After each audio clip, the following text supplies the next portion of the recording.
Welcome to our channel. We hope you enjoy our narrated stories.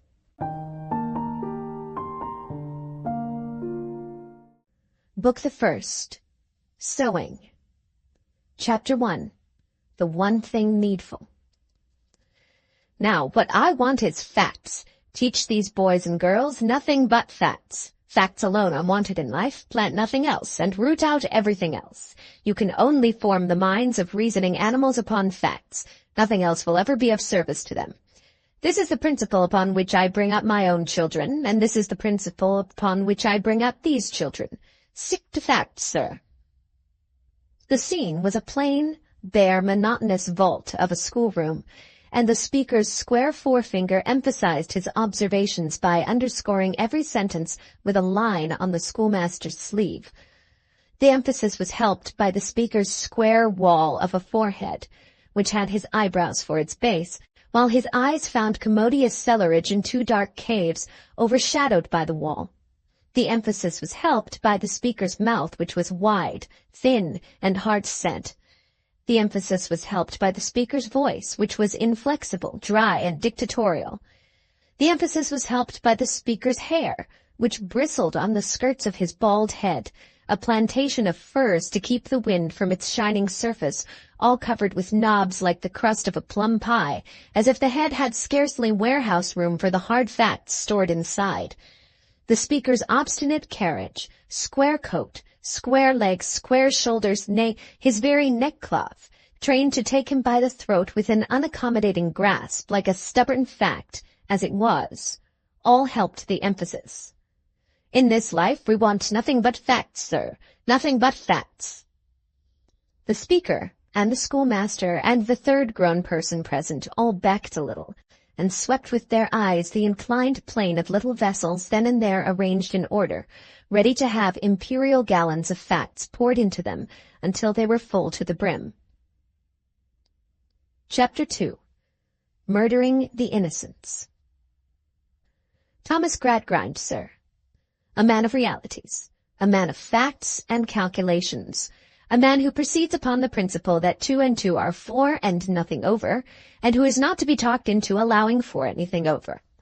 Thomas Gradgrind, sir, peremptorily Thomas Gradgrind, with a rule and a pair of scales and the multiplication table always in his pocket, sir, ready to weigh and measure any parcel of human nature and tell you exactly what it comes to. It is a mere question of figures, a case of simple arithmetic. You might hope to get some other nonsensical belief into the head of George Gradgrind, or Augustus Gradgrind, or John Gradgrind, or Joseph Gradgrind, all supposititious, non-existent persons, but into the head of Thomas Gradgrind? No, sir. In such terms Mr. Gradgrind always mentally introduced himself, whether to his private circle of acquaintance or to the public in general. In such terms, no doubt, substituting the words boys and girls for sir, Thomas Gradgrind now presented Thomas Gradgrind to the little pitchers before him, who were to be filled so full of facts. Indeed, as he easily sparkled at them from the cellarage before mentioned, he seemed a kind of cannon loaded to the muzzle with facts, and prepared to blow them clean out of the regions of childhood at one discharge. He seemed a galvanizing apparatus, too, charged with a grim mechanical substitute for the tender young imaginations that were to be stormed away. "Girl number 20, said Mr. Gradgrind, squarely pointing his square forefinger. "I don't know that girl. Who is that girl?" "Sissy Jupe, sir," explained number 20, blushing, standing up, and curtsying. "Sissy is not a name," said Mr. Gradgrind. "Don't call yourself Sissy. Call yourself Cecilia." "Its father calls me Sissy, sir," returned the young girl in a trembling voice and with another curtsy. "Then he has no business to do it," said Mr. Gradgrind. "Tell him he mustn't. Cecilia Jupe. Let me see, what is your father?" "He belongs to the horse-riding, if you please, sir." Mr. Gradgrind frowned and waved off the objectionable calling with his hand. "We don't want to know anything about that here. You mustn't tell us about that here. Your father breaks horses, don't he?" "If you please, sir, when they can get any to break, they do break horses in the ring." "You mustn't tell us about the ring here." "Very well, then. Describe your father as a horsebreaker. He doctors sick horses, I dare say." "Oh, yes, sir." Very well, then. He is a veterinary surgeon, a farrier, and a horsebreaker. Give me a definition of a horse. Sissy Jupe thrown into greatest alarm by this demand. Girl number 20 unable to define a horse, said Mr. Gradgrind, for the general behoof of all the little pitchers. Girl number 20 possessed of no facts in reference to one of the commonest of animals. Some boy's definition of a horse. Bitzer, yours. The square finger, moving here and there, lighted suddenly on Bitzer, perhaps because he chanced to sit in the same ray of sunlight which, darting in at one of the bare windows of the intensely whitewashed room, irradiated Sissy. For the boys and girls sat on the face of the inclined plane in two compact bodies, divided up the center by a narrow interval, and Sissy, being at the corner of a row on the sunny side, came in for the beginning of a sunbeam, of which Bitzer, being at the corner of a row on the other side, a few rows in advance, caught on the end. But, whereas the girl was so dark-eyed and dark-haired that she seemed to receive a deeper and more lustrous color from the sun when it shone upon her, the boy was so light-eyed and light-haired that the selfsame rays appeared to draw out of him what little color he ever possessed. His cold eyes would hardly have been eyes but for the short ends of lashes which, by bringing them into immediate contrast with something paler than themselves, expressed their form. His short-cropped hair might have been a mere continuation of the sandy freckles on his forehead and face. His skin was so unwholesomely deficient in the natural tinge that he looked as though, if he were cut, he would bleed white. Bitzer, said Thomas Gradgrind, your definition of a horse. Quadruped, graminivorous, 40 teeth, namely 24 grinders, 4 eye teeth and 12 incisive, sheds coat in spring, in marshy country, sheds hoofs too. Hoofs hard, but requiring to be shod with iron. Age known by marks in mouth. Thus, and much more. Bitzer. Now, girl number 20, said Mr. Gradgrind, you know what a horse is. She curtsied again, and would have blushed deeper if she could have blushed deeper than she had blushed all this time. Bitzer, after rapidly blinking at Thomas Gradgrind with both eyes at once, and so catching the light upon his quivering ends of lashes that they looked like the antennae of busy insects, put his knuckles to his freckled forehead, and sat down again. The third gentleman now stepped forth. A mighty man at cutting and drying he was, a government officer, in his way, and in most other people's too, a professed pugilist, always in training, always with a system to force down the general throat like a bolus, always to be heard of at the bar of his little public office, ready to fight all England. To continue in fistic phraseology, he had a genius for coming up to the scratch wherever and whatever it was, and proving himself an ugly customer. He would go in and damage any subject whatever with his right, follow with his left, stop, exchange, counter, bore his opponent, he always fought all England, to the ropes, and fall upon him neatly. He was certain to knock the wind out of common sense, and render that unlucky adversary deaf to the call of time. And he had it in charge from high authority to bring about the great public office millennium, when commissioners should reign upon earth. Very well, said this gentleman, briskly smiling and folding his arms. That's a horse. Now let me ask you, boys and girls, would you paper a room with representations of horses? After a pause, one half of the children cried out in chorus, Yes, sir. Upon which the other half, seeing in the gentleman's face that yes was wrong, cried out in chorus, No, sir, as the custom is in these examinations. Of course no. Why wouldn't you? A pause.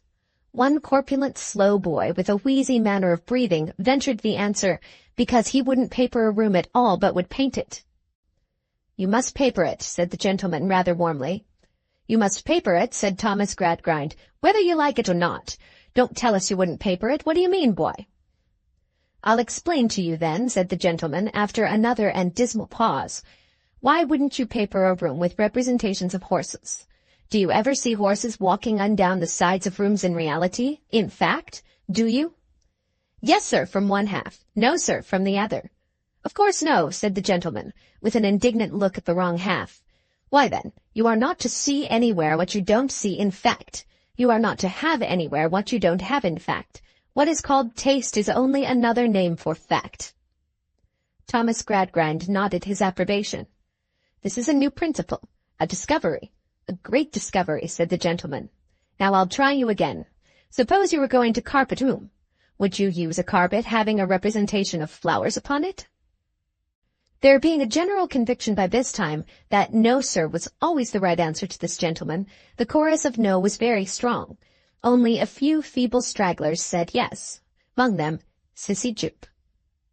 Girl number 20, said the gentleman, smiling in the calm strength of knowledge. Sissy blushed and stood up. So you would carpet your room, or your husband's room if you were a grown woman and had a husband, with representations of flowers, would you? Said the gentleman. Why would you? If you please, sir, I am very fond of flowers, returned the girl. And is that why you would put tables and chairs upon them, and have people walking over them with heavy boots? It wouldn't hurt them, sir. They wouldn't crush and wither, if you please, sir. They would be pictures of what was very pretty and pleasant, and I would fancy— Aye, but you mustn't fancy, cried the gentleman, quite elated by coming so happily to his point. That's it, you are never to fancy. You are not, Cecilia Jupe, Thomas Gradgrind solemnly repeated, to do anything of that kind. Fact, said the gentleman, and fact, repeated Thomas Gradgrind. You are to be in all things regulated and governed, said the gentleman, by fact. We hope to have before long a board of fact, composed of commissioners of fact, who will force the people to be a people of fact, and of nothing but fact. You must discard the word fancy altogether. You have nothing to do with it. You are not to have in any object of use or ornament what would be a contradiction in fact. You don't walk upon flowers in fact. You cannot be allowed to walk upon flowers in carpets. You don't find that foreign birds and butterflies come down and perch upon your crockery. You cannot be permitted to paint foreign birds and butterflies upon your crockery. You never meet with quadrupeds going up and down walls. You must not have quadrupeds represented upon walls. You must use, said the gentleman, for all these purposes combinations and modifications in primary colors of mathematical figures which are susceptible of proof and demonstration. This is the new discovery. This is fact. This is taste. The girl curtsied and sat down. She was very young, and she looked as if she were frightened by the matter-of-fact prospect the world afforded. Now, if Mr. McChoakumchild, said the gentleman, will proceed to give his first lesson here, Mr. Gradgrind, I shall be happy, at your request, to observe his mode of procedure. Mr. Gradgrind was much obliged. Mr. McChoakumchild, we only wait for you. So Mr. McChoakumchild began in his best manner. He and some 140 other schoolmasters had lately been turned at the same time in the same factory on the same principles, like so many pianoforte legs. He had been put through an immense variety of paces, and had answered volumes of head-breaking questions: orthography, etymology, syntax and prosody, biography, astronomy, geography, and general cosmography, the sciences of compound proportion, algebra, land surveying and leveling, vocal music, and drawing from models, were all at the ends of his 10 chilled fingers. He had worked his stony way into Her Majesty's most honourable Privy Council's Schedule B, and had taken the bloom off the higher branches of mathematics and physical science, French, German, Latin, and Greek. He knew all about the watersheds of all the world, whatever they are, and all the histories of all the peoples, and all the names of all the rivers and mountains, and all the productions, manners, and customs of all the countries, and all their boundaries and bearings on the 32 points of the compass. Ah, rather overdone, Mr. McChoakumchild. If he had only learnt a little less, how infinitely better he might have taught much more. He went to work in this preparatory lesson not unlike Morgiana in the 40 Thieves, looking into all the vessels ranged before him, one after another, to see what they contained. Say, good Mr. McChoakumchild, when from thy boiling store thou shalt fill each jar brim full by and by, dost thou think that thou wilt always kill outright the robber fancy lurking within, or sometimes only maim and distort him? Chapter 3. A Loophole. Mr. Gradgrind walked homeward from the school in a state of considerable satisfaction. It was his school, and he intended it to be a model. He intended every child in it to be a model, just as the young Gradgrinds were all models. There were 5 young Gradgrinds, and they were models every one. They had been lectured at from their tenderest years, coarse like little hares. Almost as soon as they could run alone, they had been made to run to the lecture-room. The first object with which they had an association, or of which they had a remembrance, was a large blackboard with a dry ogre chalking ghastly white figures on it. Not that they knew by name or nature anything about an ogre, fact forbid. I only use the word to express a monster in a lecturing castle, with heaven knows how many heads manipulated into one, taking childhood captive and dragging it into gloomy statistical dens by the hair. No little Gradgrind had ever seen a face in the moon. It was up in the moon before it could speak distinctly. No little Gradgrind had ever learnt the silly jingle, "Twinkle, twinkle, little star, how I wonder what you are." No little Gradgrind had ever known wonder on the subject, each little Gradgrind having at 5 years dissected the Great Bear like a Professor Owen and driven Charles's Wain like a locomotive engine driver.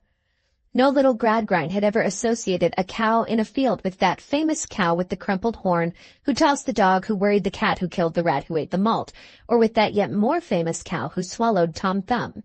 It had never heard of these celebrities, and had only been introduced to a cow as a graminivorous ruminating quadruped with several stomachs. To his matter-of-fact home, which was called Stone Lodge, Mr. Gradgrind directed his steps. He had virtually retired from the wholesale hardware trade before he built Stone Lodge, and was now looking about for a suitable opportunity of making an arithmetical figure in Parliament. Stone Lodge was situated on a moor within a mile or two of a great town, called Coketown in the present faithful guidebook. A very regular feature on the face of the country, Stone Lodge was, not the least disguise toned down or shaded off that uncompromising fact in the landscape, a great square house, with a heavy portico darkening the principal windows, as its master's heavy brows overshadowed his eyes. A calculated, cast-up, balanced, and proved house. 6 windows on this side of the door, 6 on that side, a total of 12 in this wing, a total of 12 in the other wing, 24 carried over to the back wings. A lawn and garden and an infant avenue, all ruled straight like a botanical account book. Gas and ventilation, drainage and water service, all of the primest quality. Iron clamps and girders, fireproof from top to bottom, mechanical lifts for the housemaids with all their brushes and brooms, everything that the heart could desire. Everything? Well, I suppose so. The little Gradgrinds had cabinets in various departments of science, too. They had a little conchological cabinet, and a little metallurgical cabinet, and a little mineralogical cabinet, and the specimens were all arranged and labeled, and the bits of stone and ore looked as though they might have been broken from the parent substances by those tremendously hard instruments, their own names, and to paraphrase the idle legend of Peter Piper, who had never found his way into their nursery, if the greedy little Gradgrinds grasped at more than this, what was it, for good gracious goodness sake, that the greedy little Gradgrinds grasped it? Their father walked in on a hopeful and satisfied frame of mind. He was an affectionate father after his manner, but he would probably have described himself, if he had been put, like Sissy Jupe, upon a definition, as an eminently practical father. He had a particular pride in the phrase eminently practical, which was considered to have a special application to him. Whatsoever the public meeting held in Coketown, and whatsoever the subject of such meeting, some Coketowner was sure to seize the occasion of alluding to his eminently practical friend, Gradgrind. This always pleased the eminently practical friend. He knew it to be his due, but his due was acceptable. He had reached the neutral ground upon the outskirts of the town, which was neither town nor country, and yet was either spoiled, when his ears were invaded by the sound of music. The clashing and banging band attached to the horse-riding establishment, which had there set up its rest in a wooden pavilion, was in full bray. A flag, floating from the summit of the temple, proclaimed to mankind that it was Sleary's horse-riding, which claimed their suffrages. Sleary himself, a stout modern statue with a money-box at its elbow, in an ecclesiastical niche of early Gothic architecture, took the money. Miss Josephine Sleary, as some very long and very narrow strips of printed bill announced, was then inaugurating the entertainments with her graceful equestrian Tyrolean flower act.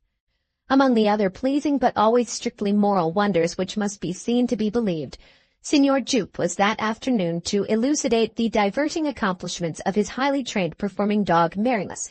He was also to exhibit his astounding feat of throwing 75 hundredweight in rapid succession backhanded over his head, thus forming a fountain of solid iron in mid-air, a feat never before attempted in this or any other country, and which having elicited such rapturous plaudits from enthusiastic throngs, it cannot be withdrawn. The same Signor Jupe was to enliven the varied performances at frequent intervals with his chaste Shakespearean quips and retorts. Lastly, he was to wind them up by appearing in his favorite character of Mr. William Button of Tooley Street in the highly novel and laughable hippocomedietta of The Tailor's Journey to Brentford. Thomas Gradgrind took no heed of these trivialities, of course, but passed on as a prattle man ought to pass on, either brushing the noisy insects from his thoughts or consigning them to the house of correction. But the turning of the road took him by the back of the booth, and at the back of the booth a number of children were congregated in a number of stealthy attitudes, striving to peep in at the hidden glories of this place. This brought him to a stop. "Now think of these vagabonds," said he, attracting the young rabble from a model school. A space of stunted grass and dry rubbish being between him and the young rabble, he took his eyeglass out of his waistcoat to look for any child he knew by name, and might order off. Phenomenon almost incredible though distinctly seen, what did he then behold but his own metallurgical Louisa, and his own mathematical Thomas abasing himself on the ground to catch but a hoof of the graceful equestrian Tyrolean flower act. Dumb with amazement, Mr. Gradgrind crossed to the spot where his family was thus disgraced, laid his hand upon each erring child, and said, "Louisa, Thomas." Both rose, red and disconcerted. But Louisa looked at her father with more boldness than Thomas did. Indeed, Thomas did not look at him, but gave himself up to be taken home like a machine. "In the name of wonder, idleness, and folly," said Mr. Gradgrind, leading each away by a hand, "what do you do here?" "Wanted to see what it was like," returned Louisa shortly. "What it was like?" "Yes, father." There was an air of jaded sullenness in them both, and particularly in the girl, yet, struggling through the dissatisfaction of her face, there was a light with nothing to rest upon, a fire with nothing to burn, a starved imagination keeping life in itself somehow which brightened its expression, not with the brightness natural to cheerful youth, but with uncertain, eager, deathful flashes, which had something painful in them, analogous to the changes on a blind face groping its way. She was a child now of 15 or 16, but at no distant day would seem to become a woman all at once. Her father thought so as he looked at her. She was pretty, would have been self-willed, he thought in his eminently practical way, but for her bringing up. "Thomas, though I have the fact before me, I find it difficult to believe that you, with your education and resources, should have brought your sister to a scene like this." "I brought him, father," said Louisa quickly. "I asked him to come." "I'm sorry to hear it. I am very sorry to hear it. It makes Thomas no better, and it makes you worse, Louisa." She looked at her father again, but no tear fell down her cheek. "You, Thomas, and you, to whom the circle of the sciences is open, Thomas and you who may be said to be replete with facts, Thomas and you who have been trained to mathematical exactness, Thomas and you here," cried Mr. Gradgrind, "in this degraded position. I am amazed." "I was tired, father. I've been tired a long time," said Louisa. "Tired? Of what?" asked the astonished father. "I don't know of what. Of everything, I think." "Say not another word," returned Mr. Gradgrind. "You are childish. I will hear no more." He did not speak again until they had walked some half a mile in silence, when he gravely broke out with, "What would your best friends say, Louisa? Do you attach no value to their good opinion? What would Mr. Bounderby say?" At the mention of this name his daughter stole a look at him, remarkable for its intense and searching character. He saw nothing of it, for before he looked at her she had again cast down her eyes. "What," he repeated presently, "would Mr. Bounderby say?" All the way to Stone Lodge, as with grave indignation he led the two delinquents home, he repeated at intervals, "What would Mr. Bounderby say?" as if Mr. Bounderby had been Mrs. Grundy. Chapter 4. Mr. Bounderby. Not being Mrs. Grundy, who was Mr. Bounderby? Why, Mr. Bounderby was as near to being Mr. Gradgrind's bosom friend as a man perfectly devoid of sentiment can approach that spiritual relationship towards another man perfectly devoid of sentiment. So near was Mr. Bounderby, or, if the reader should prefer it, so far off. He was a rich man, banker, merchant, manufacturer, and what not, a big, loud man with a stare and a metallic laugh, a man made out of a coarse material, which seemed to have been stretched to make so much of him, a man with a great puffed head and forehead, swelled veins in his temples, and such a strained skin to his face that it seemed to hold his eyes open and lift his eyebrows up. A man with a pervading appearance on him of being inflated like a balloon and ready to start. A man who could never sufficiently vaunt himself a self-made man, a man who was always proclaiming through that brassy speaking trumpet voice of his old ignorance and his old poverty, a man who was the bully of humility. A year or two younger than his eminently practical friend, Mr. Bounderby looked older. His 7 or 8 and 40 might have had the 7 or 8 added to it again without surprising anybody. He had not much hair. One might have fancied he had talked it off, and that what was left all standing up in disorder was in that condition from being constantly blown about by his windy boastfulness. In the formal drawing-room of Stone Lodge, standing on the hearthrug, warming himself before the fire, Mr. Bounderby delivered some observations to Mrs. Gradgrind on the circumstance of its being his birthday. He stood before the fire, partly because it was a cool spring afternoon, though the sun shone, partly because the shade of Stone Lodge was always haunted by the ghost of damp mortar, partly because he thus took up a commanding position from which to subdue Mrs. Gradgrind. "I hadn't a shoe on my foot. As to a stocking, I didn't know such a thing by name. I passed the day in a ditch, and the night in a pigsty. That's the way I spent my 10th birthday. Not that a ditch was new to me, for I was born in a ditch." Mrs. Gradgrind, a little thin, white, pink-eyed bundle of shawls, of surpassing feebleness, mental and bodily, who was always taking physic without any effect, and who, whenever she showed a symptom of coming to life, was invariably stunned by some weighty piece of fact tumbling on her, Mrs. Gradgrind hoped it was a dry ditch. "No, wet as a sop, a foot of water in it," said Mr. Bounderby. "Enough to give a baby cold," Mrs. Gradgrind considered. "Cold? I was born with inflammation of the lungs, and of everything else, I believe, that was capable of inflammation," returned Mr. Bounderby. "For years, madam, I was one of the most miserable little wretches ever seen. I was so sickly that I was always moaning and groaning. I was so ragged and dirty that you wouldn't have touched me with a pair of tongs." Mrs. Gradgrind faintly looked at the tongs, as the most appropriate thing her imbecility could think of doing. "How I fought through it I don't know," said Bounderby. "I was determined, I suppose. I have been a determined character in later life, and I suppose I was then. Here I am, Mrs. Gradgrind, anyhow, and nobody to thank for being here but myself." Mrs. Gradgrind meekly and weakly hoped that his mother— "My mother? Bolted, ma'am," said Bounderby. Mrs. Gradgrind, stunned as usual, collapsed, and gave it up. "My mother left me to my grandmother," said Bounderby, "and according to the best of my remembrance, my grandmother was the wickedest and worst old woman that ever lived. If I got a little pair of shoes by any chance, she would take 'em off and sell 'em for drink. Why, I've known that grandmother of mine lie in her bed and drink her 14 glasses of liquor before breakfast."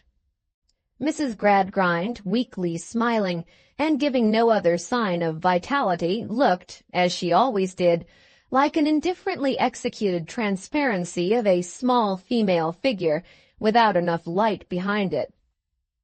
"She kept a chandler's shop," pursued Bounderby, "and kept me in an egg-box. That was the cot of my infancy, an old egg-box. As soon as I was big enough to run away, of course I ran away, Then I became a young vagabond, and instead of one old woman knocking me about and starving me, everybody of all ages knocked me about and starved me. They were right. They had no business to do anything else. I was a nuisance, an encumbrance, and a pest. I know that very well." His pride in having, at any time of his life, achieved such a great social distinction as to be a nuisance, an encumbrance, and a pest, was only to be satisfied by 3 sonorous repetitions of the boast. "I was to pull through it, I suppose, Mrs. Gradgrind. Whether I was to do it or not, ma'am, I did it. I pulled through it, though nobody threw me out a rope. Vagabond, errand boy, vagabond, laborer, porter, clerk, chief manager, small partner, Josiah Bounderby of Coketown. Those are the antecedents and the culmination. Josiah Bounderby of Coketown learnt his letters from the outsides of shops, Mrs. Gradgrind, and was first able to tell the time upon a dial plate from studying the steeple clock of St. Giles Church, London, under the direction of a drunken cripple, who was a convicted thief and an incorrigible vagrant.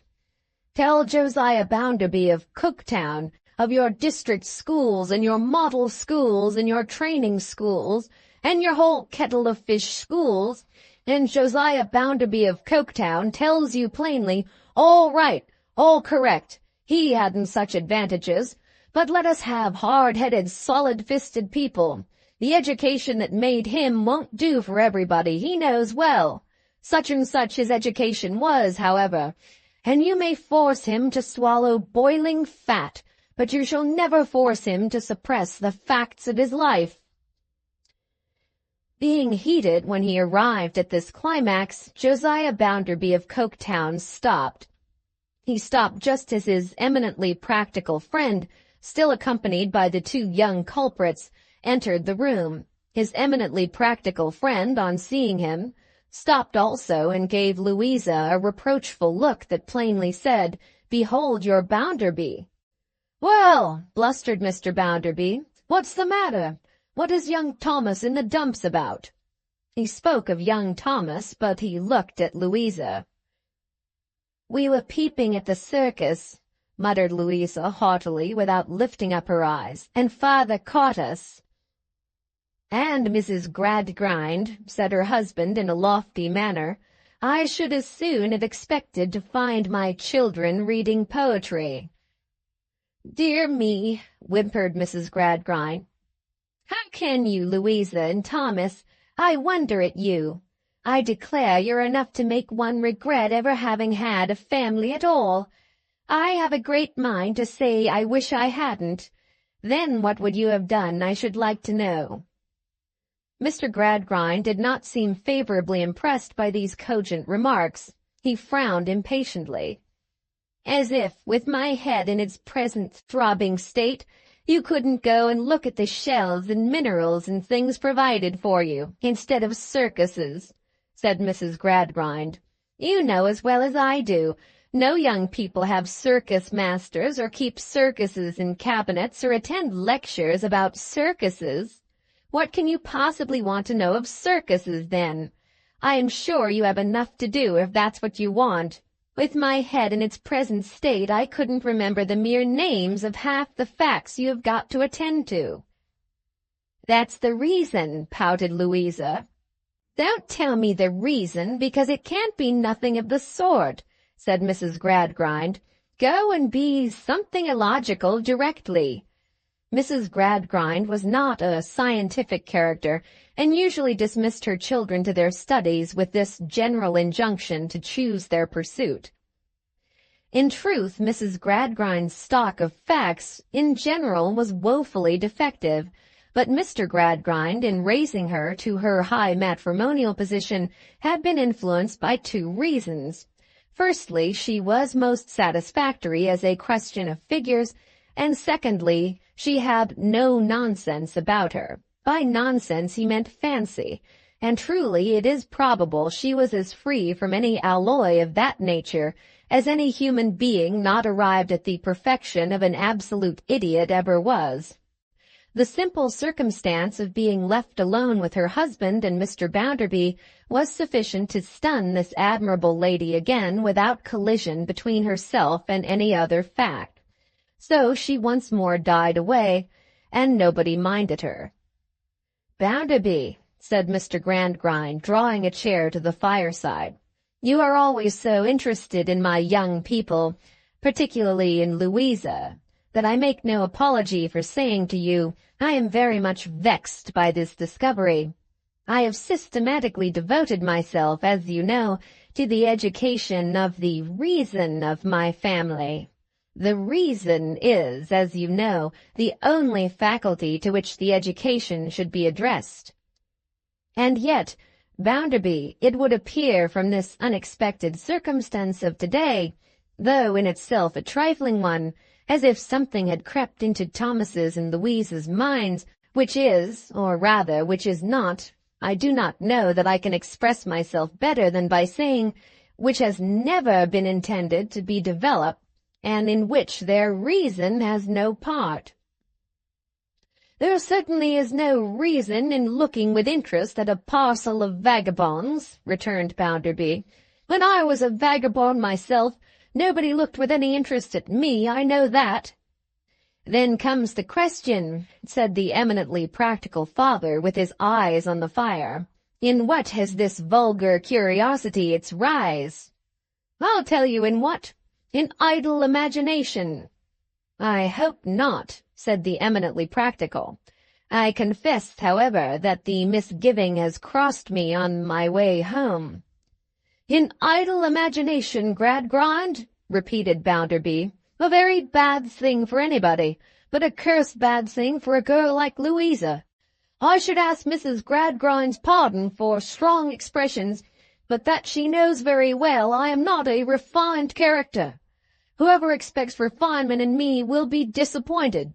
I hadn't a refined bringing up." "Whether," said Gradgrind, pondering with his hands in his pockets and his cavernous eyes on the fire, "whether any instructor or servant can have suggested anything, whether Louisa or Thomas can have been reading anything, whether, in spite of all precautions, any idle story-book can have got into the house, because in minds that have been practically formed by rule and line from the cradle upwards, this is so curious, so incomprehensible."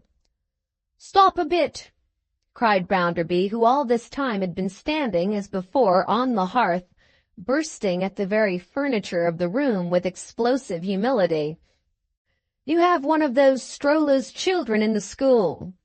"Cecilia Jupe by name," said Mr. Gradgrind, with something of a stricken look at his friend. "Now stop a bit," cried Bounderby again. "How did she come there?" "Why, the fact is, I saw the girl myself for the first time only just now. She specially applied here at the house to be admitted, as not regularly belonging to our town. And, yes, you are right, Bounderby, you are right." "Now stop a bit," cried Bounderby once more.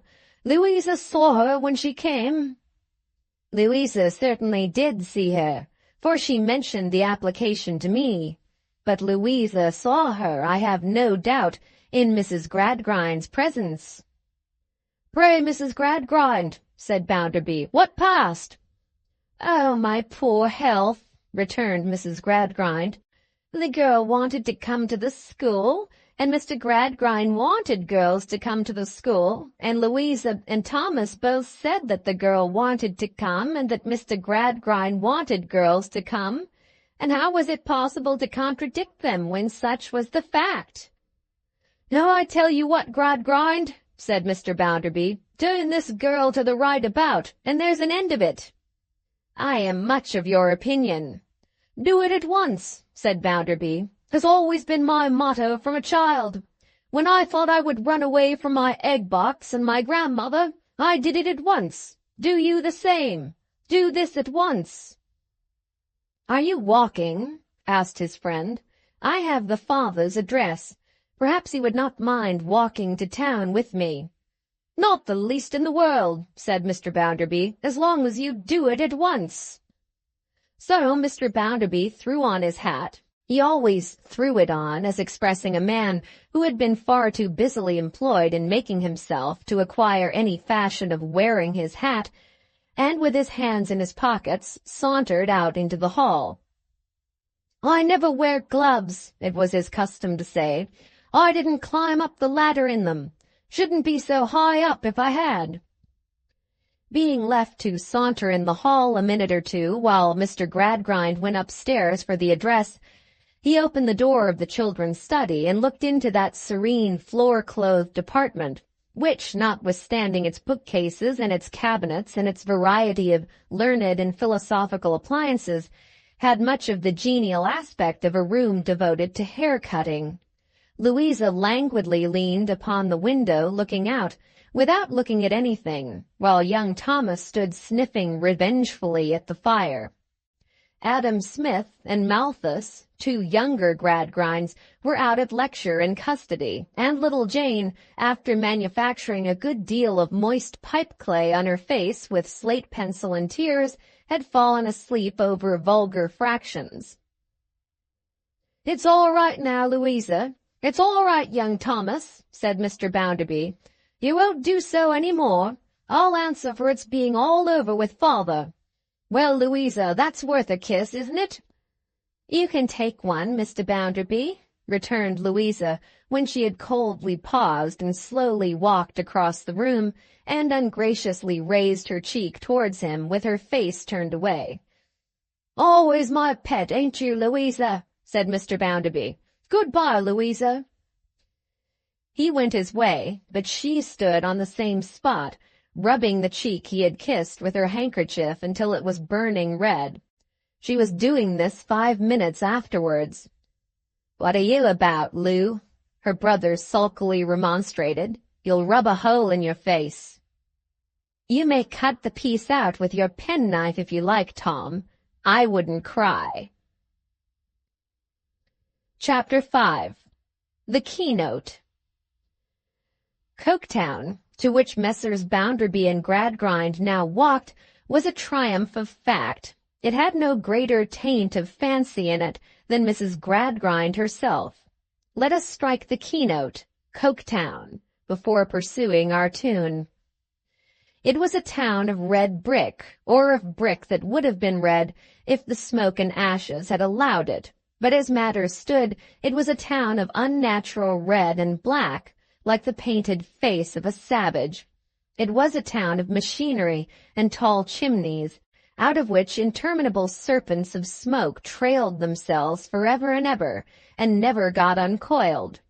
It had a black canal in it, and a river that ran purple with ill-smelling dye, and vast piles of building full of windows where there was a rattling and a trembling all day long, and where the piston of the steam engine worked monotonously up and down like the head of an elephant in a state of melancholy madness. It contained several large streets all very like one another, and many small streets still more like one another, inhabited by people equally like one another, who all went in and out at the same hours with the same sound upon the same pavements to do the same work, and to whom every day was the same as yesterday and tomorrow, and every year the counterpart of the last and the next. These attributes of Coketown were in the main inseparable from the work by which it was sustained. Against them were to be set off comforts of life which found their way all over the world, and elegancies of life which made, we will not ask how much of the fine lady, who could scarcely bear to hear the place mentioned. The rest of its features were voluntary, and they were these. You saw nothing in Coketown but what was severely workful. If the members of a religious persuasion built a chapel there, as the members of 18 religious persuasions had done, they made it a pious warehouse of red brick, with sometimes, but this is only in highly ornamental examples, a bell and a bird cage on the top of it.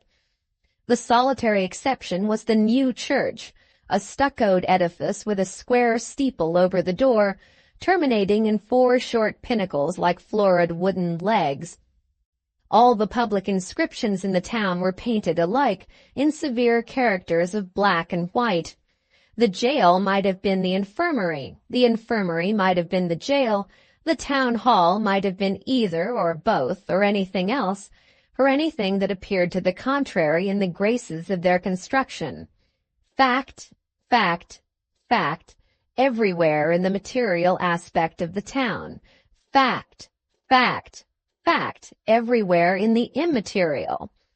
The Machokemchold school was all fact, and the school of design was all fact, and the relations between master and man were all fact, and everything was fact between the lying-in hospital and the cemetery, and what you couldn't state in figures or show to be purchasable in the cheapest market and saleable in the dearest was not, and never should be, world without end. Amen.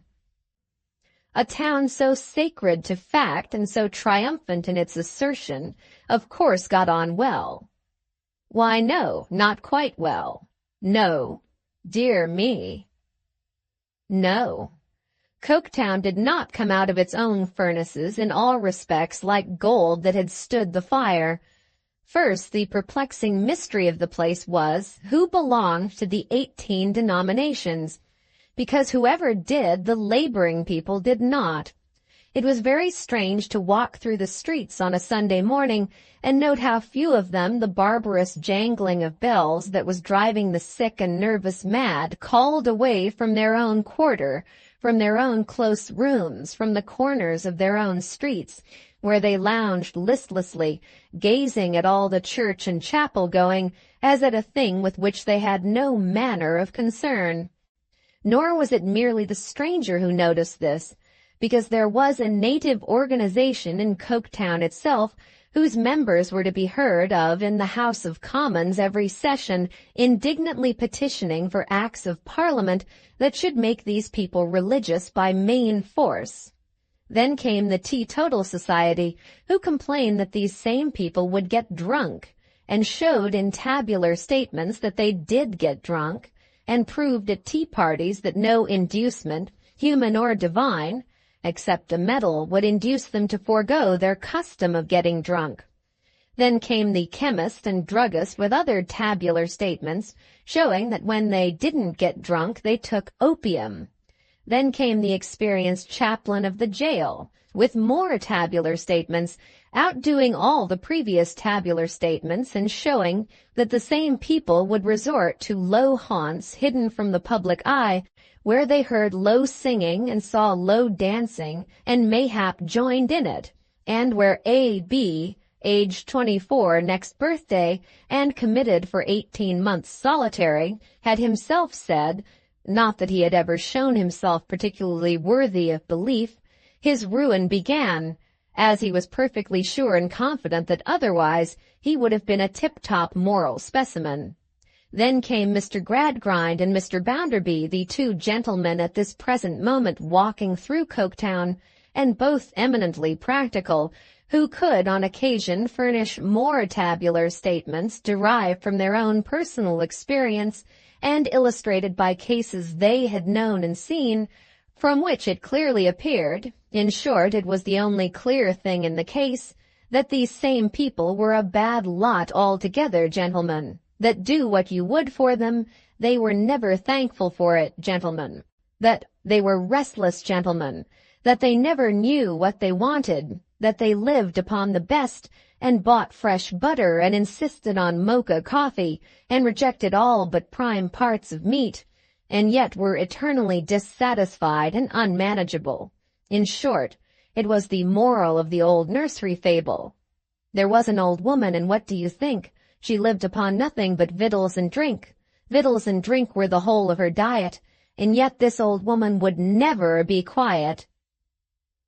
Is it possible, I wonder, that there was any analogy between the case of the Coketown population and the case of the little Gradgrinds?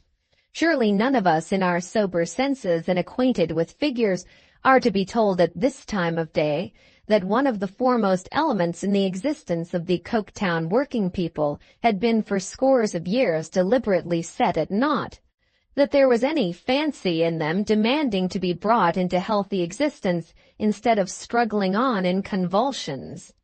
That exactly in the ratio as they worked long monotonously, the craving grew within them for some physical relief, some relaxation, encouraging good humor and good spirits, and giving them a vent, some recognized holiday, though it were but for an honest dance to a stirring band of music, some occasional light pie in which even Machocumchilde had no finger, which craving must and would be satisfied aright, or must and would inevitably go wrong, until the laws of creation were repealed. "This man lives at Pod's End, and I don't quite know Pod's End," said Mr. Gradgrind. "Which is it, Bounderby?" Mr. Bounderby knew it was somewhere downtown, but knew no more respecting it, and so they stopped for a moment, looking about. Almost as they did so, there came running around the corner of the street, at a quick pace and with a frightened look, a girl whom Mr. Gradgrind recognized. "Hello," said he. "Stop! Where are you going? Stop!" Girl number 20 stopped then, palpitating, and made him a curtsy. "Why are you tearing about the streets?" said Mr. Gradgrind in this improper manner. I was run after, sir," the girl panted, "and I wanted to get away." "Run after?" repeated Mr. Gradgrind. "Who would run after you?" The question was unexpectedly and suddenly answered for her by the colorless boy, Bitzer, who came round the corner with such blind speed and so little anticipating a stoppage on the pavement that he brought himself up against Mr. Gradgrind's waistcoat and rebounded into the road. "What do you mean, boy?" said Mr. Gradgrind. "What are you doing? How dare you dash against everybody in this manner?" Bitzer picked up his cap, which the concussion had knocked off, and backing and knuckling his forehead, pleaded that it was an accident. "Was this boy running after you, Jupe?" asked Mr. Gradgrind. "Yes, sir," said the girl reluctantly. "No, I wasn't, sir," cried Bitzer. "Not till she run away from me. But the horse riders never mind what they say, sir. They're famous for it. You know the horse riders are famous for never minding what they say," addressing Sissy. "It's as well known in the town as, please, sir, as the multiplication table isn't known to the horse riders." Bitzer tried Mr. Bounderby with this. "He frightens me so," said the girl, "with his cruel faces." "Ow!" cried Bitzer. "Oh, ain't you one of the rest? Ain't you a horse rider? I never looked at her, sir. I asked her if she would know how to define a horse tomorrow, and offered to tell her again, and she ran away, and I ran after her, sir, that she might know how to answer when she was asked. You wouldn't have thought of saying such mischief if you hadn't been a horse rider." "Her calling seems to be pretty well known among 'em," observed Mr. Bounderby. "You'd have had the whole school peeping in a row in a week." "Truly, I think so," returned his friend. "Bitzer, turn you about and take yourself home. Jupe, stay here a moment. Let me hear of your running in this manner any more, boy, and you will hear of me through the master of the school. You understand what I mean. Go along." The boy stopped in his rapid blinking, knuckled his forehead again, glanced at Sissy, turned about, and retreated. "Now, girl," said Mr. Gradgrind, "take this gentleman and me to your father's. We are going there. What have you got in that bottle you're carrying?" "Gin," said Mr. Bounderby. "Dear, no, sir. It's the 9 oils." "The what?" cried Mr. Bounderby. "The 9 oils, sir, to rub father with."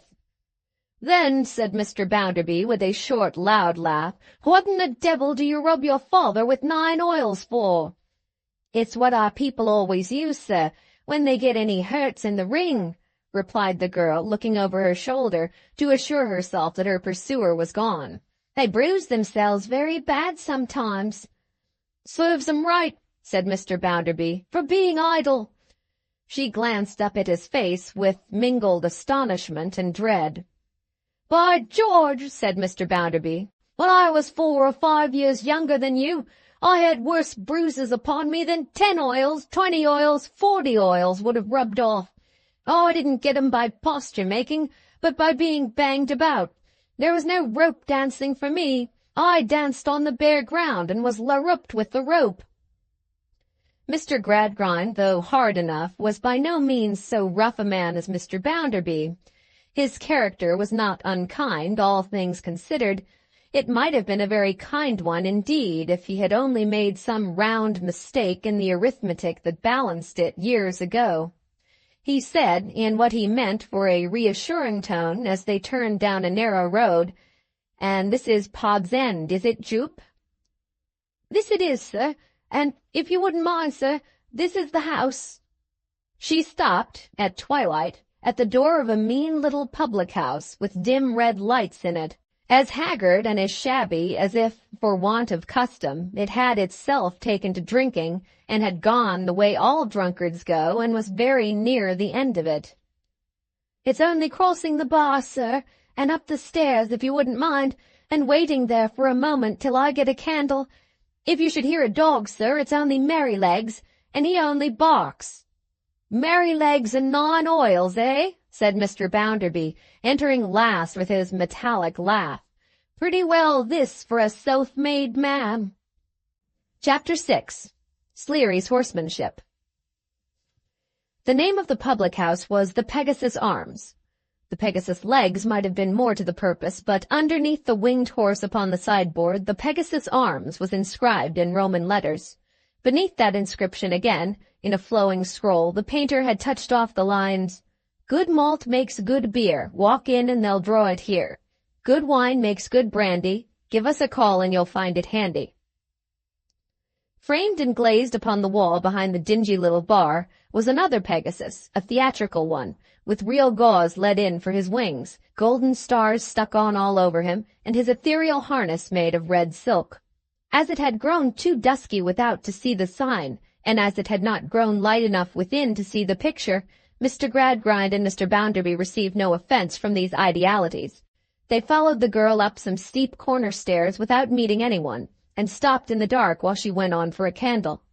They expected every moment to hear Merrylegs give tongue, but the highly trained performing dog had not barked when the girl and the candle appeared together. "Father is not in our room, sir," she said with a face of great surprise. "If you wouldn't mind walking in, I'll find him directly." They walked in, and Sissy, having set 2 chairs for them, sped away with a light, quick step. It was a mean, shabbily furnished room with a bed in it. The white nightcap embellished with 2 peacock's feathers and a pigtail bolt upright, in which Signor Jupe had that very afternoon enlivened the varied performances with his chaste Shakespearean quips and retorts, hung upon a nail. But no other portion of his wardrobe, or other token of himself or his pursuits, was to be seen anywhere.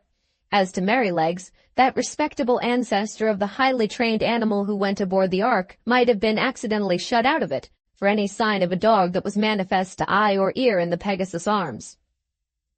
They heard the doors of rooms above opening and shutting as Sissy went from one to another in quest of her father, and presently they heard voices expressing surprise.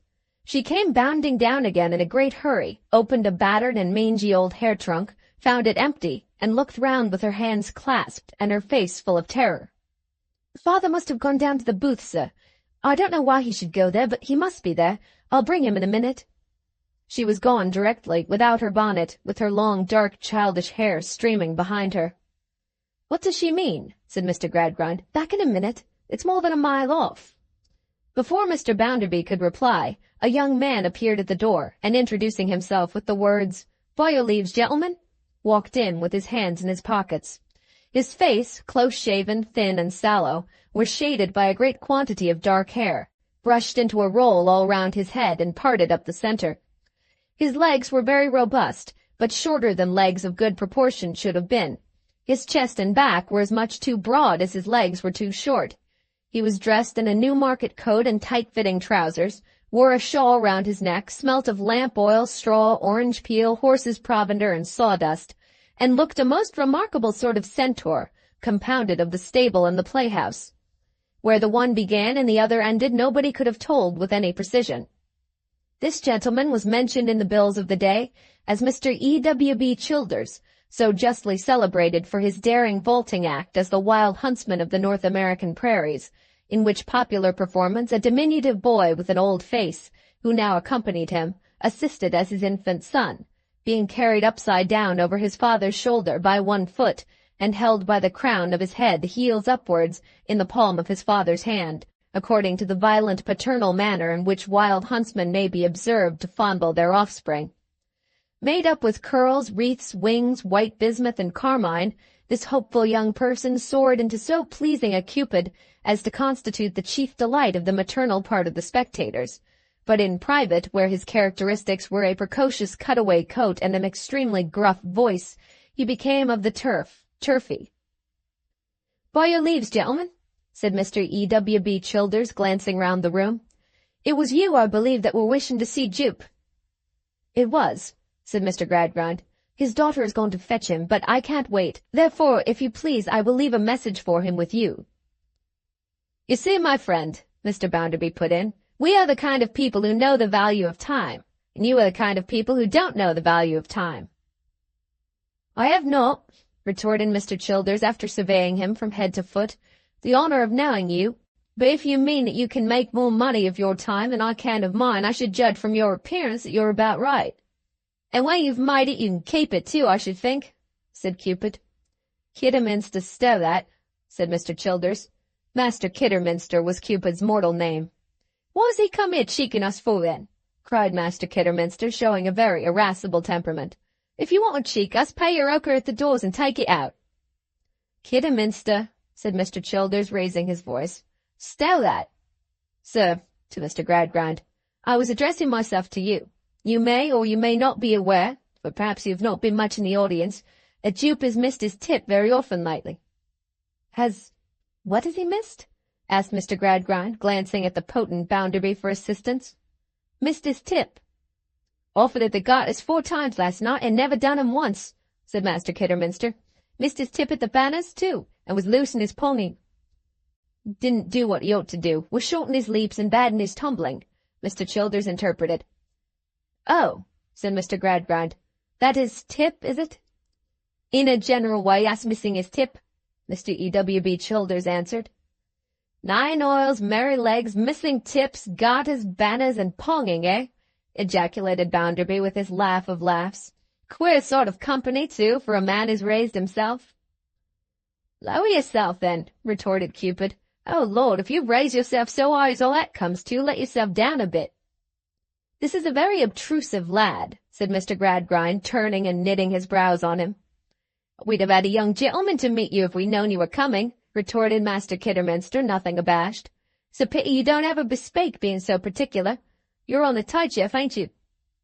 "What does this unmannerly boy mean?" asked Mr. Gradgrind, eyeing him in a sort of desperation.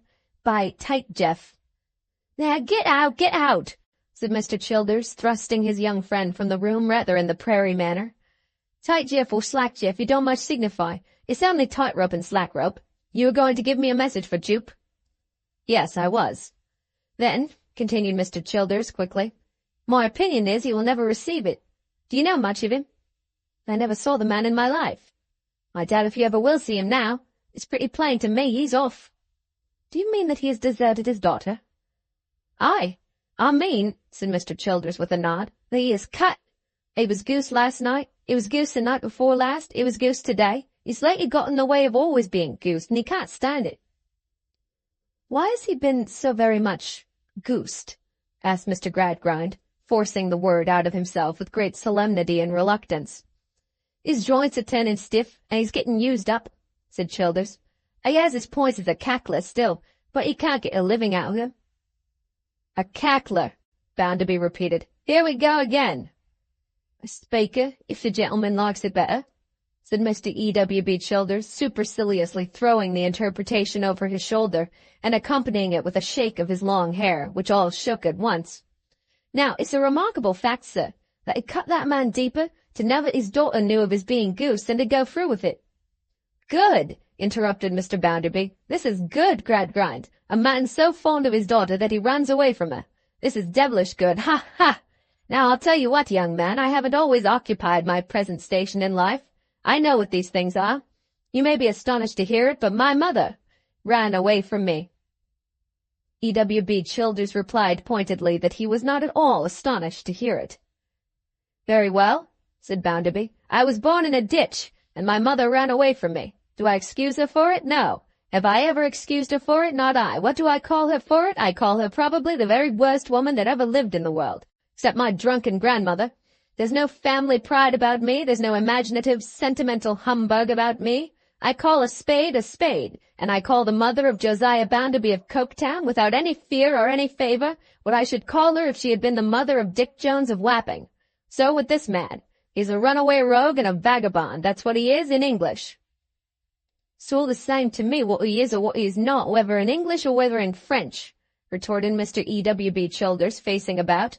"I'm telling your friend what's the fact. If you don't like to hear it, you can avail yourself of the open air. You give it mouth enough, you do, but give it mouth in your own building at least," remonstrated E.W.B. with stern irony. "Don't give it mouth in this building till you're called upon. You have got some building of your own, I dare say, now?" "Perhaps so," replied Mr. Bounderby, rattling his money and laughing. "Then give it mouth in your own building, will you, if you please," said Childers, "because this isn't a strong building, and too much of you might bring it down." Eyeing Mr. Bounderby from head to foot again, he turned from him, as from a man finally disposed of, to Mr. Gradgrind. "Jupe sent his daughter out on an errand not an hour ago, and then was seen to slip out himself, with his hat over his eyes, and a bundle tied up in an handkerchief under his arm. She'll never believe it of him, but he's cut away and left her." "Pray," said Mr. Gradgrind, "why will she never believe it of him?" "Because those two were one, because they were never asunder, because up to this time he seemed to dote upon her," said Childers, taking a step or two to look into the empty trunk. Both Mr. Childers and Master Kidderminster walked in a curious manner, with their legs wider apart than the general run of men, and with a very knowing assumption of being stiff in the knees. This walk was common to all the male members of Sleary's company, and was understood to express that they were always on horseback. "Poor sissy, he'd better have apprenticed her," said Childers, giving his hair another shake as he looked up from the empty box. "Now he leaves it without anything to take to." "It is creditable to you, who have never been apprenticed, to express that opinion," returned Mr. Gradgrind approvingly. "I never apprenticed. I was apprenticed when I was 7-year-old. "Oh, indeed," said Mr. Gradgrind rather resentfully, as having been defrauded of his good opinion. "I was not aware of its being the custom to apprentice young persons to idleness," Mr. Bounderby put in with a loud laugh. "No, by the Lord Harry, nor I." "If father always had it in his head," resumed Childers, feigning unconsciousness of Mr. Bounderby's existence, "that she was to be taught the deuce and all of education. How it got into his head I can't say. I can only say it never got out. He's been picking up a bit of reading for her here, a bit of writing for her there, a bit of ciphering for her somewhere else, these 7 years. Mr. E.W.B. Childers took one of his hands out of his pockets, stroked his face and chin, and looked with a good deal of doubt and a little hope at Mr. Gradgrind. From the first he had sought to conciliate that gentleman for the sake of the deserted girl. "When Sissy got into the school here," he pursued, "her father was as pleased as Punch.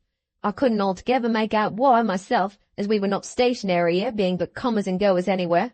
I suppose, however, he had this move in mind, that was always half-cracked, and then considered her provided for.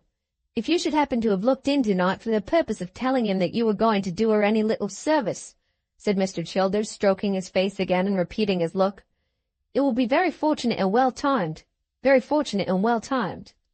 "On the contrary," returned Mr. Gradgrind, "I came to tell him that her connections made her not an object for the school, and that she must not attend any more. Still, if her father really has left her without any connivance on her part, Bounderby, let me have a word with you." Upon this, Mr. Childers politely betook himself, with his equestrian walk, to the landing outside the door, and there stood stroking his face and softly whistling. While thus engaged, he overheard such phrases in Mr. Bounderby's voice as, "No, I say no, I advise you not, I say by no means," while from Mr. Gradgrind he heard in his much lower tone the words, "But even as an example to Louisa of what this pursuit which has been the subject of a vulgar curiosity leads to and ends in, think of it, Bounderby, from that point of view."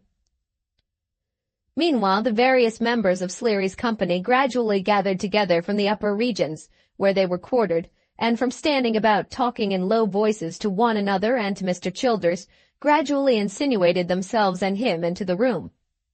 There were 2 or 3 handsome young women among them, with their 2 or 3 husbands, and their 2 or 3 mothers, and their 8 or 9 little children, who did the fairy business when required. The father of one of the families was in the habit of balancing the father of another of the families on the top of a great pole. The father of a third family often made a pyramid of both those fathers, with Master Kidderminster for the apex and himself for the base. All the fathers could dance upon rolling casks, stand upon bottles, catch knives and bowls, twirl hand basins, ride upon anything, jump over everything, and stick at nothing. All the mothers could and did dance upon the slack wire and the tightrope, and perform rapid acts on barebacked steeds.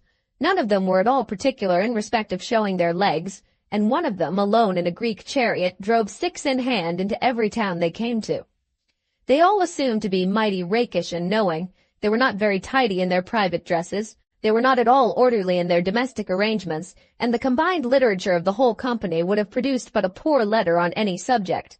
Yet there was a remarkable gentleness and childishness about these people, a special inaptitude for any kind of sharp practice, and an untiring readiness to help and pity one another, deserving often of as much respect, and always of as much generous construction, as the everyday virtues of any class of people in the world.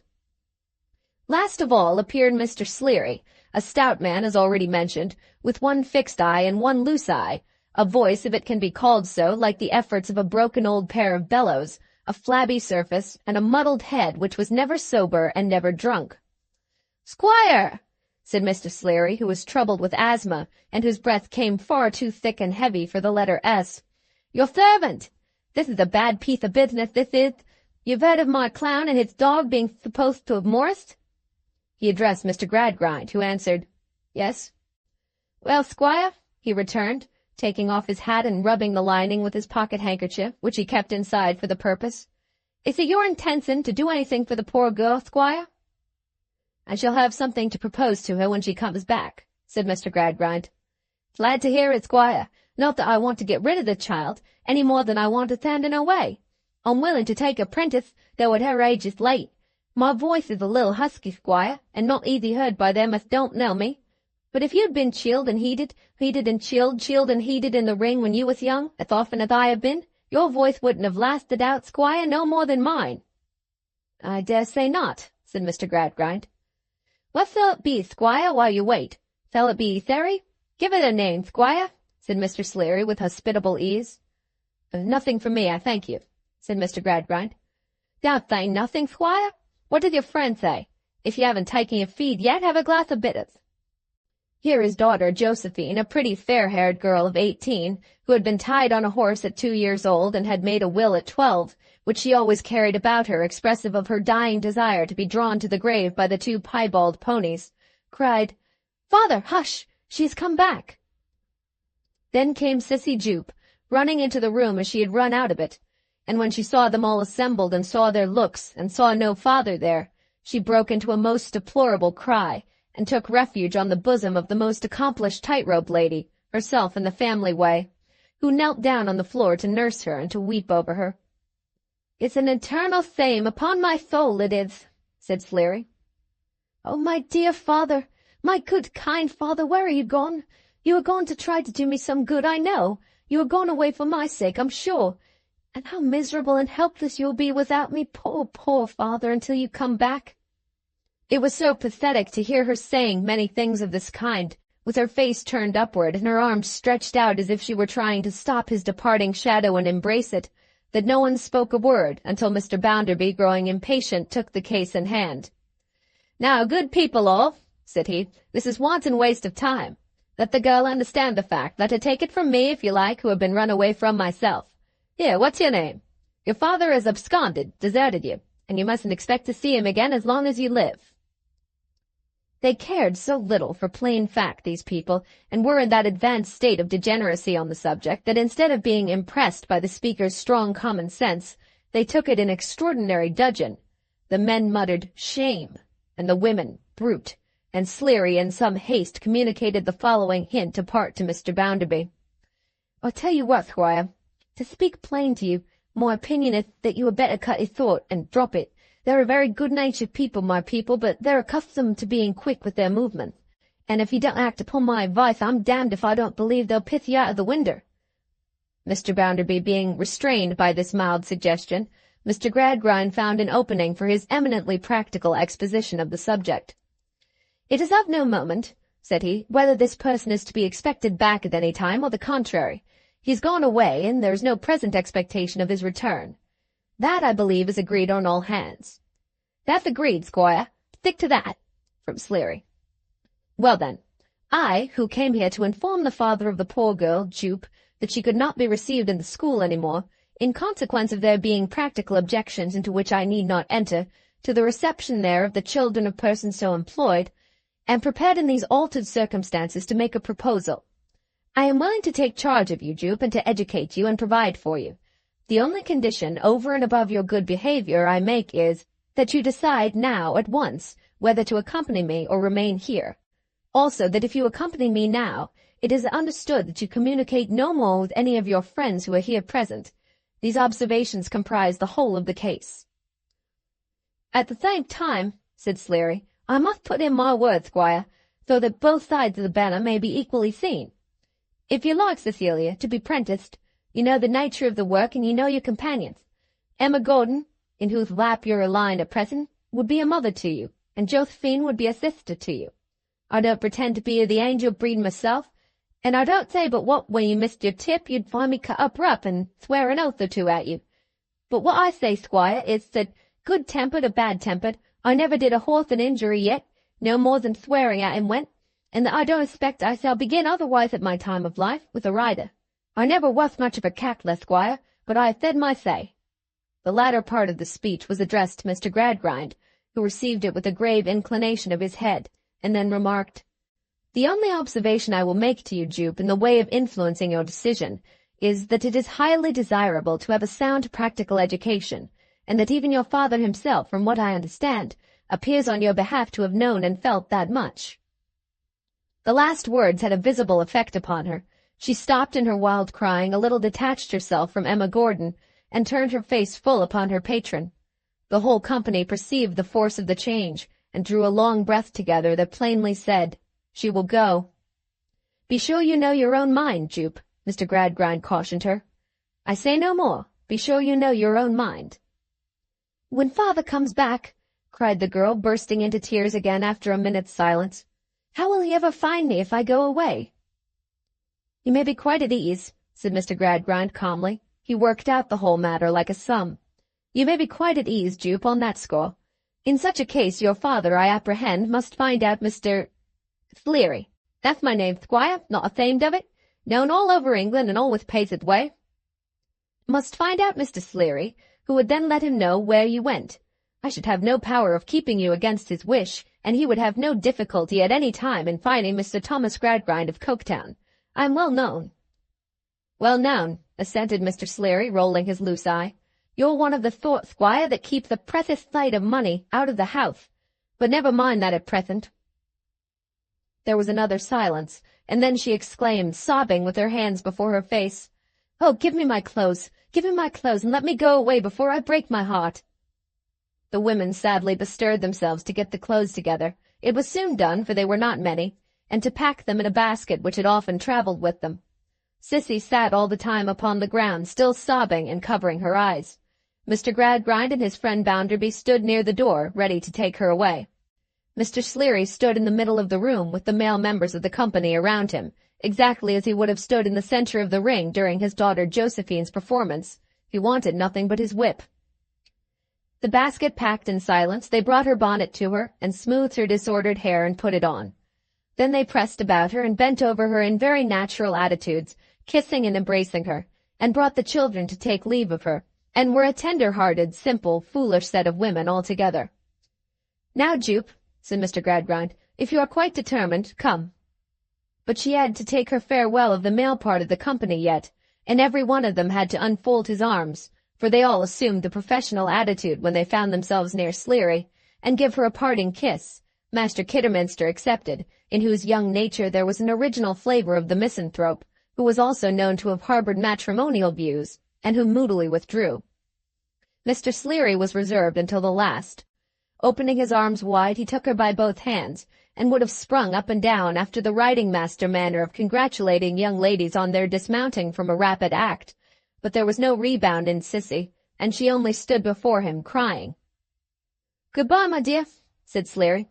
"You'll make your fortune, I hope, and none of our poor folks will ever trouble you, I'll pound it. I wish your father hadn't taken his dog with him. It's an inconvenience to have the dog out of the bilth, but on second thoughts, he wouldn't have performed without his master, though it's as broad as it's long." With that he regarded her attentively with his fixed eye, surveyed his company with his loose one, kissed her, shook his head, and handed her to Mr. Gradgrind as to a horse.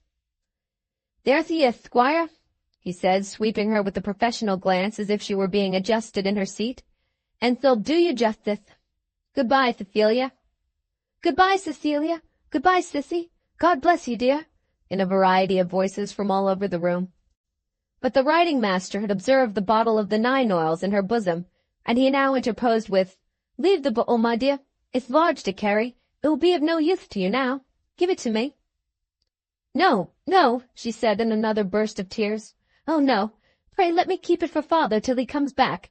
He'll want it when he comes back. He never thought of going away when he sent me for it. I must keep it for him, if you please." "So be it, my dear. You see how it is, squire. Farewell, Cecilia. My last word to you is this. Stick to the terms of your engagement, be obedient to the squire, and forget us. But if, when you're grown up and married and well off, you come upon any horse riding ever, don't be hard upon it, don't be cross with it. Give it a bespeak if you can, and think how you might do worse. People must be amused, squire, somehow," continued Sleary, rendered more pursy than ever by so much talking. "They can't be all with a working, nor yet they can't be all with a learning. Make the best of us, not the worst. I've got my living out of the horse riding all my life, I know, but I consider that I lay down the philosophy of the subject when I say to you, squire, make the best of us, not the worst." The Sleary philosophy was propounded as they went downstairs, and the fixed eye of philosophy, and its rolling eye too, soon lost the 3 figures and the basket in the darkness of the street. Chapter 7. Mrs. Sparsit. Mr. Bounderby being a bachelor, an elderly lady presided over his establishment in consideration of a certain annual stipend. Mrs. Sparsit was this lady's name, and she was a prominent figure in attendance on Mr. Bounderby's car as it rolled along in triumph with the bully of humility inside. For Mrs. Sparsit had not only seen different days, but was highly connected. She had a great-aunt living in these very times, called Lady Scadgers. Mr. Sparsit, deceased, of whom she was the relict, had been by the mother's side what Mrs. Sparsit still called a Powler. Strangers of limited information and dull apprehension were sometimes observed not to know what a Powler was, and even to appear uncertain whether it might be a business or a political party or a profession of faith. The better class of minds, however, did not need to be informed that the Powlers were an ancient stock, who could trace themselves so exceedingly far back that it was not surprising if they sometimes lost themselves, which they had rather frequently done as respected horseflesh, blind hookey, Hebrew monetary transactions, and the insolvent debtor's court. The late Mr. Sparsit, being by the mother's side a Powler, married this lady, being by the father's side a Scadgers. Lady Scadgers, an immensely fat old woman with an inordinate appetite for butcher's meat and a mysterious leg which had now refused to get out of bed for 14 years, contrived the marriage at a period when Sparsit was just of age and chiefly noticeable for a slender body, weakly supported on 2 long slim props, and surmounted by no head worth mentioning. He inherited a fair fortune from his uncle, but owed it all before he came into it, and spent it twice over immediately afterwards. Thus, when he died at 24, the scene of his decease, Calais, and the cause, brandy, he did not leave his widow, from whom he had been separated soon after the honeymoon, in affluent circumstances. That bereaved lady, 15 years older than he, fell presently at deadly feud with her only relative, Lady Scadgers, and, partly to spite her ladyship and partly to maintain herself, went out at a salary. And here she was now, in her elderly days, with the Coriolanian style of nose and the dense black eyebrows which had captivated Sparsit, making Mr. Bounderby's tea as he took his breakfast.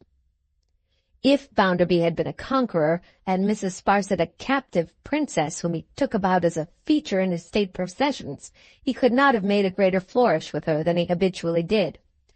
Just as it belonged to his boastfulness to depreciate his own extraction, so it belonged to it to exalt Mrs. Sparsit's. In the measure that he would not allow his own youth to have been attended by a single favorable circumstance, he brightened Mrs. Sparsit's juvenile career with every possible advantage, and showered wagon-loads of early roses all over that lady's path. "And yet, sir," he would say, "how does it turn out, after all? Why, here she is at 100 a year. I give her 100, which she is pleased to term handsome, keeping the house of Josiah Bounderby of Coketown." Nay, he made this foil of his so very widely known that third parties took it up, and handled it on some occasions with considerable briskness. It was one of the most exasperating attributes of Bounderby that he not only sang his own praises, but stimulated other men to sing them. There was a moral infection of claptrap in him. Strangers, modest enough elsewhere, started up at dinners in Coketown and boasted in quite a rampant way of Bounderby. They made him out to be the Royal Arms, the Union Jack, Magna Carta, John Bull, Habeas Corpus, the Bill of Rights, an Englishman's house as his castle, church and state, and God save the Queen all put together. And as often, and it was very often, as an orator of this kind brought into his peroration, "Princes and lords may flourish or may fade, a breath can make them as a breath has made," it was for certain more or less understood among the company that he had heard of Mrs. Sparsit. "Mr. Bounderby," said Mrs. Sparsit, "you are unusually slow, sir, with your breakfast this morning." "Why, ma'am," he returned, "I am thinking about Tom Gradgrind's whim." Tom Gradgrind, for a bluff, independent manner of speaking, as if somebody were always endeavoring to bribe him with immense sums to say Thomas, and he wouldn't.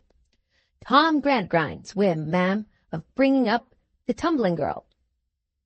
"The girl is now waiting to know," said Mrs. Sparsit, "whether she is to go straight to the school or up to the lodge." "She must wait, ma'am," answered Bounderby, "till I know myself. We shall have Tom Gradgrind down here presently, I suppose. If he should wish her to remain here a day or two longer, of course she can, ma'am." "Of course she can, if you wish it, Mr. Bounderby." "I told him I should give her a shake down here last night, in order that he might sleep on it, before he decided to let her have any association with Louisa." "Indeed, Mr. Bounderby, very thoughtful of you."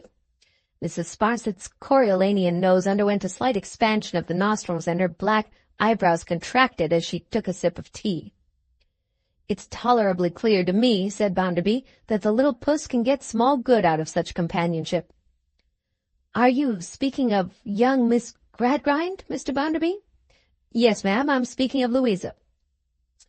"Your observation being limited to little puss," said Miss Sparsit, "and there being two little girls in question, I did not know which might be indicated by that expression." "Louisa," repeated Mr. Bounderby. "Louisa, Louisa." "You are quite another father to Louisa, sir." Mrs. Sparsit took a little more tea, and as she bent her again contracted eyebrows over her steaming cup, rather looked as if her classical countenance were invoking the infernal gods. "If you had said I was another father to Tom, young Tom, I mean, not my friend Tom Gradgrind, you might have been nearer the mark. I am going to take young Tom into my office, going to have him under my wing, ma'am." "Indeed? Rather young for that, is he not, sir?" Mrs. Sparsit's "sir" in addressing Mr. Bounderby was a word of ceremony, rather extracting consideration for herself in the use than honoring him. "I'm not going to take him at once. He is to finish his educational cramming before then," said Bounderby. "By the Lord Harry, he'll have enough of it first and last. He'd open his eyes, that boy would, if he knew how empty of learning my young ma was at his time of life, which, by the by, he probably did know, for he'd heard of it often enough. But it's extraordinary the difficulty I have on scores of such subjects in speaking to anyone on equal terms. Here, for example, I've been speaking to you this morning about tumblers. What do you know about tumblers? At the time when, to have been a tumbler in the mud of the streets would have been a godsend to me, a prize in the lottery to me. You were at the Italian opera. You were coming out of the Italian opera, ma'am, in white satin and jewels, a blaze of splendor, when I hadn't a penny to buy a link to light you." "I certainly, sir," returned Mrs. Sparsit, with a dignity serenely mournful, "was familiar with the Italian opera at a very early age." "Egad, ma'am, so was I," said Bounderby, "with the wrong side of it. A hard bed the pavement of its arcade used to make, I assure you. People like you, ma'am, accustomed from infancy to lie on down feathers, have no idea how hard a paving stone is without trying it. No, it's of no use my talking to you about tumblers. I should speak of foreign dancers, and the West End of London, and Mayfair, and lords and ladies and honourables." "I trust, sir," rejoined Mrs. Sparsit, with decent resignation, "it is not necessary that you should do anything of that kind. I hope I have learned how to accommodate myself to the changes of life. If I have acquired an interest in hearing of your instructive experiences, and can scarcely hear enough of them, I claim no merit for that, since I believe it is a general sentiment." "Well, ma'am," said her patron, "perhaps some people may be pleased to say that they do like to hear in his own unpolished way what Josiah Bounderby of Coketown has gone through, but you must confess that you were born in the lap of luxury yourself. Come, ma'am, you know you were born in the lap of luxury." "I do not, sir," returned Mrs. Sparsit with a shake of her head, "deny it." Mr. Bounderby was obliged to get up from table and stand with his back to the fire, looking at her, she was such an enhancement of his position. "And you were in crack society, devilish high society," he said, warming his legs. "It is true, sir," returned Mrs. Sparsit, with an affectation of humility the very opposite of his, and therefore in no danger of jostling it.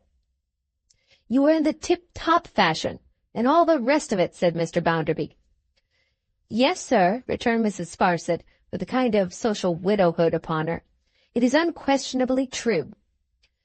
Mr. Bounderby, bending himself at the knees, literally embraced his legs in his great satisfaction, and laughed aloud. Mr. and Miss Gradgrind being then announced, he received the former with a shake of the hand, and the latter with a kiss.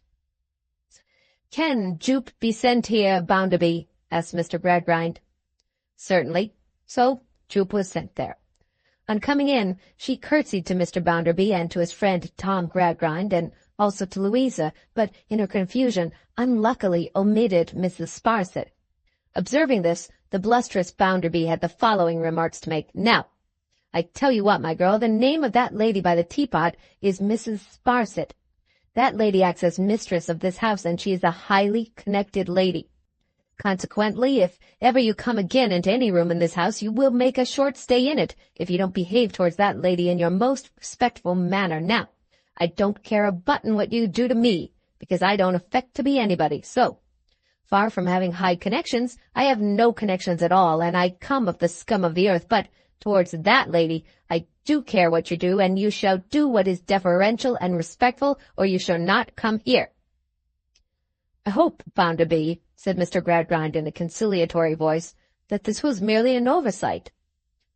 "My friend Tom Gradgrind suggests, Mrs. Sparsit," said Bounderby, "that this was merely an oversight."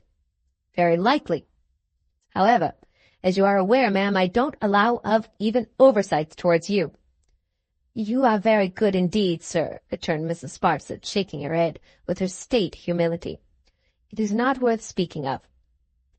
Sissy, who all this time had been faintly excusing herself with tears in her eyes, was now waved over by the master of the house to Mr. Gradgrind. She stood looking intently at him, and Louisa stood coldly by, with her eyes upon the ground, while he proceeded thus. "Jupe, I have made up my mind to take you into my house, and when you are not in attendance at the school, to employ you about Mrs. Gradgrind, who is rather an invalid. I have explained to Miss Louisa that this is, Miss Louisa, the miserable but natural end of your late career, and you are to expressly understand that the whole of that subject matter is past. It is not to be referred to any more. From this time you begin your history. You are at present ignorant, I know." "Yes, sir, very," she answered, curtsying. "I shall have the satisfaction of causing you to be strictly educated, and you will be a living proof, to all who come into communication with you, of the advantages of the training you will receive. You will be reclaimed, informed. You have been in the habit now of reading to your father and those people I found you among, I dare say, said Mr. Gradgrind, beckoning her nearer to him before he said so, and dropping his voice. Only to father and Merrylegs, sir, at least I mean to father, when Merrylegs was always there. Never mind Merrylegs, Jupe, said Mr. Gradgrind with a passing frown. I don't ask about him. I understand you to have been in the habit of reading to your father. Oh, yes, sir, thousands of times. They were the happiest. Oh, of all the happy times we had together, sir. It was only now, when her sorrow broke out, that Louisa looked at her. And what, asked Mr. Gradgrind in a still lower voice, did you read to your father, Jupe? About the fairies, sir, and the dwarf, and the hunchback, and the genies, she sobbed out, and about— Hush, said Mr. Gradgrind, that is enough. Never breathe a word of such destructive nonsense any more. Bounderby, this is a case for rigid training, and I shall observe it with interest. Well, returned Mr. Bounderby, I have given you my opinion already, and I shouldn't do as you do. But very well, since you are bent upon it, very well. So Mr. Gradgrind and his daughter took Cecilia Jupe off with them to Stone Lodge, and on the way Louisa never spoke one word, good or bad, and Mr. Bounderby went about his daily pursuits, and Mrs. Sparsit got behind her eyebrows and meditated in the gloom of that retreat all the evening. End of Chapter 8. Never Wonder.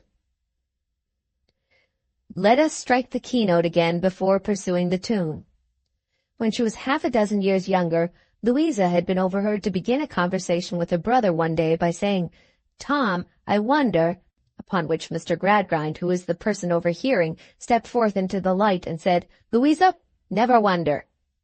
Herein lay the spring of the mechanical art and mystery of educating the reason without stooping to the cultivation of the sentiments and affections. Never wonder. By means of addition, subtraction, multiplication, and division, settle everything somehow, and never wonder. Bring to me, the chokum child, yonder baby just able to walk, and I will engage that it shall never wonder. Now, besides very many babies just able to walk, there happened to be in Coketown a considerable population of babies who had been walking against time towards the infinite world 20, 30, 40, 50 years and more.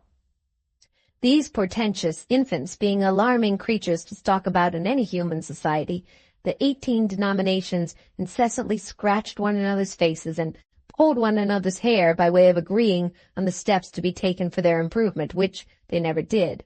A surprising circumstance when the happy adaptation of the means to the end is considered. Still, although they differed in every other particular, conceivable and inconceivable, especially inconceivable, they were pretty well united on the point that these unlucky infants were never to wonder. Body number 1 said they must take everything on trust. Body number 2 said they must take everything on political economy. Body number 3 wrote leaden little books for them showing how the good grown-up baby invariably got to the savings bank and the bad grown-up baby invariably got transported. Body number 4, under dreary pretenses of being droll, when it was very melancholy indeed, made the shallowest pretenses of concealing pitfalls of knowledge, into which it was the duty of these babies to be smuggled and inveigled. But all the bodies agreed that they were never to wonder. There was a library in Coketown to which general access was easy. Mr. Gradgrind greatly tormented his mind about what the people read in this library, a point whereon little rivers of tabular statements periodically flowed into the howling ocean of tabular statements, which no diver ever got to any depth in and came up sane. It was a disheartening circumstance, but a melancholy fact, that even these readers persisted in wondering. They wondered about human nature, human passions, human hopes and fears, the struggles, triumphs and defeats, the cares and joys and sorrows, the lives and deaths of common men and women. They sometimes, after 15 hours' work, sat down to read mere fables about men and women more or less like themselves, and about children more or less like their own. They took Defoe to their bosoms instead of Euclid, and seemed to be on the whole more comforted by Goldsmith than by Cocker. Mr. Gradgrind was forever working, in print and out of print, at this eccentric sum, and he never could make out how it yielded this unaccountable product. "I am sick of my life, Lou. I hate it altogether, and I hate everybody except you," said the unnatural young Thomas Gradgrind in the hair-cutting chamber at twilight.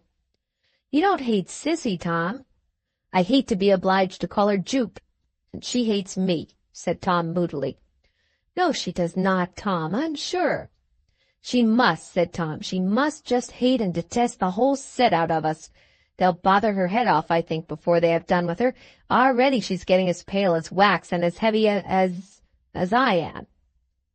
Young Thomas expressed these sentiments sitting astride of a chair before the fire, with his arms on the back and his sulky face on his arms. His sister sat in the darker corner by the fireside, now looking at him, now looking at the bright sparks as they dropped upon the hearth.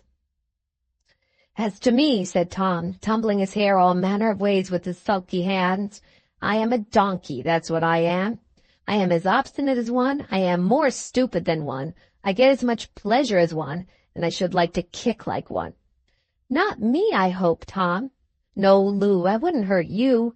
I made an exception of you at first. I don't know what this jolly old jaundiced jail—" Tom had paused to find a sufficiently complimentary and expressive name for the parental roof, and seemed to relieve his mind for a moment by the strong alliteration of this one. "Would be without you." "Indeed, Tom, do you really and truly say so?" "Why, of course I do. What's the use of talking about it?" returned Tom, chafing his face on his coat sleeve as if to mortify his flesh and have it in unison with his spirit. "Because, Tom," said his sister, after silently watching the sparks a while, "as I get older and nearer growing up, I often sit wondering here and think how unfortunate it is for me that I can't reconcile you to home better than I am able to do. I don't know what other girls know. I can't play to you or sing to you. I can't talk to you so as to lighten your mind, for I never see any amusing sights or read any amusing books that it would be a pleasure or a relief to you to talk about when you are tired." "Well, no more do I. I'm as bad as you in that respect, and I'm a mule, too, which you're not. If father was determined to make me either a prig or a mule, and I'm not a prig, why, it stands to reason I must be a mule." "And so I am," said Tom desperately. "It's a great pity," said Louisa after another pause, and speaking thoughtfully out of her dark corner. "It's a great pity, Tom. It's very unfortunate for both of us." "Oh, you," said Tom, you're a girl, Lou, and a girl comes out of it better than a boy does. I don't miss anything in you. You're the only pleasure I have. You can brighten even this place, and you can always lead me as you like." "You are a dear brother, Tom, and while you think I can do such things, I don't so much mind knowing better. Though I do know better, Tom, and am very sorry for it." She came and kissed him, and went back into her corner again. "I wish I could collect all the facts we hear so much about," said Tom, spitefully setting his teeth, "and all the figures, and all the people who found them out, and I wish I could put 1,000 barrels of gunpowder under them and blow them all up together. However, when I go to live with old Bounderby, I'll have my revenge." "Your revenge, Tom?" "I mean, I'll enjoy myself a little, and go about and see something and hear something. I'll recompense myself for the way in which I've been brought up." "But don't disappoint yourself beforehand, Tom. Mr. Bounderby thinks as father thinks, and is a great deal rougher, and not half so kind." "Oh," said Tom, laughing, "I don't mind that. I shall very well know how to manage and smooth old Bounderby." The shadows were defined upon the wall, but those of the high presses in the room were all blended together on the wall and on the ceiling, as if the brother and sister were overhung by a dark cavern. Or a fanciful imagination, if such treason could have been there, might have made it out to be the shadow of their subject, and of its lowering association with their future. "What is your great mode of smoothing and managing, Tom? Is it a secret?" "Oh," said Tom, "if it is a secret, it's not far off. It's you. You are his little pet. You are his favorite. He'll do anything for you. When he says to me what I don't like, I shall say to him, 'My sister Luke will be hurt and disappointed, Mr. Bounderby. She always used to tell me that she was sure you would be easier with me than this.' That'll bring him about, or nothing will." After waiting for some answering remark and getting none, Tom wearily relapsed into the present time, and twined himself yawning round and about the rails of his chair, and rumpled his head more and more until he suddenly looked up and asked, "Have you gone to sleep, Lou?" "No, Tom. I am looking at the fire." "You seem to find more to look at in it than I ever could find," said Tom. "Another of the advantages, I suppose, of being a girl." "Tom," inquired his sister slowly and in a curious tone, as if she were reading what she asked in the fire, and was not quite plainly written there, "do you look forward with any satisfaction to this change to Mr. Bounderby's?" "Why, there's one thing to be said of it," returned Tom, pushing his chair from him and standing up. "He will be getting away from home." "There is one thing to be said of it," Louisa repeated in her former curious tone. "It will be getting away from home. Yes. Not but what I shall be very unwilling both to leave you, Lou, and to leave you here. But I must go, you know, whether I like it or not, and I had better go where I can take with me some advantage of your influence than where I should lose it altogether. Don't you see?" "Yes, Tom." The answer was so long in coming, though there was no indecision in it, that Tom went and leaned on the back of her chair to contemplate the fire which so engrossed her from her point of view, and see what he could make of it. "Except that it is a fire," said Tom, "it looks to me as stupid and blank as everything else looks. What do you see in it? Not a circus." "I don't see anything in it, Tom, particularly, but since I have been looking at it, I have been wondering about you and me grown up." "Wondering again," said Tom. "I have such unmanageable thoughts," returned his sister, "that they will wonder." "Then I beg of you, Louisa," said Mrs. Gradgrind, who had opened the door without being heard, "to do nothing of that description. For goodness' sake, you inconsiderate girl, or I shall never hear the last of it from your father. And Thomas, it is really shameful, with my poor head continually wearing me out, that a boy brought up as you have been, and whose education has cost what yours has, should be found encouraging his sister to wonder, when he knows his father has expressly said that she is not to do it." Louisa denied Tom's participation in the offense, but her mother stopped her with the conclusive answer, "Louisa, don't tell me in my state of health, for unless you had been encouraged, it is morally and physically impossible that you could have done it." "I was encouraged by nothing, mother, but by looking at the red sparks dropping out of the fire and whitening and dying.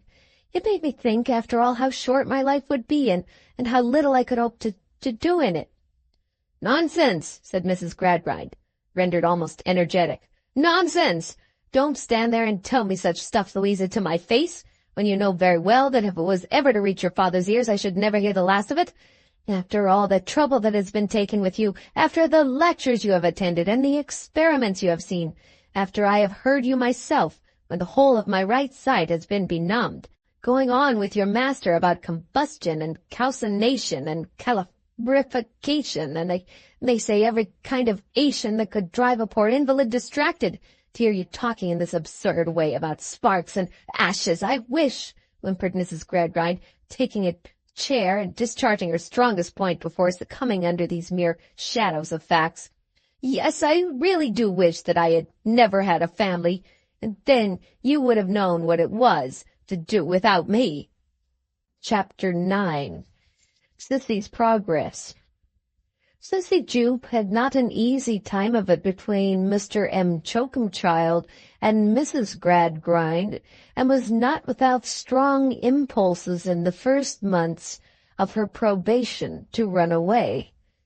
It hailed facts all day long so very hard, and life in general was open to her as such a closely ruled ciphering book, that assuredly she would have run away, but for only one restraint.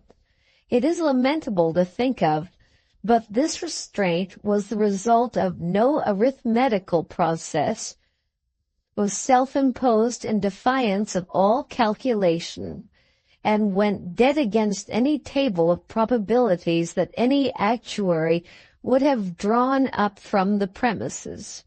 The girl believed that her father had not deserted her. She lived in the hope that he would come back, and in the faith that he would be made the happier by her remaining where she was. The wretched ignorance with which Jupe clung to this consolation, rejecting the superior comfort of knowing on a sound arithmetical basis that her father was an unnatural vagabond, filled Mr. Gradgrind with pity. Yet what was to be done? M. Coketown reported that she had a very dense head for figures, that, once possessed with a general idea of the globe, she took the smallest conceivable interest in its exact measurements, that she was extremely slow in the acquisition of dates, unless some pitiful incident happened to be concerned therewith, that she would burst into tears on being required by the mental process immediately to name the cost of 247 muslin caps at 14 pence halfpenny, that she was as low down in the school as low could be, that after 8 weeks of induction into the elements of political economy, she had only yesterday been set right by a prattler 3 feet high for returning to the question, "What is the first principle of this science?" The absurd answer, "To do unto others as I would that they should do unto me." Mr. Gradgrind observed, shaking his head, that all this was very bad, that it showed the necessity of infinite grinding at the mill of knowledge, as per system, schedule, blue book, report, and tabular statements A to Z, and that Jupe must be kept to it. So Jupe was kept to it and became low-spirited, but no wiser. "It would be a fine thing to be you, Miss Louisa," she said one night, when Louisa had endeavored to make her perplexities for next day something clearer to her. "Do you think so?" "I should know so much, Miss Louisa. All that is difficult to me now would be so easy then." "You might not be better for it, Sissy." Sissy submitted after a little hesitation. "I should not be the worse, Miss Louisa," to which Louisa answered, "Oh, I don't know that." There had been so little communication between these two, both because life at Stone Lodge went monotonously round like a piece of machinery which discouraged human interference, and because of the prohibition relative to Sissy's past career, that they were still almost strangers. Sissy, with her dark eyes wonderingly directed to Louisa's face, was uncertain whether to say more or to remain silent. "You are more useful to my mother and more pleasant with me than I can ever be," Louisa resumed. "You are pleasanter to yourself than I am to myself." "But if you please, Miss Louisa," Sissy pleaded, "I am, oh, so stupid." Louisa, with a brighter laugh than usual, told her she would be wiser by and by. "Oh, you don't know," said Sissy, half crying, "what a stupid girl I am. All through school hours I make mistakes. Mr. and Mrs. M. Coketown call me up over and over again regularly to make mistakes. I can't help them. They seem to come natural to me." "Mr. and Mrs. M. Coketown never make any mistakes themselves, I suppose, Sissy?" "Oh, no," she eagerly returned. "They know everything." "Well, tell me some of your mistakes." "I am almost ashamed," said Sissy with reluctance. "But today, for instance, Mr. M. Coketown was explaining to us about natural prosperity." "National, I think it must have been," observed Louisa. Yes, it was. But isn't it the same?" she timidly asked. You had better say national, as he said so, returned Louisa with her dry reserve. National prosperity, and he said now, this schoolroom is a nation, and in this nation there are 50 millions of money. Isn't this a prosperous nation? Girl number 20, isn't this a prosperous nation? And ain't you in a thriving state? What did you say? Asked Louisa. Miss Louisa, I said I didn't know. I thought I couldn't know whether it was a prosperous nation or not, and whether I was in a thriving state or not, unless I knew who had got the money and whether any of it was mine, but that had nothing to do with it. It was not in the figures at all, said Sissy, wiping her eyes. Oh, that was a great mistake of yours, observed Louisa. Yes, Miss Louisa, I know it was now. Then Mr. Choakumchild said he would try me again, and he said, this schoolroom is an immense town, and in it there are 1 million of inhabitants, and only 25 are starved to death in the streets in the course of a year. What is your remark on that proportion? And my remark was, for I couldn't think of a better one, that I thought it must be just as hard upon those who were starved, whether the others were 1 million or 1 million. And that was wrong, too. Of course it is. Then Mr. Choakumchild said he would try me once more, and he said, oh, here are the stutterings. Statistics, said Louisa. Yes, Miss Louisa. They always remind me of stutterings, and that's another of my mistakes, of accidents upon the sea. And I find, Mr. Choakumchild said, that in a given time 100,000 persons went to sea on long voyages, and only 500 of them were drowned or burnt to death. What is the percentage? And I said, Miss, here Sissy fairly sobbed, as confessing with extreme contrition to her greatest error. I said it was nothing. Nothing, Sissy. Nothing, miss, to the relations and friends of the people who were killed. I shall never learn, said Sissy. And the worst of it is that although my poor father wished me to so much to learn, and although I'm anxious to learn because he wished me to, I'm afraid I don't like it. Louisa stood looking at the pretty modest head as it drooped abashed before her until it was raised again to glance at her face. Then she asked, did your father know so much himself that he wished you to be well taught too, Sissy? Sissy hesitated before replying, and so plainly showed her sense that they were entering on forbidden ground that Louisa added, no one hears us, and if anyone did, I'm sure no harm could be found in such an innocent question. No, Miss Louisa, answered Sissy, upon this encouragement, shaking her head. Father knows very little indeed. It's as much as he can do to write, and it's more than people in general can do to read his writing, though it is plain to me. And your mother? Father says she was quite a scholar. She died when I was born. She was— Sissy made the terrible communication nervously. She was a dancer.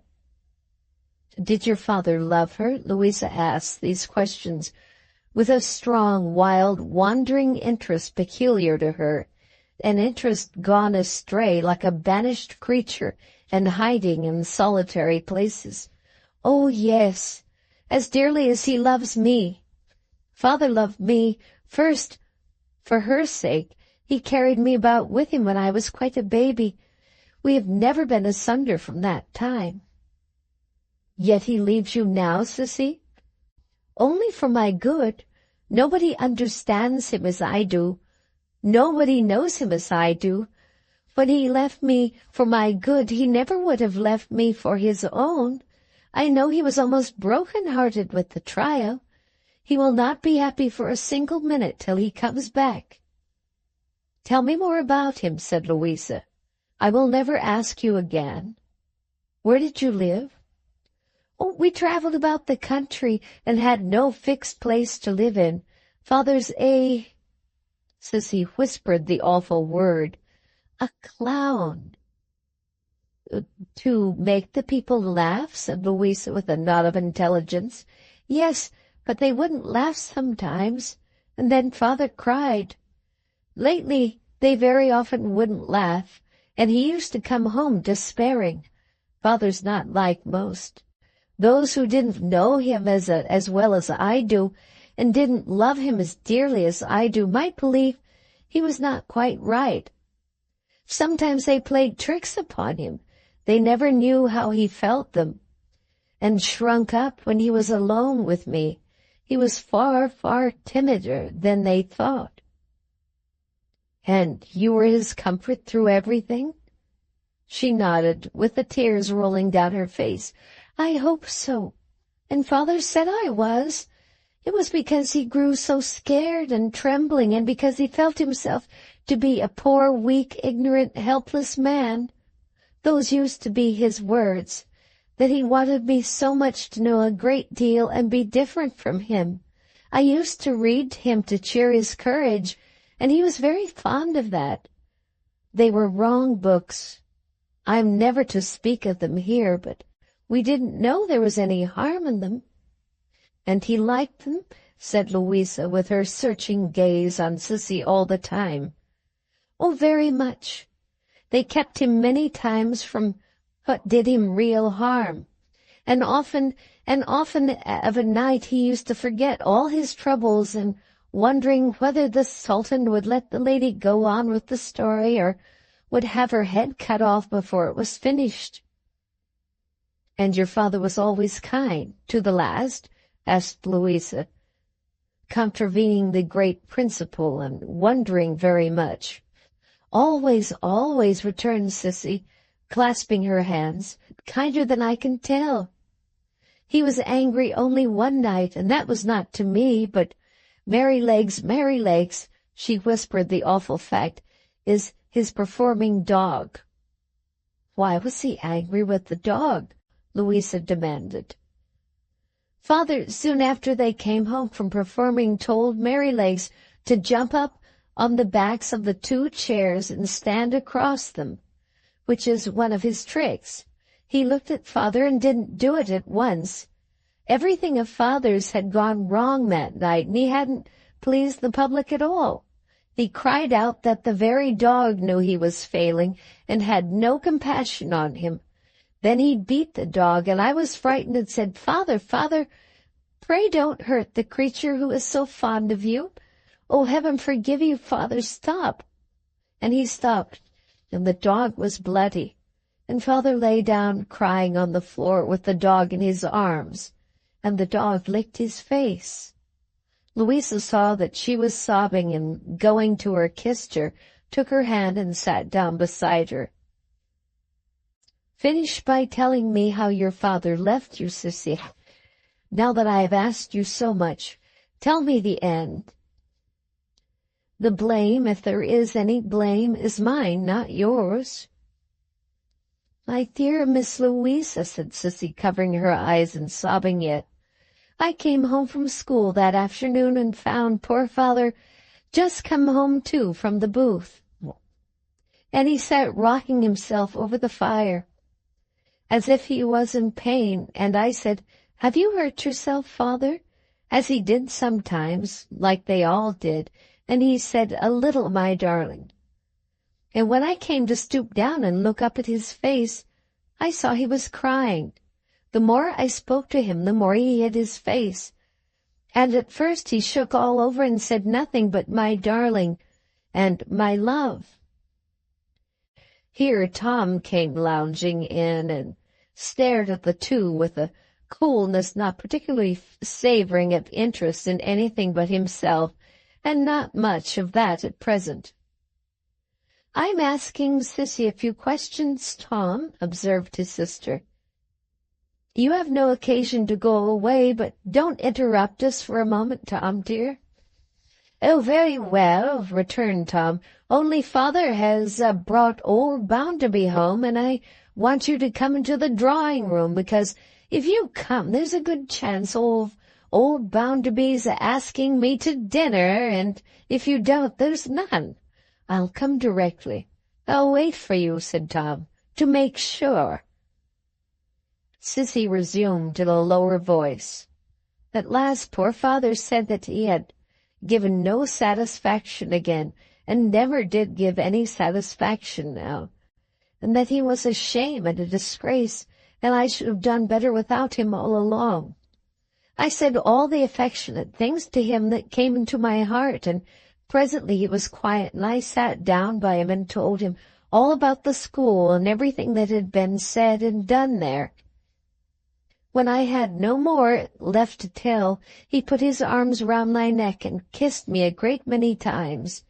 Then he asked me to fetch some of the stuff he had used for the little hurt he had had, and to get it at the best place, which was at the other end of the town from there, and then, after kissing me again, he let me go. When I had gone downstairs, I turned back that I might be a little bit more company to him yet, and looked in at the door and said, 'Father dear, shall I take Merrylegs?'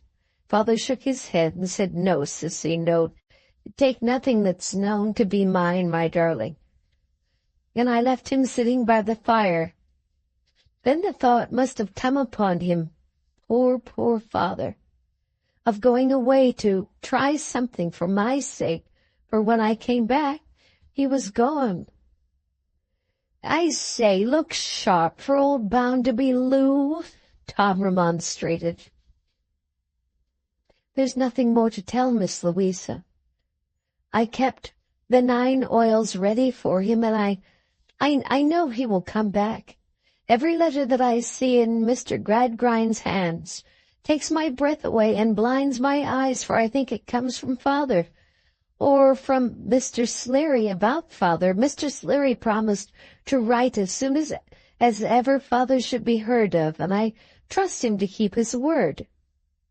"Do look sharp for old Bounderby, Lou," said Tom with an impatient whistle. "He'll be off if you don't look sharp." After this, whenever Sissy dropped a curtsy to Mr. Gradgrind in the presence of his family, and said in a faltering way, "I beg your pardon, sir, for being troublesome, but have you had any letter yet about me?" Louisa would suspend the occupation of the moment, whatever it was, and look for a reply as earnestly as Sissy did, and when Mr. Gradgrind regularly answered, "No, Jupe, nothing of the sort," the trembling of Sissy's lip would be repeated in Louisa's face, and her eyes would follow Sissy with compassion to the door. Mr. Gradgrind usually improved these occasions by remarking, when she was gone, that if Jupe had been properly trained from an early age, she would have demonstrated to herself on sound principles the baselessness of these fantastic hopes. Yet it did seem, though not to him, for he saw nothing of it, as if fantastic hope could take as strong a hold as fact. This observation must be limited exclusively to his daughter. As to Tom, he was becoming that not unprecedented triumph of calculation which is usually at work on number 1. As to Mrs. Gradgrind, if she said anything on the subject, she would come a little way out of her wrappers like a feminine dormouse and say, "Good gracious, bless me, how my poor head is vexed and worried by that girl Jupe's so perseveringly asking over and over again about her tiresome letters. Upon my word and honor, I seem to be fated and destined and ordained to live in the midst of things that I am never to hear the last of. It really is a most extraordinary circumstance that appears as if I never was to hear the last of anything. At about this point, Mr. Gradgrind's eye would fall upon her, and under the influence of that wintry piece of fact, she would become torpid again. Chapter 10. Stephen Blackpool.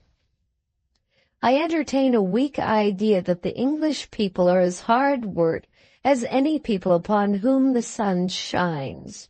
I acknowledge to this ridiculous idiosyncrasy as a reason why I would give them a little more play.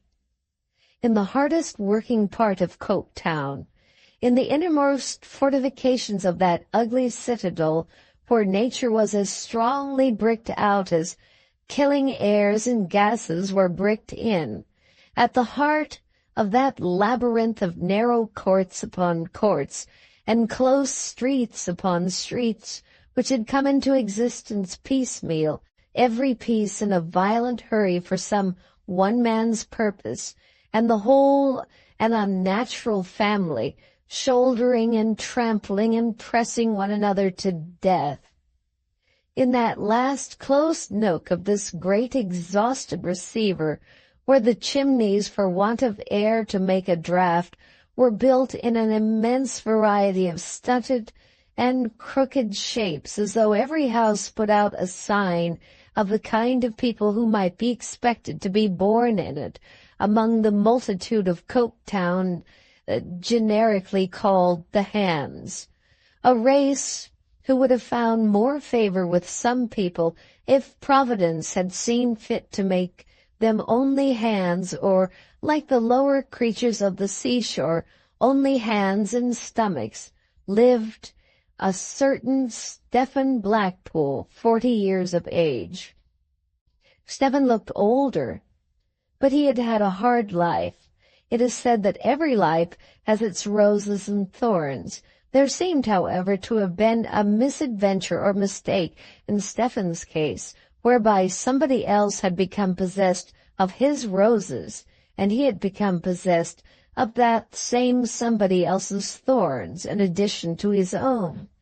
He had known, to use his words, a peck of trouble. He was usually called Old Stephen in a kind of rough homage to the fact. A rather stooping man, with a knitted brow, a pondering expression of face, and a hard-looking head sufficiently capacious on which his iron-gray hair lay long and thin, Old Stephen might have passed for a particularly intelligent man in his condition, yet he was not. He took no place among those remarkable hands who, piecing together their broken intervals of leisure through many years, had mastered difficult sciences and acquired a knowledge of most unlikely things. He held no station among the hands who could make speeches and carry on debates. Thousands of his compeers could talk much better than he at any time. He was a good power-loom weaver and a man of perfect integrity. But more he was, or what else he had in him, if anything, let him show for himself. The lights in the great factories, which looked, when they were illuminated, like fairy palaces, or the travelers by express train said so, were all extinguished, and the bells had rung for knocking off for the night, and had ceased again, and the hands, men and women, boy and girl, were clattering home. Old Stephen was standing in the street, with the odd sensation upon him which the stoppage of the machinery always produced, the sensation of its having worked and stopped in his own head. "Yet I don't see Rachel still," said he. It was a wet night, and many groups of young women passed him, with their shawls drawn over their bare heads and held close under their chins to keep the rain out. He knew Rachel well, for a glance at any one of those groups was sufficient to show him that she was not there. At last there was no more to come, and then he turned away, saying in a tone of disappointment, "Why, then I have missed her." But he had not gone the length of 3 streets when he saw another of the shawled figures in advance of him, at which he looked so keenly that perhaps its mere shadow indistinctly reflected on the wet pavement, if he could have seen it without the figure itself, moving along from lamp to lamp, brightening and fading as it went, would have been enough to tell him who was there. Making his pace at once much quicker and much softer, he darted on until he was very near this figure, then fell into his former walk and called, "Rachel!" She turned, being then in the brightness of a lamp, and raising her hood a little, showed a quiet oval face, dark and rather delicate, irradiated by a pair of very gentle eyes, and further set off by the perfect order of her shining black hair. It was not a face in its first bloom. She was a woman 35 years of age. "Ah, lad, 'tis thou." When she had said this with a smile which would have been quite expressed, though nothing of her had been seen but her pleasant eyes, she replaced her hood again, and they went on together. "I thought thou was behind me, Rachel." "No." "Early tonight, lass?" "Times I'm a little early, Stephen, times a little late. I'm never to be counted on going home." "Nor going t'other way neither, it seems to me, Rachel." "No, Stephen." He looked at her with some disappointment in his face, but with a respectful and patient conviction that she must be right in whatever she did. The expression was not lost upon her. She laid her hand lightly on his arm a moment, as if to thank him for it. "We are such true friends, lad, and such old friends, and getting to be such old folk now." "No, Rachel, thou'rt as young as ever thou wast." "One of us would be puzzled how to get old, Stephen, without t'other getting so too, both being alive," she answered, laughing. "But anyways, we're such old friends, that to hide a word of honest truth fro one another would be a sin and a pity. 'Tis better not to walk too much farther. Times, yes, 'twould be hard indeed if 'twas not to be at all," she said with a cheerfulness she sought to communicate to him. "'Tis hard anyways, Rachel." "Try to think not, and 'twill seem better." "I've tried a long time, and 'tain't got better. But thou'rt right. They make folk talk even of thee. Thou hast been that to me, Rachel.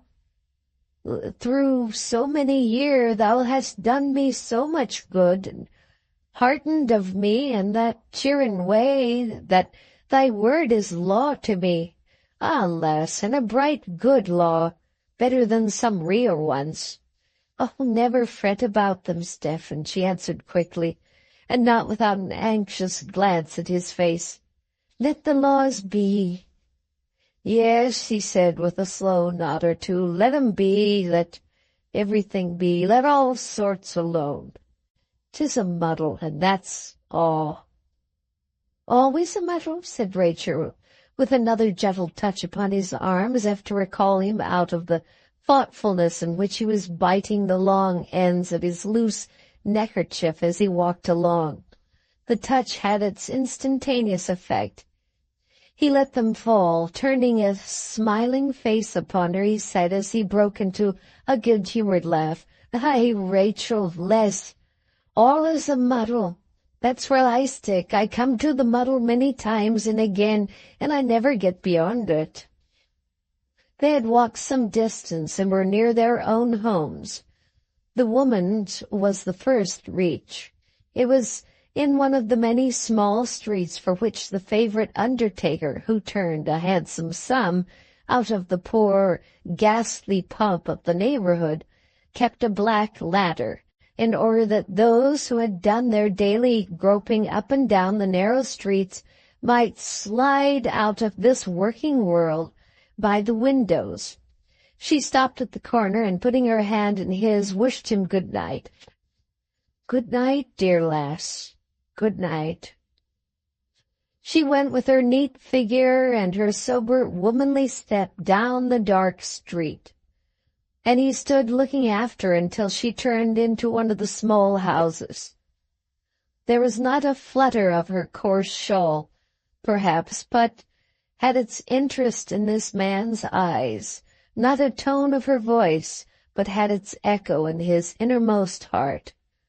When she was lost to his view, he pursued his homeward way, glancing up sometimes to the sky, where the clouds were sailing fast and wildly. But they were broken now, and the rain had ceased, and the moon shone, looking down the high chimneys of Coketown on the deep furnaces below, and casting titanic shadows of the steam engines at rest upon the walls where they were lodged. The man seemed to have brightened with the night as he went on.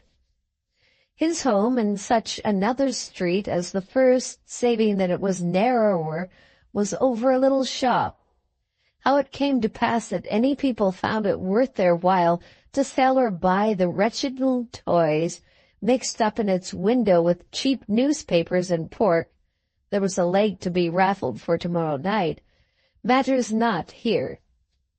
He took his end of candle from a shelf, lighted it at another end of candle on the counter without disturbing the mistress of the shop, who was asleep in her little room, and went upstairs into his lodging. It was a room not unacquainted with the black ladder under various tenants, but as neat at present as such a room could be. A few books and writings were on an old bureau in a corner. The furniture was decent and sufficient, and though the atmosphere was tainted, the room was clean. Going to the hearth, he set the candle down upon the round three-legged table standing there. He stumbled against something as he recoiled, looking down at it. It raised itself up into the form of a woman in sitting attitude. "Heavens, mercy, woman!" he cried, falling farther off from the figure. "Hast thou come back again?" Such a woman! A disabled, drunken creature, barely able to preserve her sitting posture by steadying herself with one begrimed hand on the floor, while the other was so purposeless as trying to push away her tangled hair from her face that it only blinded her the more with the dirt upon it. A creature so foul to look at, in her tatters, stains, and splashes, but so much fouler than that in her moral infamy that it was a shameful thing even to see her. After an impatient oath or two and some stupid clawing at herself with a hand not necessary to her support, she got her hair away from her eyes sufficiently to obtain a sight of him.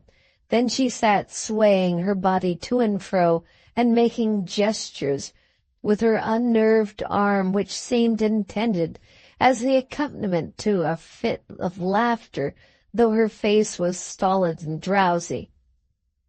"It's less. What's you're there?" Some hoarse sounds meant for this came mockingly out of her at last, and her head dropped forward on her breast.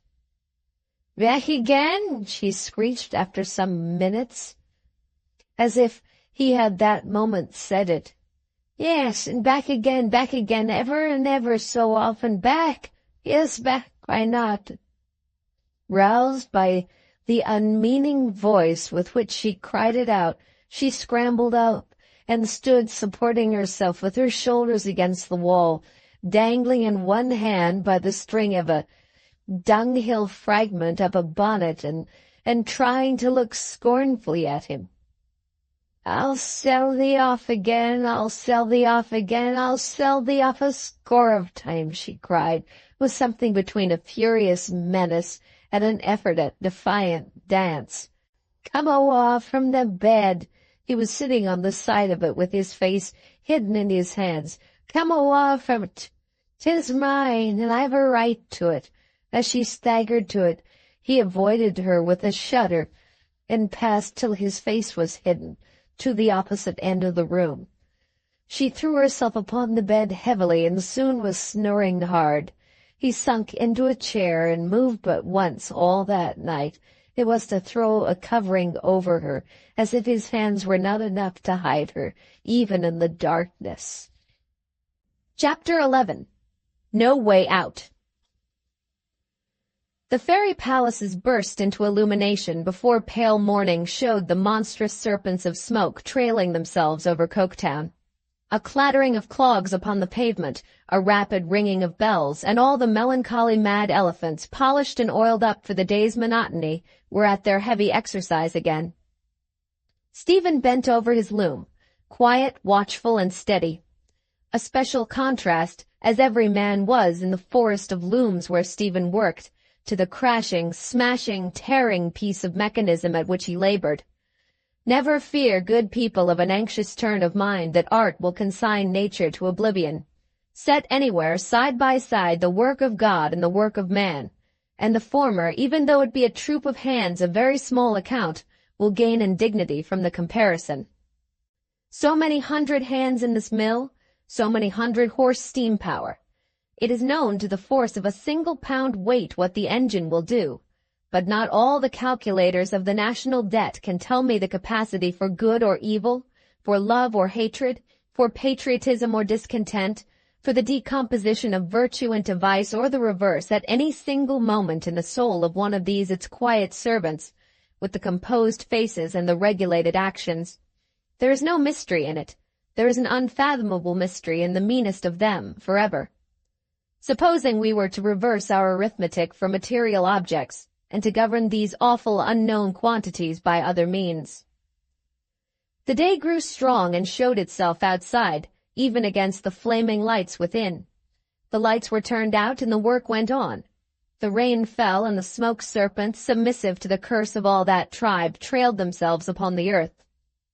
In the waste yard outside, the steam from the escape pipe, the litter of barrels and old iron, the shining heaps of coals, the ashes everywhere, were shrouded in a veil of mist and rain.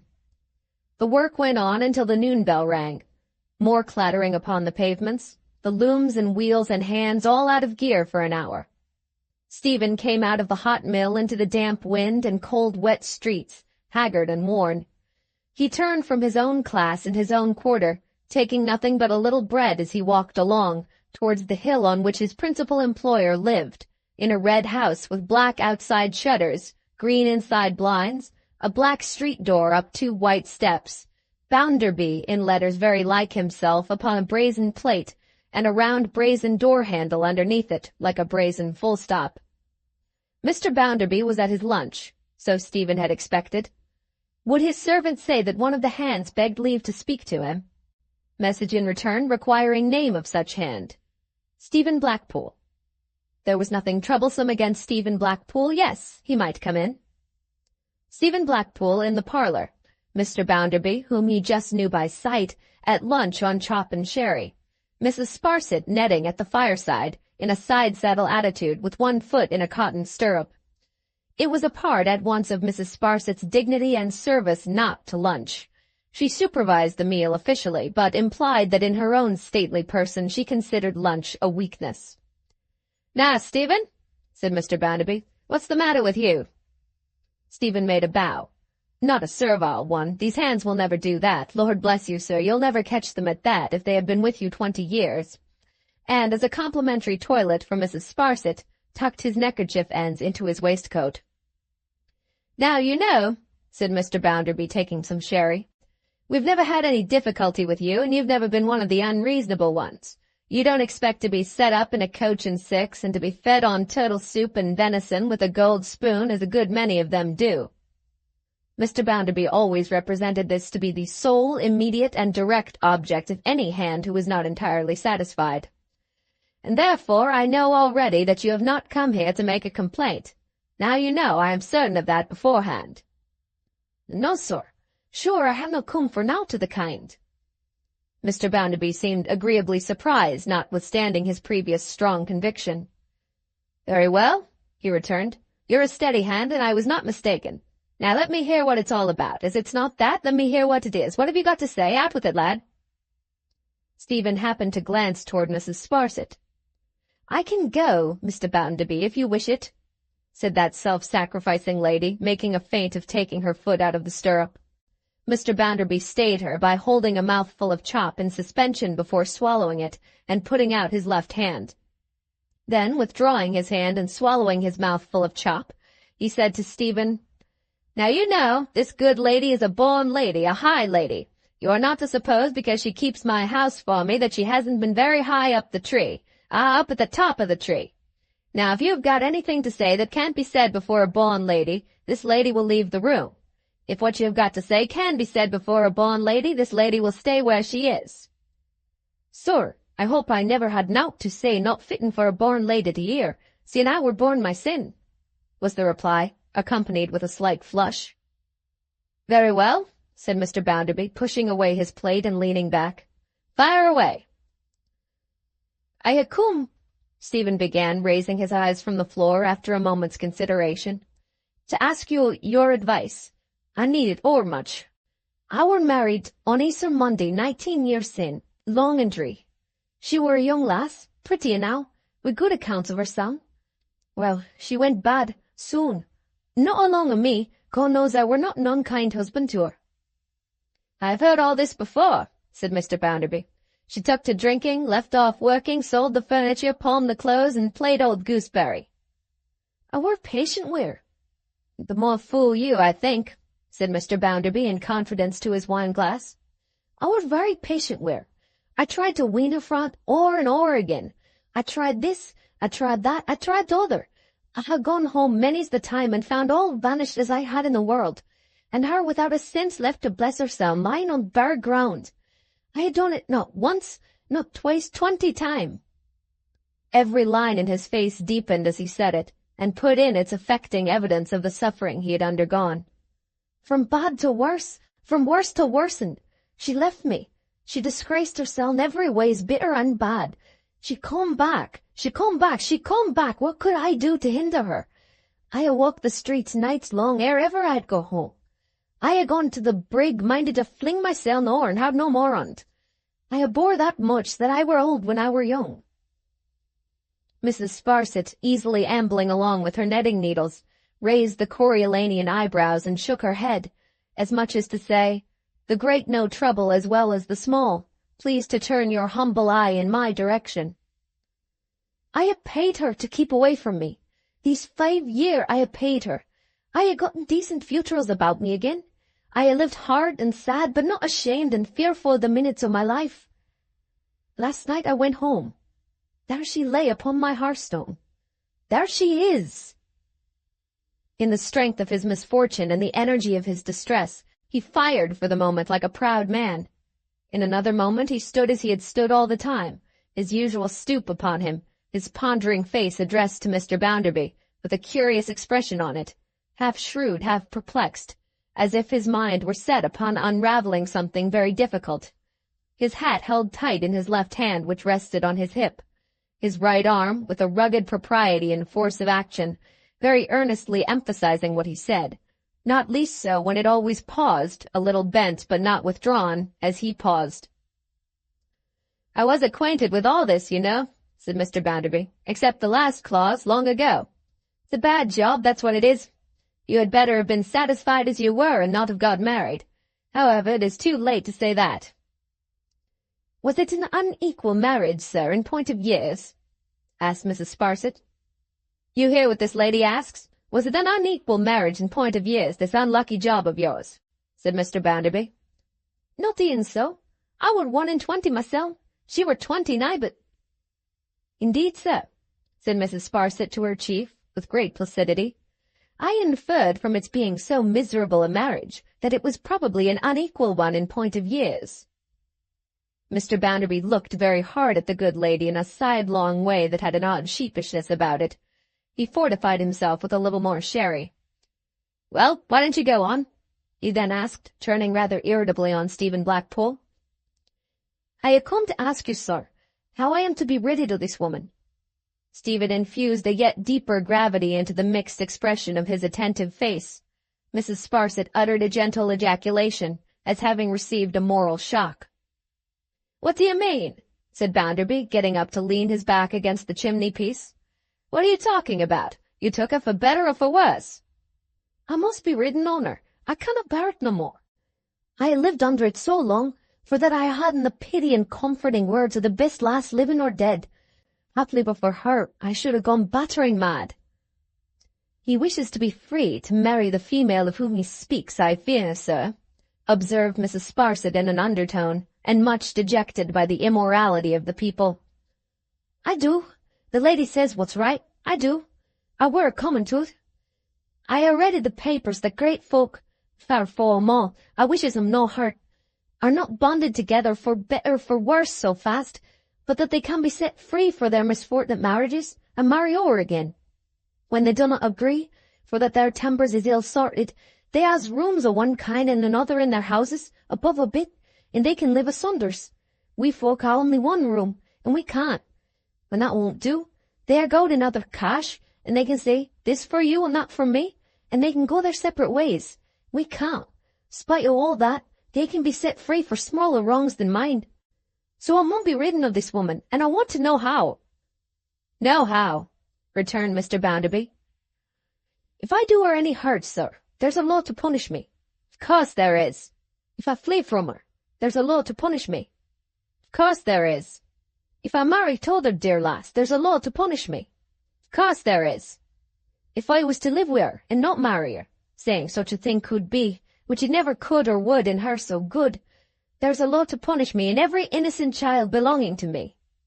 Of course there is. Now a God's name, said Stephen Blackpool, show me the law to help me. There's a sanctity in this relation of life, said Mr. Bounderby, and it must be kept up. No, do not say that, sir. Don't kept up that way, not that way. 'Tis kept down that way. I'm a weaver. I were in a factory when a child, but I had got nine to see wi, and yearn to hear wi. I read in the papers every sizes, every sessions, and you read too, I know it, with dismay, how the supposed impossibility of ever getting unchained from one another at any price, on any terms, brings blood upon this land, and brings many common married folk to battle, murder, and sudden death. Let us have this right understood. Mine's a grievous case, and I want, if you would be so good, to know the law that helps me. I tell you what, said Mr. Bounderby, putting his hands in his pockets, there is such a law. Stephen, subsiding into his quiet manner and never wandering in his attention, gave a nod. But it's not for you at all. It costs money. It costs a mint of money. How much might that be? Stephen calmly asked. Why, you'd have to go to a doctor's commons with a suit, and you'd have to go to a court of common law with a suit, and you'd have to go to the House of Lords with a suit, and you'd have to get an Act of Parliament to enable you to marry again, and it would cost you, if it was a case of very plain sailing, I suppose from 1,000 to 1,500 pound, said Mr. Bounderby, perhaps twice the money. There's no other law. Certainly not. Why then, sir, said Stephen, turning white and motioning with that right hand of his, as if he gave everything to the four winds. 'Tis a muddle. 'Tis just a muddle altogether, and the sooner I'm dead the better. Mrs. Sparsit, again dejected by the impiety of the people. Pooh, don't you talk nonsense, my good fellow, said Mr. Bounderby, about things you don't understand, and don't you call the institutions of your country a muddle, or you'll get yourself into a real muddle one of these fine mornings. The institutions of your country are not your piecework, and the only thing you have got to do is to mind your piecework. You didn't take your wife for fast and for loose, but for better and for worse. If she has turned out worse, why, all we've got to say is she might have turned out better. 'Tis a muddle, said Stephen, shaking his head as he moved to the door. 'Tis all a muddle. Now I'll tell you what, Mr. Bounderby resumed as a valedictory address. With what I shall call your unhallowed opinions, you have been quite shocking to this lady, who, as I have already told you, is a born lady, and who, as I have not already told you, has had her own marriage misfortunes to the tune of tens of thousands of pounds. Tens of thousands of pounds. He repeated it with great relish. Now, you have always been a steady hand hitherto, but my opinion is, and so I tell you plainly, that you are turning into the wrong road. You have been listening to some mischievous stranger or other, they're always about, and the best thing you can do is to come out of that. Now you know. Here his countenance expressed marvellous acuteness. I can see as far into a grindstone as another man, farther than a good many, perhaps, because I had my nose well kept to it when I was young. I see traces of the turtle soup and venison and gold spoon in this, yes, I do, cried Mr. Bounderby, shaking his head with obstinate cunning. By the Lord Harry, I do. With a very different shake of his head and deep sigh, Stephen said, Thank you, sir. I wish you good day. So he left Mr. Bounderby swelling at his own portrait on the wall as if he were going to explode himself into it, and Mrs. Sparsit still ambling on with her foot in her stirrup, looking quite cast down by the popular vices. Chapter 13. The Old Woman. Old Stephen descended the 2 white steps, shutting the black door with the brazen door-plate by the aid of the brazen full-stop, to which he gave a parting polish with the sleeve of his coat, observing that his hot hand clouded it. He crossed the street with his eyes bent upon the ground, and thus was walking sorrowfully away when he felt a touch upon his arm. It was not the touch he needed most at such a moment, the touch that could calm the wild waters of his soul as the uplifted hand of the sublimest love and patience could abate the raging of the sea. Yet it was a woman's hand, too. It was an old woman, tall and shapely still, though withered by time, on whom his eyes fell when he stopped and turned. She was very cleanly and plainly dressed, had country mud upon her shoes, and was newly come from a journey. The flutter of her manner and the unwonted noise of the streets, the spare shawl carried unfolded on her arm, the heavy umbrella and little basket, the loose long-fingered gloves to which her hands were unused, all bespoke an old woman from the country, in her plain holiday clothes, come into Coketown on an expedition of rare occurrence. Remarking this at a glance with the quick observation of his class, Stephen Blackpool bent his attentive face, his face which, like the faces of many of his order, by dint of long working with eyes and hands in the midst of a prodigious noise, had acquired the concentrated look with which we are familiar in the countenances of the deaf, the better to hear what she asked him. "Pray, sir," said the old woman, "didn't I see you come out of that gentleman's house?" Pointing back to Mr. Bounderby's. "I believe it was you, unless I have had the bad luck to mistake the person in following." "Yes, missus," returned Stephen, "it were me." You'll excuse an old woman's curiosity, have you seen the gentleman?" "Yes, missus." "And how did he look, sir? Was he portly, bold, outspoken, and haughty?" As she straightened her own figure and held up her head in adapting her action to her words, the idea crossed Stephen that he had seen this old woman before, and had not quite liked her. "Oh, yes," he returned, observing her more attentively. "You were all that." "And healthy," said the old woman, "as the fresh wind." "Yes," returned Stephen. "He were eatin' and drinkin', as large and as loud as a humble-bee." "Thank you," said the old woman with infinite content. "Thank you." He certainly never had seen this old woman before, yet there was a vague remembrance in his mind, as if he had more than once dreamed of some old woman like her. She walked along at his side, and gently accommodating himself to her humor, he said Coketown was a busy place, was it not? To which she answered, "Aye, sure, dreadful busy." Then he said she came from the country, he saw. To which she answered in the affirmative. "By Parliamentary, this morning. I came 40 mile by Parliamentary this morning, and I'm going back the same 40 mile this afternoon. I walked 9 mile to the station this morning, and if I find nobody on the road to give me a lift, I shall walk the 9 mile back tonight. That's pretty well, sir, at my age," said the chatty old woman, her eye brightening with exultation. "'Deed 'tis. Don't do it too often, missus." No, once a year," she answered, shaking her head. "I spend my savings, sir, once every year. I come regular to tramp about the streets and see the gentleman." "Only to see him?" returned Stephen. "That's enough for me," she replied with great earnestness and interest of manner. "I ask no more. I have been standing about on this side of the way to see that gentleman," turning her head back towards Mr. Bounderby's again. "Come out. But he's late this year, and I've not seen him. You came out instead. Now, if I am obliged to go back without a glimpse of him, I only want a glimpse. Well, I have seen you, and you have seen him, and I must make that do." Saying this, she looked at Stephen as if to fix his features in her mind, and her eye was not so bright as it had been. With a large allowance for difference of tastes, and with all submission to the patricians of Coketown, It seemed so extraordinary a source of interest to take so much trouble about that it perplexed him. But they were passing the church now, and as his eye caught the clock, he quickened his pace. He was going to work, the old woman said, quickening hers too, quite easily. Yes, time was nearly out. On his telling her where he worked, the old woman became a more singular old woman than before. "Aren't you happy?" she asked him. "Why, there's almost nobody but has their troubles, missus," he answered evasively, because the old woman appeared to take it for granted that he would be very happy indeed, and he had not the heart to disappoint her. He knew that there was trouble enough in the world, and if the old woman had lived so long and could count upon his having so little, why, so much the better for her and none the worse for him. "Aye, you have your troubles at home, you mean," she said. "Times, just now and then," he answered slightly. "But working under such a gentleman, they don't follow you to the factory." No, they didn't follow him there," said Stephen. "All correct there, everything accordant there." He did not go so far as to say for her pleasure that there was a sort of divine right there, but I have heard claims almost as magnificent of late years. They were now in the back by-road near the place, and the hands were crowding in. The bell was ringing, and the serpent was a serpent of many coils, and the elephant was getting ready. The strange old woman was delighted with the very bell.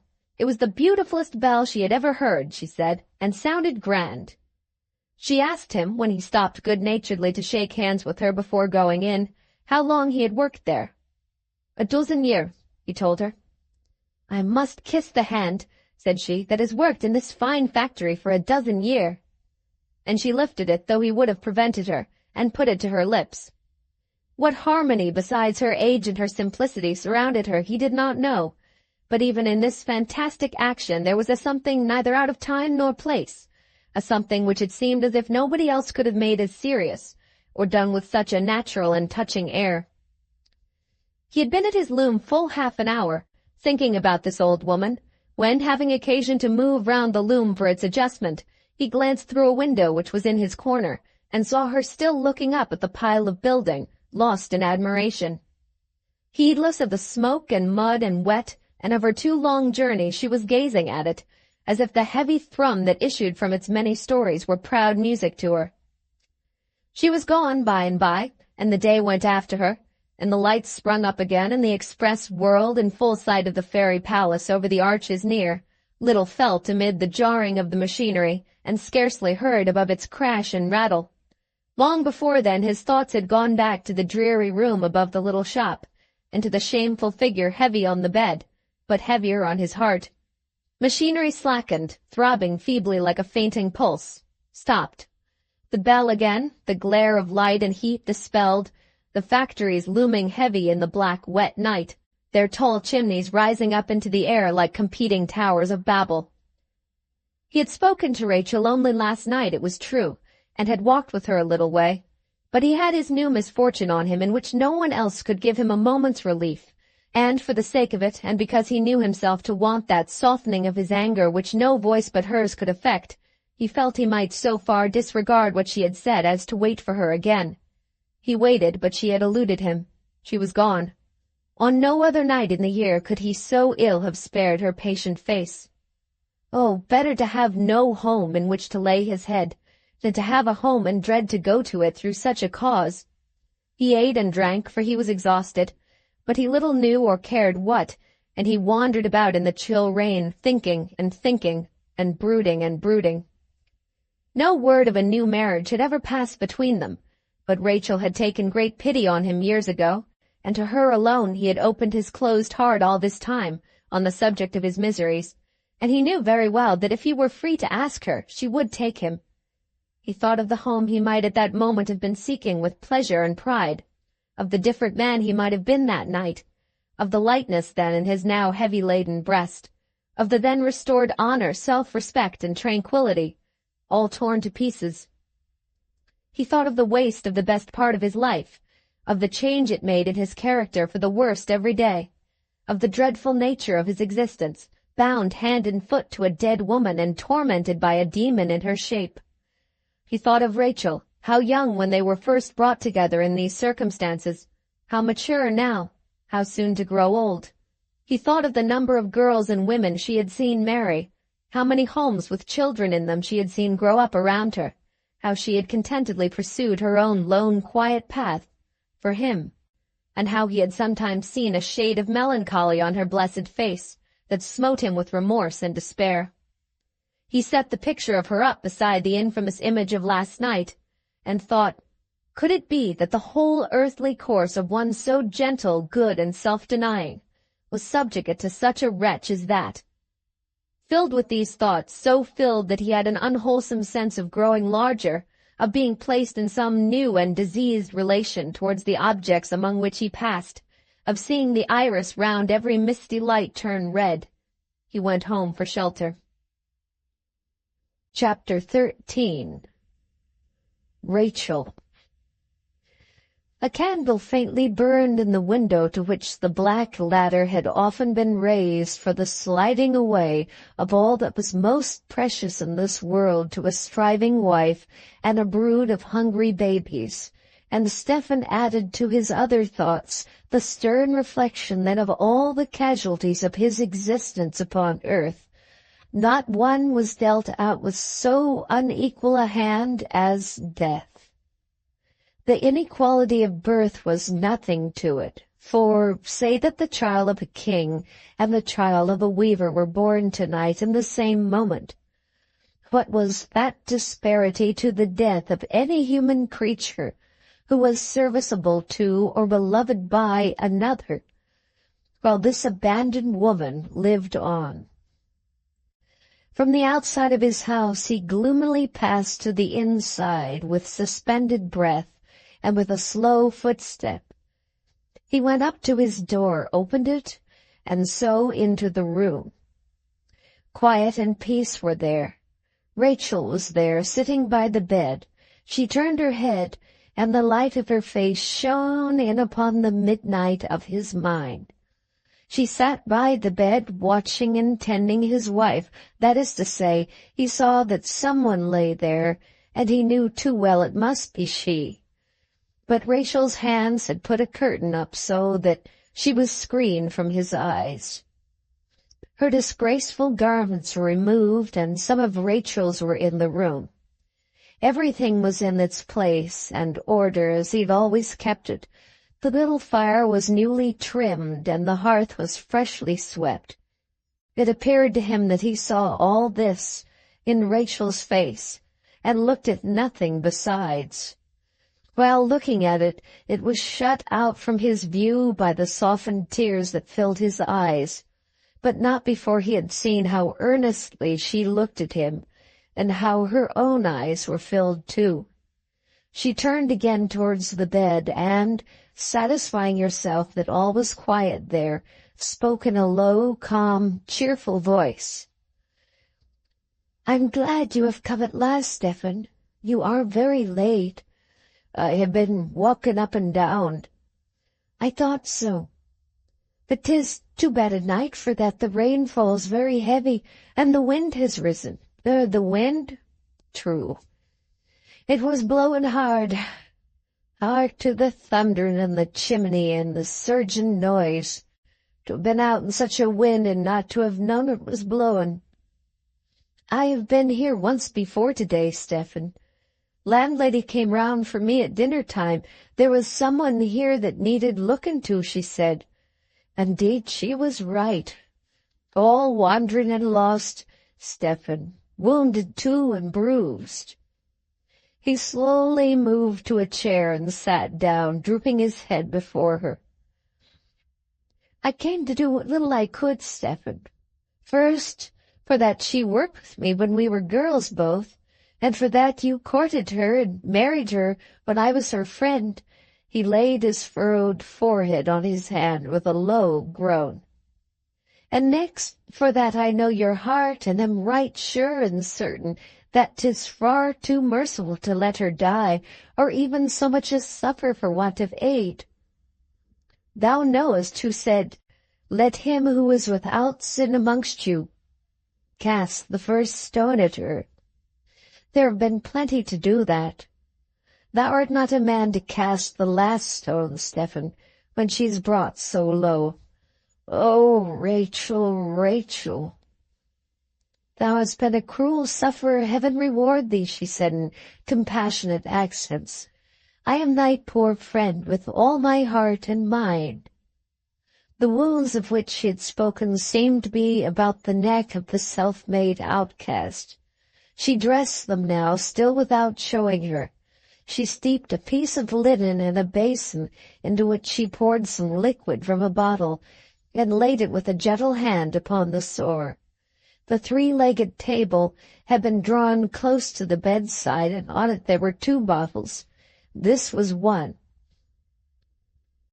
It was not so far off but that Stephen, following her hands with his eyes, could read what was printed on it in large letters. He turned of a deadly hue, and a sudden horror seemed to fall upon him. "I will stay here, Stephen," said Rachel, quietly resuming her seat, "till the bells go 3. 'Tis to be done again at 3, and then she may be left till morning." "But thy rest again tomorrow's work, my dear."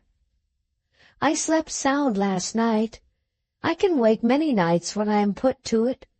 'Tis thou who art in need of rest, so white and tired. Try to sleep in the chair there while I watch. Thou hadst no sleep last night, I can well believe. Tomorrow's work is far harder for thee than for me." He heard the thundering and surging out of doors, and it seemed to him as if his late angry mood were going about trying to get at him. She had cast it out. She would keep it out. He trusted to her to defend him from himself. "She don't know me, Stephen. She just drowsily mutters and stares. I've spoken to her time and again, but she don't notice. 'Tis well so. When she comes to her right mind once more, I shall have done what I can, and she never the wiser." "How long, Rachel, is't looked for that she'll be so?" "Doctor said she would happily come to her mind tomorrow." His eyes again fell on the bottle, and a tremble passed over him, causing him to shiver in every limb. She thought he was chilled with the wet. "No," he said, "it was not that. He'd had a fright." "A fright?" Aye, coming in. When I were walking, when I were thinking, It seized him again, and he stood up, holding by the mantel-shelf, as he pressed his dank, cold hair down with a hand that shook as if it were palsied. "Stephen!" She was coming to him, but he stretched out his arm to stop her. "No, don't, please. Don't. Let me see thee sitting by the bed. Let me see thee as so good and so forgiven. Let me see thee as I see thee when I come in. I can never see thee better than so. Never, never, never." He had a violent fit of trembling and then sunk into his chair. After a time he controlled himself, and, resting with an elbow on one knee and his head upon that hand, he could look toward Rachel's. Seen across the dim candle with his moistened eyes, she looked as if she had a glory shining round her head. He could have believed she had. He did believe it, as the noise without shook the window, rattled at the door below, and went about the house clamoring and lamenting. "When she gets better, Stephen, 'tis to be hoped she'll leave thee to thyself again, and do thee no more hurt. Anyways, we will hope so now. And now I shall keep silence, for I want thee to sleep."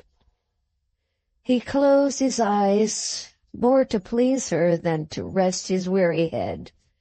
But by slow degrees, as he listened to the great noise of the wind, he ceased to hear it, or it changed into the working of his loom, or even into the voices of the day, his own included, saying what had been really said.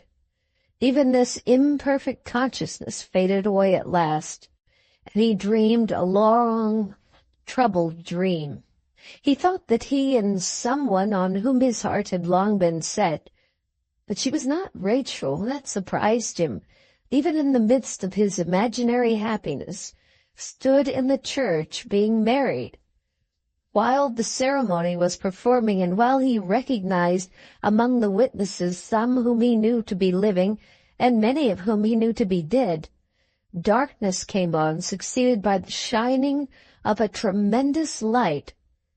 It broke from one line in the table of commandments at the altar, and illuminated the building with the words.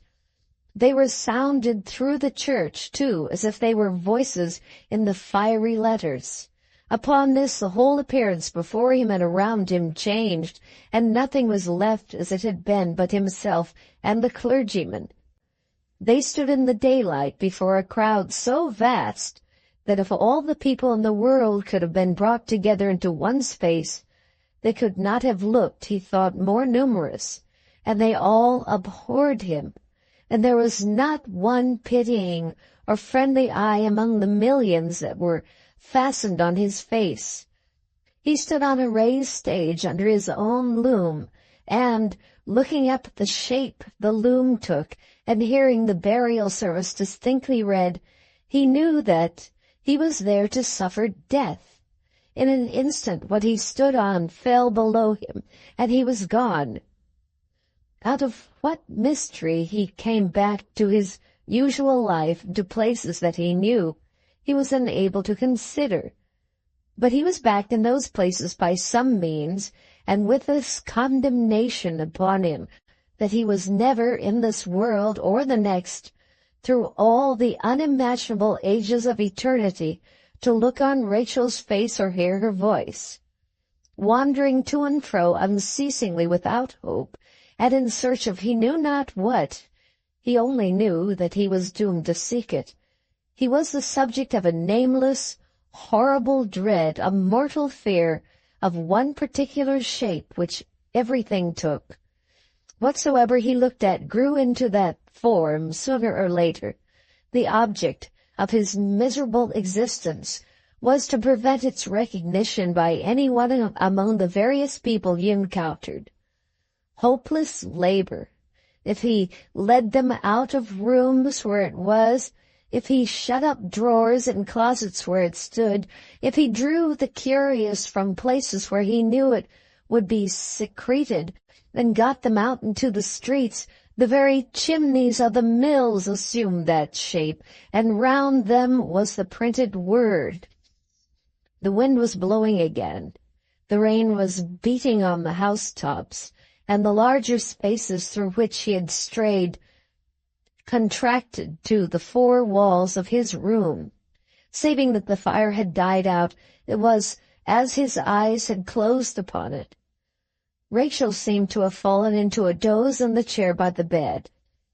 She sat wrapped in her shawl, perfectly still. The table stood in the same place close by the bedside, and on it, in its real proportions and appearance, was the shape so often repeated. He thought he saw the curtain move. He looked again, and he was sure it moved. He saw a hand come forth and grope about a little. Then the curtain moved more perceptibly, and the woman in the bed put it back and sat up. With her woeful eyes so haggard and wild, so heavy and large, she looked all round the room, and past the corner where he slept in his chair. Her eyes returned to that corner, and she put her hand over them as a shade while she looked into it.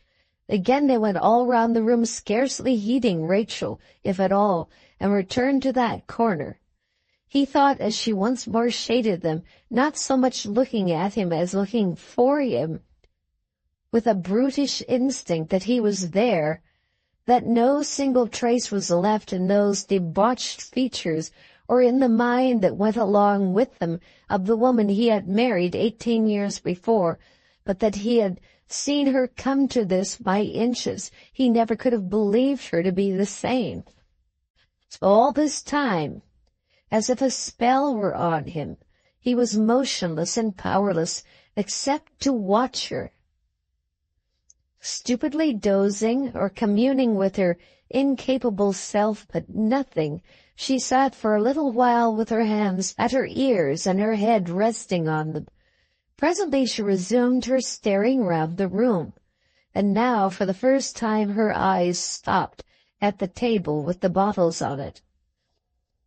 Straightway she turned her eyes back to his corner with the defiance of last night, and moving very cautiously and softly, stretched out her greedy hand.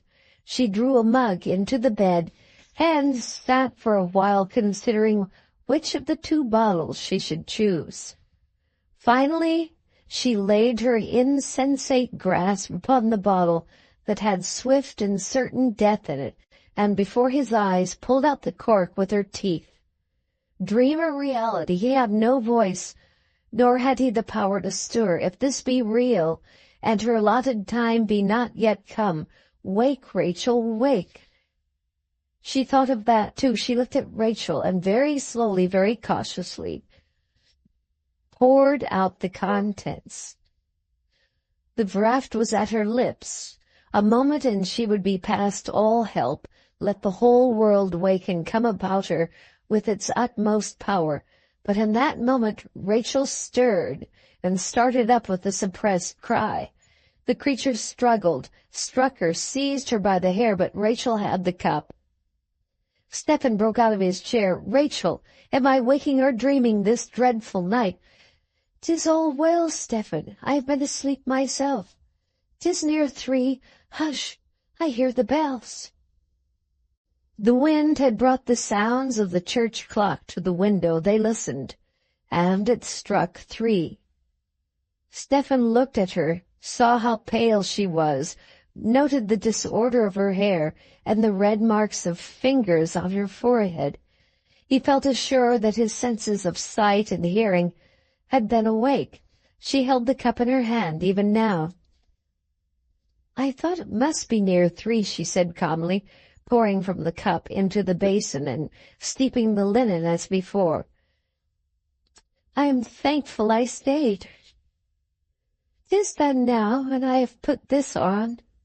There, and now she's quiet again. The few drops in the basin I'll pour away, for 'tis bad stuff to leave about, though ever so little of it." As she spoke, she drained the basin into the ashes of the fire and broke the bottle on the hearth. She had nothing to do then but to cover herself with her shawl before going out into the wind and rain. "Thou let me walk with thee at this hour, Rachel?" "No, Stephen. 'Tis but a minute, and I am home." "Thou'rt no fearful," he said in a low voice, as they went out at the door, "to leave me alone with her?" As she looked at him, saying, "Stephen," he went down on his knee before her, on the poor, mean stairs, and put an end of her shawl to his lips. "Thou art an angel. Bless thee, bless thee."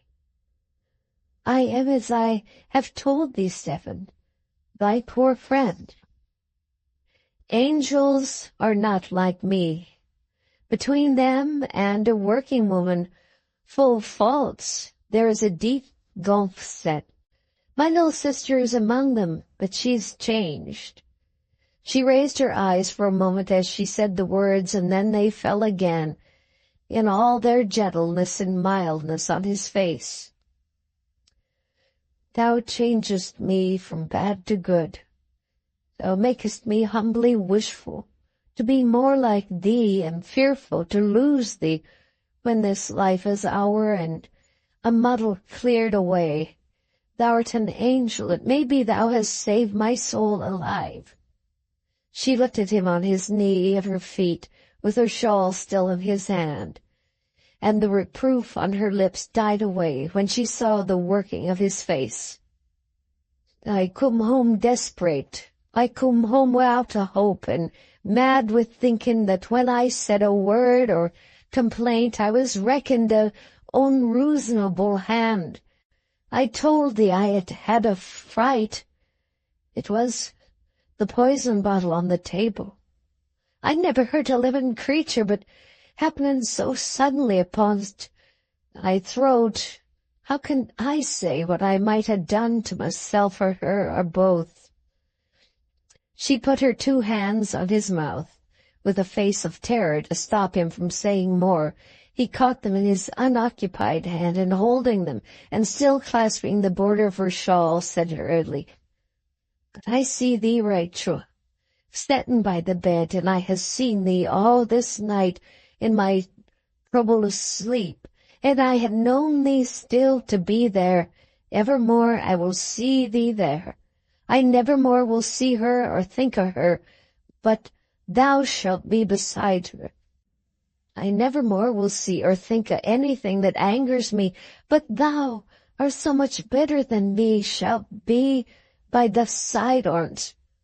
And so I will try to look to the time, and so I will try to trust in the time when thou and me at last shall walk together far awa, beyond the deep gulf in the country where thy little sister is." He kissed the border of her shawl again, and let her go. She bade him good night in a broken voice, and went out into the street. The wind blew from the quarter where the day would soon appear, and still blew strongly. It had cleared the sky before it, and the rain had spent itself, or travelled elsewhere, and the stars were bright. He stood bareheaded in the road, watching her quick disappearance. As the shining stars were to the heavy candle in the window, so was Rachel in the rugged fancy of this man, to the common experiences of his life. Chapter 14. The Great Manufacturer. Time went on in Coketown like its own machinery. So much material wrought up, so much fuel consumed, so many powers worn out, so much money made, but less inexorable than iron, steel, and brass. It brought its varying seasons even into that wilderness of smoke and brick, and made the only stand that was ever made in the place against its direful uniformity. "Louisa is becoming," said Mr. Gradgrind, "almost a woman." Time, with his innumerable horsepower, worked away, not minding what anybody said, and presently turned out young Thomas, a foot taller than when his father had last taken particular notice of him. "Thomas is becoming," said Mr. Gradgrind, "almost a young man." Time passed Thomas on in the mill while his father was thinking about it, and there he stood in a long-tailed coat and a stiff shirt-collar.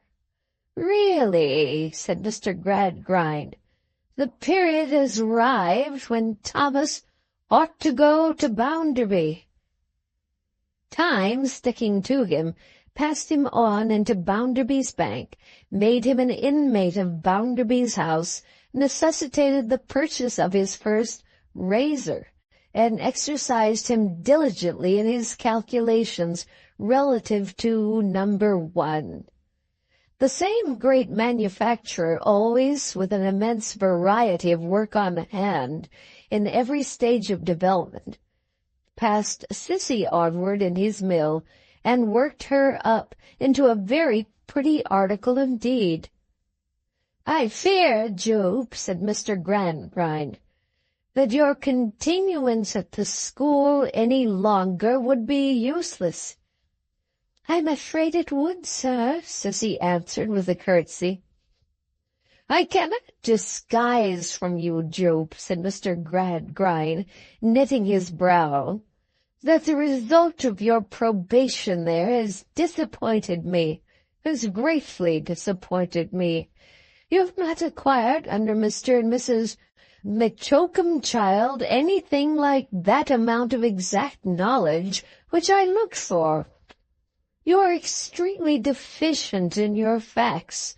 Your acquaintance with figures is limited. You are altogether backward and below the mark." "I am sorry, sir," she returned, "but I know it is quite true, yet I have tried hard, sir." "Yes," said Mr. Gradgrind, "yes, I believe you have tried hard.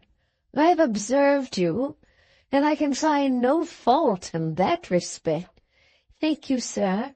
I have felt sometimes, Sissy, very timid here, that perhaps I tried to learn too much, and that if I'd asked to be allowed to try a little less, I might have— No, Jupe, no, said Mr. Gradgrind, shaking his head in his profoundest, most eminently practical way. No, the course you pursued according to the system, and there is no more to be said about it. I can only suppose that the circumstances of your early life were too unfavorable to the development of your reasoning powers, and that we began too late. Still, as I have said already, I am disappointed. I wish I could have made a better acknowledgment, sir, of your kindness to a poor forlorn girl who had no claim upon you, and of your protection of her.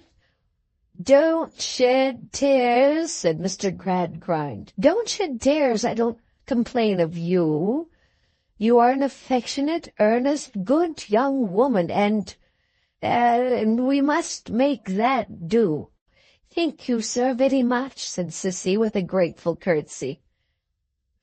You are useful to Mrs. Gradgrind, and in a generally pervading way.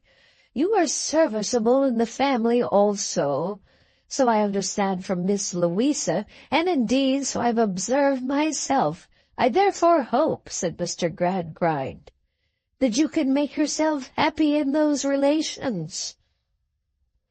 I should have nothing to wish, sir, if— I understand you, said Mr. Gradgrind. You still refer to your father. I have heard from Miss Louisa that you still preserve that bottle. Well, if your training in the service of arriving at exact results had been more successful, you would have been wiser of these points. I will say no more.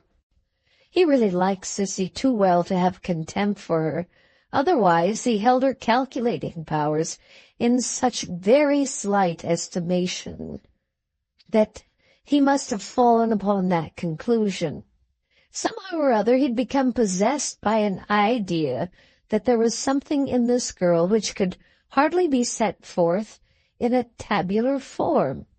Her capacity or definition might be easily stated at a very low figure, her mathematical knowledge at nothing. Yet he was not sure that if he had been required, for example, to take her off into columns in a parliamentary return, he would have quite known how to divide her. In some stages of his manufacture of the human fabric, the processes of time are very rapid. Young Thomas and Sissy being both at such a stage of their working up, these changes were effected in a year or two, while Mr. Gradgrind himself seemed stationary in his course and underwent no alteration. Oh, except one which was apart from his necessary progress through the mill. Time hustled him into a little noisy, rather dirty machinery in a by-corner, and made him Member of Parliament for Coketown, one of the respected members for ounce weights and measures, one of the representatives of the multiplication table, one of the deaf honorable gentlemen, dumb honorable gentlemen, blind honorable gentlemen, lame honorable gentlemen, dead honorable gentlemen, to every other consideration. Else wherefore live we in a Christian land 1800 and odd years after our master? All this while Louisa had been passing on, so quiet and reserved, and so much given to watching the bright ashes at twilight as they fell from the grate and become extinct, that from the period when her father had said she was almost a young woman, which seemed but yesterday, she had scarcely attracted his notice again, when he found her quite a young woman. Quite a young woman, said Mr. Gradgrind, musing. Dear me! Soon after this discovery he became more thoughtful than usual for several days and seemed much engrossed by one subject. On a certain night when he was going out, Louisa came to bid him good-bye before his departure, as he was not to be home until late, and she would not see him again until the morning.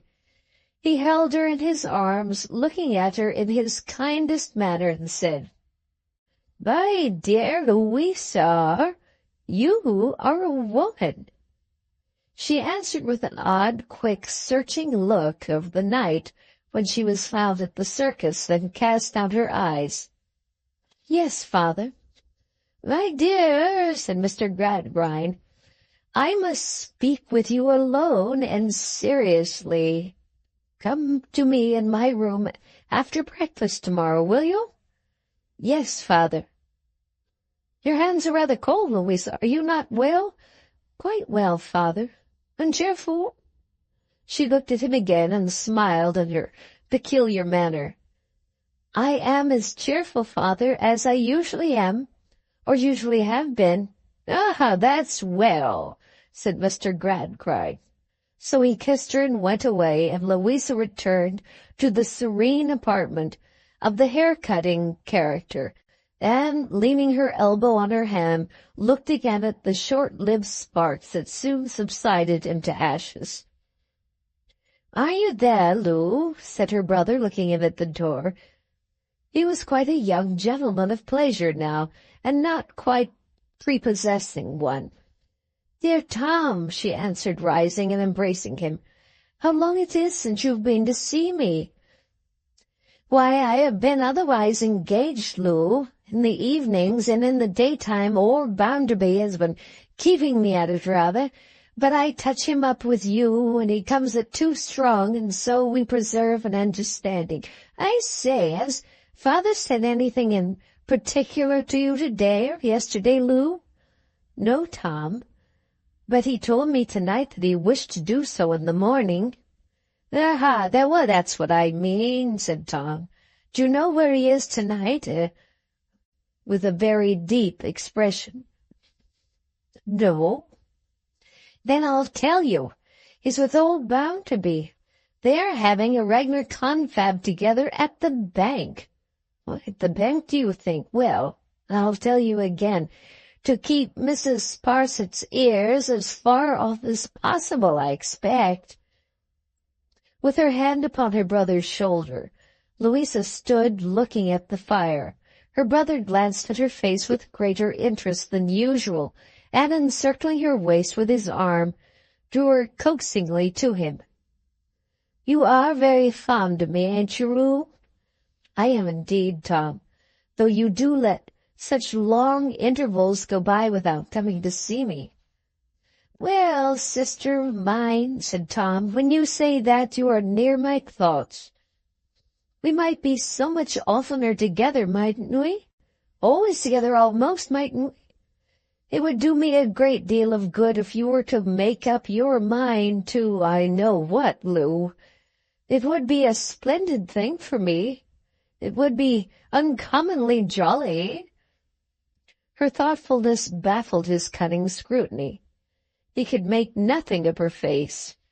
He pressed her in his arm and kissed her cheek. She returned the kiss, but still looked at the fire. "I say, Lou, I thought I'd come and just hint to you what was going on, though I suppose you'd most likely guess, even if you didn't know. I can't stay, because I'm engaged to some fellows tonight. You won't forget how fond you are of me?" "No, dear Tom, I won't forget." "That's a capital girl," said Tom. "Good-bye, Lou." She gave him an affectionate good night, and went out with him to the door, whence the fires of Coketown could be seen, making the distance lurid. She stood there looking steadfastly towards them, and listening to his departing steps. They retreated quickly, as glad to get away from Stone Lodge as she stood there yet, when he was gone and all was quiet. It seemed as if, first in her own fire within the house, and then in the fiery haze without, she tried to discover what kind of woof old Time, that greatest and longest established spinner of all, would weave from the threads he had already spun into a woman. But his factory is a secret place, his work is noiseless, and his hands are mutes. Chapter 15. Father and Daughter. Although Mr. Gradgrind did not take after Bluebeard, his room was quite a blue chamber in its abundance of blue books. Whatever they could prove, which is usually anything you like, they proved there in an army constantly strengthening by the arrival of new recruits. In that charm department, the most complicated social questions were cast up, got into exact totals, and finally settled, if those concerned could only have been brought to know it. As if an astronomical observatory should be made without any windows, and the astronomer within should arrange the starry universe solely by pen and ink and paper, so Mr. Gradgrind in his observatory, and there are many like it, had no need to cast an eye upon the teeming myriads of human beings around him, but could settle all their destinies on a slate, and wipe out all their tears with one dirty little bit of sponge.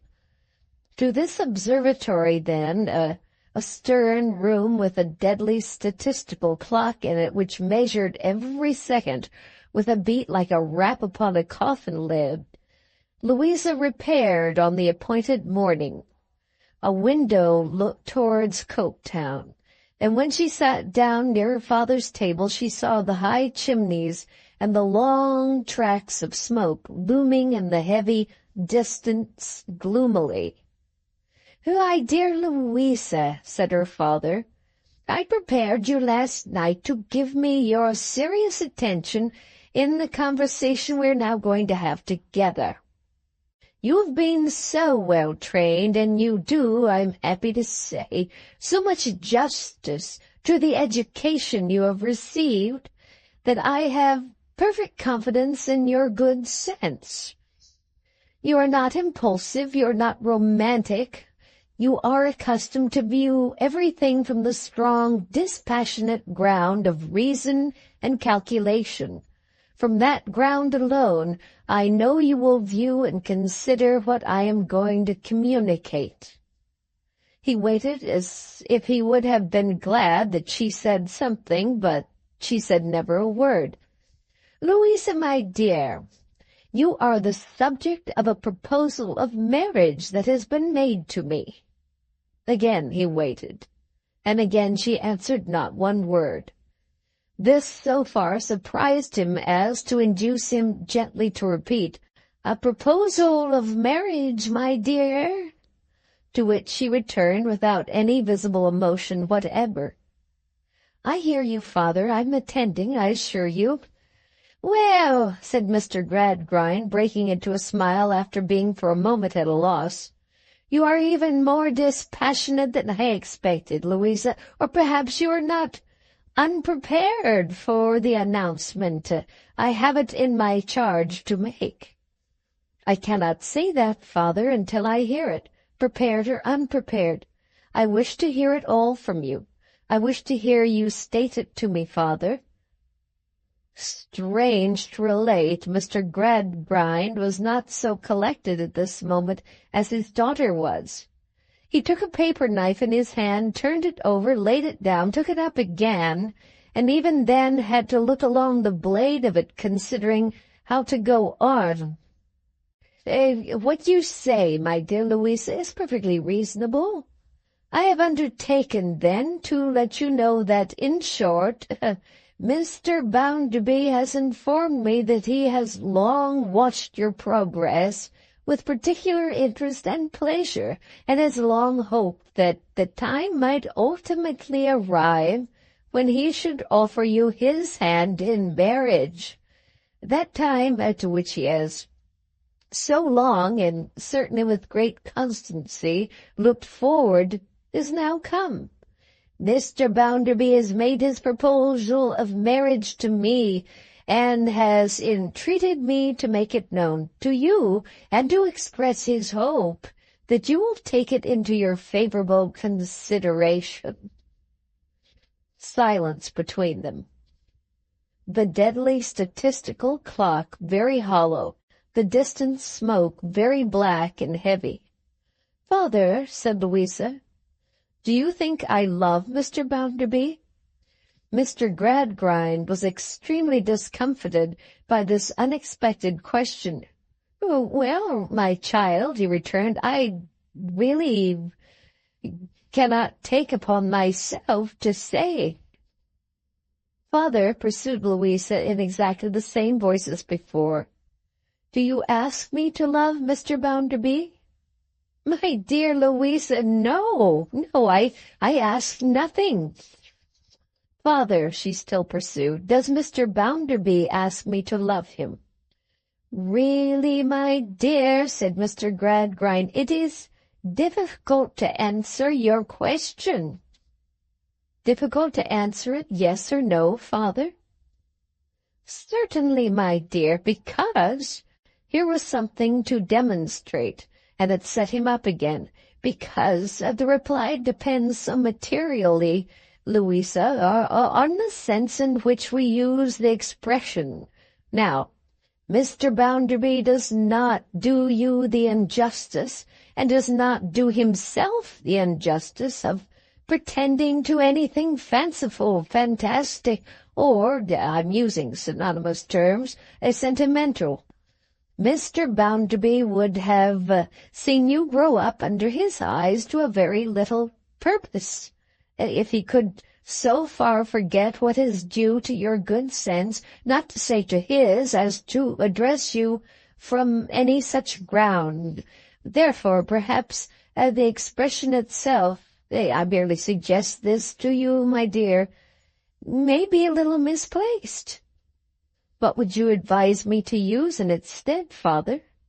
"Why, my dear Louisa," said Mr. Gradgrind, completely recovered by this time, "I would advise you, since you ask me, to consider this question as you have been accustomed to consider every other question, simply as one of tangible fact. The ignorant and the giddy may embarrass such subjects with irrelevant fancies and other absurdities that have no existence properly viewed, really no existence, but it is no compliment to you to say that you know better. Now, what the facts are in this case, you are, we will say in round numbers, at 20 years of age. Mr. Bounderby is, we will say, in round numbers, 50. There is some disparity in your respective years, but in your means and positions there is none. On the contrary, there is a great suitability. Then the question arises, is this one disparity sufficient to operate as a bar to such a marriage?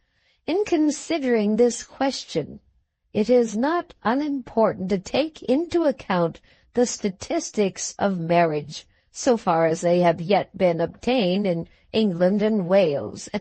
I find, on reference to the figures, that a large proportion of these marriages are contracted between parties of very unequal ages, and that the elder of these contracting parties is, in rather more than 3/4 of these instances, the bridegroom.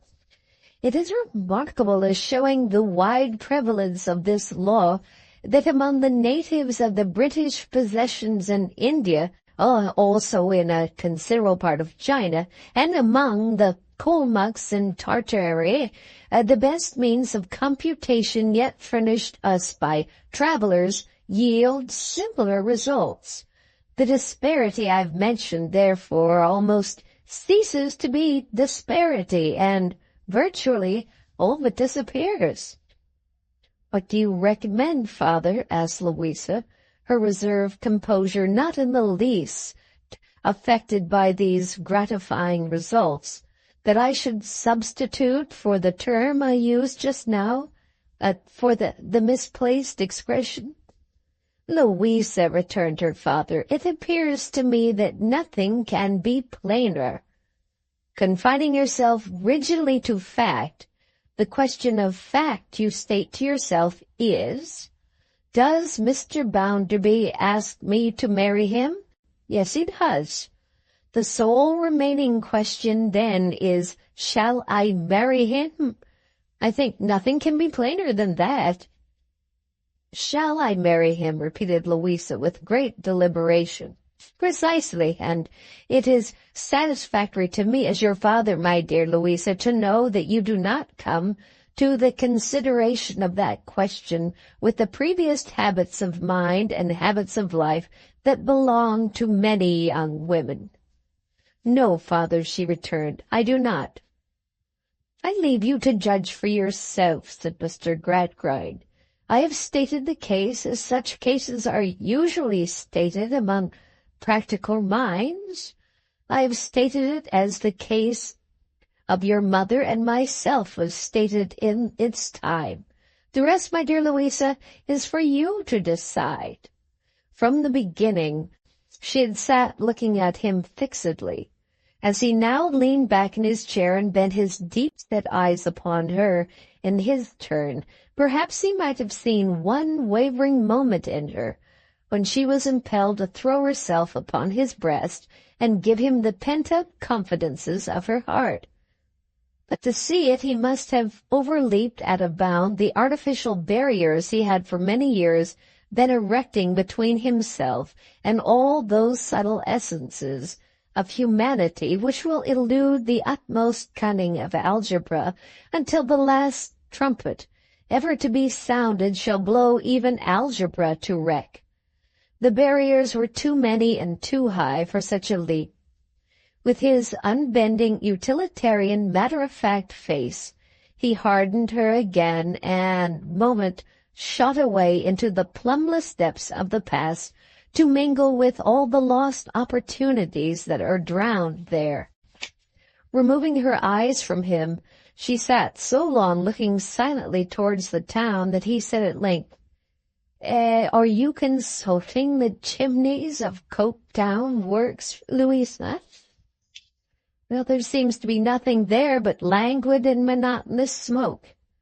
Yet when night comes, fire bursts out, father, she answered, turning quickly. Well, of course, I know that, Louisa. I do not see the application of that remark. To do him justice, he did not at all.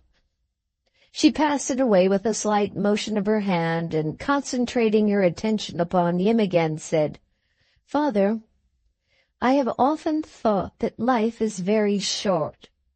This was so distinctly one of his subjects that he interposed, It is short, no doubt, my dear. Still, the average duration of human life is proved to have increased of late years, and the calculations of various life assurance and annuity offices, among other figures which cannot go wrong, have established the fact.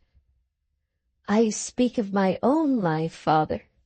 Oh, indeed, still, said Mr. Gradgrind, I need not point out to you, Louisa, that it is governed by the laws which govern lives in the aggregate.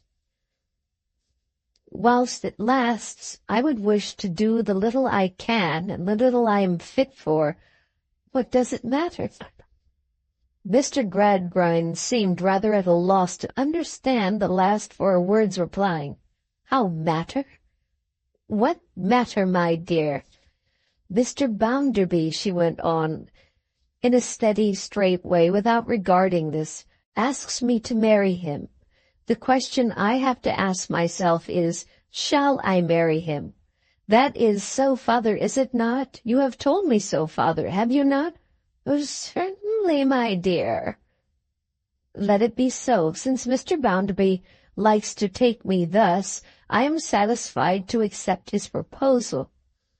Tell him, father, as soon as you please, that this was my answer. Repeat it word for word, if you can, because I should wish him to know what I said. Oh, it is quite right, my dear, retorted her father approvingly. To be exact, I will observe your very proper request. Have you any wish in reference to the period of your marriage, my child? None, father. What does it matter? Mr. Gradgrind had drawn his chair a little nearer to her and taken her hand. But her repetition of these words seemed to strike with some little discord on his ear. He paused to look at her, and, still holding her hand, said, "Louisa, I have not considered it essential to ask you one question, because the possibility implied in it appeared to me to be too remote, but perhaps I ought to do so. You have never entertained in secret any other proposal?" "Father," she returned almost scornfully, "what other proposal can have been made to me? Whom have I seen? Where have I been? What are my heart's experiences?" "My dear Louisa," returned Mr. Gradgrind, reassured and satisfied, "you correct me justly. I merely wish to discharge my duty." "What do I know, father," said Louisa in her quiet manner, "of tastes and fantasies, of aspirations and affections, of all that part of my nature in which such light things might have been nourished? What escape have I had from problems that could be demonstrated and realities that could be grasped?" As she said it, she unconsciously closed her hand as if upon a solid object and slowly opened it as though she were releasing dust or ash. "My dear," assented her eminently practical parent, "quite true, quite true." "Why, father," she pursued, "what a strange question to ask me! The baby preference that even I have heard of as common among children has never had its innocent resting place in my breast. You have been so careful of me that I never had a child's heart. You have trained me so well that I never dreamed a child's dream. You have dealt so wisely with me, father, from my cradle to this hour, that I've never had a child's belief or a child's fear." Mr. Gradgrind was quite moved by his success, and by this testimony to it. "My dear Louisa," said he, "you abundantly repay my care. Kiss me, my dear girl." So his daughter kissed him. Detaining her in his embrace, he said, "I may assure you now, my favorite child, that I am made happy by the sound decision at which you have arrived. Mr. Bounderby is a very remarkable man, and what little disparity can be said to exist between you, if any, is more than counterbalanced by the tone your mind has acquired. It has always been my object so to educate you as that you might, well, still in your early youth, be, if I may so express myself, almost any age. Kiss me once more, Louisa. Now let us go and find your mother." Accordingly they went down to the drawing-room, where the esteemed lady, with no nonsense about her, was recumbent as usual, while Sissy worked beside her. She gave some feeble signs of returning animation when they entered, and presently the faint transparency was presented in a sitting attitude. "Mrs. Gradgrind," said her husband, who had waited for the achievement of this feat with some impatience, "allow me to present you, Mrs. Bounderby." "Oh," said Mrs. Gradgrind, "so you have settled it. Well, I'm sure I hope your health may be good, Louisa, for if your head begins to split as soon as you are married, which was the case with mine, I cannot consider that you are to be envied, though I have no doubt you think you are, as all girls do. However, I give you joy, my dear, and I hope you may now turn all your logical studies to good account." "I'm sure I do. I must give you a kiss of congratulation, Louisa, but don't touch my right shoulder, for there's something running down it all day long." "And now you see," whimpered Mrs. Gradgrind, adjusting her shawls after the affectionate ceremony, "I shall be worrying myself morning, noon, and night to know what I am to call him." "Mrs. Gradgrind," said her husband solemnly, "what do you mean?" whatever I am to call him, Mr. Gradgrind, when he is married to Louisa? I must call him something. It's impossible, said Mrs. Gradgrind, with a mingled sense of politeness and injury, to be constantly addressing him and never giving him a name. I cannot call him Josiah, for the name is insupportable to me. You yourself wouldn't hear of Joe, you very well know. Am I to call my own son-in-law Mr.? Not that I believe, unless the time has arrived when, as an invalid, I am to be trampled upon by my relations. Then what am I to call him? Nobody present having any suggestion to offer in the remarkable emergency, Mrs. Gradgrind departed this life for the time being, after delivering the following codicil to her remarks already executed. As to the wedding, all I ask, Louisa, is, and I ask it with a flutter in my chest, what actually extends to the soles of my feet, that it may take place soon. Otherwise I know it is one of those subjects I shall never hear the last of. When Mr. Gradgrind had presented Mrs. Bounderby, Sissy had suddenly turned her head and looked in wonder, in pity, in sorrow, in doubt, in a multitude of emotions toward Louisa. Louisa had known it and seen it without looking at her. From that moment she was impassive, proud, and cold, held Sissy at a distance, changed to her altogether. Chapter 16. Husband and Wife. Mr. Bounderby's first disquietude on hearing of his happiness was occasioned by the necessity of imparting it to Mrs. Sparsit. He could not make up his mind how to do that, or what the consequences of the step might be, whether she would instantly depart, bag and baggage, to Lady Scadger's, or would possibly refuse to budge from the premises, whether she would be plaintive or abusive, tearful or tearing, whether she would break her heart or break the looking-glass, Mr. Bounderby could not at all foresee. However, as it must be done, he had no choice but to do so. So, after attempting several letters and failing in them all, he resolved to do it by word of mouth. On his way home on the evening he set aside for this momentous purpose, he took the precaution of stepping into a chemist's shop and buying a bottle of the very strongest smelling salts. "By George," said Mr. Bounderby, "if she takes it in the fainting way, I'll have the skin off her nose at all events." But in spite of being thus forearmed, he entered his own house with anything but a courageous air, and appeared before the object of his misgivings like a dog who was conscious of coming direct from the pantry. "Good evening, Mr. Bounderby." Good evening, ma'am, good evening." He drew up his chair, and Mrs. Sparsit drew back hers, as who should say, "Your fireside, sir, I freely admit it. It is for you to occupy it all, if you think proper." "Oh, well, don't go to the North Pole, ma'am," said Mr. Bounderby. "Thank you, sir," said Mrs. Sparsit, and returned, though short of her former position.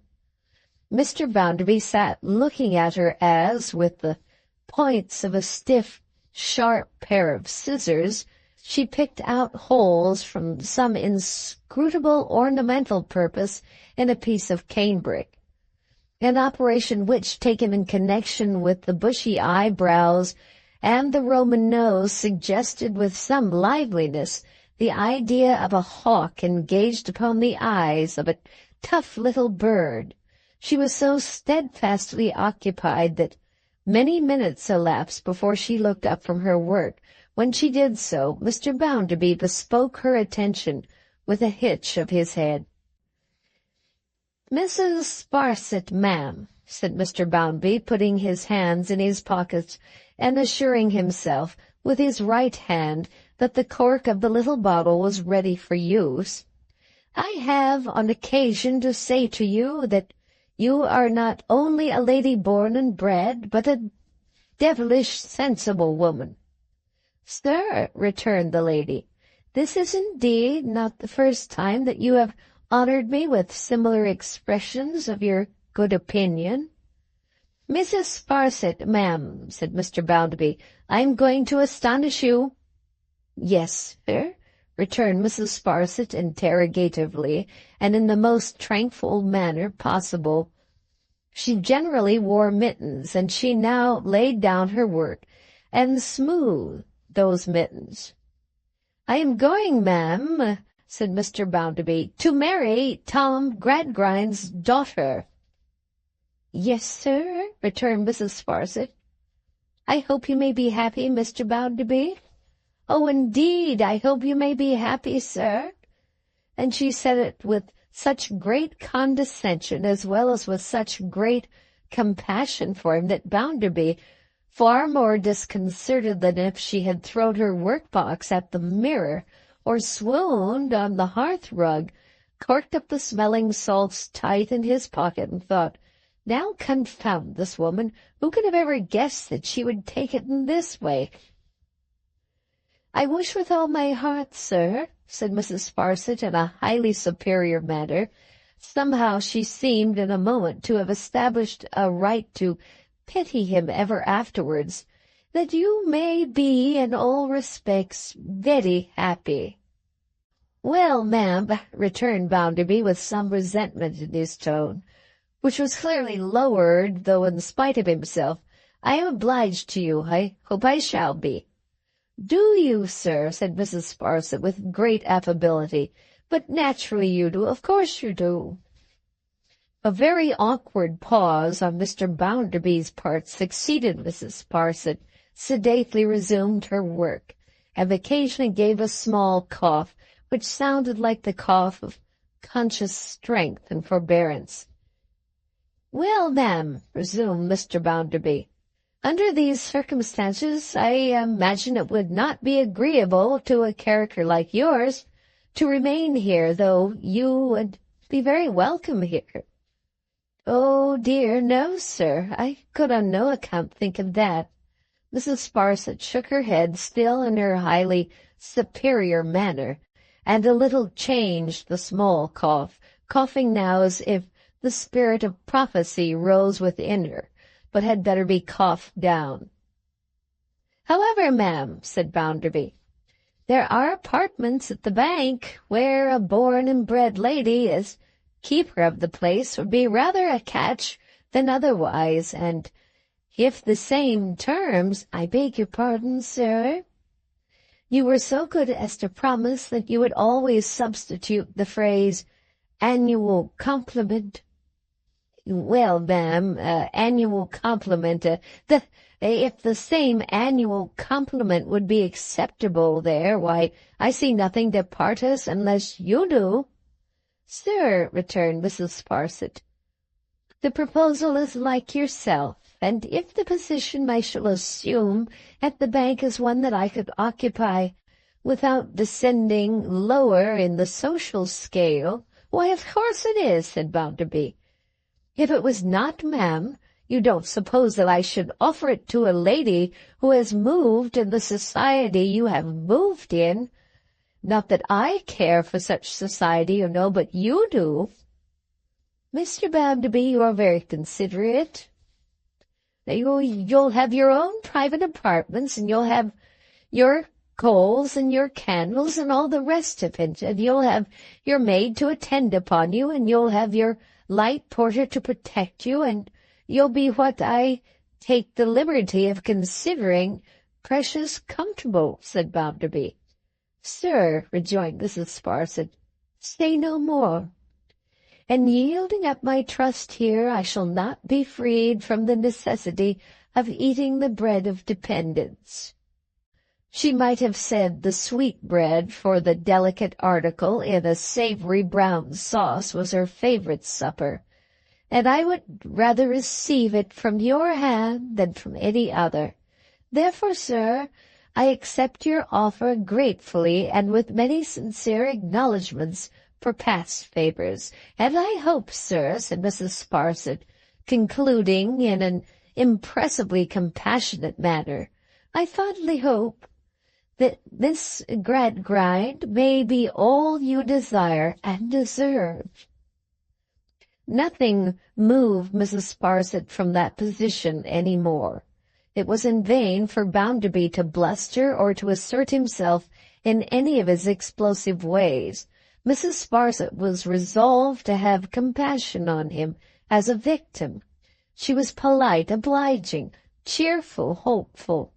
But the more polite, the more obliging, the more cheerful, the more hopeful, the more exemplary altogether she, for the forlorner sacrifice and victimy, she had that tenderness for his melancholy fate that his great red countenance used to break out into cold perspirations when she looked at him. Meanwhile, the marriage was appointed to be solemnized in 8 weeks' time, and Mr. Bounderby went every evening to Stone Lodge as an accepted wooer. Love was made on these occasions in the form of bracelets, and on all occasions during the period of betrothal took a manufacturing aspect. Dresses were made, jewelry was made, cakes and gloves were made, settlements were made, and an extensive assortment of facts did appropriate honor to the contract. The business was all fact from first to last. The hours did not go through any of those rosy performances which foolish poets have ascribed to them at such time. Neither did the clocks go any faster or any slower than at other seasons. The deadly statistical recorder in the Gradgrind observatory knocked every second on the head as it was born and buried it with his accustomed regularity. So the day came, as all other days come to people who will only stick to reason, and when it came, there were married in the church of the florid wooden legs, that popular order of architecture, Josiah Bounderby, Esquire of Coketown, to Louisa, eldest daughter of Thomas Gradgrind, Esquire of Stone Lodge, M.P. for that borough. And when they were united in holy matrimony, they went home to breakfast to Stone Lodge aforesaid. There was an improving party assembled on the auspicious occasion, who knew what everything they had to eat and drink was made of, and how it was imported or exported, and in what quantities and at what bottoms, whether native or foreign, and all about it. The bridesmaids, down to little Jane Gradgrind, were, in an intellectual point of view, fit helpmates for the calculating boy, and there was no nonsense about any of the company. After breakfast the bridegroom addressed them in the following terms. Ladies and gentlemen, I am Josiah Bounderby of Coketown.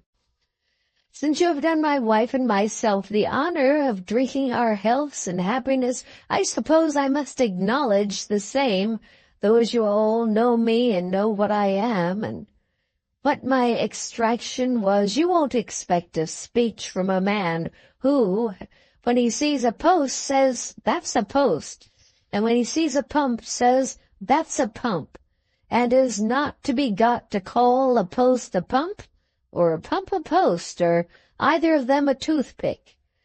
If you want a speech this morning, my friend and father-in-law, Tom Gradgrind, is a member of Parliament, and you know where to get it. I am not your man. However, if I feel a little independent when I look around this table today and reflect how little I thought of marrying Tom Gradgrind's daughter when I was a ragged street boy who never washed his face unless it was at a pump, and that's not oftener than once a fortnight, I hope I may be excused. So, I hope you like my feeling independent. If you don't, I can't help it.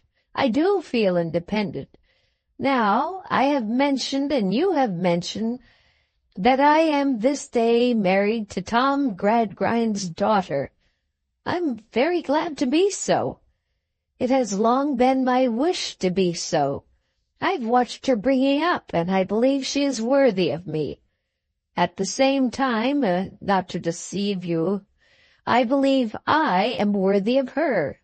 So I thank you on both our parts for the good will you have shown towards us, and the best wish I can give the unmarried part of the present company is this. I hope every bachelor may find as good a wife as I have found, and I hope every spinster may find as good a husband as my wife has found.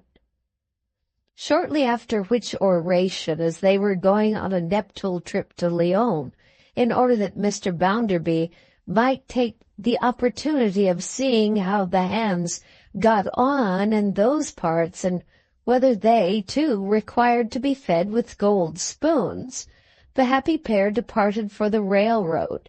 The bride, in passing downstairs, dressed for her journey, found Tom waiting for her, flushed, either with his feeling or the vinous part of the breakfast. "What a game girl you are to be such a first-rate sister, Lou," whispered Tom. She clung to him as she could have clung to some far better nature that day, and was a little shaken in her reserved composure for the first time. "Oh, Bounderby's quite ready," said Tom. "Time's up. Good-bye. I shall be on the lookout for you when you come back. I say, my dear Lou, ain't it uncommonly jolly now?" Book the Second. Reaping. Chapter 1. Effects in the Bank. A sunny midsummer day. There was such a thing sometimes, even in Coketown. Seen from a distance in such weather, Coketown lay shrouded in a haze of its own, which appeared impervious to the sun's rays. You only knew the town was there, because you knew there could have been no such sulky blotch upon the prospect without a town. A blur of soot and smoke, now confusedly tending this way, now that way, now aspiring to the vault of heaven, now murkily creeping along the earth as the wind rose and fell or changed its quarter, a dense, formless jumble, with sheets of cross-light in it that showed nothing but masses of darkness. Coketown in the distance was suggestive of itself, though not a brick of it could be seen. The wonder was it was there at all. It had been ruined so often that it was amazing how it had borne so many shocks. Surely there never was such fragile chinaware as that of which the millers of Coketown were made. Handle them never so lightly, and they fell to pieces with such ease that you might suspect them of having been flawed before. They were ruined when they were required to send their labouring children to school. They were ruined when inspectors were appointed to look into their works. They were ruined when such inspectors considered it doubtful whether they were quite justified in chopping people up with their machinery. They were utterly undone when it was hinted that perhaps they need not always make quite so much smoke. Besides Mr. Bounderby's gold spoon, which was generally received in Coketown, another prevalent fiction was very popular there. It took the form of a threat. Whenever a Coketowner felt that he was ill-used, and that is to say, whenever he was not left entirely alone, and it was proposed to hold him accountable for the consequences of any of his acts, he was sure to come out with the awful menace that he would sooner pitch his property into the Atlantic. This had terrified the Home Secretary within an inch of his life on several occasions. However, the Coketowners were so patriotic, after all, that they had never pitched their property into the Atlantic yet, but on the contrary had been kind enough to take mighty good care of it. So there it was, in the haze yonder, and it increased and multiplied. The streets were hot and dusty on the summer day, and the sun was so bright that it even shone through the heavy vapour drooping over Coketown and could not be looked at steadily. Stokers emerged from low underground doorways into factory yards and sat on steps and posts and palings, wiping their swarthy visages and contemplating coals. The whole town seemed to be frying in oil. There was a stifling smell of hot oil everywhere. The steam engines shone with it, the dresses of the hands were soiled with it, the mills throughout their many stories oozed and trickled it. The atmosphere of those fairy palaces was like the breath of the simoon, and their inhabitants, wasting with heat, toiled languidly in the desert. But no temperature made the melancholy mad elephants more mad or more sane. Their wearisome heads went up and down at the same rate in hot weather and cold, wet weather and dry, fair weather and foul. The measured motion of their shadows on the walls was the substitute Coketown had to show for the shadows of rustling woods, while for the summer hum of insects it could offer all the year round, from the dawn of Monday to the night of Saturday, the whir of shafts and wheels.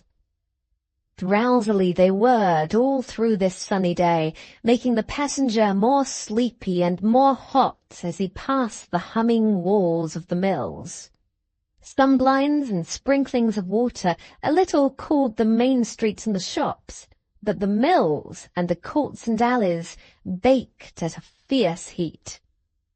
Down upon the river, that was black and thick with dye, some Coketown boys who were at large, a rare sight there, rowed a crazy boat, which made a spumous track upon the water as it jogged along, while every dip of an oar stirred up vile smells. But the sun itself, however beneficent generally, was less kind to Coketown than hard frost, and rarely looked intently into any of its closer regions without engendering more death than life. So does the eye of heaven itself become an evil eye when incapable or sordid hands are interposed between it and the things it looks upon to bless. Mrs. Sparsit sat in her afternoon apartment at the bank, on the shadier side of the frying street. Office hours were over, and at that period of the day, in warm weather, she usually embellished with her genteel presence a managerial boardroom over the public office. Her own private sitting-room was a story higher, at the window of which post of observation she was ready every morning to greet Mr. Bounderby as he came across the road with the sympathizing recognition appropriate to a victim. He had been married now a year, and Mrs. Sparsit had never released him from her determined pity a moment. The bank offered no violence to the wholesome monotony of the town. It was another red brick house with black outside shutters, green inside blinds, a black street door up 2 white steps, a brazen door plate, and a brazen door handle, full stop. It was a size larger than Mr. Bounderby's house, as other houses were from a size to half a dozen sizes smaller. In all other particulars, it was strictly according to pattern. Mrs. Sparsit was conscious that by coming in the evening tide among the desks and writing implements, she shed a feminine, not to say also aristocratic, grace upon the office. Seated with her needlework or netting apparatus at the window, she had a self-laudatory sense of correcting, by her ladylike deportment, the rude business aspect of the place. With this impression of her interesting character upon her, Mrs. Sparsit considered herself in some sort the bank fairy. The townspeople, who in their passing and repassing saw her there, regarded her as the bank dragon, keeping watch over the treasures of the mine. What those treasures were, Mrs. Sparsit knew as little as they did. Gold and silver coin, precious paper, secrets that if divulged would bring vague destruction upon vague persons, Generally, however, people whom she disliked were the chief items in her ideal catalogue thereof. For the rest, she knew that after office hours she reigned supreme over all the office furniture, and over a locked-up iron room with 3 locks, against the door of which strong chamber the light porter laid his head every night on a trackle bed that disappeared at cockcrow. Further, she was lady paramount over certain vaults in the basement, sharply spiked off from communication with the predatory world, and over the relics of the current day's work, consisting of blots of ink, worn-out pens, fragments of wafers, and scraps of paper torn so small that nothing interesting could ever be deciphered on them when Mrs. Sparsit tried. Lastly, she was guardian over a little armoury of cutlasses and carbines, arrayed in vengeful order above one of the official chimney-pieces, and over that respectable tradition never to be separated from a place of business claiming to be wealthy, a row of fire-buckets, vessels calculated to be of no physical utility on any occasion, but observed to exercise a fine moral influence, almost equal to bullion, on most beholders. A deaf serving woman and the light porter completed Mrs. Sparsit's empire. The deaf serving woman was rumoured to be wealthy, and a saying had for years gone about the lower orders of Coketown that she would be murdered some night when the bank was shut for the sake of her money. It was generally considered, indeed, that she had been due some time, and ought to have fallen long ago, but she had kept her life and her situation with an ill-conditioned tenacity that occasioned much offence and disappointment. Mrs. Sparsit's tea was just set for her on a pert little table, with its tripod of legs in an attitude which she insinuated after office hours into the company of the stern, leathern-topped, long board table that bestrode the middle of the room. The light porter placed the tea-tray on it, knuckling his forehead as a form of homage. "Thank you, Bitzer," said Mrs. Sparsit. "Thank you, ma'am," returned the light porter. He was a very light porter indeed, as light as in the days when he blinkingly defined a horse for girl number 20. "All is shut up, Bitzer," said Mrs. Sparsit. "All is shut up, ma'am." "And what," said Mrs. Sparsit, pouring out her tea, "is the news of the day? Anything?" "Well, ma'am, I can't say I've heard anything particular. Our people are a bad lot, ma'am, but that's no news, unfortunately." "What are the restless wretches doing now?" asked Mrs. Sparsit. "Merely going on in the old way, ma'am, uniting and leaguing and engaging to stand by one another." "It is much to be regretted," said Mrs. Sparsit, making her nose more Roman and her eyebrows more Coriolanian in the strength of her severity, "that the United Masters allow of any such class combinations." "Yes, ma'am," said Bitzer. "Being united themselves, they ought one and all to set their faces against employing any man who is united with any other man," said Mrs. Sparsit. "They have done that, ma'am," returned Bitzer, "but it rather fell through, ma'am." "I do not pretend to understand these things," said Mrs. Sparsit with dignity, "my lot having been signally classed in a widely different sphere, and Mr. Sparsit as a parlour being also quite out of the pale of such dissensions. I only know that these people must be conquered, and that it's high time it was done, once for all." "Yes, ma'am," returned Bitzer, with a demonstration of great respect for Mrs. Sparsit's auricular authority. "You couldn't put it clearer, I'm sure, ma'am." As this was his usual hour for having a little confidential chat with Mrs. Sparsit, and as he had already caught her eye and seen that she was going to ask him something, he made a pretence of arranging the rulers, inkstands, and so forth, while that lady went on with her tea, glancing through the open window down into the street. "Has it been a busy day, Bitzer?" asked Mrs. Sparsit. "Not a very busy day, milady, about an average day." He now and then slided into my lady instead of ma'am, as an involuntary acknowledgment of Mrs. Sparsit's personal dignity and claims to reverence. "The clerks," said Mrs. Sparsit, carefully brushing an imperceptible crumb of bread and butter from her left-hand mitten, A trustworthy, punctual and industrious, of course? Yes, ma'am, pretty fair, ma'am, with the usual exception. He held the respectable office of general spy and informer in the establishment, for which volunteer service he received a present at Christmas over and above his weekly wage. He had grown into an extremely clear-headed, cautious, prudent young man who was safe to rise in the world.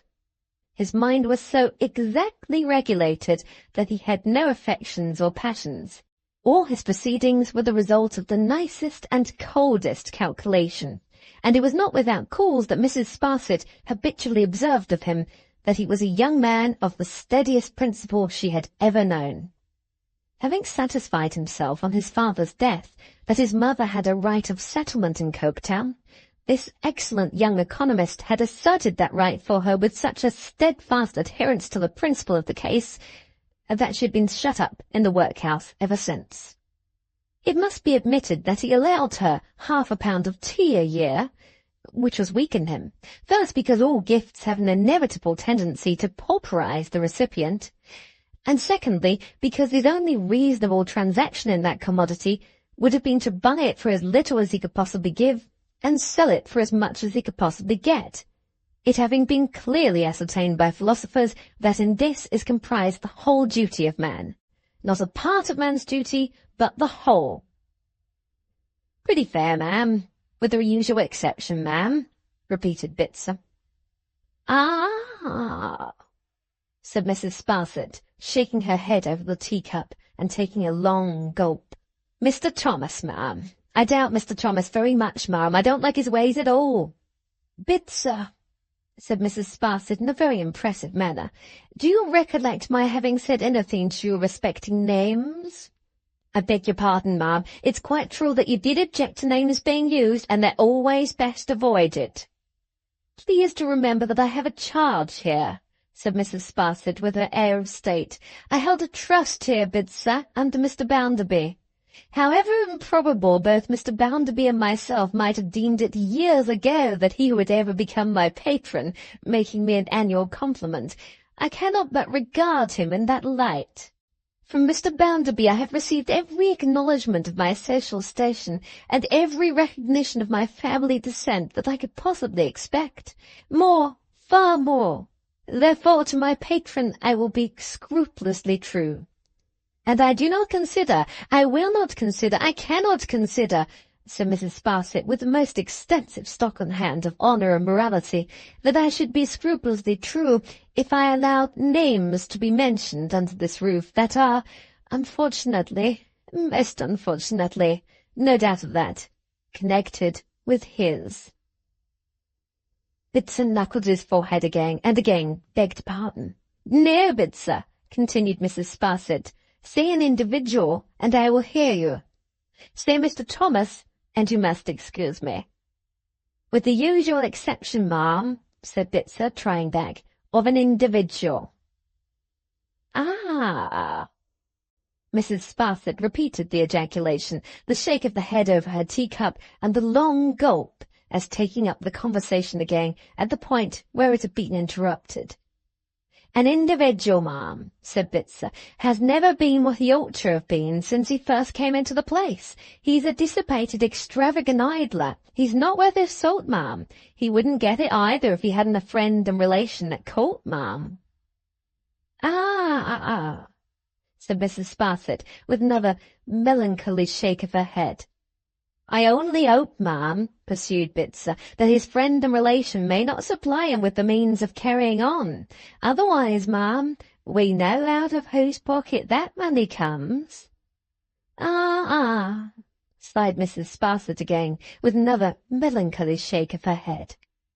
He is to be pitied, ma'am. The last party I've alluded to is to be pitied, ma'am, said Bitzer. Yes, Bitzer, said Mrs. Sparsit, I have always pitied the delusion, always. As to an individual, ma'am, said Bitzer, dropping his voice and drawing nearer, he is as improvident as any of the people in this town. And you know what their improvidence is, ma'am. No one could wish to know it better than a lady of your eminence does. "They would do well," returned Mrs. Sparsit, "to take example by you, Bitzer." "Thank you, ma'am. But since you do refer to me, now look at me, ma'am. I've put by a little, ma'am, already. The gratuity which I receive at Christmas, ma'am, I never touch it. I don't even go the length of my wages, though they're not high, ma'am. Why can't they do as I have done, ma'am? What one person can do, another can do." This, again, was among the fictions of Coketown. Any capitalist there, who had made £60,000 out of sixpence, always professed to wonder why the 60,000 nearest hand didn't each make £60,000 out of sixpence, and more or less reproached them, every one, for not accomplishing the little feat. "What I did, you can do. Why didn't you go and do it?" "As to their wanting recreations, ma'am," said Bitzer, "it's stuff and nonsense. I don't want recreations. I never did and I never shall. I don't like 'em. As to their combining together, there are many of them, I have no doubt, that by watching and informing upon one another could earn a little trifle now and then, whether in money or goodwill, and improve their livelihood.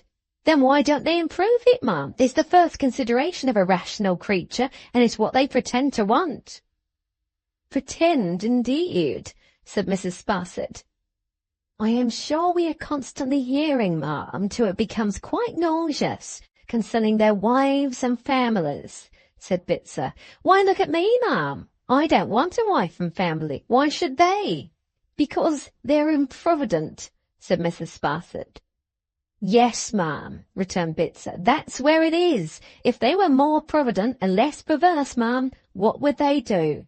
They would say, while my hat covers my family, or while my bonnet covers my family, as the case might be, ma'am, I have only one to feed, and that's the person I most like to feed." "To be sure," assented Mrs. Sparsit, eating muffin. "Thank you, ma'am," said Bitzer, knuckling his forehead again in return for the favour of Mrs. Sparsit's improving conversation. "Would you wish a little more hot water, ma'am, or is there anything else that I could fetch you?" "Nothing just now, Bitzer. Thank you, ma'am." "I shouldn't wish to disturb you at your meals, ma'am, particularly tea, knowing your partiality for it," said Bitzer, craning a little to look over the street from where he stood.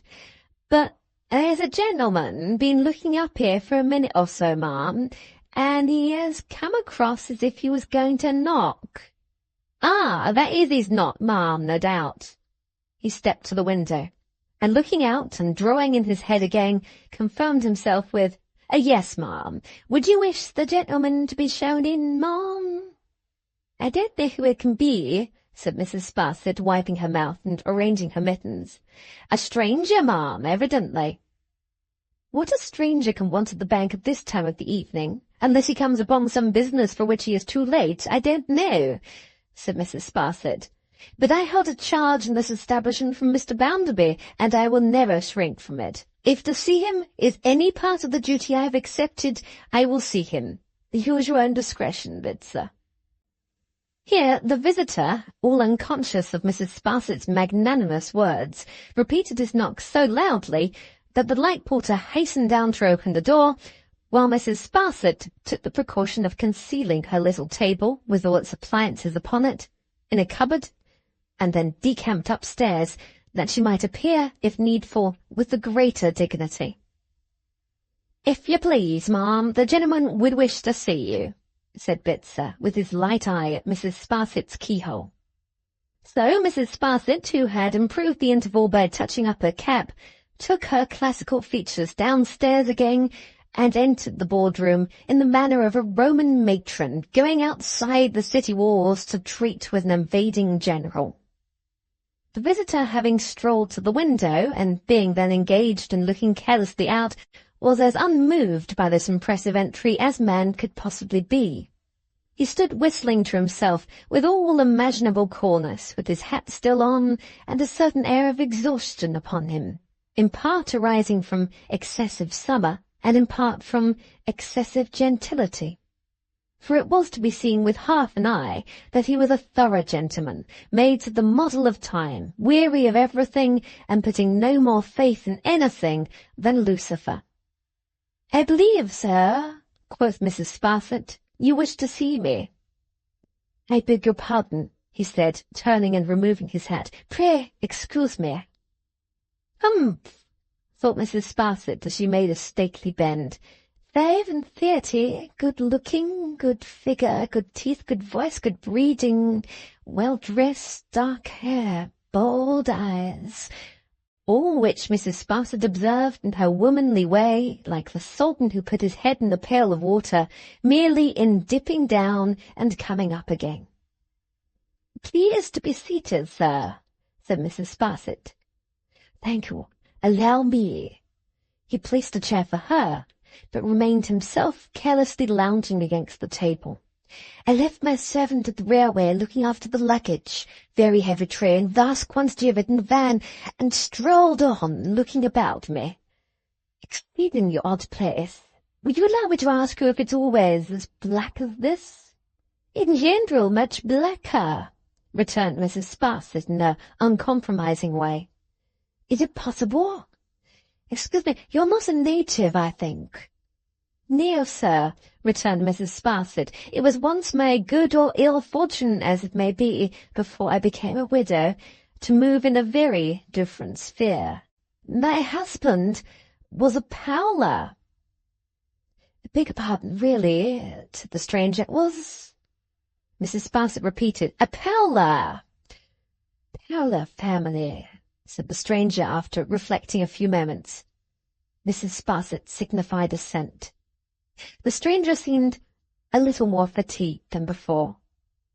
"You must be very much bored here," was the inference he drew from the communication. "I am the servant of circumstances, sir," said Mrs. Sparsit, "and I have long adapted myself to the governing power of my life." "Very philosophical," returned the stranger, "and very exemplary and laudable, and—" It seemed to be scarcely worth his while to finish the sentence, so he played with his watch-chain wearily. "May I be permitted to ask, sir," said Mrs. Sparsit, "to what I am indebted for the favour of?" "Assuredly," said the stranger, "much obliged to you for reminding me. I am the bearer of a letter of introduction to Mr. Bounderby, the banker." Walking through this extraordinarily black town, while they were getting dinner ready at the hotel, I asked a fellow whom I met whether the working people, who appeared to have been taking a shower bath of something fluffy, which I assumed to be the raw material— Mrs. Sparsit inclined her head. "A raw material where Mr. Bounderby the banker might reside." Upon which, misled no doubt by the word banker, he directed me to the bank. A fact being, I presume, that Mr. Bounderby the banker does not reside in the edifice in which I have the honour of offering this explanation. "No, sir," returned Mrs. Sparsit, "he does not." "Thank you.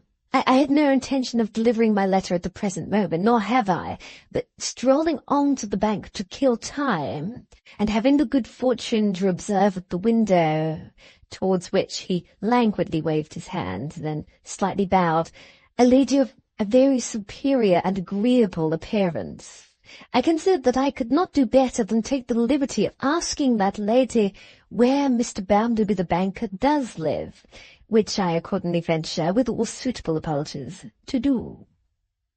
The inattention and indolence of his manner was sufficiently relieved to Mrs. Sparsit's thinking by a certain gallantry at ease, which offered her homage too. Here he was, for instance, at this moment, all but sitting on the table, and yet lazily bending over her, as if he acknowledged an attraction in her that made her charming in her way. "Banks, I know, are always suspicious, and officially must be," said the stranger, whose lightness and smoothness of speech were pleasant likewise, suggesting matter far more sensible and humorous than it ever contained, which was perhaps a shrewd device of the founder of this numerous sect, whosoever may have been that great man. "Therefore I may observe that my letter, here it is from the member for this place, Gradgrind, whom I have had the pleasure of knowing in London." Mrs. Sparsit recognized the hand, intimated that such confirmation was quite unnecessary, and gave Mr. Bounderby's address with all needful clues and directions in aid. "Thousand thanks," said the stranger. "Of course you know the banker well?" "Yes, sir. rejoined Mrs. Sparsit. "It might depend in relation towards him. I have known him 10 years. Quite an eternity. I think he married Gradgrind's daughter?" "Yes," said Mrs. Sparsit, suddenly compressing her mouth. "He had that honour. The lady is quite a philosopher, I am told." "Indeed, sir?" said Mrs. Sparsit. "Is she?"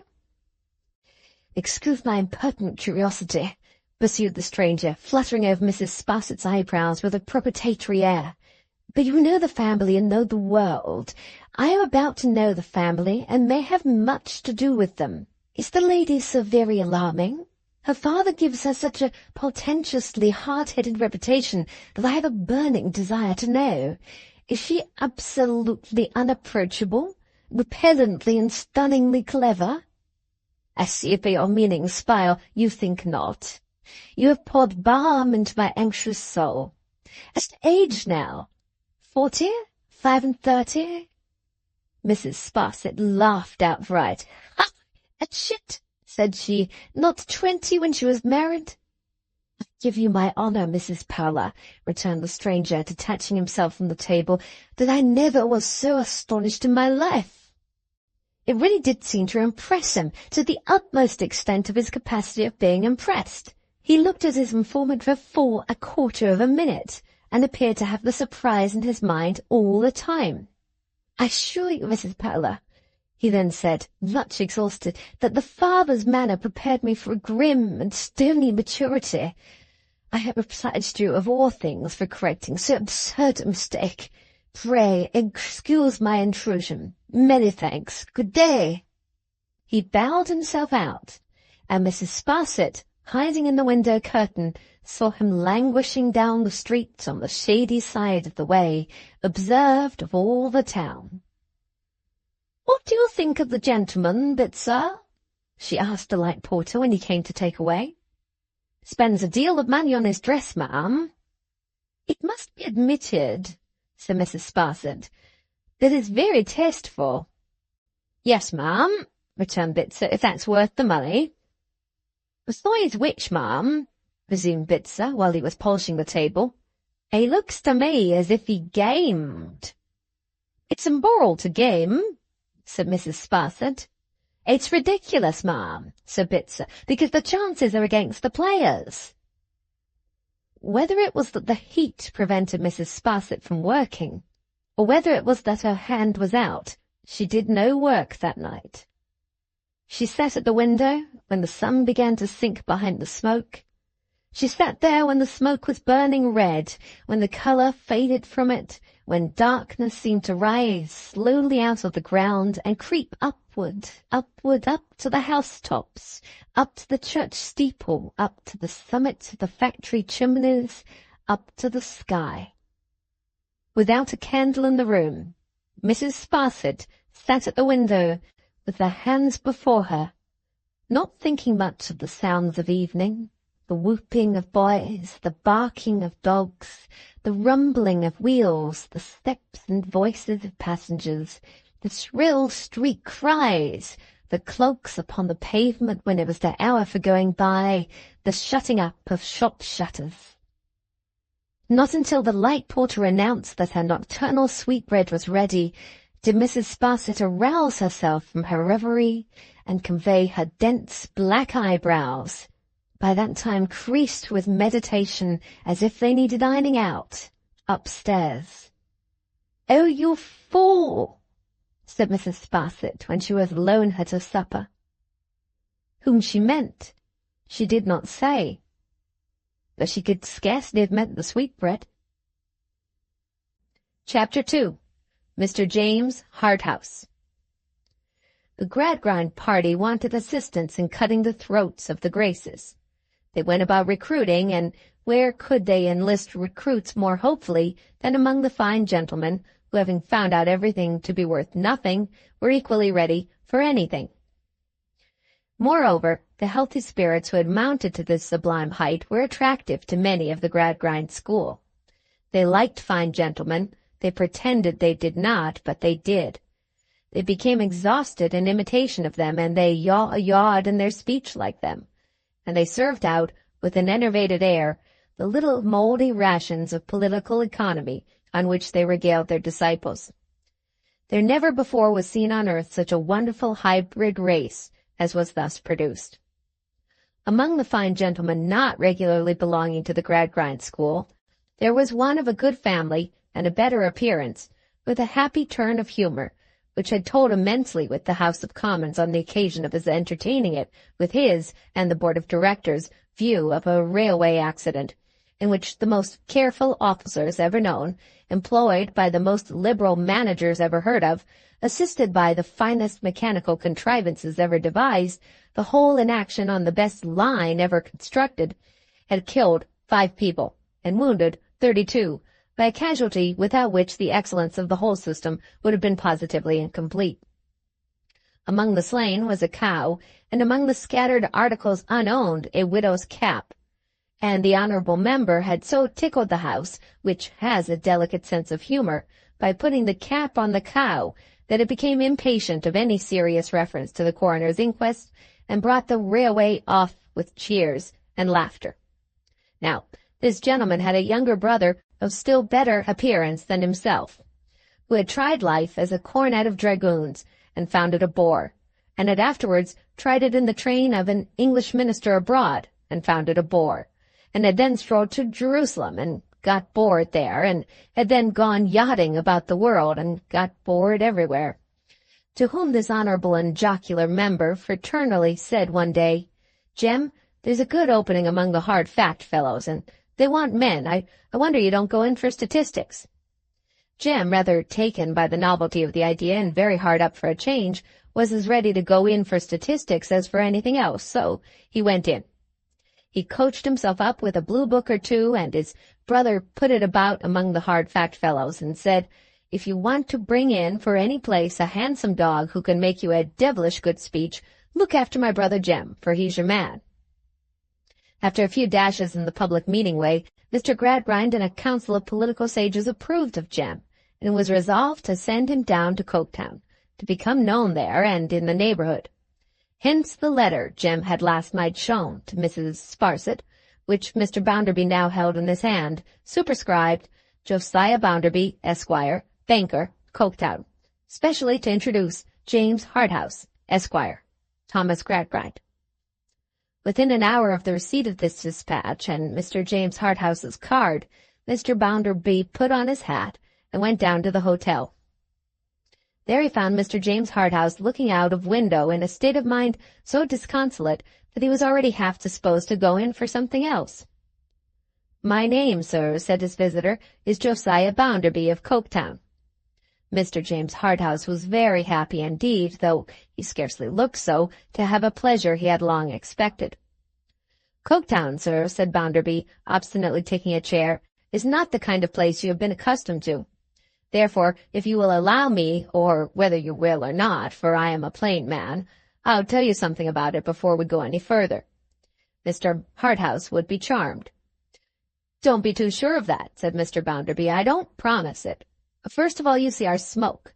That's meat and drink to us. It's the healthiest thing in the world in all respects, and particularly for the lungs. If you are one of those who want us to consume it, I differ from you.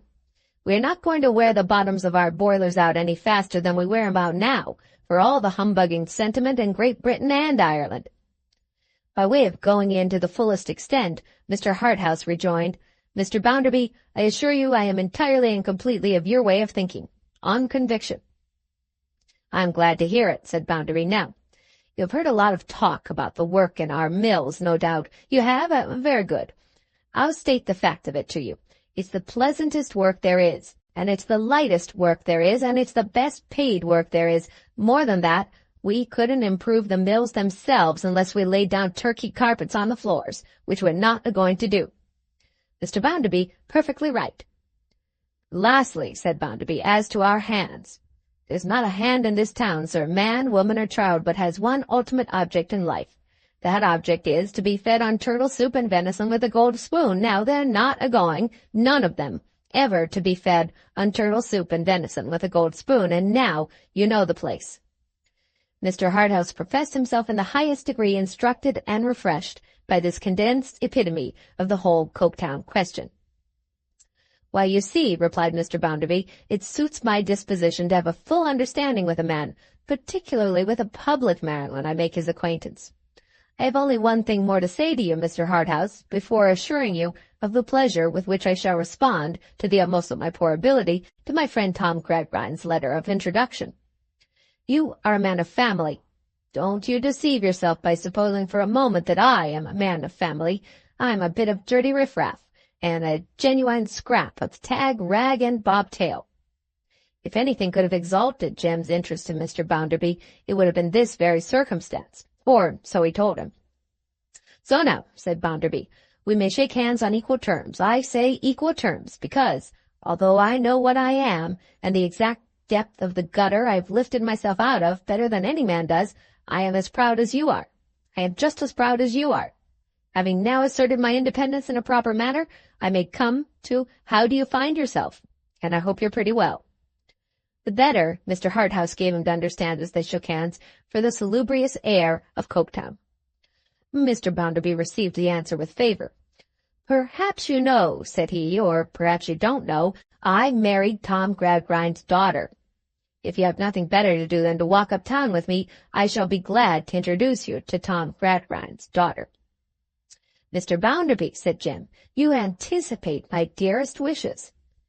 They went out without further discourse, and Mr. Bounderby piloted the new acquaintance who so strongly contrasted with him to the private red brick dwelling, with the black outside shutters, the green inside blinds, and the black street door, up the 2 white steps.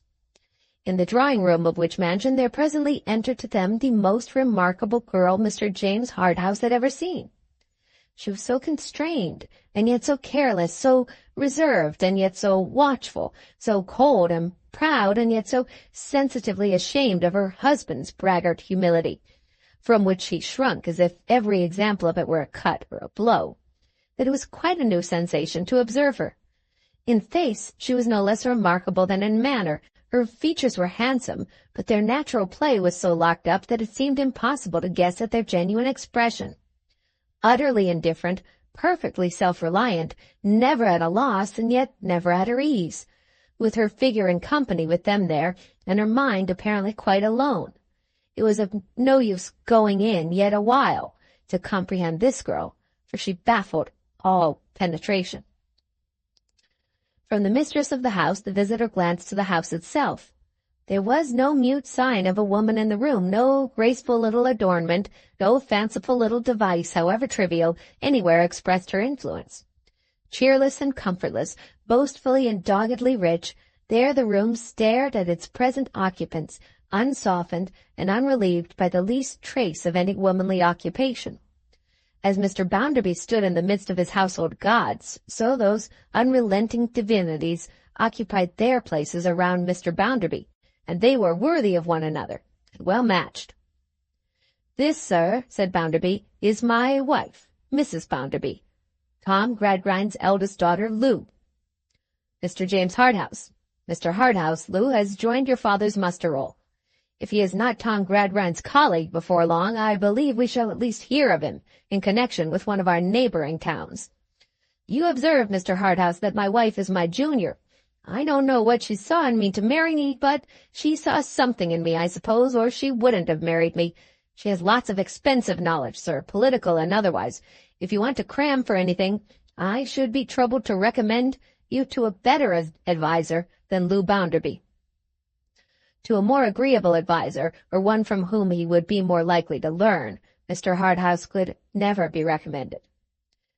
"Come," said his host, "if you're in the complimentary line, you'll get on here, for you'll meet with no competition. I have never been in the way of learning compliments myself, and I don't profess to understand the art of paying 'em. In fact, despise 'em. But your bring-up was different from mine. Mine was a real thing, by George. You're a gentleman, and I don't pretend to be one. I am Josiah Bounderby of Coketown, and that's enough for me. However, though I am not influenced by manners and station, Lou Bounderby may be. She hadn't my advantages, disadvantages you would call 'em, but I call 'em advantages, so you'll not waste your power, I dare say." "Mr. Bounderby," said Jem, turning with a smile to Louisa, "is a noble animal in a comparatively natural state. quite free from the harness in which a conventional hack like myself works." "You respect Mr. Bounderby very much," she quietly returned. "It is natural that you should." He was disgracefully thrown out, for a gentleman who had seen so much of the world, and thought, "Now, how am I to take this?" "You are going to devote yourself, as I gather from what Mr. Bounderby has said, to the service of your country. You have made up your mind," said Louisa, still standing before him where she had first stopped, in all the singular contrariety of her self-possession, and her being obviously very ill at ease, "to show the nation the way out of all its difficulties." "Mrs. Bounderby," he returned, laughing, "upon my honor, no, I will make no such pretence to you.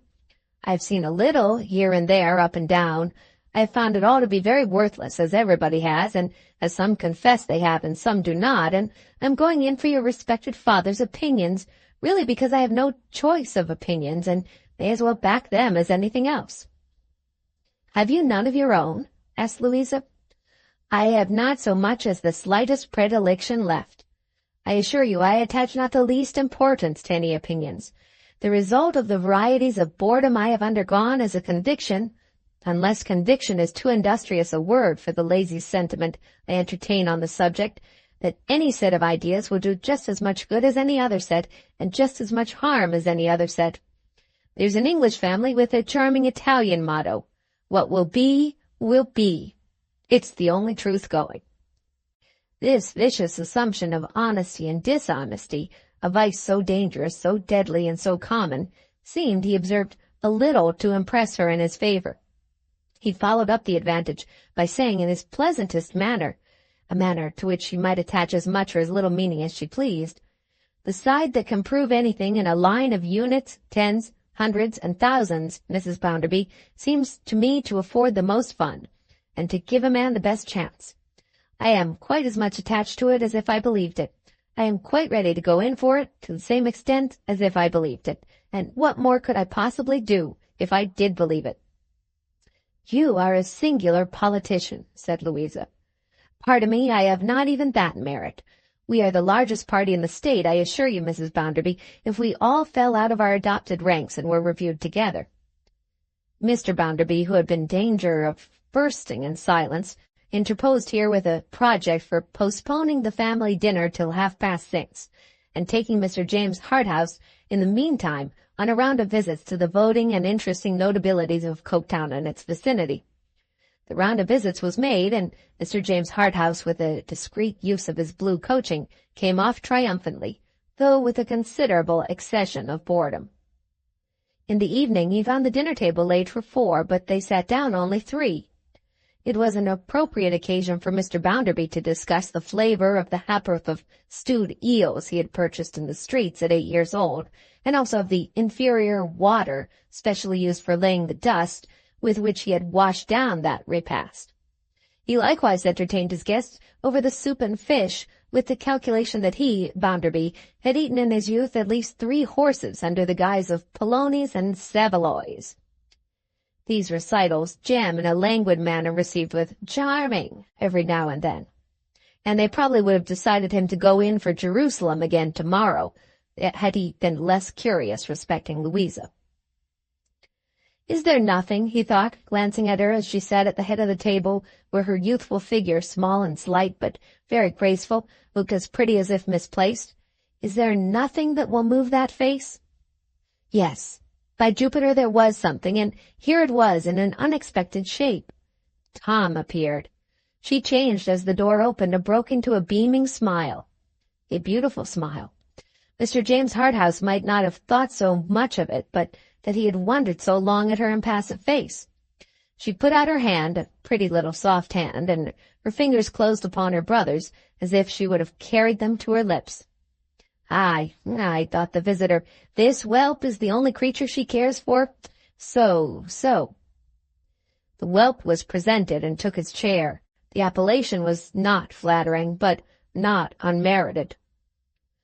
"When I was your age, young Tom," said Bounderby, "I was punctual, or I got no dinner." "When you were my age," resumed Tom, "you hadn't a wrong balance to get right, and you hadn't to dress afterwards." "Never mind that now," said Bounderby. Well then, grumbled Tom, don't begin with me. Mrs. Bounderby, said Harthouse, perfectly hearing this understrain as it went on, your brother's face is quite familiar to me. Can I have seen him abroad, or at some public school, perhaps? No, she resumed, quite interested. He has never been abroad yet, and was educated here at home. Tom, love, I'm telling Mr. Harthouse that he never saw you abroad. No such luck, sir, said Tom. There was little enough in him to brighten her face, for he was a sullen young fellow, and ungracious in his manner even to her. So much the greater must have been the solitude of her heart, and her need of someone on whom to bestow it. So much the more is this whelp the only creature she has ever cared for, thought Mr. James Harthouse, turning it over and over. So much the more. So much the more. Both in his sister's presence, and after she had left the room, the whelp took no pains to hide his contempt for Mr. Bounderby, whenever he could indulge it without the observation of that independent man, by making wry faces or shutting one eye. Without responding to these telegraphic communications, Mr. Harthouse encouraged him much in the course of the evening, and showed an unusual liking for him. At last, when he rose to return to his hotel, and was a little doubtful whether he knew the way by night, the whelp immediately proffered his services as guide, and turned out with him to escort him thither. End of Chapter 2. Chapter 3. The Whelp. It was very remarkable that a young gentleman who had been brought up under one continuous system of unnatural restraint should be a hypocrite, but it was certainly the case with Tom. It was very strange that a young gentleman who had never been left to his own guidance for 5 consecutive minutes should be incapable at last of governing himself, but so it was with Tom. It was altogether unaccountable that a young gentleman whose imagination had been strangled in his cradle should be still inconvenienced by its ghost in the form of groveling sensualities, but such a monster, beyond all doubt, was Tom. "Do you smoke?" asked Mr. James Harthouse when they came to the hotel. "I believe you," said Tom. He could do no less than ask Tom up, and Tom could do no less than go up. What with a cooling drink adapted to the weather, but not so weak as cool, and what with a rarer tobacco than was to be bought in those parts, Tom was soon in a highly free and easy state at his end of the sofa, and more than ever disposed to admire his new friend at the other end. Tom blew his smoke aside after he had been smoking a little while, and took an observation of his friend. "He don't seem to care about his dress," thought Tom, "and yet how capitally he does it. What an easy swell he is." Mr. James Harthouse, happening to catch Tom's eye, remarked that he drank nothing, and filled his glass with his own negligent hand. "Thank you," said Tom, "thank ye. Well, Mr. Harthouse, I hope you have had about a dose of old Bounderby tonight." Tom said this with one eye shut up again, and looked over his glass knowingly at his entertainer. "A very good fellow indeed," returned Mr. James Harthouse. "You think so, don't you?" said Tom, and he shut up his eye again. Mr. James Harthouse smiled, and rising from his end of the sofa and lounging with his back against the chimney-piece so that he stood before the empty fire-grate as he smoked, in front of Tom, and looking down at him, observed, "What a comical brother-in-law you are." "What a comical brother-in-law old Bounderby is, I think you mean," said Tom. "You are a piece of caustic, Tom," retorted Mr. James Harthouse. There was something so very agreeable in being so intimate with such a waistcoat, in being called Tom in such an intimate way by such a voice, in being on such off-hand terms so soon with such a pair of whiskers, that Tom was uncommonly pleased with himself. "Oh, I don't care for old Bounderby," said he, "if you mean that. I have always called old Bounderby by the same name when I have talked about him, and I have always thought of him in the same way. I'm not going to begin to be polite now about old Bounderby. It would be rather late in the day." "Don't mind me," returned James, "but take care when his wife is by, you know." "His wife?" said Tom. "My sister Lou? Oh, yes." And he laughed and took a little more of the cooling drink.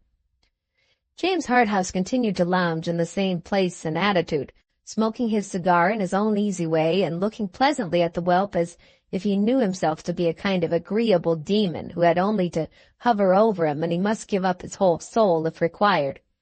It certainly did seem that the whelp yielded to this influence. He looked at his companion sneakingly. He looked at him admiringly. He looked at him boldly and put up one leg on the sofa. "My sister Lou," said Tom, "she never cared for old Bounderby." "That's the past tense, Tom," returned Mr. James Harthouse, striking the ash from his cigar with his little finger. "We are in the present tense now." Verb neuter, not to care. Indicative mood, present tense. First person singular, I do not care. Second person singular, thou dost not care. Third person singular, she does not care, returned Tom. "Good, very quaint," said his friend, "though you don't mean it." "But I do mean it," cried Tom, "upon my honor. Why, you won't tell me, Mr. Harthouse, that you really suppose my sister Lou does care for old Bounderby?" "My dear fellow," returned the other, "what am I bound to suppose when I find two married people living in harmony and happiness?" Tom had by this time got both his legs on the sofa. If his second leg had not been already there when he was called a dear fellow, he would have put it up at that great stage of the conversation. Feeling it necessary to do something then, he stretched himself out at greater length, and reclining with the back of his head on the end of the sofa, and smoking with an infinite assumption of negligence, turned his common face and not too sober eyes toward the face looking down upon him so carelessly yet so potently. "You know our governor, Mr. Harthouse," said Tom, "and therefore you needn't be surprised that Lou married old Bounderby. She never had a lover, and the governor proposed old Bounderby, and she took him." "Very dutiful in your interesting sister," said Mr. James Harthouse. "Yes, but she wouldn't have been as dutiful, and it would not have come off as easily," returned the whelp, "if it hadn't been for me." The tempter merely lifted his eyebrows, but the whelp was obliged to go on. "I persuaded her," he said, with an edifying air of superiority. "I was stuck into old Bounderby's bank, where I never wanted to be, and I knew I should get into scrapes there if she put old Bounderby's pipe out, so I told her my wishes, and she came into them. She would do anything for me. It was very game of her, wasn't it?" "It was charming, Tom." "Not that it was altogether so important to her as it was to me," continued Tom coolly, "because my liberty and comfort, and perhaps my getting on, depended on it, and she had no other lover. Staying at home was like staying in jail, especially when I was gone. It wasn't as if she gave up another lover for old Bounderby, but still it was a good thing in her. Perfectly delightful, and she gets on so placidly." "Oh," returned Tom with a contemptuous patronage, "she's a regular girl. The girl can get on anywhere. She has settled down to the life, and she don't mind. It does just as well as another. Besides, though Lou is a girl, she's not a common sort of girl. She can shut herself up within herself, and think, as I have often known her sit and watch the fire for an hour at a stretch." Aye, has resources of her own," said Harthouse, smoking quietly. "Not so much of that as you may suppose," returned Tom, "for our governor had her crammed with all sorts of dry bones and sawdust. It's his system." "Formed his daughter on his own model?" suggested Harthouse. "His daughter? Aye, and everybody else. Why, he formed me that way," said Tom. "Impossible." "He did, though," said Tom, shaking his head. "I mean to say, Mr. Harthouse, that when I first left home and went to old Bounderby's, I was flat as a warming pan, and knew no more about life than any oyster does." "Come, Tom, I can hardly believe that. A joke's a joke." "Upon my soul," said the whelp, "I am serious. I am indeed." He smoked with great gravity and dignity for a little while, and then added in a highly complacent tone, "Oh, I have picked up a little since, I don't deny that, but I've done it myself. No thanks to the governor." "And your intelligent sister?" "My intelligent sister is about where she was. She used to complain to me that she had nothing to fall back upon, that girls usually fall back upon, and I don't see how she is to have got over that since, but she don't mind," he sagaciously added, puffing at his cigar again. "Girls can always get on somehow." "Calling at the bank yesterday evening for Mr. Bounderby's address, I found an ancient lady there who seems to entertain great admiration for your sister," observed Mr. James Harthouse, throwing away the last small remnant of the cigar he had now smoked out. "Mother Sparsit," said Tom. "What? You've seen her already, have you?" His friend nodded. Tom took his cigar out of his mouth to shut up his eye, which had grown rather unmanageable with the greater expression, and to tap his nose several times with his finger. "Mother Sparsit's feeling for Lou is more than admiration, I should think," said Tom. "Say affection and devotion. Mother Sparsit never set her cap at Bounderby when he was a bachelor. Oh, no." These were the last words spoken by the whelp before a giddy drowsiness came upon him, followed by complete oblivion. He was roused from the latter state by an uneasy dream of being stirred up with a boot, and also of a voice saying, "Come, it's late, be off." "Well," he said, scrambling from the sofa, I must take my leave of you, though. I say yours is very good tobacco, but it's too mild." "Yes, it's too mild," returned his entertainer. It's ridiculously mild," said Tom. "Where's the door? Good night." He had another odd dream of being taken by a waiter through a mist, which, after giving him some trouble and difficulty, resolved itself into the main street, in which he stood alone.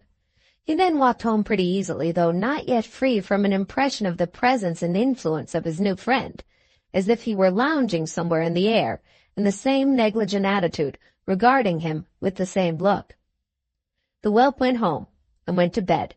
If he had had any sense of what he had done that night, and had been less of a whelp and more of a brother, he might have turned short on the road, might have gone down to the ill-smelling river that was dyed black, might have gone to bed in it for good and all, and have curtained his head forever with its filthy waters.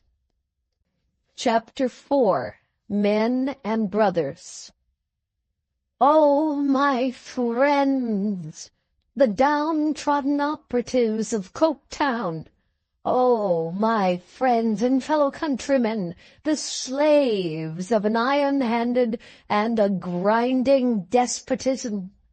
Oh, my friends and fellow sufferers, and fellow workmen, and fellow men!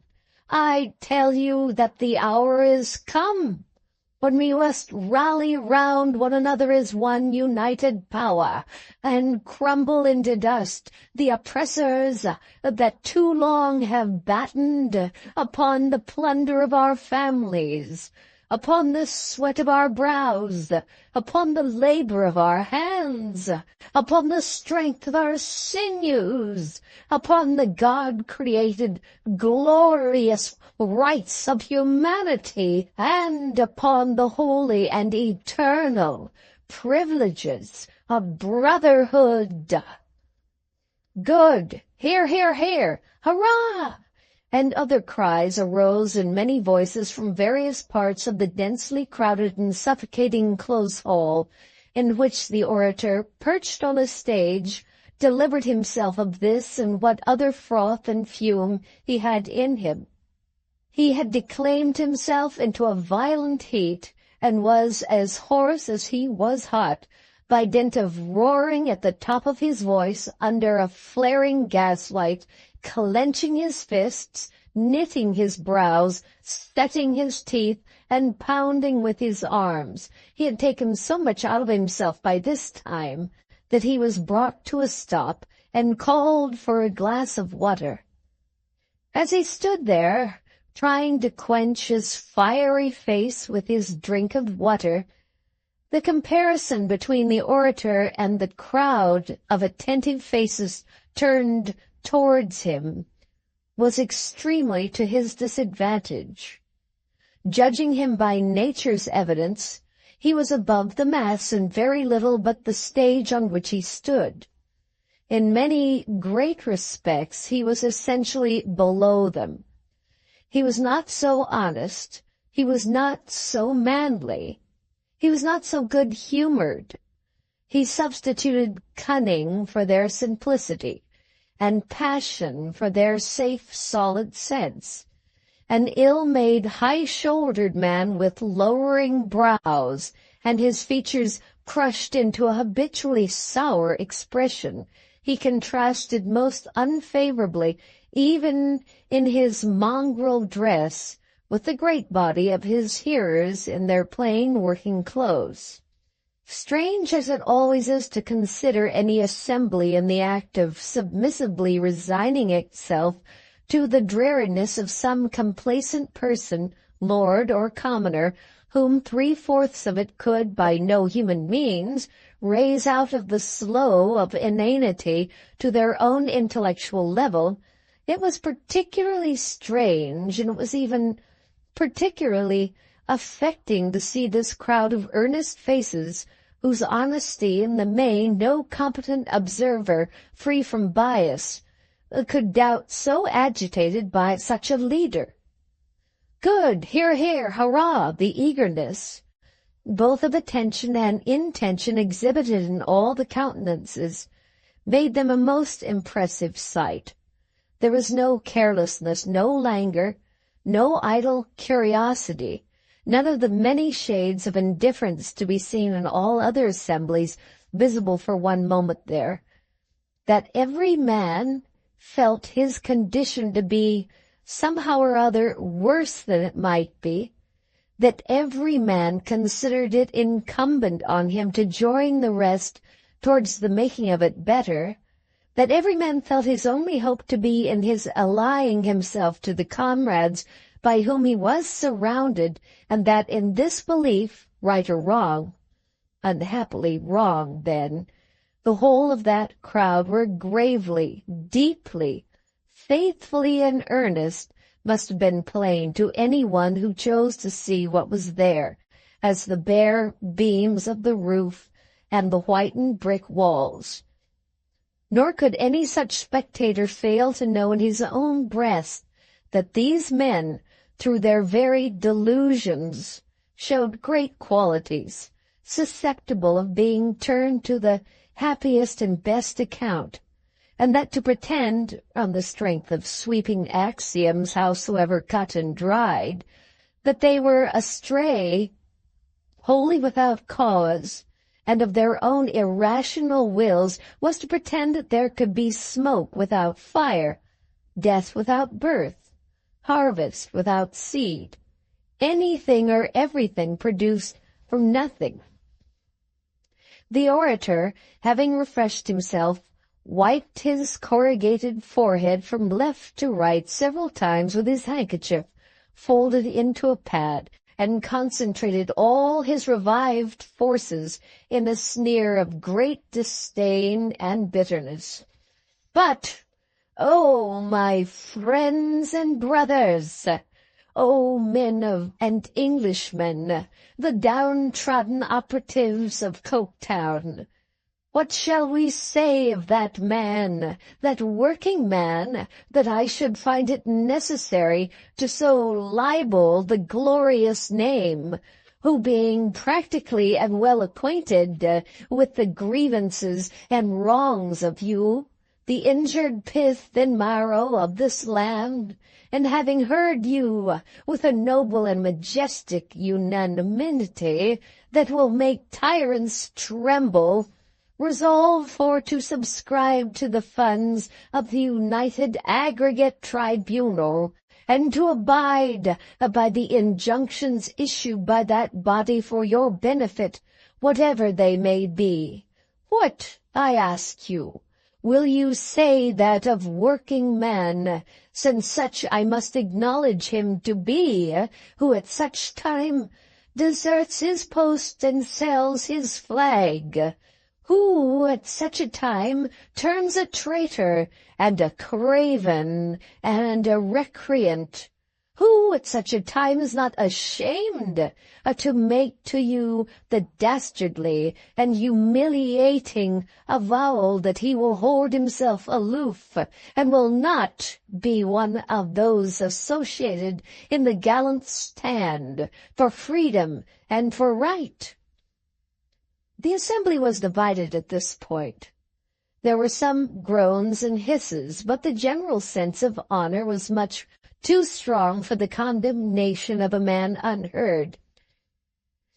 "Be sure you're right, Slackbridge. Put him up. Let's hear him." Such things were said on many sides. Finally, one strong voice called out, "Is the man here? If the man's here, Slackbridge, let the man himself stead o' you," which was received with a round of applause.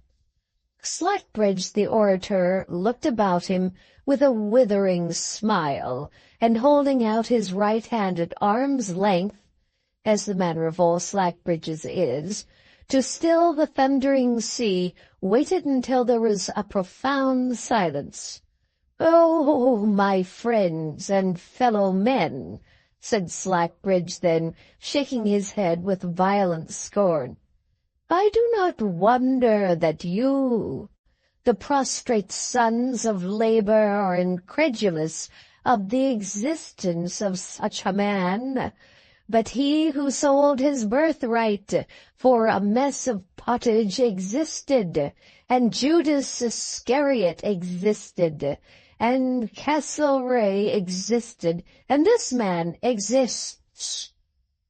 Here a brief press and confusion near the stage ended in the man himself standing at the orator's side before the concourse. He was pale and a little moved in the face, his lips especially showed it. But he stood quiet with his left hand at his chin, waiting to be heard. There was a chairman to regulate the proceedings, and this functionary now took the case into his own hands. "My friends," he said, "by virtue of my office as your president, I ask as all your friends Slackbridge, who may be a little overheated in this business, to take his seat whilst this man, Stephen Blackpool, is hearn.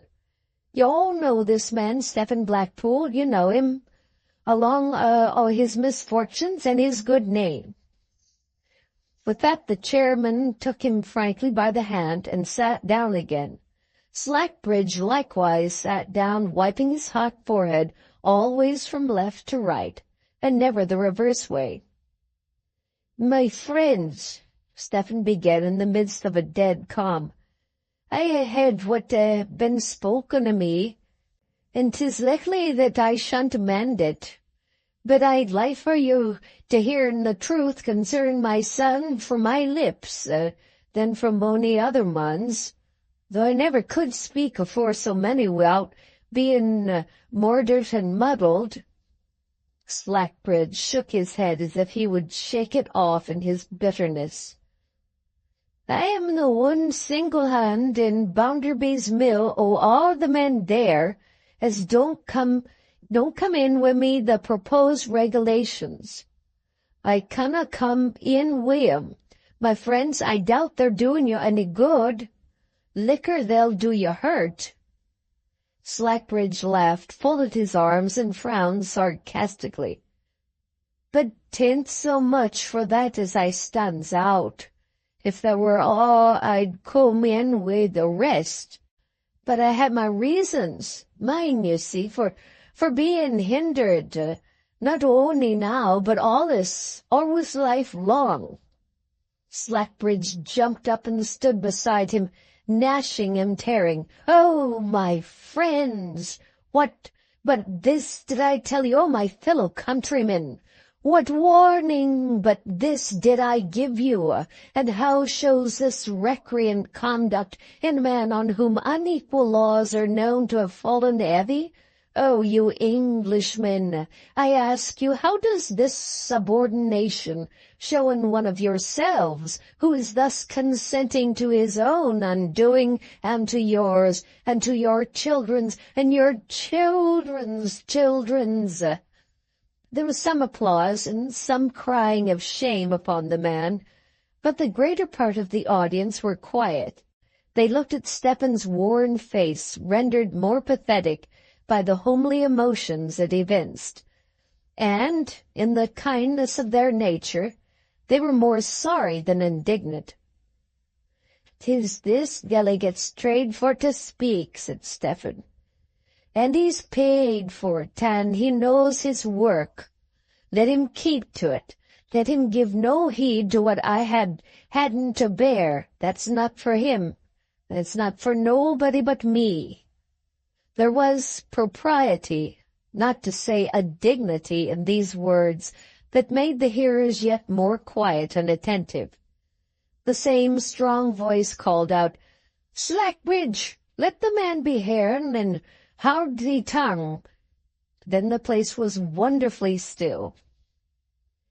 "My brother," said Stephen, whose low voice was distinctly heard, "and my fiddle workman, for that ye are to me, though not, as I knows on, to this delegate here.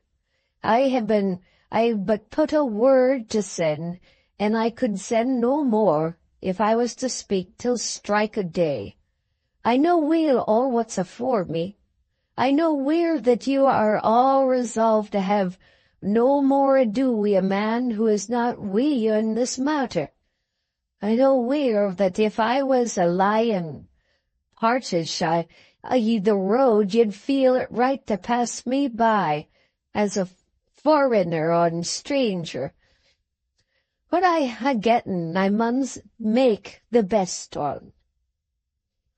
"Stephen Blackpool," said the chairman, rising, "think on it again. Think on it once again, lad, afore thou shunned by old friends." There was a universal murmur to the same effect, though no man articulated a word. Every eye was fixed on Stephen's face. To repent of his determination would be to take a load from all their minds. He looked around him, and knew that it was so. Not a grain of anger with them was in his heart. He knew them far below their surface weaknesses and misconceptions, as no one but their fellow laborer could.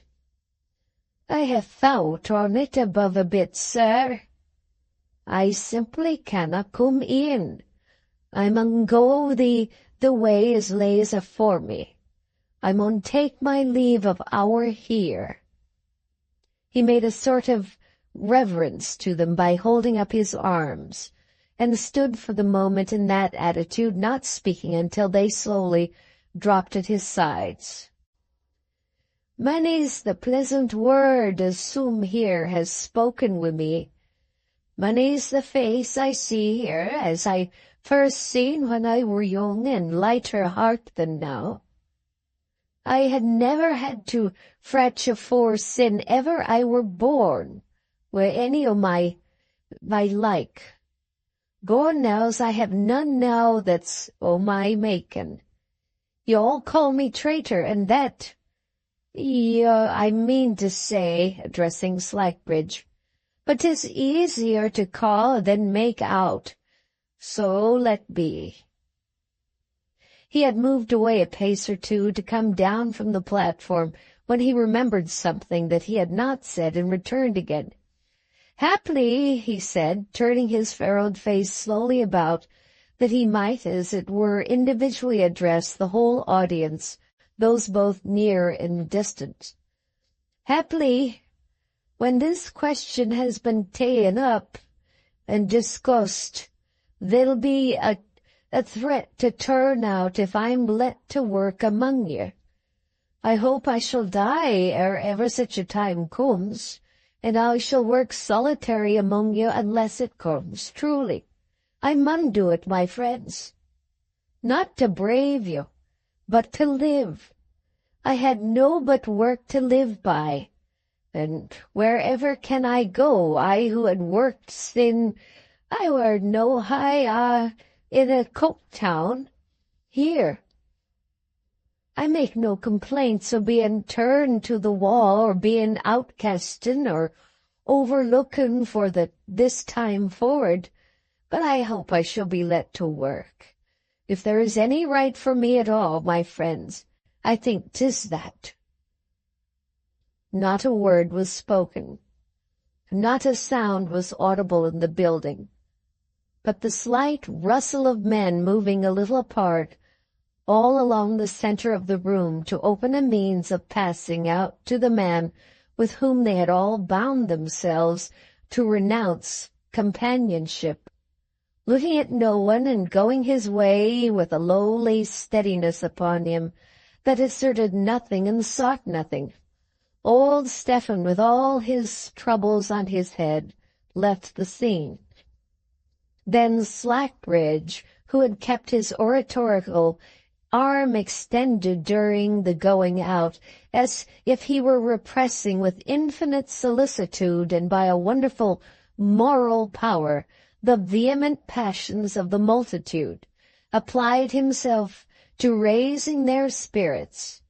Had not the Roman Brutus, O my British countrymen, condemned his son to death, and had not the Spartan mothers, O my soon-to-be victorious friends, driven their flying children on the points of their enemies' swords, then was it not the sacred duty of the men of Coketown, with forefathers before them, and admiring world and company with them, and a posterity to come after them, to hurl out traitors from the tents they had pitched in a sacred and godlike cause?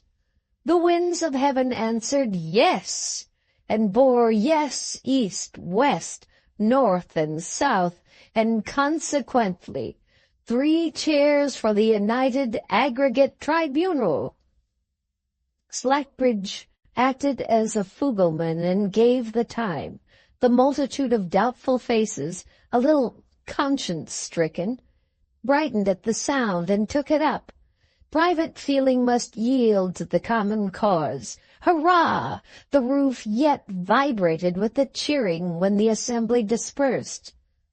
Thus easily did Stephen Blackpool fall into the loneliest of lives, the life of solitude among a familiar crowd, the stranger in the land who looks into 10,000 faces for some answering look and never finds it, is in cheering society as compared with him who passes 10 averted faces daily that were once the countenances of friends.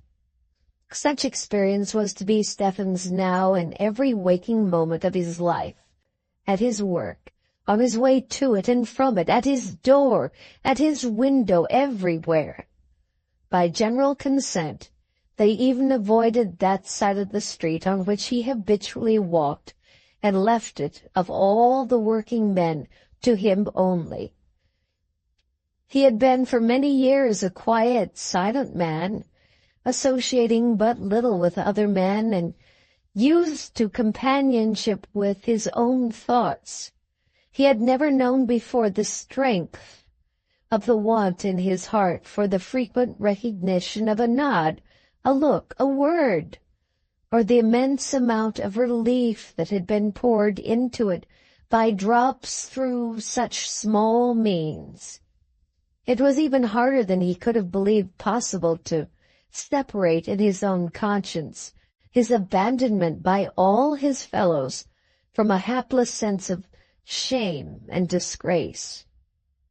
The first 4 days of his endurance were days so long and heavy that he began to be appalled by the prospect before him. Not only did he see no Rachel all the time, but he avoided every chance of seeing her, for although he knew that the prohibition did not yet formally extend to the women working in the factories, he found that some of them with whom he was acquainted were changed to him, and he feared to try others, and dreaded that Rachel might be even singled out from the rest if she were seen in his company. So he had been quite alone during the 4 days, and had spoken to no one, when as he was leaving his work at night, a young man of a very light complexion accosted him in the street. "Your name's Blackpool, ain't it?" said the young man. Stephen colored to find himself with his hat in his hand at his gratitude for being spoken to, or in the suddenness of it, or both. He made a feint of adjusting the lining and said, "Yes." "You are the end that they have sent to Coventry, I mean," said Bitzer, the very light young man in question. Stephen answered, "Yes," again. "I suppose so, from their all appearing to keep away from you. Mr. Bounderby wants to speak to you. You know his house, don't you?" Stephen said, "Yes," again. "Then go straight up there, will you?" said Bitzer. "You're expected, and have only to tell the servant it's you." I belong to the bank, so if you go straight up without me, I was sent to fetch you, you'll save me a walk." Stephen, whose way had been in the contrary direction, turned about and betook himself, as in duty bound, to the red brick castle of the giant Bounderby. End of Chapter 4. Chapter 5. Men and Masters. "Well, Stephen," said Bounderby in his windy manner, "what's this I hear? What have these pests of the earth been doing to you? Come in, speak up." It was into the drawing-room that he was bidden. A tea-table was set out, and Mr. Bounderby's young wife and her brother and a great gentleman from London were present, to whom Stephen made his obeisance, closing the door and standing near it with his hat in his hand. "This is the man I was telling you about, Harthouse," said Mr. Bounderby. The gentleman he dressed, who was talking to Mrs. Bounderby on the sofa, got up, saying in an indolent way, "Oh, really?" and dawdled to the hearth-rug where Mr. Bounderby stood. "Now," said Bounderby, "speak up." After 4 days he had passed, this address fell rudely and discordantly on Stephen's ear. Besides being a rough handling of his wounded mind, it seemed to assume that he really was the self-interested deserter he had been called. "What were it, sir?" said Stephen, "as you were pleased to want with me?" "I have told you," returned Bounderby. "Speak up like a man, since you are a man, and tell us about yourself in this combination." "Pardon, sir," said Stephen Blackpool. "I had naught to say about it." Mr. Bounderby, who was always more or less like a wind, finding something in his way here, began to blow at it directly. "Now, look here, Harthouse," said he, "here's a specimen of 'em. When this man was here once before, I warned this man against the mischievous strangers who are always about, and ought to be hanged wherever they are found, and I told this man that he was going in the wrong direction. Now, would you believe it, that although they have put this mark upon him, he is such a slave to them still that he's afraid to open his lips about them?" "I said as I had naught to say, sir, not as I was feared o' opening my lips." "You said, I know what you said more than that. I know what you mean, you see. Not always the same thing, by the Lord Harry, quite different things.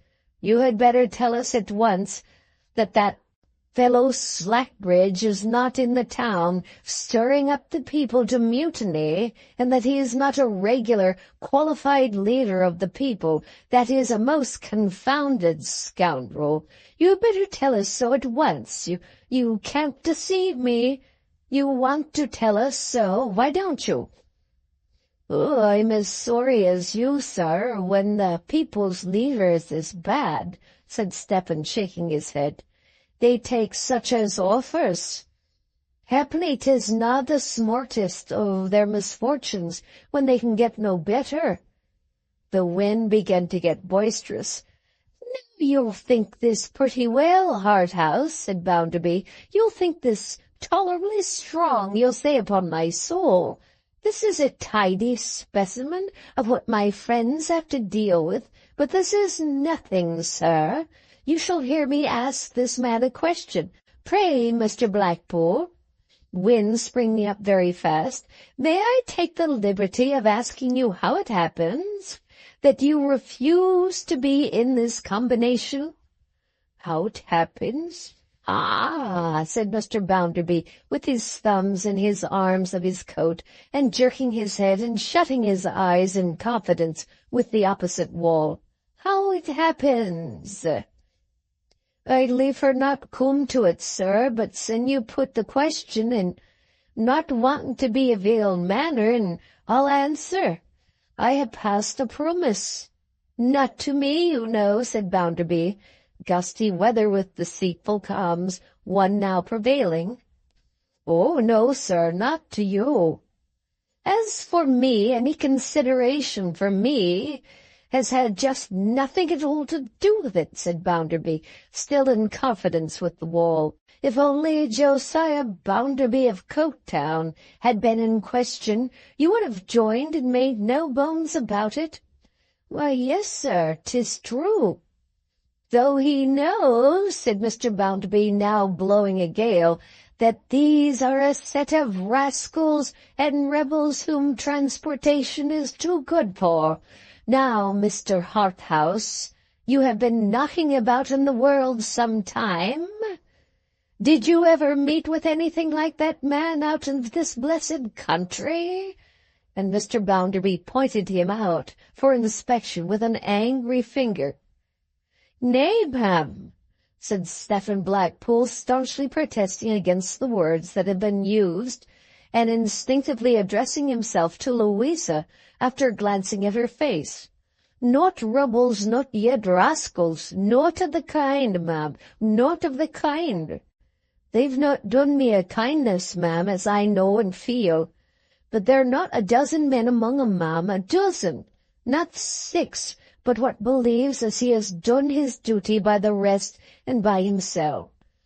God forbid as I that he had known and had experience of these men all my life, I that had and drunken wi' 'em, and sitting wi' 'em, and toiling wi' 'em, and loving 'em, and should fail for to stand by 'em with the truth, let 'em have done to me what they may."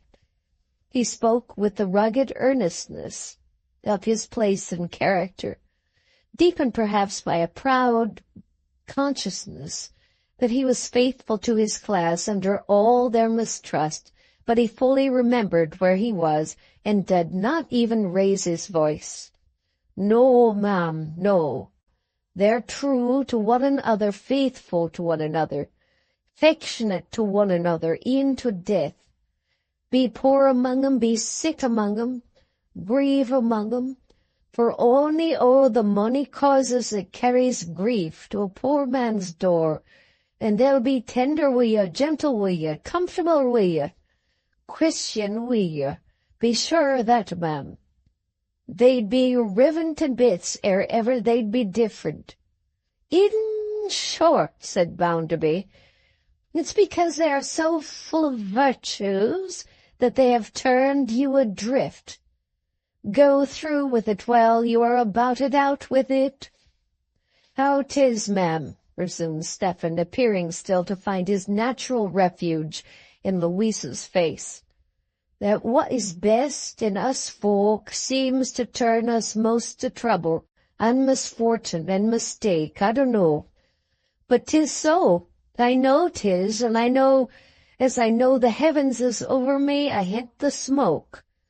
We're patient, too, and once in general to do right, and I canna think the fault is all wi' us." "Now, my friend," said Bounderby, whom he could not have exasperated more, quite unconscious of it though he was, than by seeming to appeal to anyone else, "if you will favour me with your attention for half a minute, I should like to have a word or two with you. You said just now that you had nothing to tell us about this business. You are quite sure of that before we go any further?" "Sir, I'm sure on't." "Here's a gentleman from London present." Mr. Bounderby made a backhanded point at Mr. James Harthouse with his thumb. "A Parliament gentleman. I should like him to hear a short bit of dialogue between you and me, instead of taking the substance of it, for I know precious well beforehand what it will be. Nobody knows better than I do. Take notice, instead of receiving it on trust from my mouth." Stephen bent his head to the gentleman from London, and showed a rather more troubled mind than usual. He turned his eyes involuntarily to his former refuge, but, at a look from that quarter, expressive though instantaneous, he settled them on Mr. Bounderby's face. "Now, what do you complain of?" asked Mr. Bounderby. "I had not come here, sir," Stephen reminded him. To complain, I come for that I were sent for. What, repeated Mr. Bounderby, folding his arms, do you people, in general way, complain of? Stephen looked at him with some little irresolution for a moment, and then seemed to make up his mind. Sir, I were never good at showing aught, though I had my share of feeling aught. Deed, we are in a muddle, sir.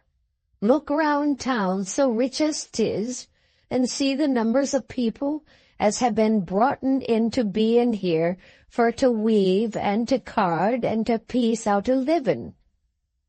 All the same one way somehows, twixt their cradles and their graves. Look how we live, and where we live, and in what numbers, and by what chances, and wi' what sameness, and look how the mills is always a-goin', and how they never works us no nigher to any distant object, 'ceptin' always death. Look how you considers of us, and writes of us, and talks of us, and goes up we are deputations to secretaries o' the state about us, and how you're always right, and how we are always wrong, and never had no reason in us than ever we were born. Look how this had growin' and goin', sir, bigger and bigger, broader and broader, harder and harder, for year to year, from generation to generation. Who can look on it, sir, and fairly tell a man 'tis not a muddle? Of course, said Mr. Bounderby. Now perhaps you'll let the gentleman know how you would set this muddle, as you're so fond of calling it, to rights. No, sir, I cannot be expectin' to it. 'Tis not me as should be lookin' to for that, sir. 'Tis them as put o'er me and o'er all the rest of us. What do they take upon themselves, sir, if not to do it? I'll tell you something towards it at any rate, returned Mr. Bounderby. We'll make an example of half a dozen Slackbridges. We'll indict the blackguards for felony and get them shipped off to penal settlements. Stephen gravely shook his head. Don't tell me we won't, man, said Mr. Bounderby, by this time blowing a hurricane, because we will, I tell you. Sir, returned Stephen, with the quiet confidence of absolute certainty, if you was to take 100 Stockbridges, and as there is, and all the number 10 times Joe, and was to sow 'em in separate sacks, and sink 'em in the deepest ocean as were made ever dry land come to be, you'd leave the muddle just where 'tis. Mischievous strangers? Said Stephen with an anxious smile. When ha' we not hearn, I am sure, sin ever we can call to mind, the mischievous strangers. 'Tis not by them the trouble's made, sir. 'Tis not wi' them. To commences, I had no favour for 'em.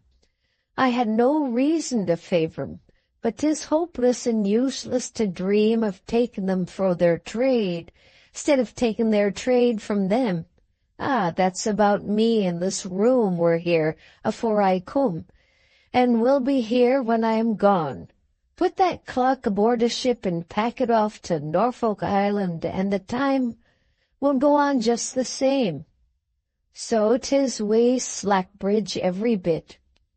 Reverting for a moment to his former refuge, he observed a cautionary movement of her eyes towards the door. Stepping back, he put his hand upon the lock, but he had not spoken out of his own will and desire, and he felt in his heart a noble return for his late injurious treatment, to be faithful to the last to those who had repudiated him. He stayed to finish what was in his mind. Sir, I canna wi' my little learning and my common way tell the gentleman what will better all this, though some working men o' this town could above my powers. But I can tell him what I know will never do it. The strong hand will never do it. Victory and triumph will never do it. agreeing for to make one side unnaturally always and forever right, and t'other side unnaturally always and forever wrong, will never, never do it. Nor yet letting alone will never do it. Let thousands upon thousands alone, all leading the lives and fawn into the like muddle, and they will be as one, and you will be as another. We a black unpassable world betwixt you, just as long or short a time as such like misery can last. Not drawing nigh to folk with kindness and patience, and cheery ways that so draws nigh one another in their money troubles, and so cherishes one another in their distresses with what they need themselves. Like I humbly believe, as no people the gentleman has seen in all his travels can beat, will never do it till the sun turns to ice. Most of all, rating 'em as so much power in regulating 'em, as if they was figures in a some more machines, without loves and likings, without memories and inclinations, without souls to weary and souls to hope, when all goes quiet, dragging on wi' 'em, as if they are naught of the kind, and when all goes unquiet, reproaching 'em for their want of such humanly feelings in their dealings wi' you. This'll never do it, sir, till God's work is unmade. Stephen stood with the open door in his hand, waiting to know if anything more were expected of him. "Just stop a moment," said Mr. Bounderby, excessively red in the face. "I told you the last time you were here with a grievance that you had better turn about and come out of that. And I also told you, if you remember, that I was up to the Gold Spoon lookout." "I'm not up to myself, sir, I do assure you." "Now it's clear to me," said Mr. Bounderby, "that you are one of those chaps who have always got a grievance. You go about sowing it and raising crops. That's the business of your life, my friend." Stephen shook his head, mutely protesting that indeed he had other business to do for his life. "You are such a waspish, raspish, ill-conditioned chap, you see," said Mr. Bounderby, "that even your own union, the men who know you best, will have nothing to do with you. I never thought those fellows could be right in anything. But I tell you what, I so far go along with them for a novelty that I'll have nothing to do with you either." Stephen raised his eyes quickly to his face. "You can finish off what you're at," said Mr. Bounderby with a meaning nod, "and then go elsewhere." "There you know weel," said Stephen expressively, "that I canna get work with you, I canna get it elsewhere." The reply was, "What I know, and what you know. I have no more to say about it." Stephen glanced at Louisa again, but her eyes were raised to his no more. Therefore, with a sigh, and saying barely above his breath, "Heaven help us all in this world," he departed. Chapter 6. Fading Away. It was falling dark when Stephen came out of Mr. Bounderby's house. The shadows of night had gathered so fast that he did not look about him when he closed the door, but plodded straight along the street. Nothing was farther from his thoughts than the curious old woman he had encountered on his previous visit to the same house, when he heard a step behind him that he knew, and turning saw her in Rachel's company. He saw Rachel first, as he had heard her only. "Ah, Rachel, my dear Mrs. thou Weir. Well, and now you are surprised, to be sure, and with reason, I must say," the old one returned. "Here I'm again, you see." "But how wi' Rachel?" said Stephen, falling into their step, walking between them, looking from one to the other. "Why, I come to be with this good lass pretty much as I came to be with you," said the old woman cheerfully, taking the reply upon herself. "My visiting time is later this year than usual, for I have been rather troubled with shortness of breath, and so put it off till the weather was fine and warm. For the same reason I don't make all my journey in one day, but divide it into 2 days, and get a bed tonight at the Travellers' Coffee House down by the railroad, a nice clean house, and go back to Parliamentary at 6 in the morning. Well, but what has this to do with this good lass, says you? I'm going to tell you. I have heard of Mr. Bounderby being married. I read it in the paper where it looked grand. Oh, it looked fine. The old woman dwelt on it with a strange enthusiasm. And I want to see his wife. I have never seen her yet. Now, if you'll believe me, she hasn't come out of that house since noon today. So, not to give her up too easily, I was waiting about a little last bit more, when I passed close to this good lass 2 or 3 times, and her face being so friendly, I spoke to her, and she spoke to me. There, said the old woman to Stephen, you can make all the rest out for yourself now, to deal shorter than I can, I dare say. Once again Stephen had to conquer an instinctive propensity to dislike this old woman, though her manner was as honest and simple as a manner possibly could be. With a gentleness that was as natural to him as he knew it to be to Rachel, he pursued the subject that interested her in her old age. "Well, missus," said he, "I had seen the lady, and she were young and handsome, wi' fine dark-thinking eyes, and a still way, Rachel, as I had never seen the like on."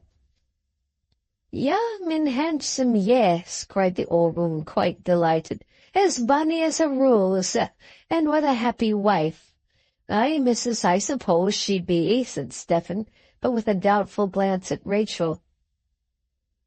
"Suppose she be? She must be. She's your master's wife," returned the old woman.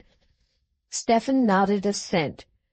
"Though, as to master," said he, glancing again at Rachel, "not master ony more. That's all endin' twixt him and me." "Have you left his work, Stephen?" asked Rachel, anxiously and quickly. "Why, Rachel," he replied, "whether I ha' or left in his work, or whether his work ha' left in me, comes to the same. His work and me are parted. 'Tis as weel so. Better, I were thinking, when you come up wi' me, I would have brought in trouble upon trouble if I had stayed there. Haply 'tis a kindness to many that I go. Haply 'tis a kindness to myself. Anyways, it mun be done. It mun turn my face fro Coketown for the time, and seek a fortune dear by beginning fresh." "Where will you go, Stephen?" "I dunno tonight," said he, lifting off his hat and smoothing his thin hair with the flat of his hand. "But I'm not going tonight, Rachel, nor yet tomorrow. 'Tain't easy overmuch to know where I turn, but a good heart will come to me." Herein, too, the sense of even thinking unselfishly aided him. Before he had so much as closed Mr. Bounderby's door, he had reflected that at least his being obliged to go away was good for her, as it would save her from the chance of being brought into question for not withdrawing from him, though it would cost him a hard pang to leave her, and though he could think of no similar place in which his condemnation would not pursue him. Perhaps it was almost a relief to be forced away from the endurance of the last 4 days, even to unknown difficulties and distresses. So he said with truth, "I'm more lightsome, Rachel, under it than I could have believed." It was not her part to make his burden heavier. She answered with her comforting smile, and the 3 walked on together. Age, especially when it strives to be self-reliant and cheerful, finds much consideration among the poor. The old woman was so decent and contented, and made so light of her infirmities, though they had increased upon her since her former interview with Stephen, that they both took an interest in her. She was too sprightly to allow of their walking at a slow pace on her account, but she was very grateful to be talked to, and very willing to talk to any extent, so when they came to their part of the town, she was more brisk and vivacious than ever. "Come to my poor place, missus," said Stephen, "and take a cup of tea. Rachel will come then, and afterwards I'll see thee safe to thy traveller's lodging. 'T may be long, Rachel, ere I have the chance o' thy company again." They complied, and the three of them went on to the house where he lodged. When they turned into a narrow street, Stephen glanced at his window with a dread that always haunted with his desolate home, but it was open as he had left it, and no one was there. The evil spirit of his life had flitted away again, months ago, and he had heard no more of her since. The only evidences of her return now were the scantier movables in his room, and the grayer hair upon his head. He lighted a candle, set out his little tea-board, got hot water from below, and brought in small portions of tea and sugar, a loaf and some butter, from the nearest shop. The bread was new and crusty, the butter fresh, and the sugar lump, of course, in fulfillment of the standard testimony of the Coketown's magnates, that these people lived like princes, sir. Rachel made the tea. So large a party necessitated the borrowing of a cup, and the visitor enjoyed it mightily. It was the first glimpse of sociality the host had had for many days. He, too, with the world a wide heath before him, enjoyed the meal, again in corroboration of the magnates as exemplifying the utter want of calculation on the part of these people, sir. "I had never thought yet, missus," said Stephen, "o' asking thy name." The old lady announced herself as Mrs. Pegler. "A widder, I think," said Stephen. "Oh, many long years." Mrs. Pegler's husband, one of the best on the record, was already dead by Mrs. Pegler's calculation when Stephen was born. "'Twert a bad job, too, to lose so good a one," said Stephen. "Any children?" Mrs. Pegler's cup, rattling against her saucer as she held it, denoted some nervousness on her part. "No," she said. "Not now, not now." "Dead, Stephen," Rachel softly hinted. "Oh, I'm sorry I have spoken on't," said Stephen. "I ought to had been in my mind, as I might touch a sore place. I blame myself." While he excused himself, the old lady's cup rattled more and more. "I had a son," she said, curiously distressed, and not by any of the usual appearances of sorrow. "And he did well, wonderfully well. But he is not to be spoken of, if you please. He is—" Putting down her cup, she moved her hands as if she would have added by her action, "dead." Then she said aloud, "I have lost him." Stephen had not yet got the better of his having given the old lady pain when his landlady came stumbling up the narrow stairs and, calling him to the door, whispered in his ear. Mrs. Pegler was by no means deaf, for she caught a word as it was uttered. "Bounderby!" she cried in a suppressed voice, starting up from the table. "Oh, hide me! Don't let me be seen for the world! Don't let him come up till I've got away! Pray, pray!" She trembled and was excessively agitated, getting behind Rachel, when Rachel tried to reassure her, and not seeming to know what she was about. "But hearken, missus, hearken," said Stephen, astonished. "'Tisn't Mr. Bounderby, 'tis his wife. You're for fear of her. You was go mad about her but an hour sin." But are you sure it's the lady, not the gentleman? She asked, still trembling. Certain sure.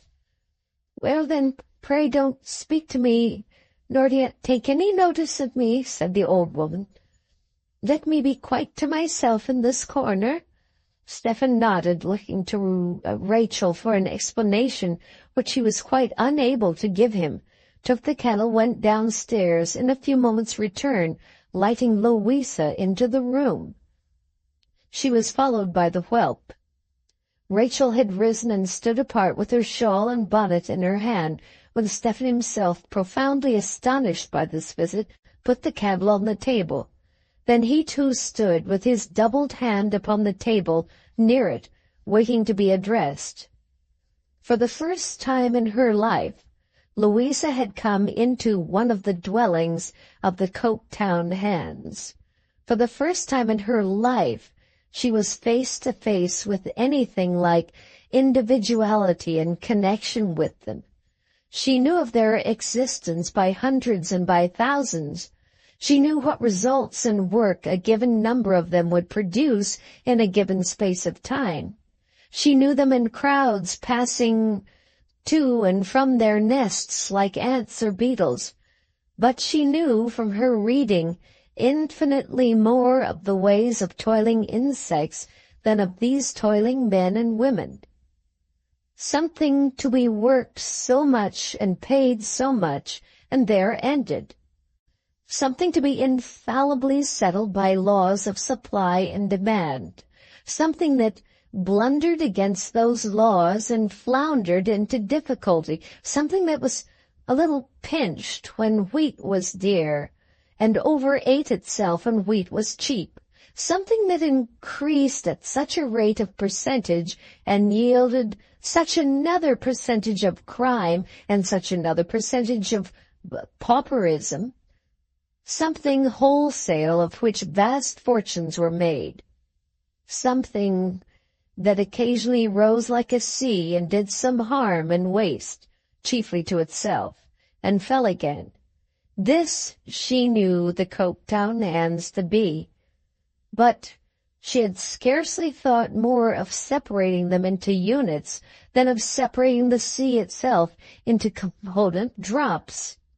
She stood for a moment, looking round the room.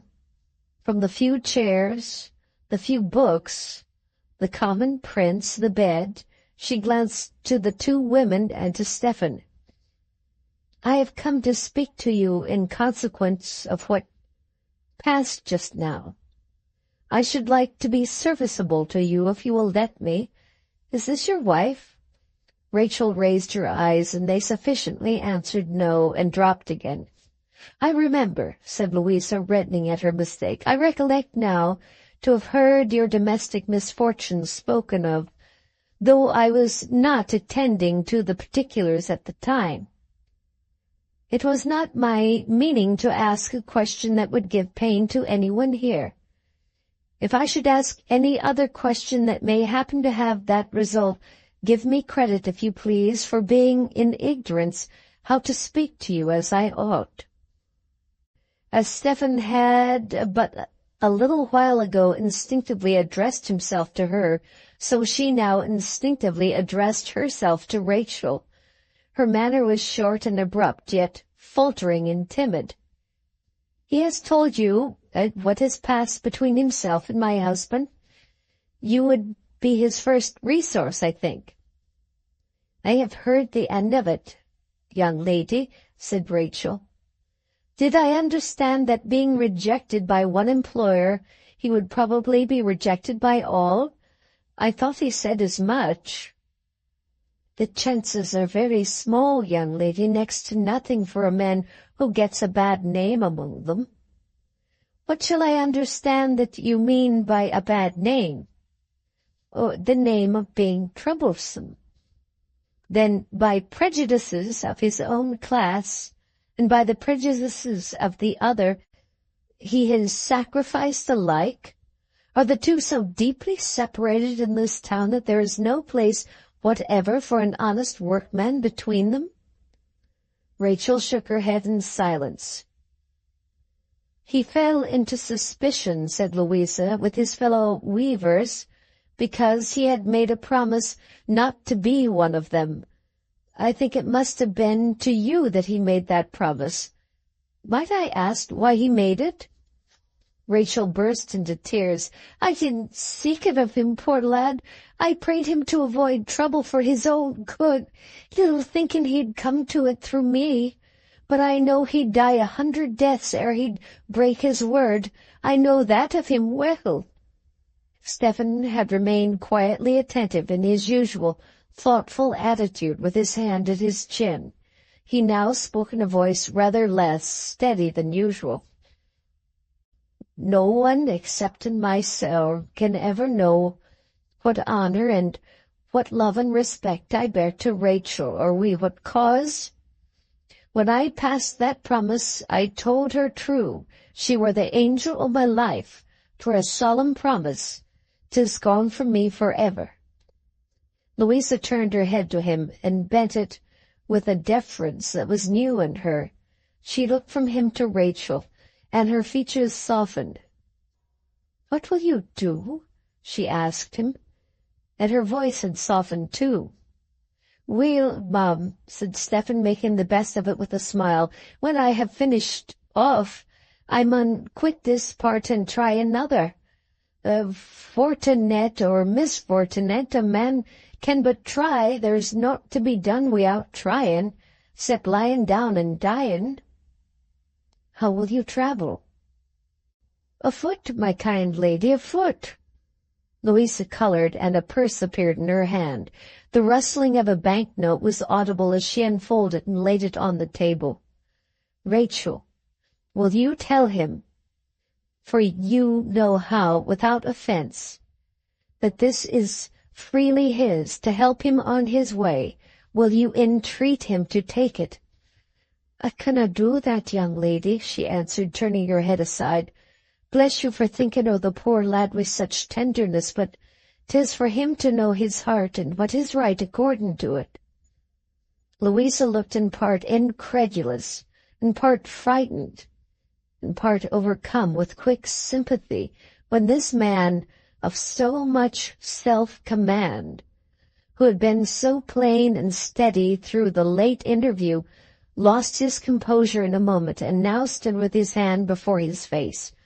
She stretched out hers, as if she would have touched him, then checked herself and remained still. "No, even Rachel," said Stephen, when he stood again with his face uncovered, "could make such a kind offering by only words kinder, to show that I am not a man without reason and gratitude. I'll take £2. I'll borrow it for to pay it back. 'Twill be the sweetest work as ever I had done, that puts it in my power to acknowledge once more my last unthankfulness for this present action." She was fain to take up the note again and to substitute the much smaller sum he had named. He was neither courtly nor handsome nor picturesque in any respect, and yet his manner of accepting it, and of expressing his thanks without more words, had a grace in it that Lord Chesterfield could not have taught his son in a century. Tom had sat upon the bed, swinging one leg and sucking his walking-stick with sufficient unconcern until the visit had attained this stage. Seeing his sister ready to depart, he got up rather hurriedly and put in a word. "Just wait a moment, Lou, before we go. I should like to speak to him a moment.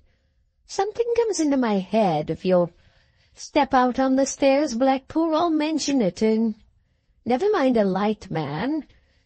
Tom was remarkably impatient of his moving towards the cupboard to get one. "I don't want a light." Stephen followed him out, and Tom closed the room door and held the lock in his hand. "I say," he whispered, "I think I can do you a good turn. Don't ask me what it is, because it may not come to anything, but there's no harm in my trying." His breath fell like a flame of fire on Stephen's ear. It was so hot. "That was our night porter at the bank," said Tom, "who brought you the message tonight. I call him our light porter because I belong to the bank too. Stephen thought, what a hurry he's in. He spoke so confusedly. Well, said Tom, now look here. When are you off? Today's Monday, replied Stephen, considering. Why, sir, Friday or Saturday nigh about. Friday or Saturday, said Tom. Now look here. I'm not sure that I can do you the good turn I want to do you. That's my sister, you know, in your room. But I may be able to, and if I should not be able to, there's no harm done, so I'll tell you what. You'll know our light porter again? Yes, sure, said Stephen. Very well, returned Tom. When you leave work of a night between this and your going away, just hang about the bank an hour or so, will you? Don't take on as if you meant anything, if he should see you hanging about there, because I shan't put him up to speak to you unless I find I can do you the service I want to do you. In that case, I'll have a note or a message for you, but not else. Now look here. You're sure you understand?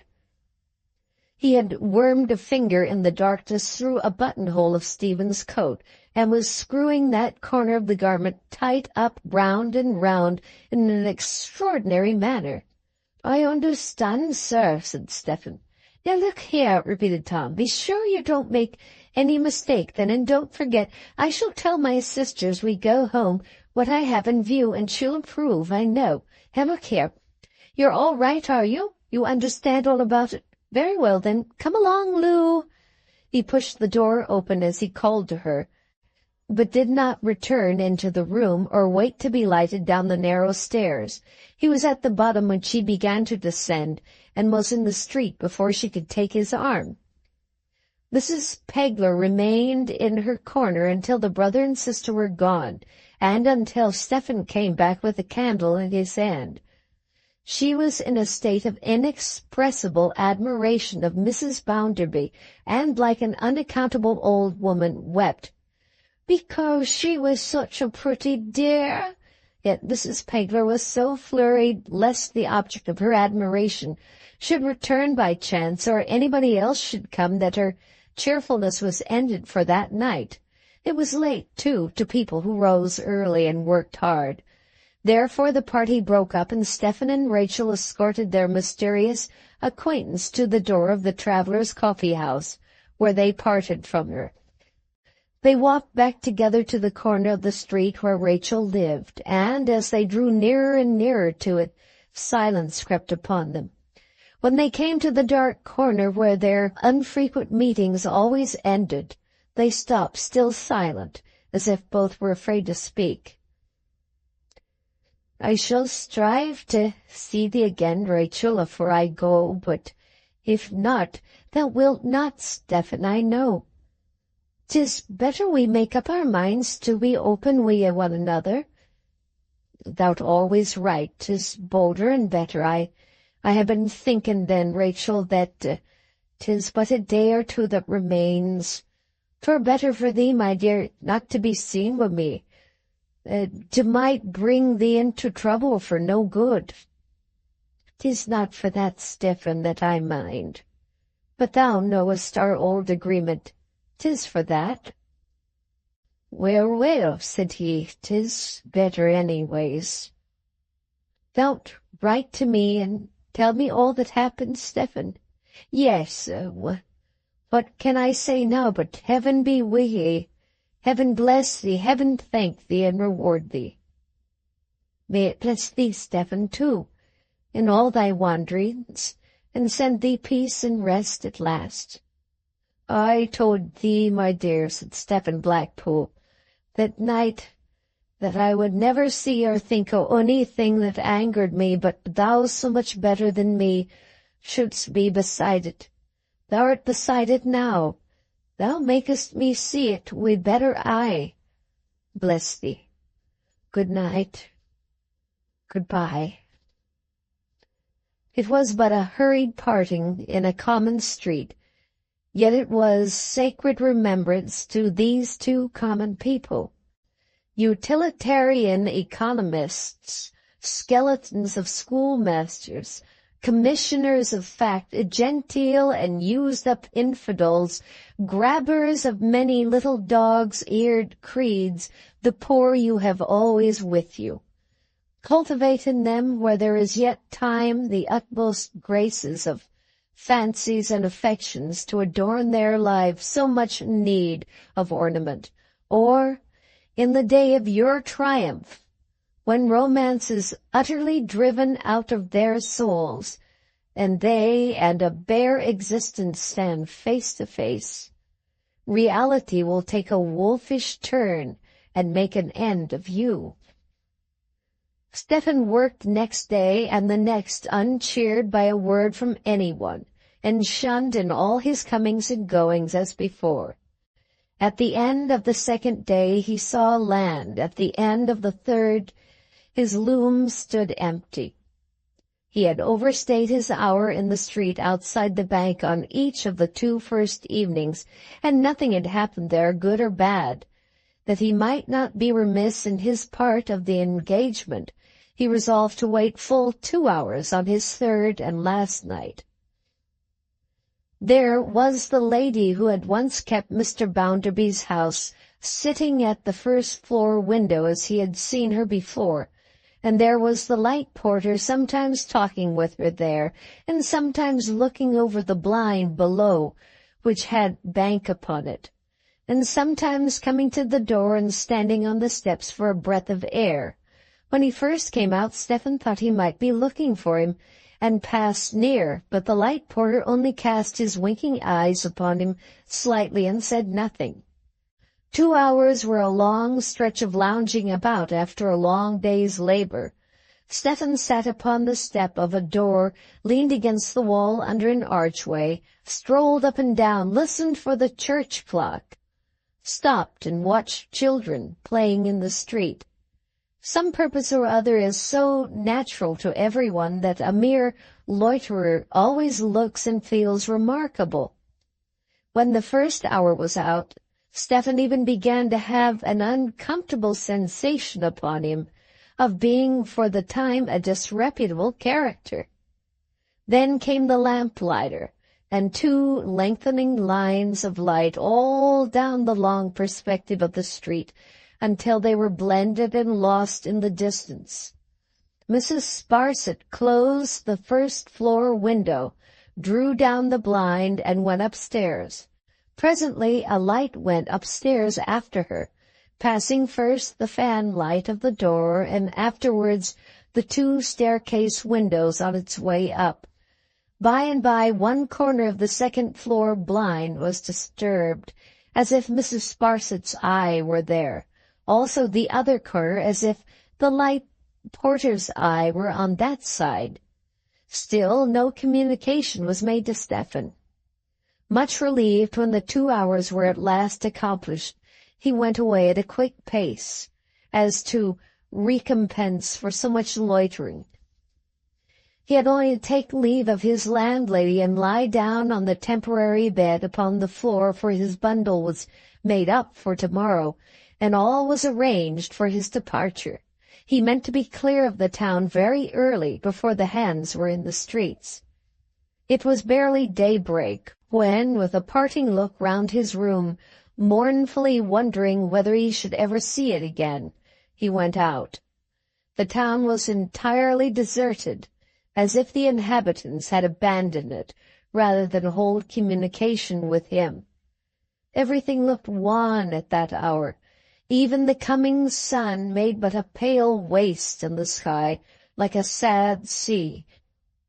By the place where Rachel lived, though it was not in his way, by the red brick streets, by the great silent factories not trembling yet, by the railway where the danger lights were waning in the strengthening day, by the railway's crazy neighborhood half pulled down and half built up, by scattered red brick villas where the besmoked evergreens were sprinkled with a dirty powder like untidy snuff-takers, by coal-dust paths and many varieties of ugliness.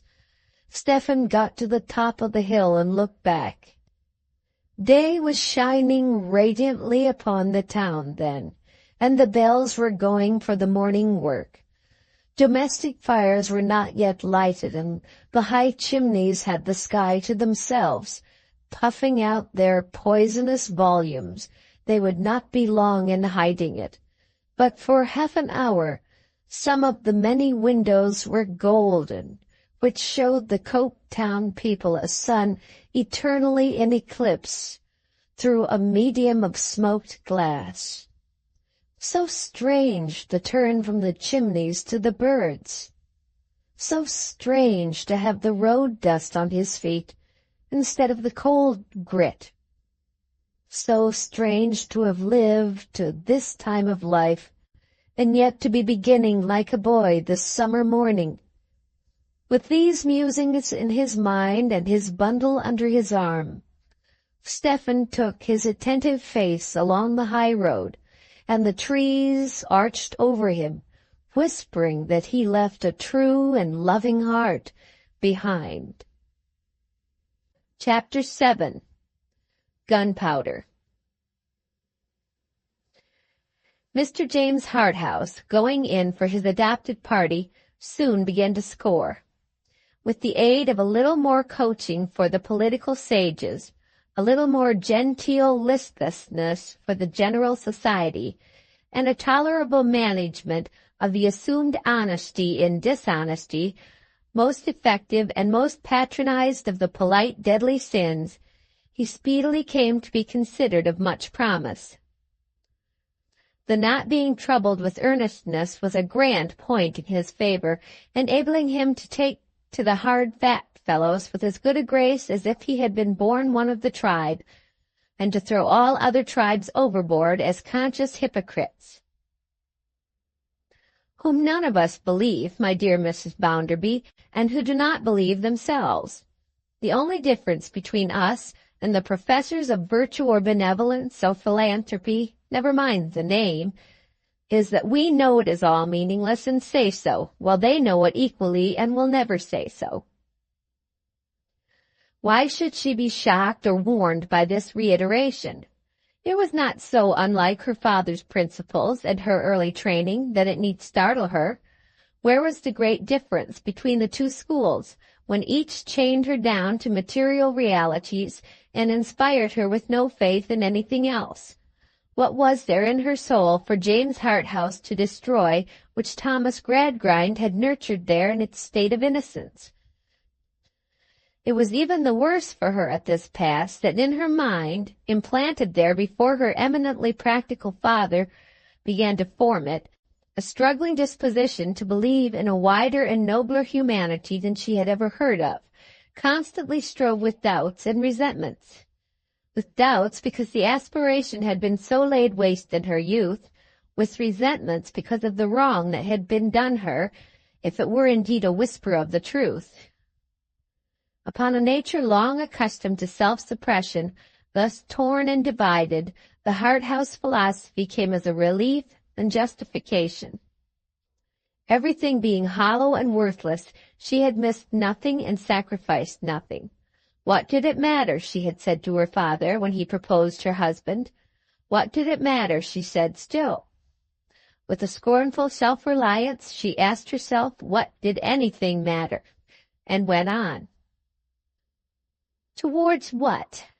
Step by step, onward and downward, towards some end, yet so gradually that she believed herself to remain motionless.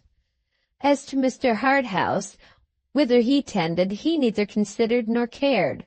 He had no particular design or plan before him. No energetic wickedness ruffled his lassitude.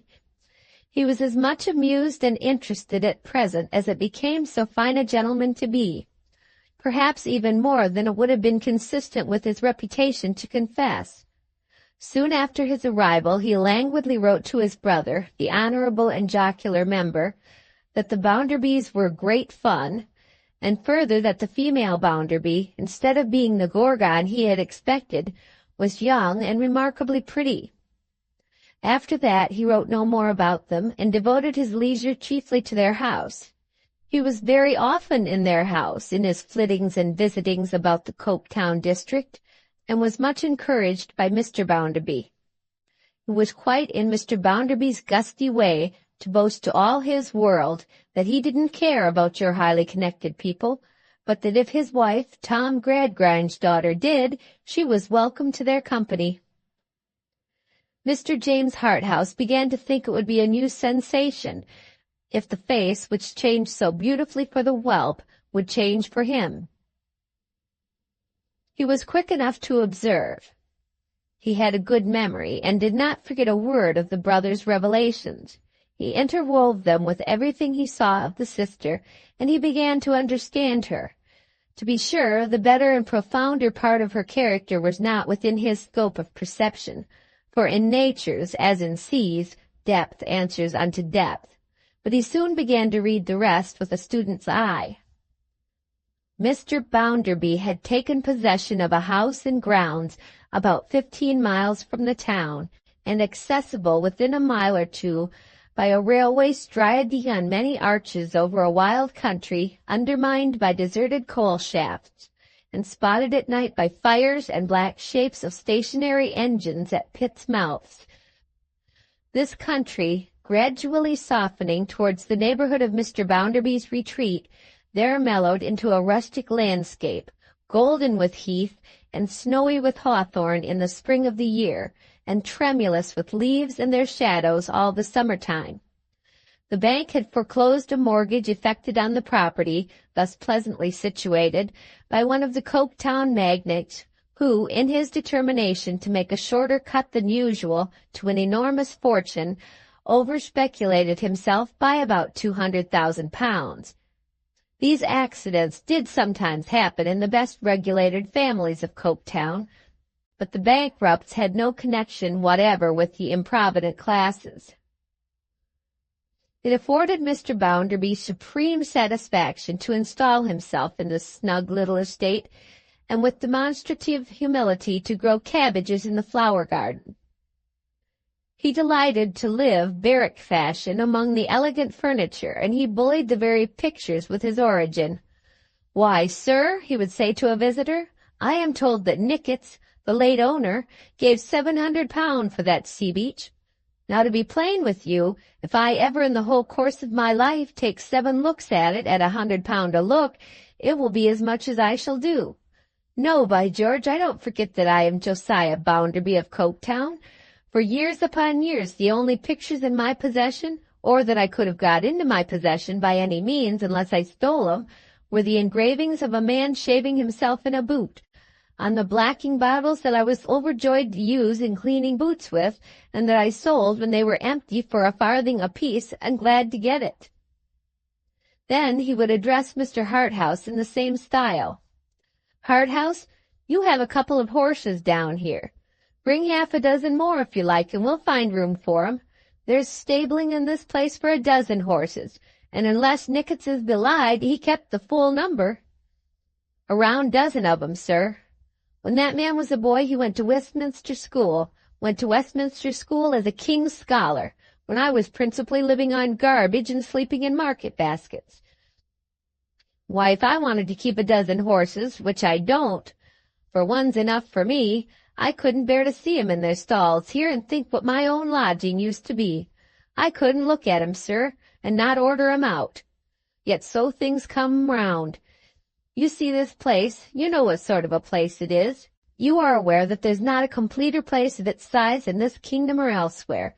I don't care where, and here, got into the middle of it like a maggot into a nut, is Josiah Bounderby. While Nickets, as a man came into my office and told me yesterday, Nickets, who used to act in Latin in the Westminster School plays, with the chief justices and nobility of this country applauding him till they were black in the face, is drivelling at this minute, sir, in a 5th floor, up a narrow dark back street in Antwerp." It was among the leafy shadows of this retirement, in the long sultry summer days, that Mr. Harthouse began to prove the face which had set him wondering when he first saw it, and to try if it would change for him. "Mrs. Bounderby, I esteem it a most fortunate accident that I find you alone here. I have for some time had a particular wish to speak to you." It was not by any wonderful accident that he found her, the time of day being that at which she was always alone, and the place being her favorite resort. It was an opening in a dark wood where some felled trees lay, and where she would sit watching the fallen leaves of last year, as she had watched the falling ashes at home. He sat down beside her with a glance at her face. "Your brother, my young friend Tom." Her color brightened, and she turned to him with a look of interest. "I never in my life," he thought, "saw anything so remarkable and so captivating as the lighting of those features." His face betrayed his thoughts, perhaps without betraying him, for it might have been according to its instructions to do so. "Pardon me. The expression of your sisterly interest is so beautiful. Tom should be so proud of it. I know this is inexcusable, but I am so compelled to admire." "Being so impulsive," she said composedly. "Mrs. Bounderby, no, you know I make no pretense with you. You know I am a sordid piece of human nature, ready to sell myself at any time for any reasonable sum, and altogether incapable of any Arcadian proceeding whatever." "I am waiting," she returned, "for your further reference to my brother." "You are rigid with me, and I deserve it. I am as worthless a dog as you will find, except that I am not false, not false. But you surprised and started me from my subject, which was your brother. I have an interest in him." "Have you an interest in anything, Mr. Harthouse?" she asked, half incredulously and half gratefully. "If you had asked me when I first came here, I should have said no. I must say now, even at the hazard of appearing to make a pretense and of justly awakening your incredulity, yes." She made a slight movement, as if she were trying to speak but could not find voice. At length she said, "Mr. Harthouse, I give you credit for being interested in my brother." "Thank you. I claim to deserve it. You know how little I do claim, but I will go that length. You have done so much for him. You are so fond of him. Your whole life, Mrs. Bounderby, expresses such charming self-forgetfulness on his account. Pardon me again, I am running wide of the subject. I am interested in him for his own sake." She had made the slightest action possible, as if she would have risen in a hurry and gone away. He had turned the course of what he said at that instant, and she remained. "Mrs. Bounderby," he resumed in a lighter manner, and yet with a show of effort in assuming it which was even more expressive than the manner he dismissed, "it is no irrevocable offense in a young fellow of your brother's years, if he is heedless, inconsiderate, and expensive, a little dissipated, in the common phrase. Is he?" "Yes." "Allow me to be frank. Do you think he games at all?" "I think he makes bets." Mr. Harthouse waiting, as if that were not her whole answer, she added, "I know he does." "Of course he loses." "Yes." "Everybody does lose who bets. May I hint at the probability of your sometimes supplying him with money for these purposes?" She sat looking down, but at this question raised her eyes searchingly and a little resentfully. "Acquit me of impertinent curiosity, my dear Mrs. Bounderby. I think Tom may be gradually falling into trouble, and I wish to stretch out a helping hand to him from the depths of my wicked experience. Shall I say again, for his sake? Is that necessary?" She seemed to try to answer, but nothing came of it. "Candidly to confess everything that has occurred to me," said James Harthouse, again gliding with the same appearance of effort into his more airy manner, "I will confide to you my doubt whether he has had many advantages, whether, forgive my plainness, whether any great amount of confidence is likely to have been established between himself and his most worthy father." "I do not," said Louisa, flushing with her own great remembrance in that wise, "think it likely. Or between himself and, I may trust to your perfect understanding of my meaning, I am sure, and his highly esteemed brother-in-law." She flushed deeper and deeper and was burning red when she replied in a fainter voice, "I do not think that likely either." "Mrs. Bounderby," said Harthouse after a short silence, May there be a better confidence between yourself and me? Tom has borrowed a considerable sum of you?" "You will understand, Mr. Harthouse," she returned after some indecision.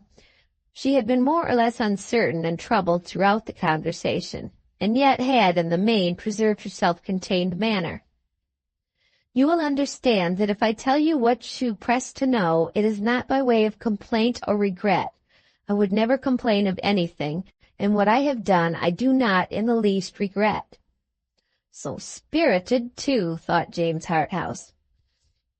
"When I married, I found that my brother was even at that time heavily in debt. Heavily for him, I mean. Heavily enough to oblige me to sell some trinkets. They were no sacrifice. I sold them very willingly. I attached no value to them. They were quite worthless to me." Either she saw in his face that he knew, or she only feared in her conscience that he knew, as she spoke of some of her husband's gifts. She stopped and reddened again. If he had not known it before, he would have known it then, though he had been a much duller man than he was. "Since then I have given my brother at various times what money I could spare, in short, what money I have had. Confiding in you at all, on the faith of the interest you profess for him, I will not do so by halves. Since you have been in the habit of visiting here, he has wanted in one sum as much as £100. I have not been able to give it to him. I have felt uneasy for the consequences of his being so involved, but I have kept these secrets until now, when I trust them to your honor. I have held no confidence with anyone because— You anticipated my reason just now." She abruptly broke off. He was a ready man, and he saw and seized an opportunity here of presenting her own image to her, slightly disguised as her brother. "Mrs. Bounderby, though a graceless person, of the world worldly, I feel the utmost interest, I assure you, in what you tell me. I cannot possibly be hard upon your brother. I understand and share the wise consideration with which you regard his errors. With all possible respect both for Mr. Gradgrind and for Mr. Bounderby, I think I perceive that he has not been fortunate in his training. Bred at a disadvantage towards the society in which he has his part to play, he rushes into these extremes for himself, from opposite extremes that have long been forced, with the very best intentions, we have no doubt, upon him.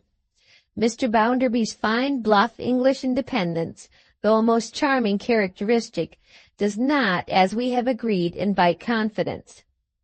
If I might venture to remark that it is the least in the world deficient in that delicacy to which a youth mistaken, a character misconceived, and abilities misdirected would turn for relief and guidance, I should express what it presents to my own view." As she sat looking straight before her, across the changing lights upon the grass into the darkness of the wood beyond, he saw in her face her application of his very distinctly uttered words. "All allowance," he continued, "must be made. I have one great fault to find with Tom, however, which I cannot forgive, and for which I take him heavily to account." Louisa turned her eyes to his face and asked him what fault was that. "Perhaps," he returned, "I have said enough. Perhaps it would have been better on the whole if no allusion to it had escaped me. You alarm me, Mr. Harthouse. Pray let me know it." "To relieve you from needless apprehension, and as this confidence regarding your brother, which I prize, I am sure, above all possible things, has been established between us, I obey. I cannot forgive him for not being more sensible in every word, look, and act of his life of the affection of his best friend, of the devotion of his best friend, of her unselfishness, of her sacrifice. The return he makes her, within my observation, is a very poor one. What she has done for him demands his constant love and gratitude, not his ill humor and caprice.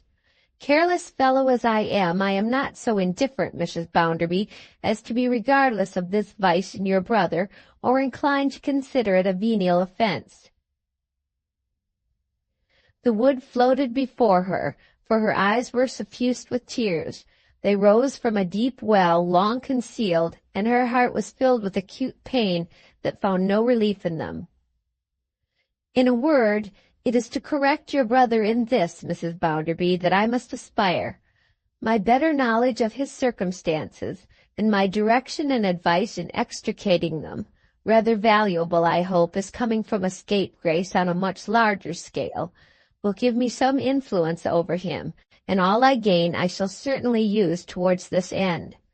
I have said enough, and more than enough.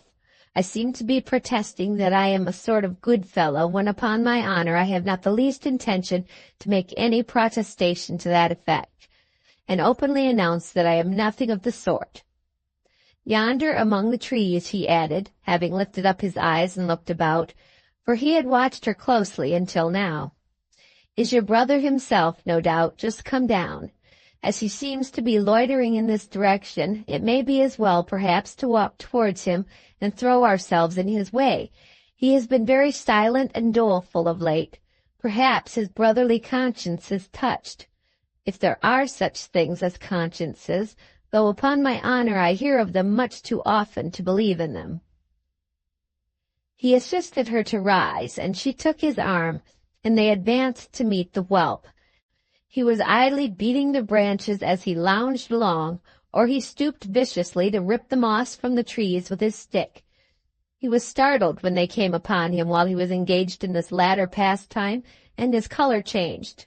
"Halloa!" he stammered. "I didn't know you were here." "Whose name, Tom?" said Mr. Harthouse, putting his hand upon his shoulder and turning him so that they all three walked towards the house together. "Have you been carving on the trees?" "Whose name?" returned Tom. "Oh, you mean what girl's name?" "You have a suspicious appearance of inscribing some fair creatures on the bark, Tom." "Not much of that, Mr. Harthouse, unless some fair creature with a slashing fortune at her own disposal would take a fancy to me, or she might be as ugly as she was rich, without any fear of losing me. I'd carve her name as often as she liked." "I am afraid you are mercenary, Tom." "Mercenary?" repeated Tom, who was not mercenary. "Ask my sister." "Have you so proved it to be a failing of mine, Tom?" said Louisa, showing no other sense of his discontent and ill nature. "You know whether the cap fits you, Lou," returned her brother sulkily. "If it does, you can wear it." "Tom is misanthropical to-day, as all bored people are now and then," said Mr. Harthouse. "Don't believe him, Mrs. Bounderby. He knows much better. I shall disclose some of his opinions of you, privately expressed to me, unless he relents a little." "At all events, Mr. Harthouse," said Tom, softening in his admiration of his patron, but shaking his head sullenly too, "you can't tell her that I ever praised her for being mercenary. I may have praised her for being the contrary, and I should do it again if I had as good reason. However, never mind this now. It's not very interesting to you, and I am sick of the subject." They walked on to the house, where Louisa quitted her visitor's arm and went in. He stood looking after her as she ascended the steps and passed into the shadow of the door, then put his hand upon her brother's shoulder again and invited him with a confidential nod to a walk in the garden. "Tom, my fine fellow, I want to have a word with you." They had stopped among a disorder of roses. It was part of Mr. Bounderby's humility to keep Nichots's roses on a reduced scale, and Tom sat down on a terrace parapet, plucking buds and picking them to pieces, while his powerful familiar stood over him with a foot upon the parapet, and his figure easily resting on the arm supported by that knee. They were just visible from her window. Perhaps she saw them. "Tom, what's the matter?" "Oh, Mr. Harthouse," said Tom with a groan, "I am hard up, and bothered out of my life." "My good fellow, so am I." "You?" returned Tom. "You are the picture of independence." "Mr. Harthouse, I am in a horrible mess. You have no idea what a state I have got myself into, what a state my sister might have got me out of, if she would only have done it." He took to biting the rosebuds now, and tearing them away from his teeth with a hand that trembled like an infirm old man's. After one exceedingly observant look at him, his companion relapsed into his lightest air. "Tom, you are inconsiderate. You expect too much of your sister. You have had money of her, you dog, you know you have." "Well, Mr. Harthouse, I know I have. How else was I to get it? Here's old Bounderby always boasting that at my age he lived upon tuppence a month, or something of that sort. Here's my father drawing what he calls a line, and tying me down to it from a baby, neck and heels. Here's my mother, who never has anything of her own except her complaints. What is a fellow to do for money, and where am I to look for it if not to my sister?" He was almost crying, and scattered the buds about by dozens. Mr. Harthouse took him persuasively by the coat. "But, my dear Tom, if your sister has not got it—" "Not got it, Mr. Harthouse? I don't say she has got it. I may have wanted more than she was likely to have got. But then she ought to get it. She could get it. It's of no use pretending to make a secret of matters now, after what I have told you already. You know she didn't marry old Bounderby for her own sake, or for his sake, but for my sake. Then why doesn't she get what I want out of him for my sake? She is not obliged to say what she is going to do with it. She is sharp enough. She could manage to coax it out of him if she chose. Then why doesn't she choose, when I tell her of what consequence it is? But no, there she sits in his company like a stone, instead of making herself agreeable and getting it easily. I don't know what you may call this, but I call it unnatural conduct." There was a piece of ornamental water immediately below the parapet on the other side, into which Mr. James Harthouse had a very strong inclination to pitch Mr. Thomas Gradgrind, Jr., as the injured men of Coketown threatened to pitch their property into the Atlantic. But he preserved his easy attitude, and nothing more solid went over the stone balustrades than the accumulated rosebuds now floating about a little surface island. "My dear Tom," said Harthouse, "let me try to be your banker." "For God's sake," replied Tom suddenly, "don't talk about bankers." And very white he looked in contrast with the roses, very white. Mr. Harthouse, as a thoroughly well-bred man, accustomed to the best society, was not to be surprised. He could as soon have been affected. But he raised his eyelids a little more, as if they were lifted by a feeble touch of wonder. Albeit it was as much against the precepts of his school to wonder as it was against the doctrines of the Gradgrind College. "What is the present need, Tom? 3 figures? Out with them. Say what they are." "Mr. Harthouse," returned Tom, now actually crying, and his tears were better than his injuries, however pitiful a figure he made, "it's too late. The money is of no use to me at present. I should have had it before to be of use to me, but I am very much obliged to you. You're a true friend." "A true friend! Whelp, whelp," thought Mr. Harthouse lazily, "what an ass you are." "And I take your offer as a great kindness," said Tom, grasping his hand, "as a great kindness, Mr. Harthouse." "Well," returned the other, "it may be of more use by and by. And, my good fellow, if you will open your bedevilments to me when they come thick upon you, I may show you better ways out of them than you can find for yourself." "Thank you," said Tom, shaking his head dismally and chewing rosebuds. "I wish I had known you sooner, Mr. Harthouse." "Now you see, Tom," said Mr. Harthouse in conclusion, himself tossing over a rose or two as a contribution to the island, which was always drifting to the wall, as if it wanted to become a part of the mainland, "every man is selfish in everything he does, and I am exactly like the rest of my fellow creatures. I am desperately intent, the languor of his desperation being quite tropical, on your softening towards your sister, which you ought to do, and on your being a more loving and agreeable sort of brother, which you ought to be." "I will be, Mr. Harthouse. No time like the present, Tom. Begin at once." "Certainly I will, and my sister Lou shall say so." "Having made which bargain, Tom," said Harthouse, clapping him on the shoulder again, with an air which left him at liberty to infer, as he did, poor fool, that this condition was imposed upon him in mere careless good nature, to lessen his sense of obligation, we will tear ourselves asunder until dinner time. When Tom appeared before dinner, though his mind seemed heavy enough, his body was on the alert, and he appeared before Mr. Bounderby came in. "I didn't mean to be cross, Lou," he said, giving her his hand and kissing her. "I know you are fond of me, and you know I am fond of you." After this there was a smile upon Louisa's face that day, for someone else. Alas, for someone else. "So much the less is the whelp the only creature that she cares for," thought James Harthouse, reversing the reflection of his first day's knowledge of her pretty face. "So much the less. So much the less." Chapter 8. Explosion. The next morning was too bright a morning for sleep, and James Harthouse rose early and sat in the pleasant bay window of his dressing-room, smoking the rare tobacco that had had so wholesome an influence on his young friend. Reposing in the sunlight, with the fragrance of his Eastern pipe about him, and the dreamy smoke vanishing into the air so rich and soft with summer odors, he reckoned up his advantages as an idle winner might count his gains.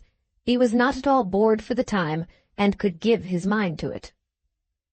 He had established a confidence with her from which her husband was excluded. He had established a confidence with her that absolutely turned upon her indifference toward her husband, and the absence, now and at all times, of any congeniality between them. He had artfully, but plainly, assured her that he knew her heart in its last most delicate recesses. He had come so near to her through its tenderest sentiment. He had associated himself with that feeling, and the barrier behind which she lived had melted away. All very odd and very satisfactory. And yet he had not even now any earnest wickedness of purpose in him. Publicly and privately it were much better for the age in which he lived that he and the legion, of whom he was one, were designedly bad, than indifferent and purposeless. It is the drifting icebergs setting with any current anywhere that wreck the ships. When the devil goeth about like a roaring lion, he goeth about in a shape by which few but savages and hunters are attracted. But when he is trimmed, smoothed, and varnished according to the mode, when he is aweary of vice and aweary of virtue, used up as to brimstone and used up as to bliss, then, whether he take to the serving out of red tape or to the kindling of red fire, he is the very devil. So James Harthouse reclined in the window, indolently smoking, and reckoning up the steps he had taken on the road by which he happened to be travelling. The end to which it led was before him, pretty plainly, but he troubled himself with no calculations about it. What will be, will be. As he had rather a long ride to take that day, for there was a public occasion to do at some distance which afforded a tolerable opportunity of going in for the Gradgrind men, he dressed early and went down to breakfast.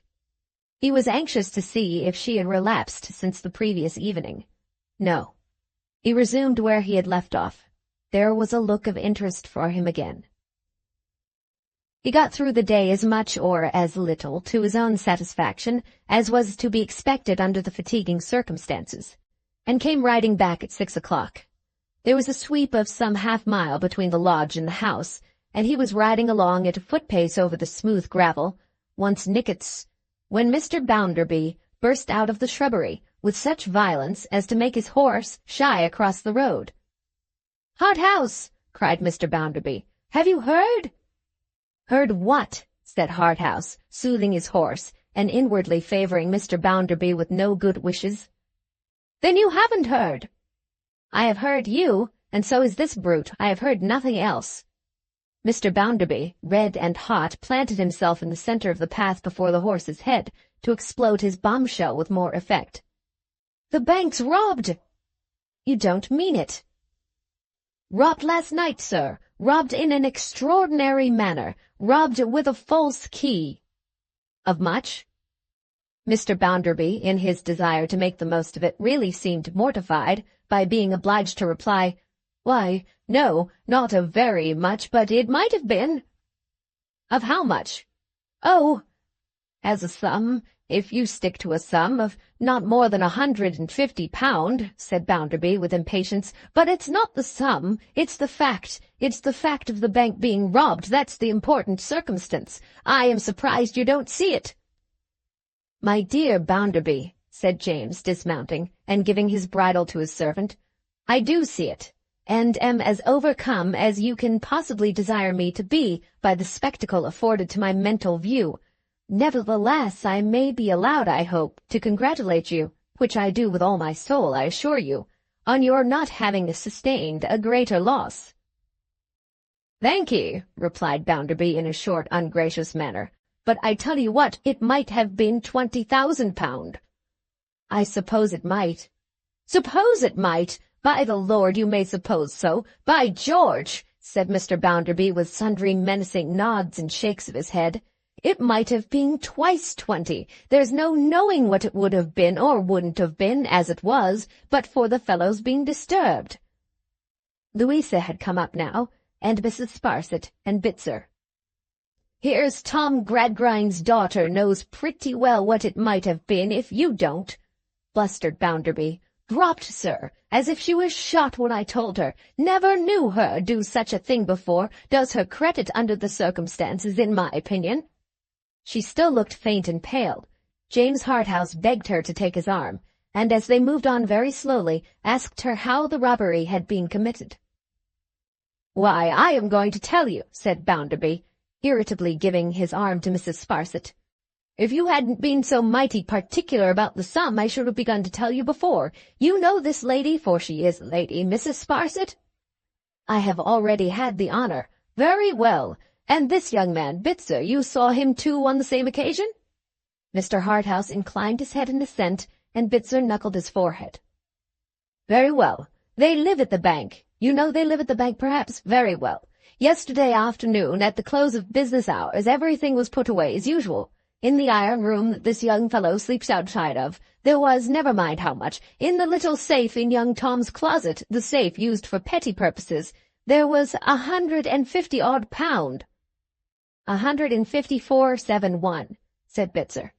"Come," retorted Bounderby, stopping to wheel round upon him, "let's have none of your interruptions. It's enough to be robbed while you're snoring because you're too comfortable, without being put right with your 471s.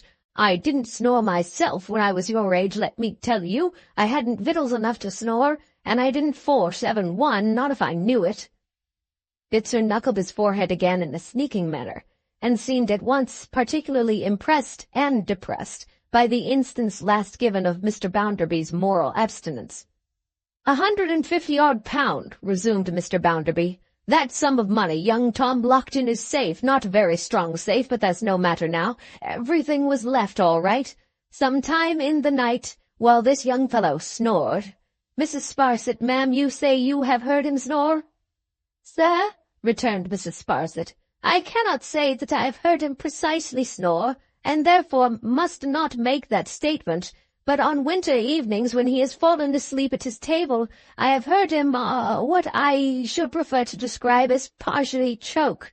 I have heard him on such occasions produce sounds of a nature similar to what may be sometimes heard in Dutch clocks." "Not," said Mrs. Sparsit, with a lofty sense of giving strict evidence, "that I would convey any imputation on his moral character.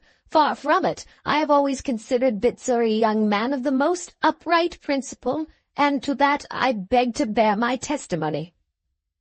"Well," said the exasperated Bounderby, "while he was snoring or choking or Dutch clocking or something or other, being asleep, some fellow, somehow, whether previously concealed in the house or not remains to be seen, got to young Tom's safe, forced it, and abstracted the contents.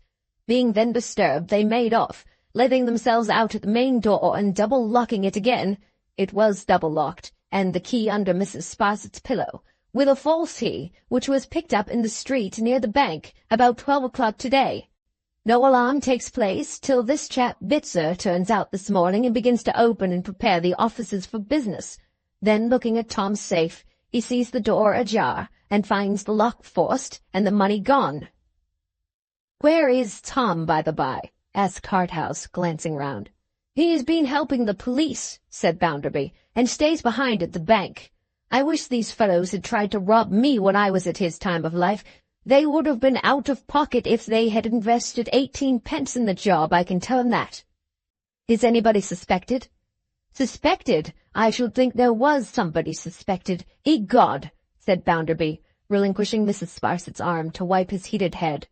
"Josiah Bounderby of Coketown is not to be plundered and nobody suspected. No, thank you." Might Mr. Harthouse inquire who was suspected?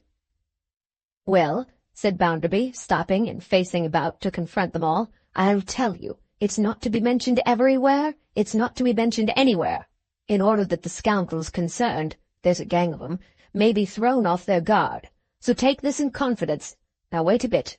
Mr. Bounderby wiped his head again. "What should you say to," here he violently exploded, "to a hand being in it?" "I hope," said Harthouse lazily, "not our friend Blackpot."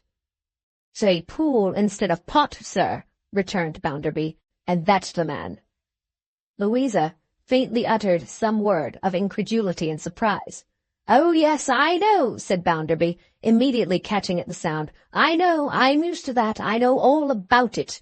They are the finest people in the world, these fellows are. They have got the gift of the gab, they have. They only want to have their rights explained to them, they do. But I tell you what, show me a dissatisfied hand, and I'll show you a man that's fit for anything bad, I don't care what it is." Another of the popular fictions of Coketown, which some pains had been taken to disseminate, and which some people really believed. "But I am acquainted with these chaps," said Bounderby. "I can read 'em off like books. Mrs. Sparsit, ma'am, I appeal to you. What warning did I give that fellow the first time he set foot in the house, when the express object of his visit was to know how he could knock religion over, and floor the established church? Mrs. Sparsit, in point of high connections, you are on a level with the aristocracy. Did I say, or did I not say to that fellow, 'You can't hide the truth from me, you are not the kind of fellow I like, you'll come to no good'?" "Assuredly, sir," returned Mrs. Sparsit, "you did, in a highly impressive manner, give him such an admonition." "When he shocked you, ma'am," said Bounderby, "when he shocked your feelings?" "Yes, sir," returned Mrs. Sparsit with a meek shake of her head, "he certainly did so. Though I do not mean to say but that my feelings may be weaker on such points, more foolish if the term is preferred, than they might have been if I had always occupied my present position." Mr. Bounderby stared with a bursting pride at Mr. Harthouse, as much as to say, "I am the proprietor of this female, and she's worth your attention, I think." Then resumed his discourse. "You can recall for yourself, Harthouse, what I said to him when you saw him. I didn't mince the matter with him. I am never merely with 'em. I know 'em. Very well, sir. 3 days after that he bolted, went off nobody knows where, as my mother did in my infancy, only with this difference, that he is a worse subject than my mother, if possible. What did he do before he went? What do you say?" Mr. Bounderby, with his hat in his hand, gave a beat upon the crown at every little division of his sentences, as if it were a tambourine. "To his being seen, night after night, watching the bank, to his lurking about there, after dark, to it striking Mrs. Sparsit, that he could be lurking for no good, to her calling Bitzer's attention to him, and their both taking notice of him, and to its appearing on inquiry today, that he was also noticed by the neighbours." Having come to the climax, Mr. Bounderby, like an oriental dancer, put his tambourine on his head. "Suspicious," said James Harthouse. "Certainly." "I think so, sir," said Bounderby, with a defiant nod. "I think so. But there are more of 'em in it. There's an old woman. One never hears of these things till the mischief's done. All sorts of defects are found out in the stable door after the horse is stolen. There's an old woman turns up now, an old woman who seems to have been flying into town on a broomstick every now and then. She watches the place a whole day before this fellow begins, and on the night when you saw him, she steals away with him and holds a council with him, I suppose to make her report on going off duty, and be damned to her." There was such a person in the room that night, and she shrunk from observation, thought Louisa. "This is not all of 'em, even as we already know 'em," said Bounderby, with many nods of hidden meaning. "But I have said enough for the present. You'll have the goodness to keep it quiet and mention it to no one. It may take time, but we shall have 'em. It's policy to give 'em line enough, and there's no objection to that. Of course they will be punished with the utmost rigor of the law, as notice boards observe, replied James Harthouse, and serve them right. Fellows who go in for banks must take the consequences. If there were no consequences, we should all go in for banks. He had gently taken Louisa's parasol from her hand and had put it up for her, and she walked under its shade, though the sun did not shine there. For the present, Lou Bounderby, said her husband. Here's Mrs. Sparsit to look after. Mrs. Sparsit's nerves have been acted upon by this business, and she'll stay here a day or two, so make her comfortable. Thank you very much, sir, that discreet lady observed, but pray do not let my comfort be a consideration. Anything will do for me. It soon appeared that if Mrs. Sparsit had a failing in her association with that domestic establishment, it was that she was so excessively regardless of herself and regardful of others as to be a nuisance. On being shown her chamber, she was so dreadfully sensible of its comforts as to suggest the inference that she would have preferred to have passed the night on the mangle in the laundry. True, the Powlers and the Scaggartses were accustomed to splendor. But it is my duty to remember, Mrs. Sparsit was fond of observing with a lofty grace, particularly when any of the domestics were present, that what I was, I am no longer. Indeed, said she, if I could altogether cancel the remembrance that Mr. Sparsit was a Powler, or that I myself am related to the Scadgers family, or if I could even revoke the fact and make myself a person of common descent and ordinary connections, I would gladly do so. I should think it, under existing circumstances, right to do so. The same hermitical state of mind led to her renunciation of made dishes and wines at dinner, until fairly commanded by Mr. Bounderby to take them, when she said, Indeed, you are very good, sir, and departed from a resolution of which she had made rather formal and public announcement, to wait for the simple mutton. She was likewise deeply apologetic for wanting the salt, and, feeling amiably bound to bear out Mr. Bounderby to the fullest extent in the testimony he had borne to her nerves, occasionally sat back in her chair and silently wept, at which periods a tear of large dimensions, like a crystal earring, might be observed, or rather must be, for it insisted on public notice, sliding down her Roman nose. But Mrs. Sparsit's greatest point, first and last, was her determination to pity Mr. Bounderby.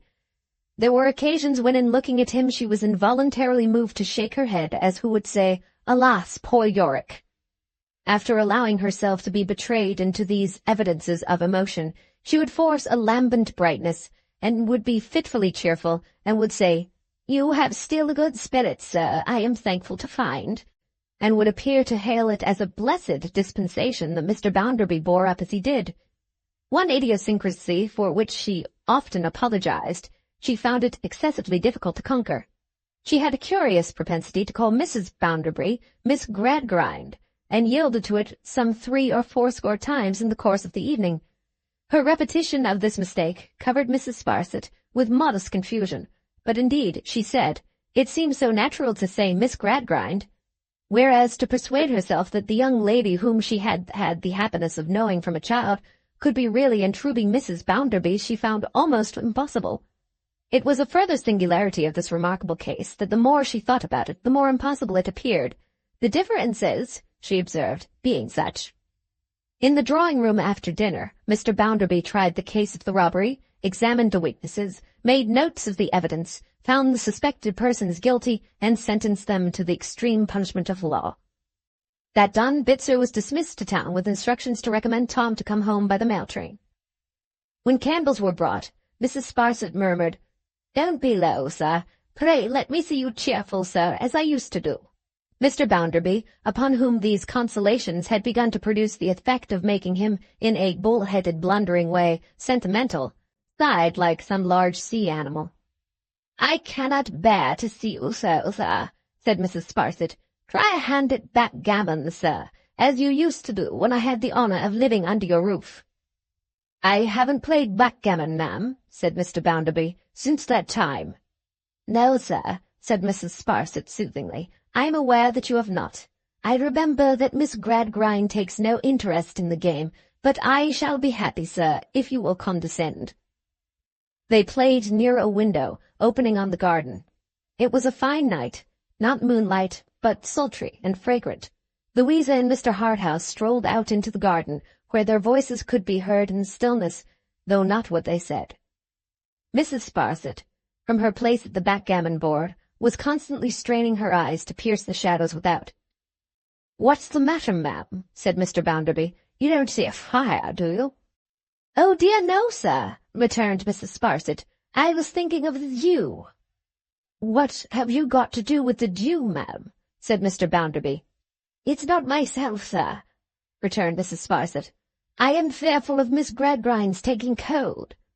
"She never takes cold," said Mr. Bounderby. "Really, sir?" said Mrs. Sparsit, and was affected with a cough in her throat. When the time drew near for retiring, Mr. Bounderby took a glass of water. "Oh, sir," said Mrs. Sparsit, "not your sherry warm with lemon peel and nutmeg?" "Why, I have got out of the habit of taking it now, ma'am," said Mr. Bounderby. "The more's the pity, sir," returned Mrs. Sparsit. "You are losing all of your good old habits. Cheer up, sir. If Miss Gradgrind will permit me, I will offer to make it for you, as I have often done." Miss Gradgrind readily permitting Mrs. Sparsit to do anything she pleased, that considerate lady made the beverage and handed it to Mr. Bounderby. "It will do you good, sir. It will warm your heart. It is the sort of thing you want and ought to take, sir." And when Mr. Bounderby said, "Your health, ma'am," she answered with great feeling, "Thank you, sir. The same to you, and happiness also." Finally, she wished him good night with great pathos, and Mr. Bounderby went to bed with a maudlin persuasion that he had been crossed in something tender, though he could not for his life have mentioned what it was. Long after Louisa had undressed and lain down, she watched and waited for her brother's coming home. That could hardly be, she knew, until an hour past midnight, but in the country silence, which did anything but calm the trouble of her thoughts, time lagged wearily. At last, when the darkness and stillness had seemed for hours to thicken one another, she heard the bell at the gate. She felt as though she would have been glad that it rang on until daylight, but it ceased, and the circles of its last sound spread out fainter and wider in the air, and all was dead again. She waited yet some quarter of an hour, as she judged. Then she arose, put on a loose robe, and went out of her room in the dark, and up the staircase to her brother's room. His door being shut, she softly opened it and spoke to him, approaching his bed with a noiseless step. She kneeled down beside it, passed her arm over his neck, and drew his face to hers. She knew that he only feigned to be asleep, but she said nothing to him. He started by and by as if he were just then awakened, and asked who that was and what was the matter. "Tom, have you anything to tell me? If ever you loved me in your life, and have anything concealed from everyone besides, tell it to me." "I don't know what you mean, Lou. You've been dreaming." "My dear brother." She laid her head down on his pillow, and her hair flowed over him, as if she would hide him from everyone but herself. "Is there nothing you have to tell me? Is there nothing you can tell me if you will? You can tell me nothing that will change me. Oh, Tom, tell me the truth." "I don't know what you mean, Lou." "As you lie here alone, my dear, in the melancholy night, so you must lie somewhere one night, when even I, if I am living then, shall have left you. As I am here beside you, barefoot, unclothed, undistinguishable in darkness, so must I lie through all the night of my decay until I am dust. In the name of that time, Tom, tell me the truth now." "What is it you want to know?"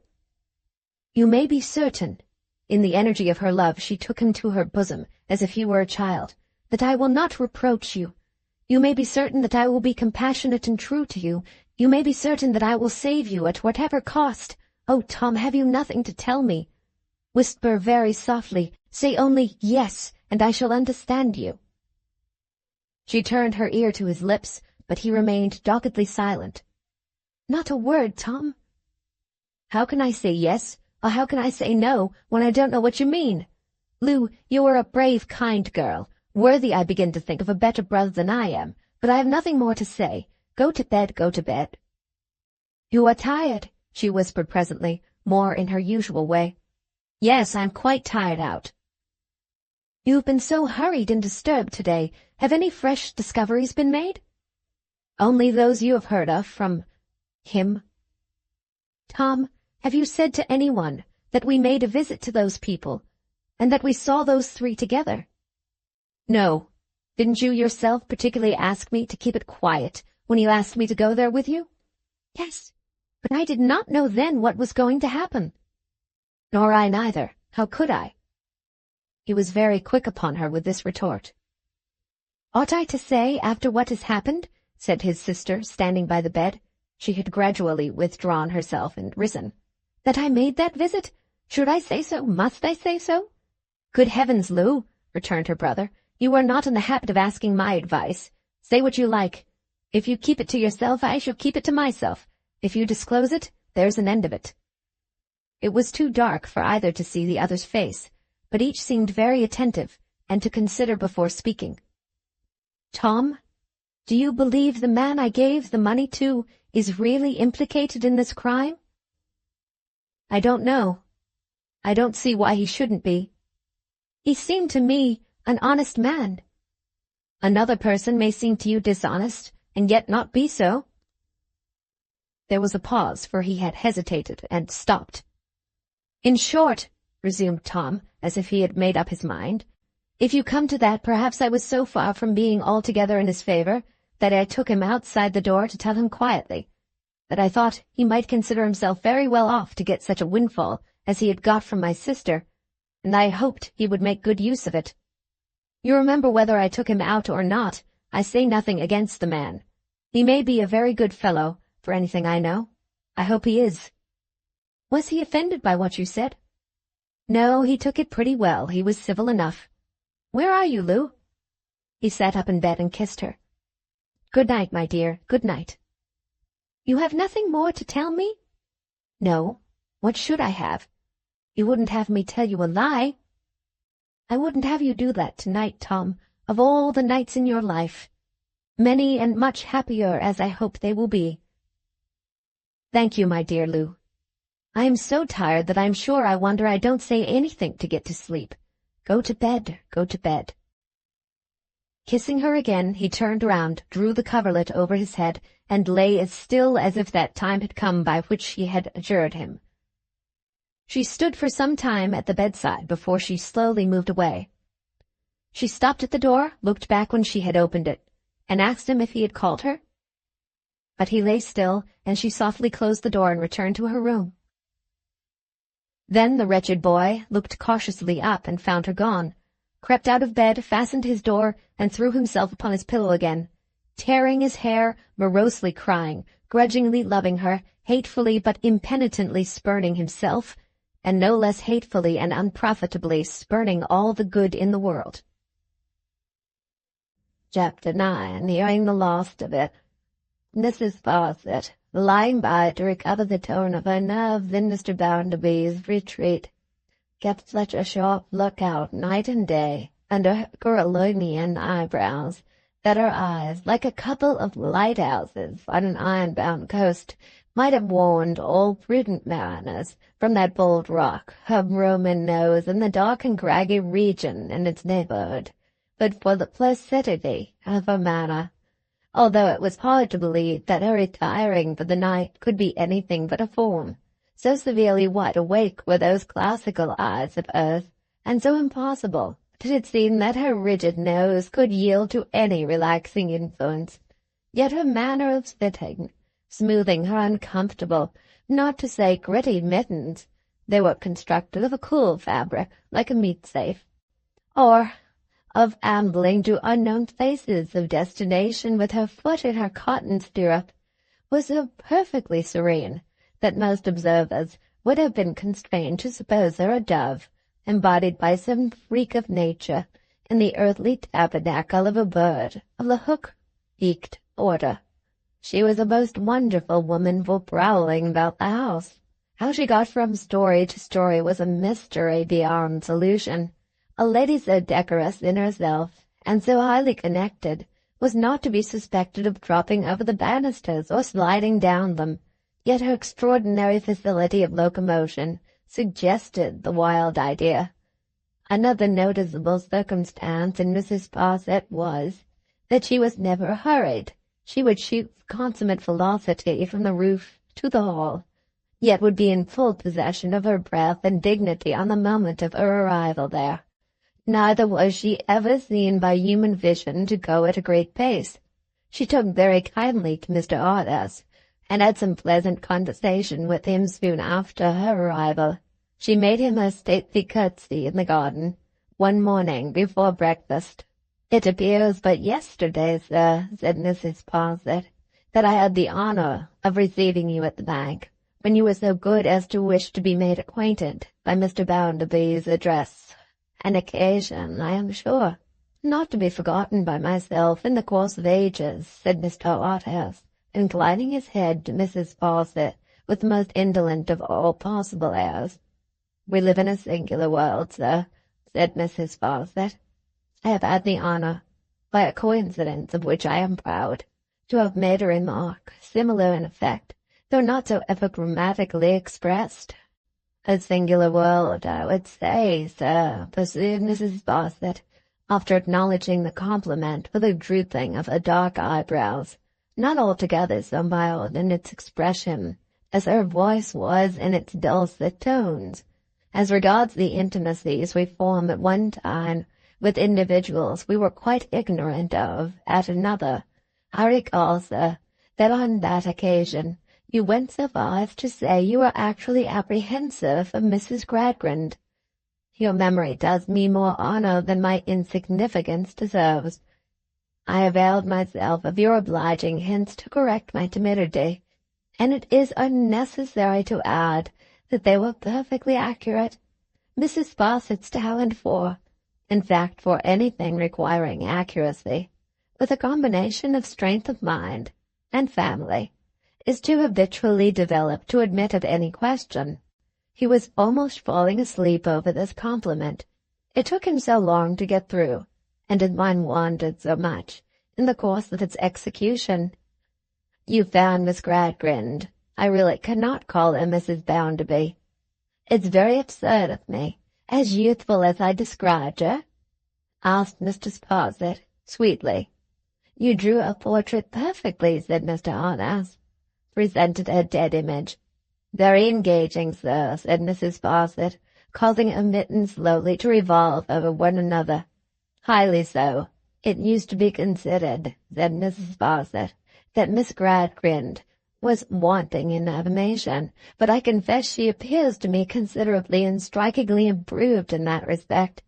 And indeed here is Mr. Bounderby," cried Mrs. Sparsit, nodding her head a great many times, as if she had been talking and thinking of no one else. "How do you find yourself this morning, sir? Pray let us see you cheerful, sir." Now, these persistent assuagements of his misery and lightenings of his load had by this time begun to have the effect of making Mr. Bounderby softer than usual towards Mrs. Sparsit, and harder than usual to most other people from his wife downward. So when Mrs. Sparsit said with forced lightness of heart, "You want your breakfast, sir, but I dare say Mrs. Gradgrind will soon be here to preside at the table," Mr. Bounderby replied, "If I waited to be taken care of by my wife, ma'am, I believe you know pretty well I should wait till doomsday, so I'll trouble you to take charge of the teapot." Mrs. Sparsit complied and assumed her old position at table. This again made the excellent woman vastly sentimental. She was so humble withal, that when Louisa appeared, she rose, protesting she never could think of sitting in that place under existing circumstances. Often, as she had had the honour of making Mr. Bounderby's breakfast before Mrs. Gradgrind, she begged pardon. She meant to say Miss Bounderby. She hoped to be excused, but she really could not get it right yet, though she trusted to become familiar with it by and by, had assumed her present position. It was only, she observed, because Mrs. Gradgrind happened to be a little late, and Mr. Bounderby's time was so very precious, and she knew it of old to be so essential that he should breakfast to the moment, that she had taken the liberty of complying with his request, long as his will had been a law to her. There, stop where you are, ma'am, said Mr. Bounderby. Stop where you are. Mrs. Bounderby will be very glad to be relieved of the trouble, I believe. Don't say that, sir, returned Mrs. Fawcett, almost with severity, because that is very unkind to Mrs. Bounderby, and to be unkind is not to be you, sir. You may set your mind at rest, ma'am. You can take it very quietly, can't you, Lou? Said Mr. Bounderby in a blustering way to his wife. Of course, it is of no moment. Why should it be of any importance to me? Why should it be of any importance to anyone, Mrs. Fawcett, ma'am? Said Mr. Bounderby, swelling with a sense of slight. You attach too much importance to these things, ma'am. By George, you will be corrupted in some of your notions here. You are old-fashioned, ma'am. You are behind Tom Gradgrind's children's time. What is the matter with you? Asked Louisa, coldly surprised. What has given you offence? Offence? Repeated Bounderby. Do you suppose if there was any offence given me, I shouldn't name it and request to have it corrected? I am a straightforward man, I believe. I don't go beating about for side winds. I suppose no one ever had occasion to think you too diffident or too delicate, Louisa answered him composedly. I have never made that objection to you, either as a child or as a woman. I don't understand what you would have. Have, returned Mr. Bounderby. Nothing. Otherwise, don't you, Lou Bounderby, know thoroughly well that I, Joshua Bounderby of Coketown, would have it. She looked at him as he struck the table and made the teacups ring, with a proud colour in her face that was a new change. Mr. Harthouse thought. You are incomprehensible this morning, said Louisa. Pray, take no further trouble to explain yourself. I am not curious to know your meaning. What does it matter? Nothing more was said on this theme, and Mr. Harthouse was soon idly gay on indifferent subjects. But from this day, this Fawcett action upon Mr. Bounderby threw Louisa and James Harthouse more together, and strengthened the dangerous alienation from her husband, and confidence against him with another, into which she had fallen by degrees so fine that she could not retrace them if she tried. But whether she ever tried or no, lay hidden in her own closed heart. Mrs. Fawcett was so much affected on this particular occasion that, assisting Mr. Bounderby to his hat after breakfast, and being then alone with him in the hall, she imprinted a chaste kiss upon his hand, murmured, "My benefactor," and retired overwhelmed with grief. Yet it is an indubitable fact, within the cognizance of this history, that 5 minutes after he had left the house in the selfsame hat, the same descendant of the Scangerses and connection of matrimony of the Powders shook her right-hand mitten at his portrait, made a contemptuous grimace at that work of art, and said, "Serve you right, you noodle, and I am glad of it." Mr. Bounderby had not been long gone when Bitzer appeared. Bitzer had come down by train, shrieking and rattling over the long line of arches that bestrode the wild country of past and present coal-pits, with an express from Stone Lodge. It was a hasty note to inform Louisa that Mrs. Gradgrind lay very ill. She had never been well within her daughter's knowledge, but she had declined within the last few days, had continued sinking all through the night, and was now as nearly dead as her limited capacity of being in any state that implied the ghost of an intention to get out of it allowed. Accompanied by the lightest porters, that colourless servitor at death's door when Mrs. Gradgrind knocked. Louisa rumbled to Coketown, over the coal-pits, past and present, and was whirled into its smoky jaws. She dismissed the messenger to his own devices and rode away to her old home. She had seldom been there since her marriage. Her father was usually sifting at his parliamentary cinder heap in London, without being observed to turn up many previous articles among the rubbish, and was still hard at it in the National Dust Yard. Her mother had taken it rather as a disturbance than otherwise to be visited, as she reclined upon her sofa. Young people, Louisa felt herself all unfit for. Cicely she had never softened to again, since the night when the stroller's child had raised her eyes to look at Mr. Bounderby's intended wife. She had no inducements to go back, and had rarely gone. Neither, as she approached her old home now, did any of the best influences of old home descend upon her. The dreams of childhood, its airy fables, its graceful, beautiful, humane, impossible adornments of the world beyond, so good to be believed in once, so good to be remembered when outgrown, but then the least among them rises to the stature of a great charity in the heart, suffering little children to come into the midst of it, and to keep with their pure hands a garden in the stony ways of this world, wherein it were better for all the children of Adam that they should oftener sun themselves, simple and trustful, and not worldly wise. What had she to do with these remembrances of how she had journeyed to the little that she knew, by the enchanted roads of what she and millions of innocent creatures had hoped and imagined?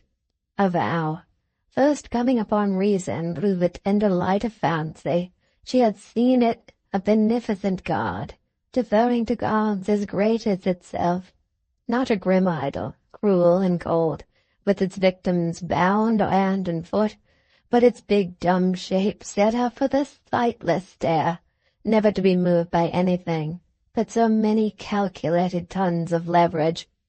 What had she to do with these? Her remembrances of home and childhood were remembrances of the drying up of every spring and fountain in her young heart as it gushed out. The golden waters were not there. They were flowing for the fertilization of the land, where grapes are gathered from thorns and figs from thistles. She went, with a heavy, hardened kind of sorrow upon her, into the house and into her mother's room. Since the time of her leaving home, Sissy had lived with the rest of the family on equal terms. Sissy was at her mother's side, and Jane, her sister, now 10 or 12 years old, was in the room. There was great trouble before it could be made known to Mrs. Gradgrind that her eldest child was there. She reclined, propped up, from mere habit, on a couch, as nearly in her old usual attitude as anything so helpless could be kept in. She had positively refused to take to her bed, on the ground that if she did, she would never hear the last of it. Her feeble voice sounded so far away in her bundle of shawls, and the sound of another voice addressing her seemed to take such a long time in getting down to her ears that she might have been lying at the bottom of a well. The poor lady was nearer truth than she ever had been, which had much to do with it. On being told that Mrs. Bounderby was there, she replied, at cross purposes, that she had never called him by that name since he married Louisa, that pending her choice of an objectionable name, she had called him J, and that she could not at present depart from that regulation, not being yet provided with a permanent substitute. Louisa had sat by her for some minutes, and had spoken to her often, before she arrived at a clear understanding who it was. She then seemed to come to it all at once. "Well, my dear," said Mrs. Gradgrind, "and I hope you are going on satisfactorily to yourself. It was all your father's doing. He set his heart upon it, and he ought to know. I want to hear of you, mother, not of myself." "You want to hear of me, my dear? That's something new, I am sure, when anybody wants to hear of me. Not at all well, Louisa. Very faint and giddy. Are you in pain, dear mother?" "I think there's a pain somewhere in the room," said Mrs. Gradgrind, "but I couldn't positively say that I have got it." After this strange speech, she lay silent for some time. Louisa, holding her hand, could feel no pulse, but kissing it, could see a slight, thin thread of life in fluttering motion. "You very seldom see your sister," said Mrs. Gradgrind. "She grows like you. I wish you would look at her. Sissy, bring her here." She was brought, and stood with her hand in her sister's. Louisa had observed her with her arm round Sissy's neck, and she felt the difference of this approach. Do you see the likeness, Louisa? Yes, mother. I should think her like me, but— Hey, yes, I always say so, Mrs. Gradgrind cried with unexpected quickness. And that reminds me. I want to speak to you, my dear. Sissy, my good girl, leave us alone a minute. Louisa had relinquished the hand, had thought that her sister's was a better and brighter face than hers had ever been, had seen in it, not without a rising feeling of resentment, even in that place and at that time, something of the gentleness of the other face in the room, the sweet face with the trusting eyes, made paler than watching and sympathy made it, by the rich, dark hair. Left alone with her mother, Louisa saw her lying with an awful lull upon her face, like one who is floating away upon some great water. All resistance over. Content to be carried down the stream, she put the shadow of her hand to her lips again and recalled her. You were going to speak to me, mother? Yes, to be sure, my dear. You know your father is almost always away now, and therefore I must write to him about it. About what, mother? Don't be troubled. About what? You must remember, my dear, that whenever I have said anything on any subject, I have never heard the last of it, and consequently that I have long left off saying anything. I can hear you, mother, but it was only by dint of bending down to her ear, and at the same time attentively watching the lips as they moved, that she could link such faint and broken sounds into any chain of connection. You learnt a great deal, Louisa, and so did your brother. Ologies of all kinds from morning to night.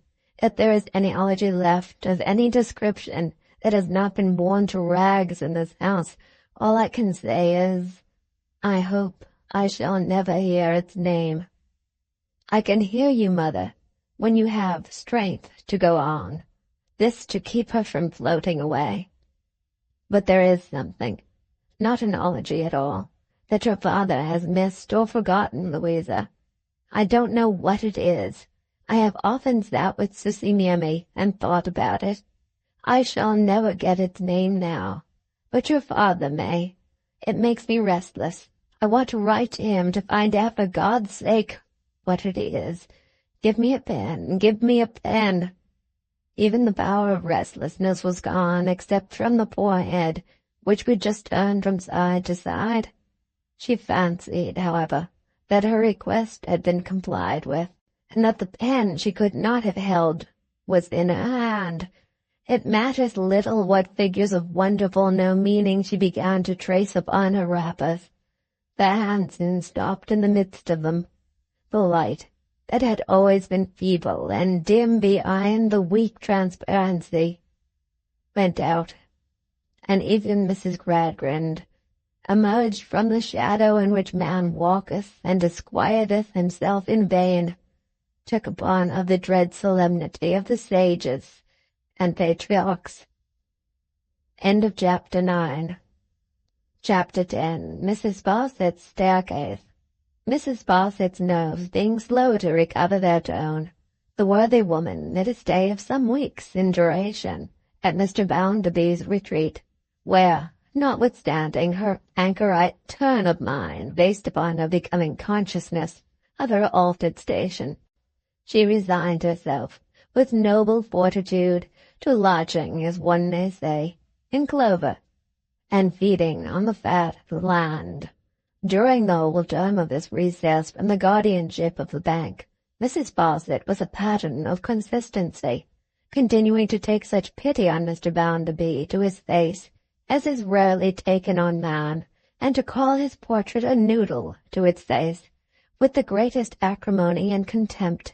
Mr. Bounderby, having got into his explosive composition that Mrs. Fawcett was a highly superior woman to perceive that he had that general cross upon him in his deserts, for he had not yet settled what it was, and further, that Louisa would have objected to her as a frequent visitor, if it had comported with his greatness that she should object to anything he chose to do, resolved not to lose sight of Mrs. Fawcett easily, So when her nerves were strung up to the pitch of again consuming sweetbreads in solitude, he said to her at the dinner table, on the day before her departure, "I tell you what, ma'am, you shall come down here of a Saturday, while the fine weather lasts, and stay till Monday," to which Mrs. Sparsit returned, in effect, though not of the Mohammedan persuasion, "To hear is to obey." Now Mrs. Sparsit was not a poetical woman, but she took an idea in the nature of an allegorical fancy into her head. Much watching of Louisa, and much consequent observation of her impenetrable demeanour, which keenly whetted and sharpened Mrs. Sparsit's edge, must have given her, as it were, a lift in the way of inspiration. She erected in her mind a mighty staircase, with a dark pit of shame and ruin at the bottom, and down those stairs, from day to day and hour to hour, she saw Louisa coming. It became the business of Mrs. Sparsit's life to look up at her staircase and to watch Louisa coming down, sometimes slowly, sometimes quickly, sometimes several steps at one bout, sometimes stopping, never turning back. If she had once turned back, it might have been the death of Mrs. Sparsit in spleen and grief. She had been descending steadily, to the day, and on the day, when Mr. Bounderby issued the weekly invitation recorded above. Mrs. Sparsit was in good spirits, and inclined to be conversational. "And pray, sir," said she, "if I may venture to ask a question appertaining to any subject on which you show reserve, which is indeed hardy in me, for I well know you have a reason for everything you do. Have you received intelligence respecting the robbery?" "Why, ma'am, no, not yet. Under the circumstances, I didn't expect it yet. Rome wasn't built in a day, ma'am." "Very true, sir," said Mrs. Sparsit, shaking her head. "Nor yet in a week, ma'am." "No, indeed, sir," returned Mrs. Sparsit, with a gentle melancholy upon her. "In a similar manner, ma'am," said Bounderby. "You can wait, you know. If Romulus and Remus could wait, Josiah Bounderby can wait. They were better off in their youth than I was, however. They had a she-wolf for a nurse. I had only a she-wolf for a grandmother. She didn't give any milk, ma'am. She gave bruises. She was a regular Alderney at that." "Ah!" Mrs. Sparsit sighed and shuddered. "No, ma'am," continued Bounderby, "I have not heard anything more about it. It's in hand, though, and young Tom, who rather sticks to business at present, something new for him, he hadn't the schooling I had, is helping. My injunction is, keep it quiet, and let it seem to blow over. Do what you like under the rose, but don't give a sign of what you're about, or 100 of 'em will combine together and get this fellow who has bolted out of reach for good.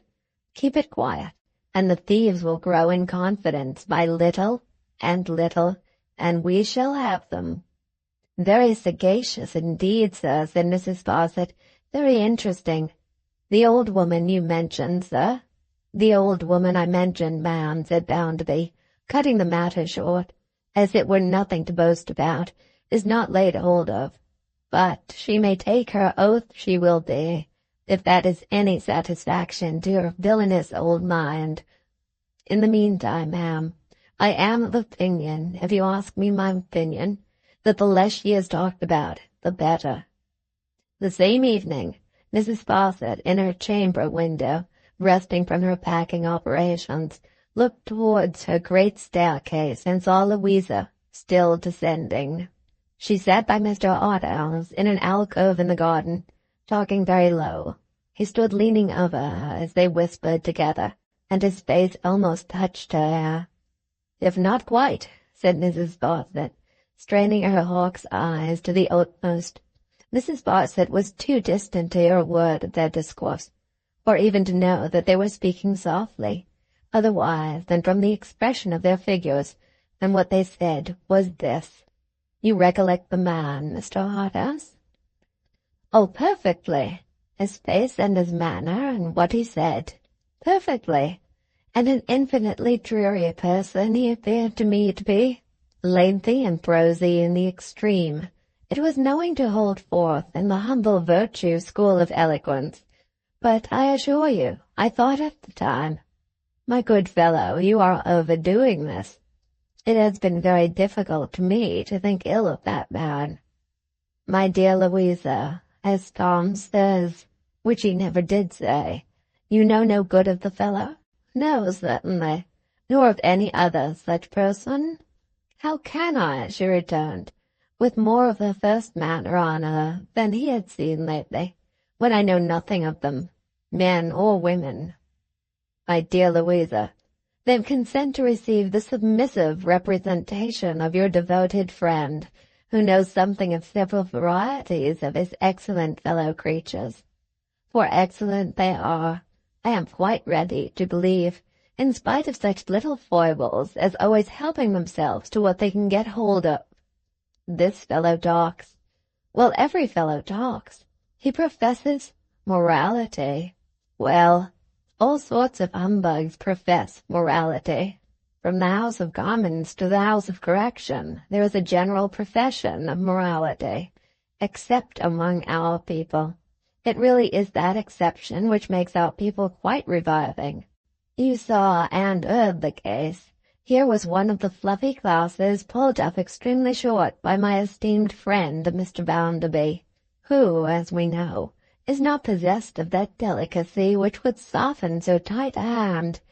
The member of the fluffy classes was injured, exasperated, left the house grumbling, met somebody who proposed to him to go in for some share in this bank business, went in, put something in his pocket which had nothing in it before, and relieved his mind extremely. Really, he would have been an uncommon instead of a common fellow, if he had not availed himself of such an opportunity, or he may have originated it altogether, if he had the cleverness. I almost feel as though it must be bad in me, returned Louisa, after sitting thoughtful a while, to be so ready to agree with you, and to be so lightened in my heart by what you say.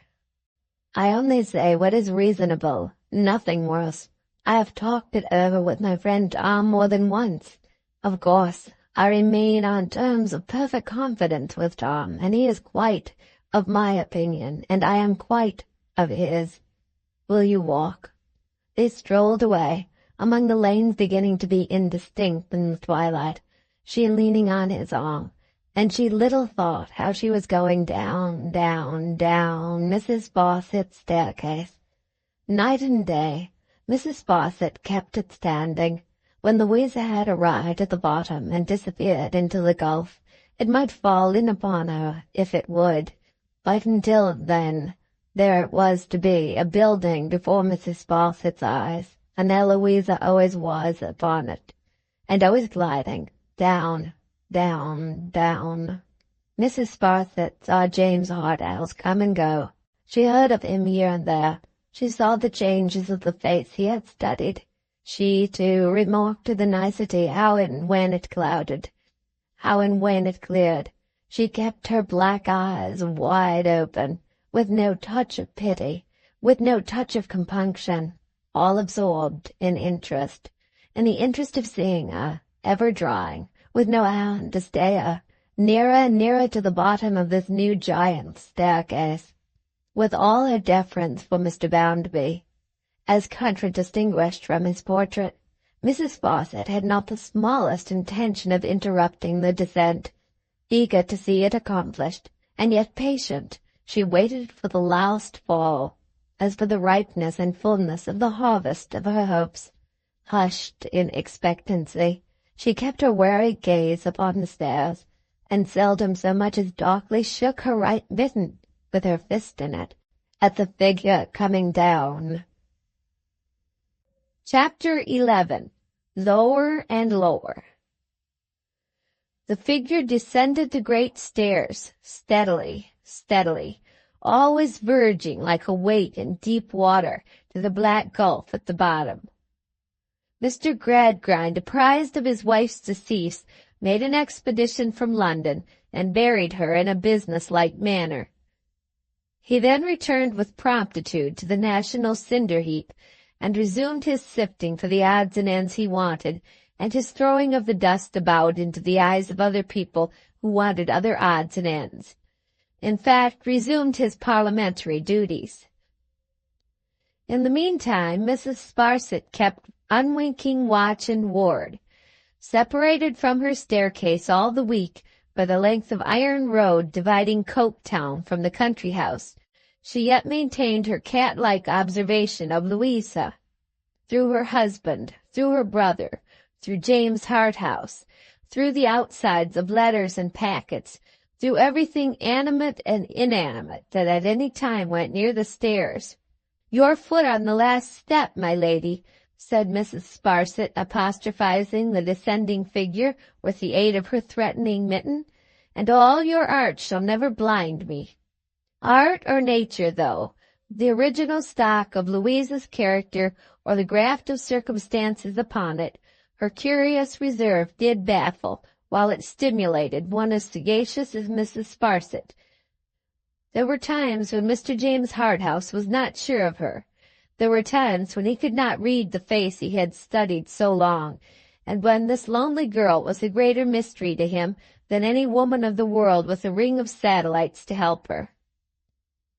So the time went on until it happened that Mr. Bounderby was called away from home by business which required his presence elsewhere for 3 or 4 days.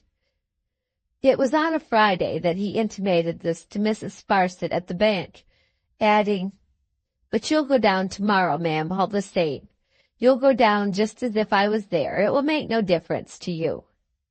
"Pray, sir," returned Mrs. Sparsit reproachfully, "let me beg you not to say that. Your absence will make a vast difference to me, sir, as I think you very well know." "Well, ma'am, then you must get on in my absence as well as you can," said Mr. Bounderby, not displeased. "Mr. Bounderby," retorted Mrs. Sparsit, "your will is to me a law, sir.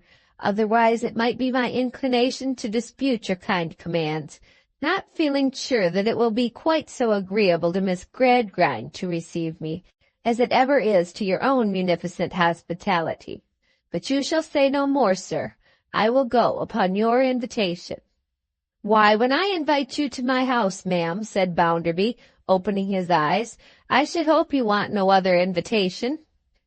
"No, indeed, sir," returned Mrs. Sparsit, "I should hope not. Say no more, sir. I would, sir, I could see you gay again." "What do you mean, ma'am?" blustered Bounderby. "Sir," rejoined Mrs. Sparsit, "there was wont to be an elasticity in you which I sadly miss. Be buoyant, sir." Mr. Bounderby, under the influence of this difficult adjuration, backed up by her compassionate eye, could only scratch his head in a feeble and ridiculous manner, and afterwards assert himself at a distance by being heard to bully the small fry of business all the morning.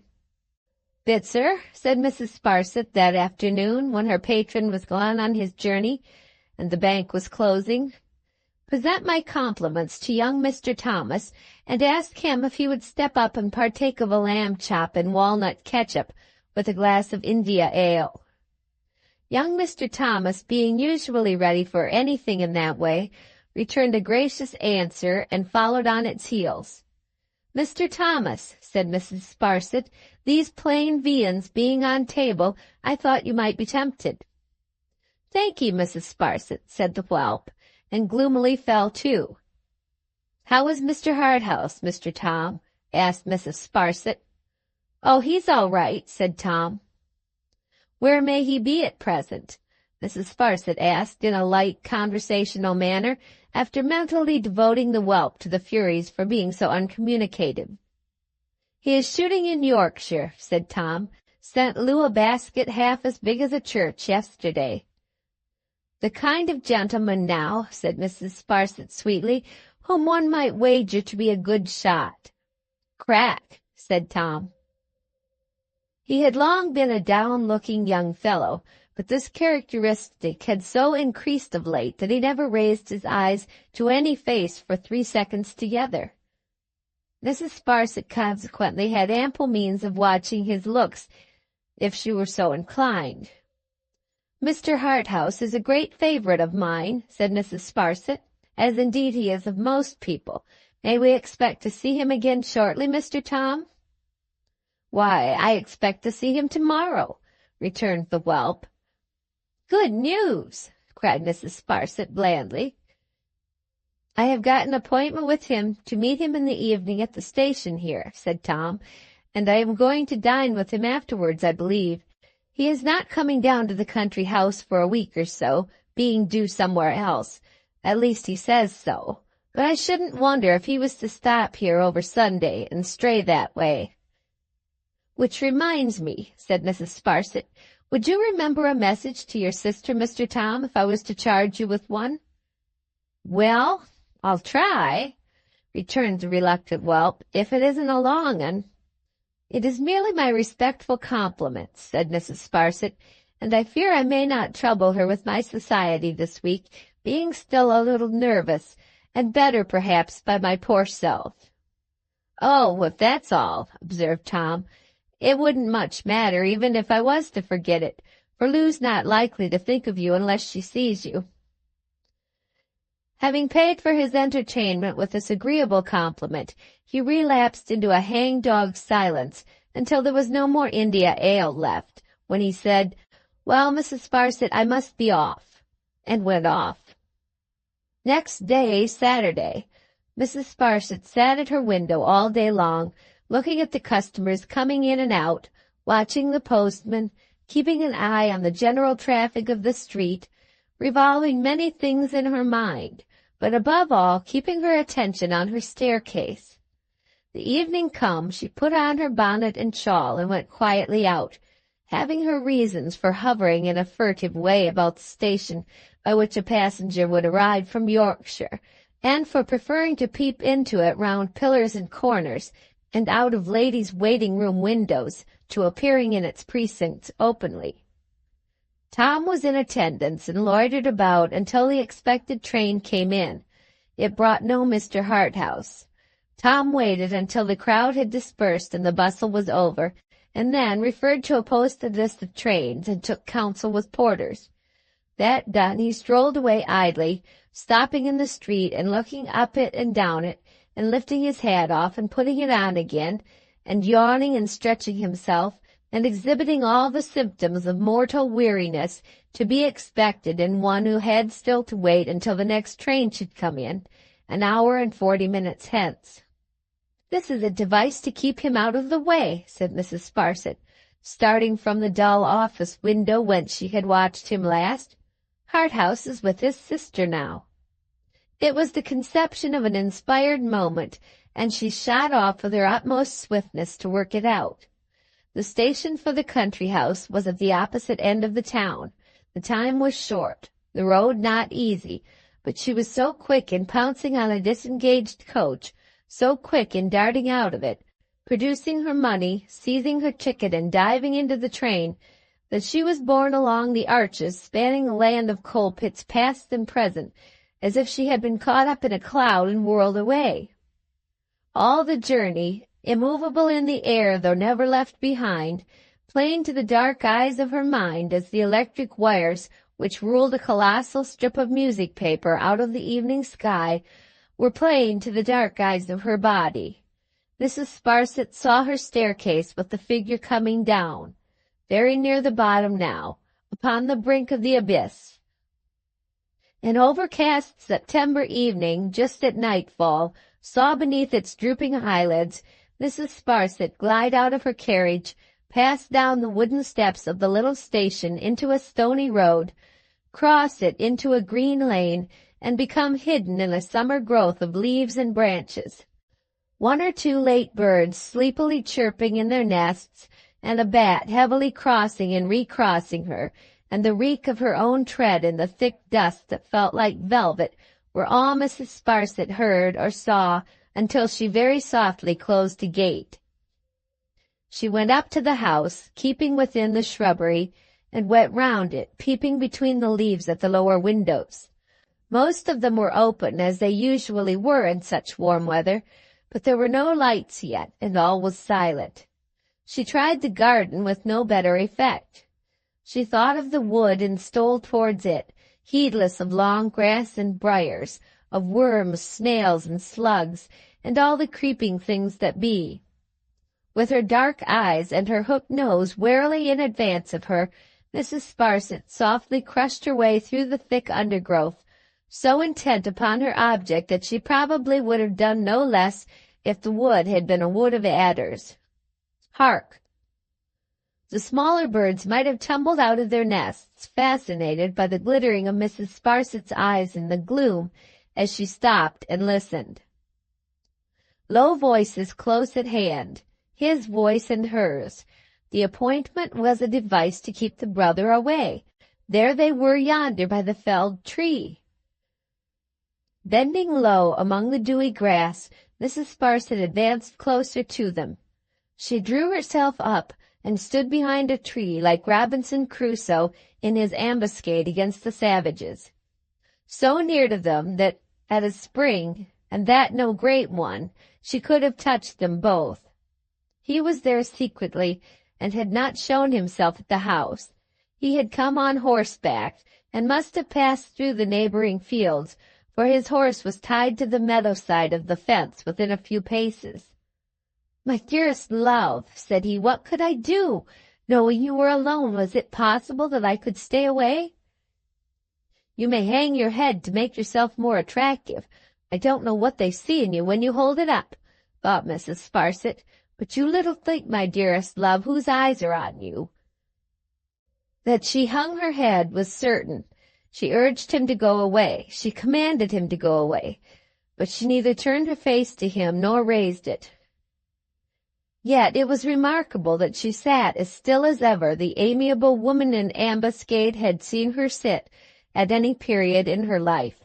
Her hands rested in one another like the hands of a statue, and even her manner of speaking was not hurried. "My dear child," said Harthouse. Mrs. Sparsit saw with delight that his arm embraced her. "Will you not bear with my society for a little while?" "Not here." "Where, Louisa?" "Not here." "But we have so little time to make so much of, and I have come so far, and am altogether so devoted and distracted. There never was a slave at once so devoted and ill-used by his mistress. To look for your sunny welcome that has warmed me into life, and to be received in your frozen manner, is a heart-rending.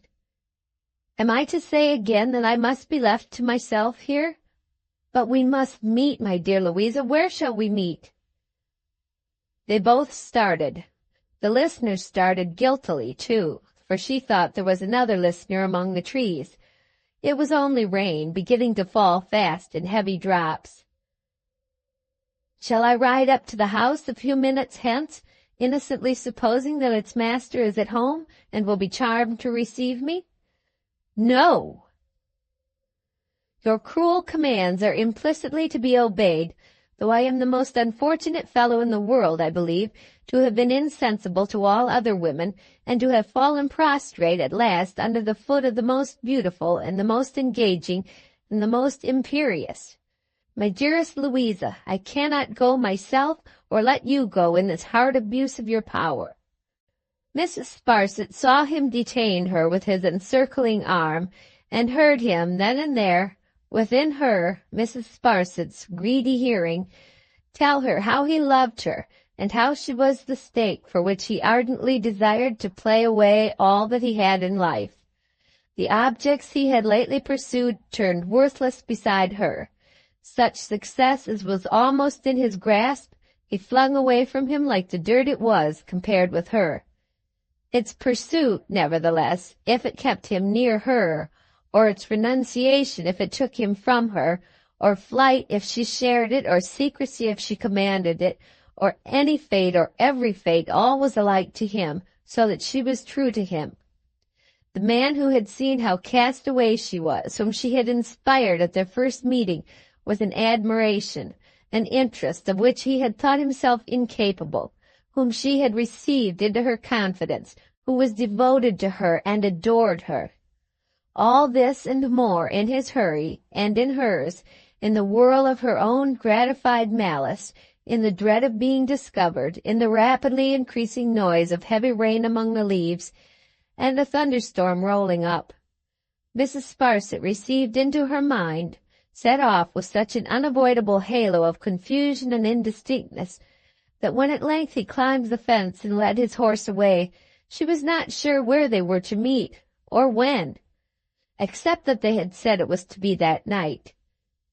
But one of them yet remained in the darkness before her, and while she tracked that one, she must be right.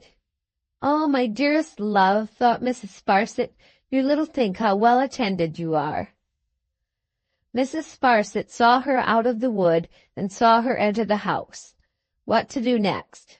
It rained now in a sheet of water.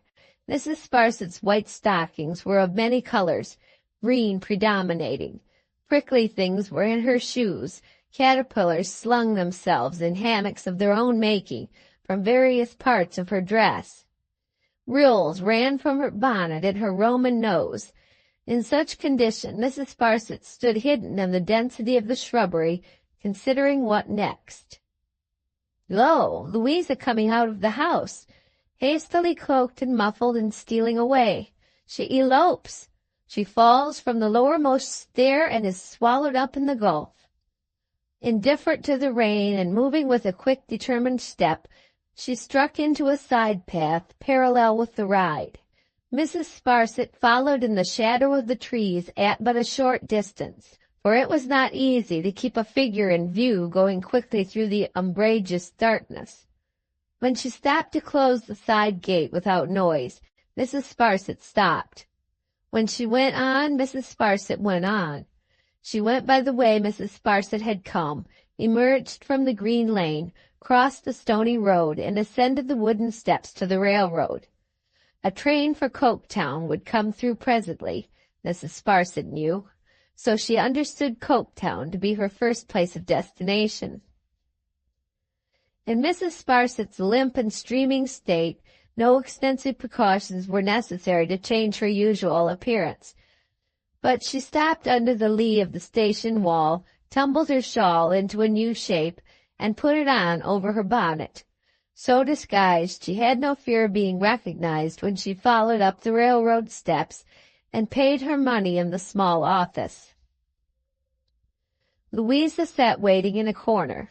Mrs. Sparsit sat waiting in another corner. Both listened to the thunder, which was loud, and to the rain as it washed off the roof and pattered on the parapets of the arches. 2 or 3 lamps were rained out and blown out, so both saw the lightning to advantage as it quivered and zigzagged on the iron tracks. The seizure of the station, with a fit of trembling, gradually deepening to a complaint of the heart, announced the train. Fire and steam and smoke and red light, a hiss, a crash, a bell, and a shriek. Louisa put into one carriage. Mrs. Sparsit put into another. The little station a desert speck in the thunderstorm. Though her teeth chattered in her head from wet and cold, Mrs. Sparsit exulted hugely. The figure had plunged down the precipice, and she felt herself, as it were, attending on the body. Could she, who had been so active in the getting up of the funeral triumph, do less than exult? She will be at Coketown long before him, thought Mrs. Sparsit, though his horse is never so good. Where will she wait for him, and where will they go together? Patience, we shall see. The tremendous rain occasioned infinite confusion when the train stopped at its destination. Gutters and pipes had burst. Drains had overflowed, and streets were under water. In the first instant of alighting, Mrs. Sparsit turned her distracted eyes towards the waiting coaches, which were in great request. She will get into one, she considered, and will be away before I can follow in another. At all risks of being run over, I must see the number and hear the order given to the coachman. But Mrs. Sparsit was wrong in her calculation. Louisa got into no coach and was already gone. The black eyes kept upon the railroad carriage in which she had travelled settled upon it a moment too late. The door not being opened after several minutes, Mrs. Sparsit passed it and repassed it, saw nothing, looked in and found it empty. Wet through and through, with her feet squelching and squashing in her shoes whenever she moved, with a rash of rain upon her classical visage, with a bonnet like an overripe fig, with all her clothes spoiled, with damp impressions of every button, string, and hook and eye she wore printed off upon her highly connected back, with a stagnant verdure on her general exterior, such as accumulates on an old park fence in a moldy lane. Mrs. Sparsit had no resource but to burst into tears of bitterness and say, "I have lost her." Chapter 12. Down. The National Dustmen, after entertaining one another with a great many noisy little fights among themselves, had dispersed for the present, and Mr. Gradgrind was at home for the vacation. He sat writing in the room with a deadly statistical clock, proving something, no doubt, probably in the main that the Good Samaritan was a bad economist. The noise of the rain did not disturb him much, but it attracted his attention sufficiently to make him raise his head sometimes, as if he were rather remonstrating with the elements. When it thundered very loudly, he glanced towards Coketown, having it in his mind that some of the tall chimneys might be struck by lightning. The thunder was rolling into distance, and the rain was pouring down like a deluge, when the door of his room opened. He looked round the lamp upon his table, and saw with amazement his eldest daughter. "Louisa!" "Father, I want to speak to you." "What is the matter? How strange you look! And good heavens," said Mr. Gradgrind, wondering more and more, "have you come here exposed to this storm?" She put her hands to her dress, as if she hardly knew. "Yes." Then she uncovered her head, and letting her cloak and hood fall where they might, stood looking at him, so colorless, so disheveled, so defiant and despairing that he was afraid of her. "What is it? I conjure you, Louisa, tell me what is the matter." She dropped into a chair before him and put her cold hand on his arm. "Father, you have trained me from my cradle?" "Yes, Louisa." "I curse the hour in which I was born to such a destiny." He looked at her in doubt and dread, vacantly repeating, "Curse the hour, curse the hour. How could you give me life, and take from me all the inappreciable things that raise it from the state of conscious death? Where are the graces of my soul? Where are the sentiments of my heart? What have you done, oh Father, what have you done with the garden that should have bloomed once in this great wilderness here?" She struck herself with both her hands upon her bosom. "If it had ever been here, its ashes alone would save me from the void in which my whole life sinks. I did not mean to say this, but, Father, you remember the last time we conversed in this room?"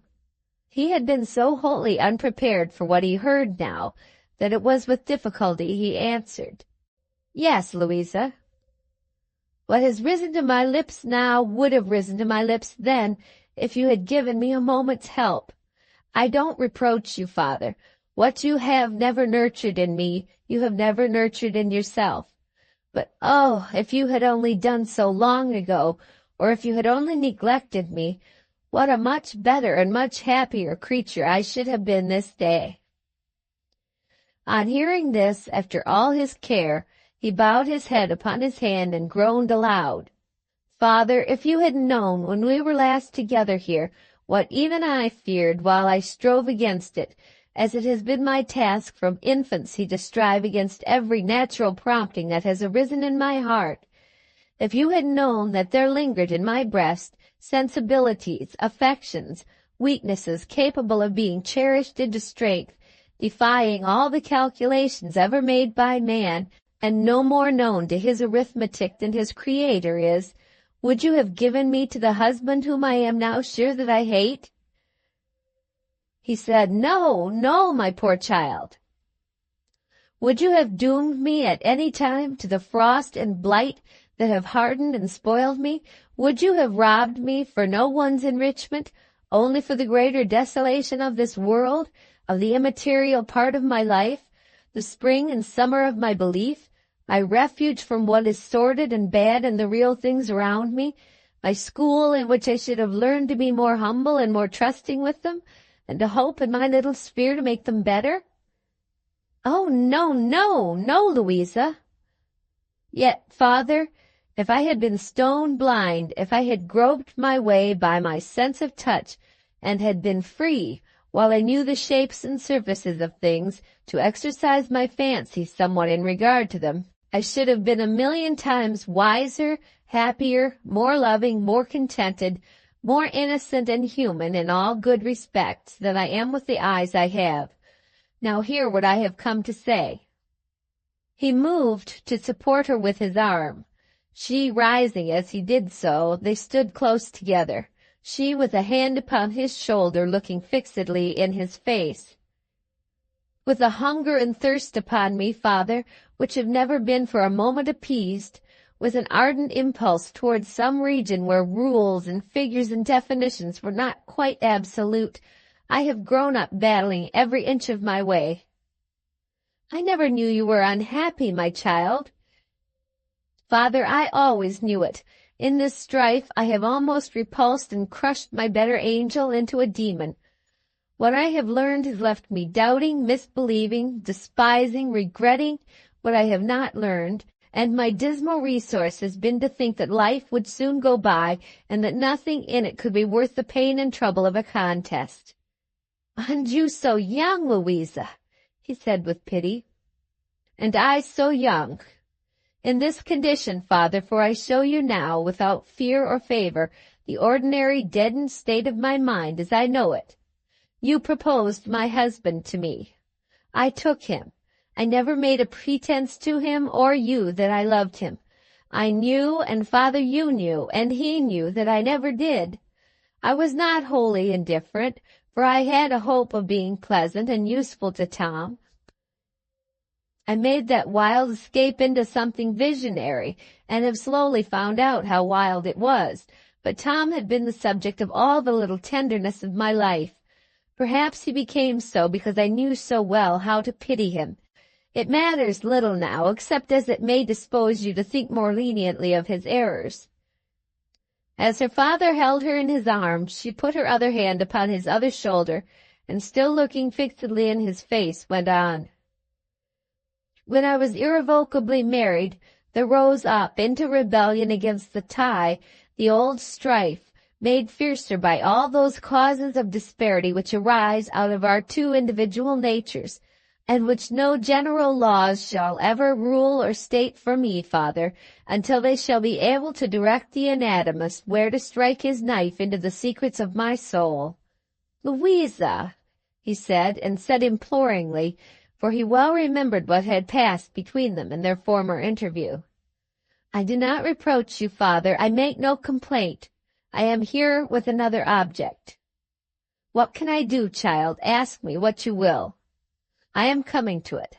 Father, chance then threw into my way a new acquaintance, a man such as I had had no experience of, used to the world, light, polished, easy, making no pretenses, avowing a low estimate of everything, that I was half afraid to form in secret, conveying to me almost immediately, though I don't know how or by what degrees, that he understood me and read my thoughts.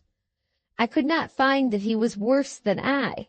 There seemed to be a near affinity between us. I only wondered it should be worth his while, who cared for nothing else, to care so much for me." "For you, Louisa?" Her father might instinctively have loosened his hold, but that he felt her strength departing from her, and saw a wild, dilating fire in the eyes steadfastly regarding him. "I say nothing of his plea for claiming my confidence. It matters very little how he gained it. Father, he did gain it. What you know of the story of my marriage he soon knew, just as well."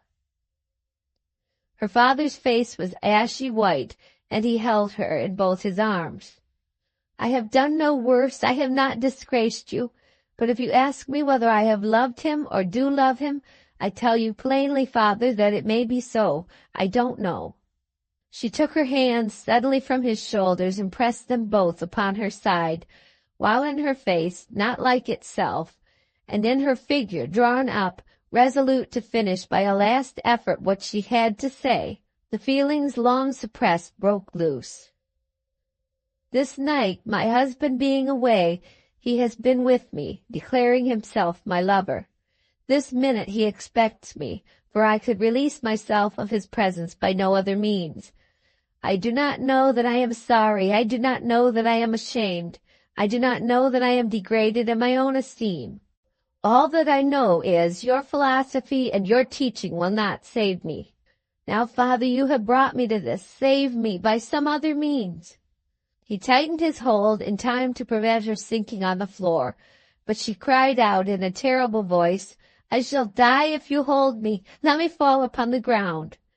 And he laid her down there, and saw the pride of his heart and the triumph of his system lying, an insensible heap at his feet. Book the Third, Garnering. Chapter 1, Another Thing Needful. Louisa awoke from a torpor, and her eyes languidly opened on her old bed at home and her old room. It seemed at first as if all that had happened since the days when these objects were familiar to her were the shadows of a dream. But gradually, as the objects became more real to her sight, the events became more real to her mind.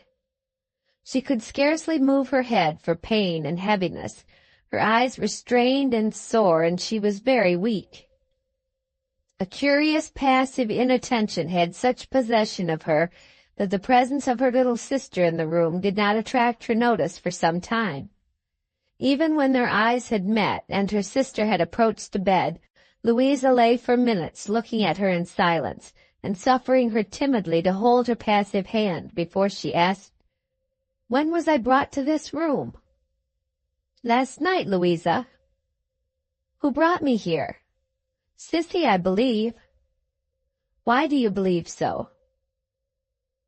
"Because I found her here this morning.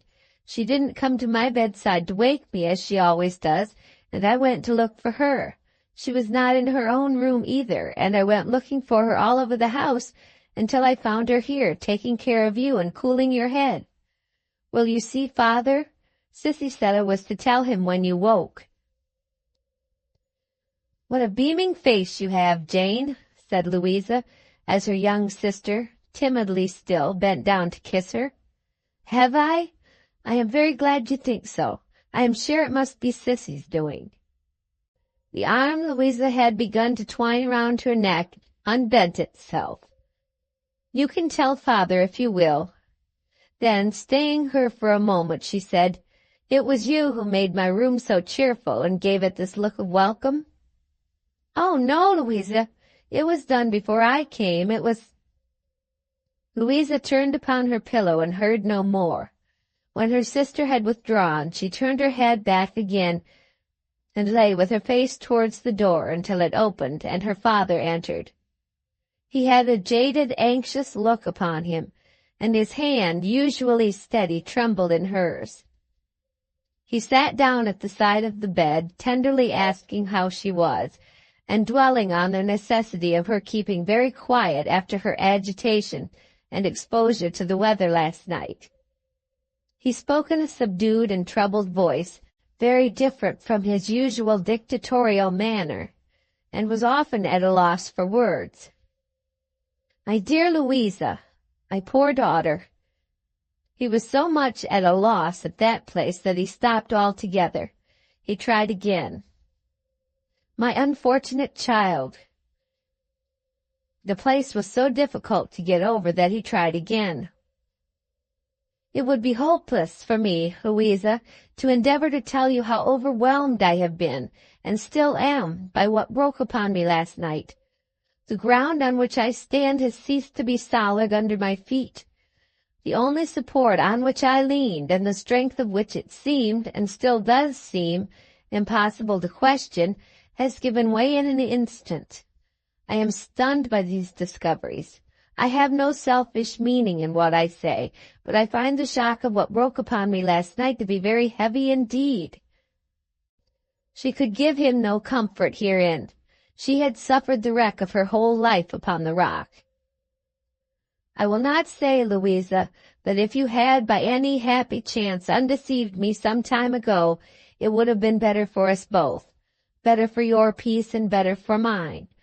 for I am sensible that it may not have been a part of my system to invite any confidence of that kind. I had proved my system to myself, and I have rigidly administered it, and I must bear the responsibility of its failures.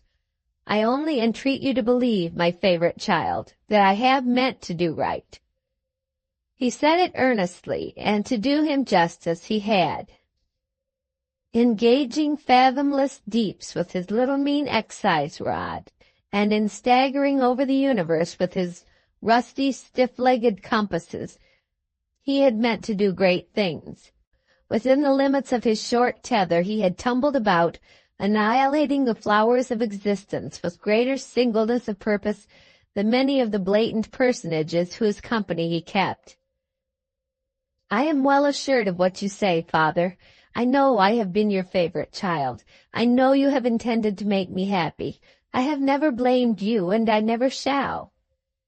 He took her outstretched hand and retained it in his. "My dear, I have remained all night at my table, pondering again and again on what has so painfully passed between us.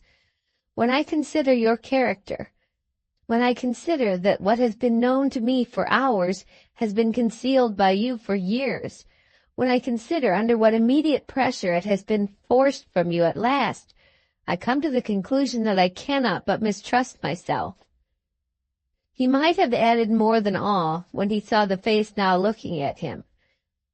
He did add it in effect, perhaps, as he softly moved her scattered hair from her forehead with his hand. Such little actions, slight in another man, were very noticeable in him, and his daughter received them as if they had been words of contrition. "But," said Mr. Gradgrind slowly and with hesitation, as well as with a wretched sense of happiness, "if I see reason to mistrust myself for the past, Louisa, I should also mistrust myself for the present and the future. To speak unreservedly to you, I do. I am far from feeling convinced now, however differently I might have felt only this time yesterday, that I am fit for the trust you repose in me, that I know how to respond to the appeal you have come home to make to me, that I have the right instinct, supposing it for the moment to be some quality of that nature, how to help you and to set you right, my child." She had turned upon her pillow, and lay with her face upon her arm, so that he could not see it. All her wildness and passion had subsided, but, though softened, she was not in tears. Her father was changed in nothing so much as in the respect that he would have been glad to see her in tears. "Some persons hold," he pursued, still hesitating, "that there is a wisdom of the head, and that there is a wisdom of the heart. I have not supposed so, but, as I have said, I mistrust myself now. I have supposed the head to be all-sufficient. It may not be all-sufficient. How can I venture this morning to say it is, if that other kind of wisdom should be what I have neglected, and should be the instinct that is wanted? Louisa!" He suggested it very doubtfully, as if he were half unwilling to admit it even now. She made him no answer, lying before him on her bed, still half-dressed, much as he had seen her lying on the floor of his room last night. "Louisa," and his hand rested on her hair again, "I have been absent from here, my dear, a good deal of late, and though your sister's training has been pursued according to the system," he appeared to come to that word with great reluctance always, "it has necessarily been modified by daily associations begun, in her case, at an early age. I ask you, ignorantly and humbly, my daughter, for the better, do you think?" "Father," she replied without stirring, "if any harmony has been awakened in her young breast that was mute in mine until it turned to discord, let her thank heaven for it and go upon her happier way, taking it as her greatest blessing that she has avoided my way." "Oh, my child," he said in a forlorn manner, "I am an unhappy man to see you thus. What avails it to me that you do not reproach me if I so bitterly reproach myself?" He bent his head and spoke low to her. Louisa, I have a misgiving that some change may have been slowly working about me in this house by mere love and gratitude, that what the head had left undone and could not do, the heart may have been doing silently.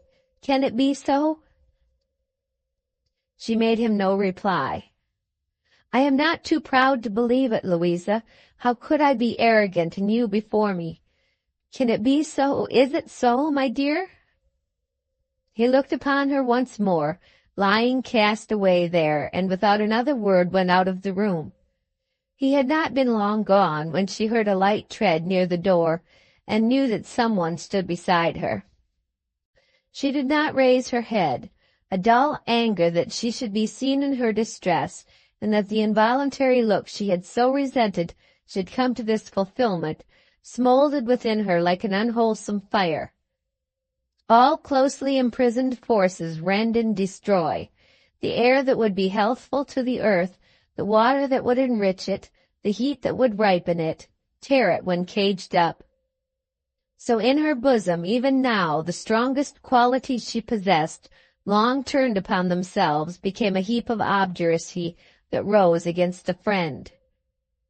It was well that soft touch came upon her neck, and that she understood herself to be supposed to have fallen asleep.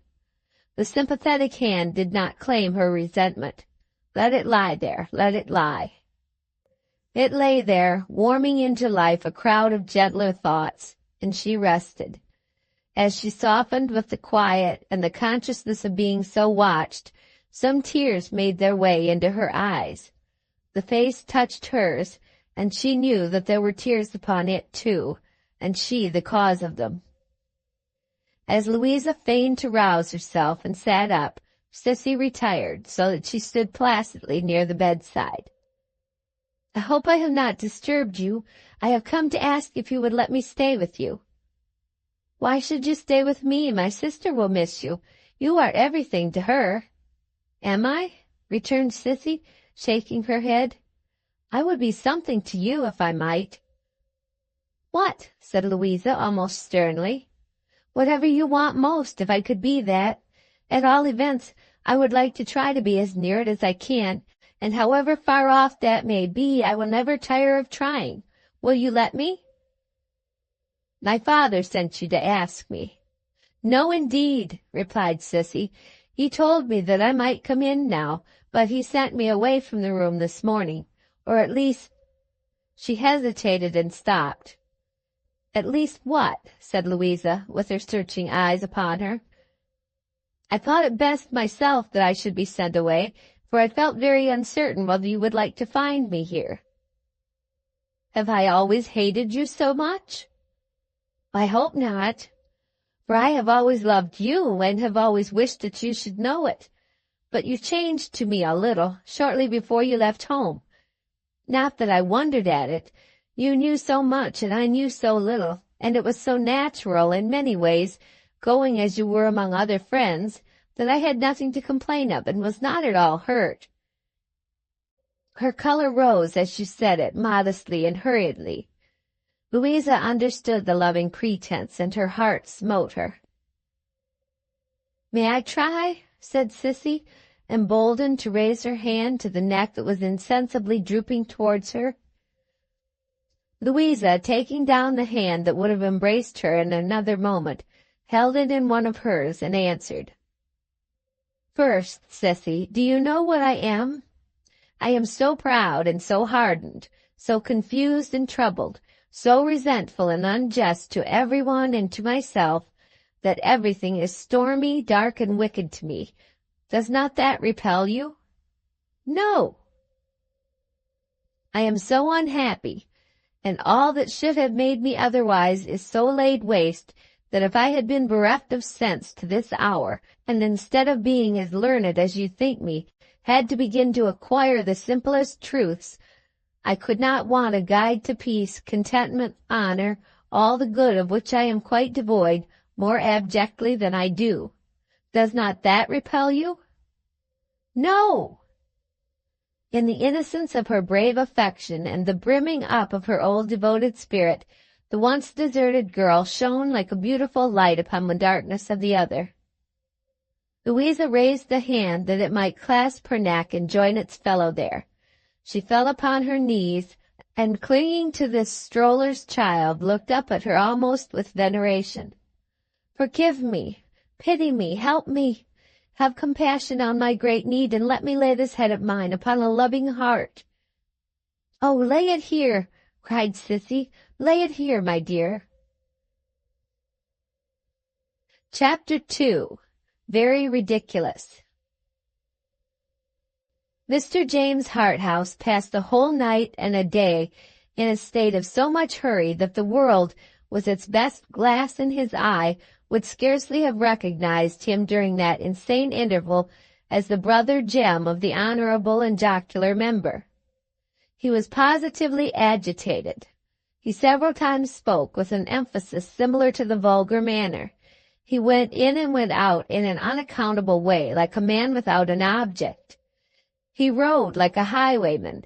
In a word, he was so horribly bored by existing circumstances that he forgot to go in for boredom in the manner prescribed by the authorities.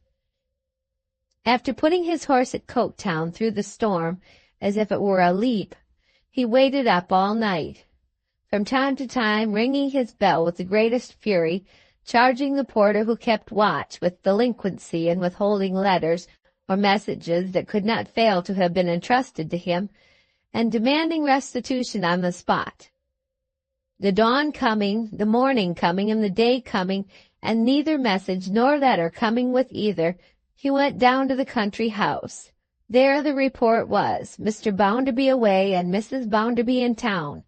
Left for town suddenly last evening, not even known to be gone until receipt of message importing that her return was not to be expected for the present. In these circumstances he had nothing for it but to follow her to town. He went to the house in town. Mrs. Bounderby not there. He looked in at the bank. Mr. Bounderby away and Mrs. Sparsit away. Mrs. Sparsit away! Who could have been reduced to sudden extremity for the company of that griffin? "Well, I don't know," said Tom, who had his own reasons for being uneasy about it. "She was off somewhere at daybreak this morning. She's always full of mystery. I hate her. So I do that white chap. He's always got his blinking eyes upon a fellow." "Where were you last night, Tom?" "Where was I last night?" said Tom. "Come, I like that. I was waiting for you, Mr. Harthouse, till it came down as I never saw it come down before. Where was I, too? Where were you, you mean?" "I was prevented from coming. Detained." "Detained," murmured Tom. "Two of us were detained. I was detained looking for you till I lost every train but the mail. It would have been a pleasant job to go down by that on such a night and have to walk home through a pond. I was obliged to sleep in town after all." "Where?" "Where? Why, in my own bed at Bounderby's." "Did you see your sister?" "How the deuce," returned Tom, staring, "could I see my sister when she was 15 miles off?" Cursing these quick retorts of the young gentleman to whom he was so true a friend, Mr. Harthouse disembarrassed himself of that interview with the smallest conceivable amount of ceremony, and debated for the 100th time what all this could mean. He made only one thing clear. It was that whether she was in town or out of town, whether he had been premature with her who was so hard to comprehend, or she had lost courage, or they were discovered, or some mischance or mistake, at present incomprehensible, had occurred, he must remain to confront his fortune, whatever it was. The hotel where he was known to live when condemned to that region of blackness was the stake to which he was tied. As to all the rest, what will be, will be. So whether I am waiting for a hostile message, or an assignation, or a penitent remonstrance, or an impromptu wrestle with my friend Bounderby in the Lancashire manner, which would seem as likely as anything else in the present state of affairs, I'll dine, said Mr. James Harthouse. Bounderby has the advantage in point of weight, and if anything of a British nature is to come off between us, it may be as well to be in training. Therefore he rang the bell, and tossing himself negligently on a sofa, ordered some dinner at 6 with a beefsteak in it, and got through the intervening time as well as he could.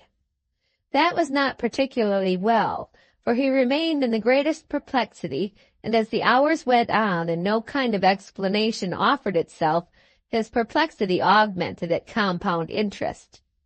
However, he took affairs as coolly as it was in human nature to do, and entertained himself with a facetious idea of the training more than once. It wouldn't be bad, he yawned at one time, to give the waiter 5 shillings and throw him. At another time it occurred to him, or a fellow of about 13 or 14 stone might be hired by the hour.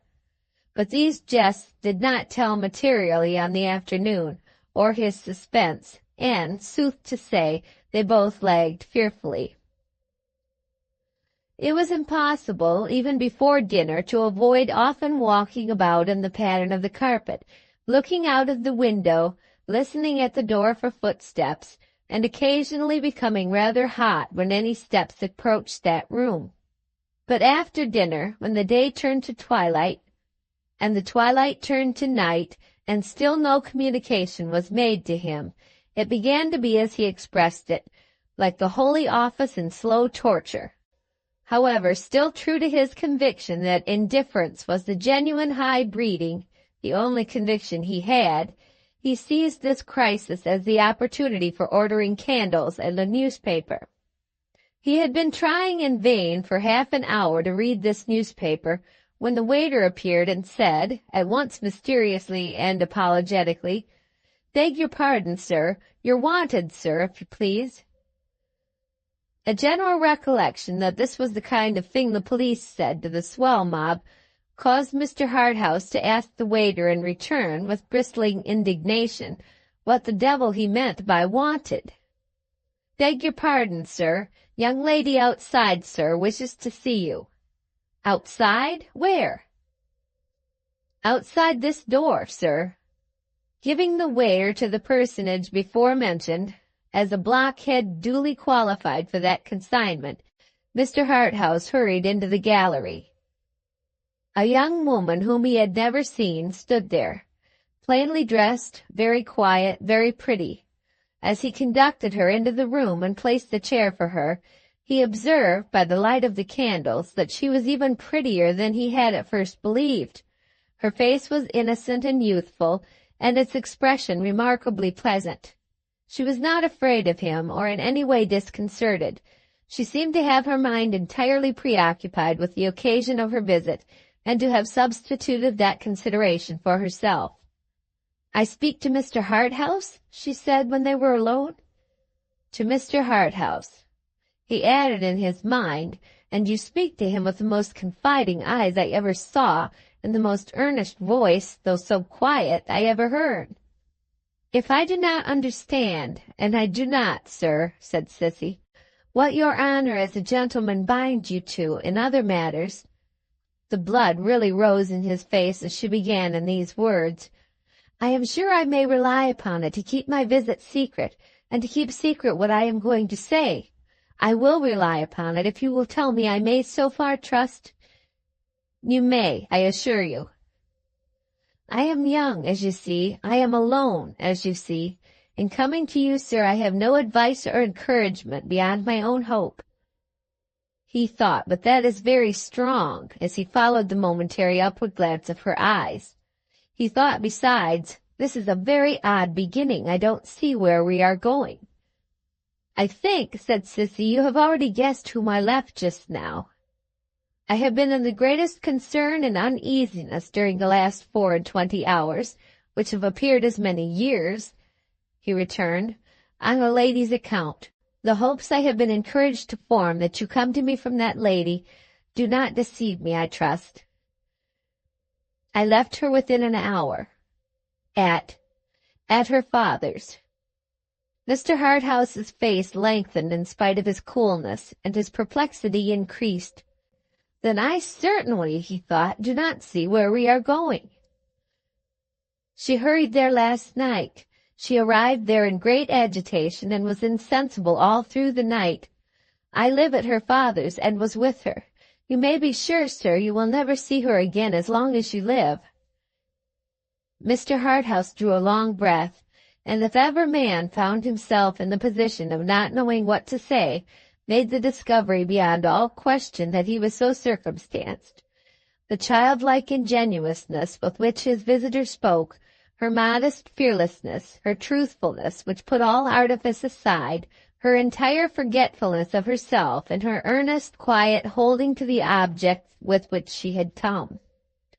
All this, together with her reliance on his easily given promise, which in itself shamed him, presented something in which he was so inexperienced, and against which he knew any of his usual weapons would fall so powerless, that not a word could he rally to his relief.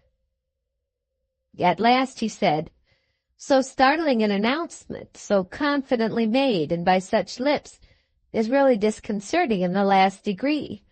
May I be permitted to inquire if you are charged to convey that information to me in those hopeless words by the lady of whom we speak?" "I have no charge from her."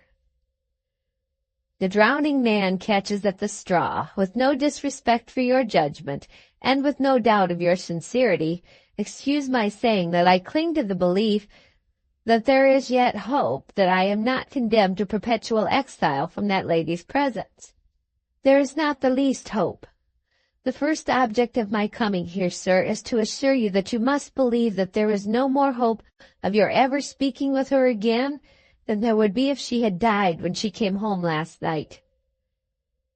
"Must believe, but if I can't, or if I should by infirmity of nature be obstinate and won't—" "It is still true. There is no hope." James Harthouse looked at her with an incredulous smile upon his lips, but her mind looked over and beyond him, and the smile was quite thrown away. He bit his lip and took a little time for consideration.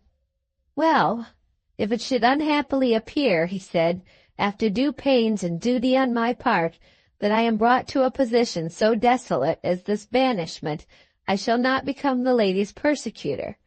But you said you had no commission from her." "I have only the commission of my love for her and her love for me. I have no other trust than that I have been with her since she came home, and that she has given me her confidence. I have no further trust than that I know something of her character and her marriage. Oh, Mr. Harthouse, I think you had that trust too."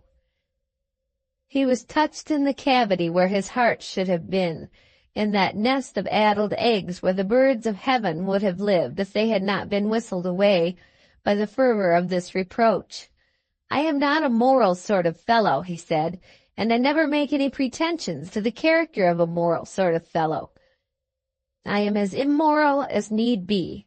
At the same time, in bringing any distress upon the lady who is the subject of the present conversation, or in unfortunately compromising her in any way, or in committing myself by any expression of sentiments towards her not perfectly reconcilable with, in fact with, the domestic hearth, or in taking any advantage of her father's being a machine, or of her brother's being a whelp, or of her husband's being a bear, I beg to be allowed to assure you that I have had no particularly evil intentions, but have glided on from one step to another with a smoothness so perfectly diabolical that I had not the slightest idea the catalogue was half so long until I began to turn it over. Whereas I find," said Mr. James Harthouse in conclusion, "that it is really in several volumes." Though he said all this in his frivolous way, the way seemed, for that once, a conscious polishing of but an ugly surface. He was silent for a moment, and then proceeded with a more self-possessed air, though with traces of vexation and disappointment that would not be polished out. "After what has been just now represented to me, in a manner I find it impossible to doubt, I know of hardly any other source from which I could have accepted it so readily. I feel bound to say to you, in whom the confidence you have mentioned has been reposed, that I cannot refuse to contemplate the possibility, however unexpected, of my seeing the lady no more. I am solely to blame for the thing having come to this, and I cannot say," he added, rather hard up for a general peroration, that I have any sanguine expectation of ever becoming a moral sort of fellow, or that I have any belief in any moral sort of fellow whatever." Sissy's face sufficiently showed that her appeal to him was not finished. "You spoke," he resumed, as she raised her eyes to him again, "of your first object. I may assume that there is a second to be mentioned?" "Yes." "Will you oblige me by confiding it?" "Mr. Harthouse," returned Sissy, with a blending of gentleness and steadiness that quite defeated him, and with a simple confidence in his being bound to do what she required that held him at a singular disadvantage, "the only reparation that remains with you is to leave here immediately and finally. I am quite sure that you can mitigate in no other way the wrong and harm you have done. I am quite sure that it is the only compensation you have left it in your power to make. I do not say that it is much, or that it is enough, but it is something, and it is necessary. Therefore, though without any other authority than I have given you, and even without the knowledge of any other person than yourself and myself, I ask you to depart from this place tonight under an obligation never to return to it." If she had asserted any influence over him beyond her plain faith in the truth and right of what she said, if she had concealed the least doubt or irresolution, or had harbored for the best purpose any reserve or pretense, if she had shown or felt the lightest trace of any sensitiveness to his ridicule or his astonishment, or any remonstrance he might offer, he would have carried it against her at this point. But he could as easily have changed a clear sky by looking at it in surprise as affect her. "But do you know," he asked, quite at a loss, "the extent of what you ask? You probably are not aware that I am here on a public kind of business, preposterous enough in itself, but which I have gone in for and sworn by, and am supposed to be devoted to in quite a desperate manner. You probably are not aware of that, but I assure you it's the fact." It had no effect on Sissy, fact or no fact. "Besides which," said Mr. Harthouse, taking a turn or two across the room, dubiously, "it's so alarmingly absurd. It would make a man so ridiculous, after going in for these fellows, to back out in such an incomprehensible way." "I am quite sure," repeated Sissy, "that it is the only reparation in your power, sir. I am quite sure, or I would not have come here." He glanced at her face and walked about again. "Upon my soul, I don't know what to say. So immensely absurd." It fell to his lot now to stipulate for secrecy. "If I were to do such a very ridiculous thing," he said, stopping again presently and leaning against the chimney-piece, "it could only be in the most inviolable confidence." "I will trust to you, sir," returned Sissy, "and you will trust to me." His leaning against the chimney-piece reminded him of the night with the whelp. It was the self-same chimney-piece, and somehow he felt as if he were the whelp tonight. He could make no way at all. "I suppose a man never was placed in a more ridiculous position," he said, after looking down and looking up and laughing and frowning and walking him off and walking back again. "But I see no way out of it. What will be, will be. This will be, I suppose. I must take off myself, I imagine. In short, I engaged to do it." Sissy rose. She was not surprised by the result, but she was happy in it, and her face beamed brightly. "You will permit me to say," continued Mr. James Harthouse, "that I doubt if any other ambassador or ambassadress could have addressed me with the same success. I must not only regard myself as being in a very ridiculous position, but as being vanquished at all points. Will you allow me the privilege of remembering my enemy's name?" "My name?" said the ambassadress. "The only name I could possibly care to know tonight." "Sissy Jupe."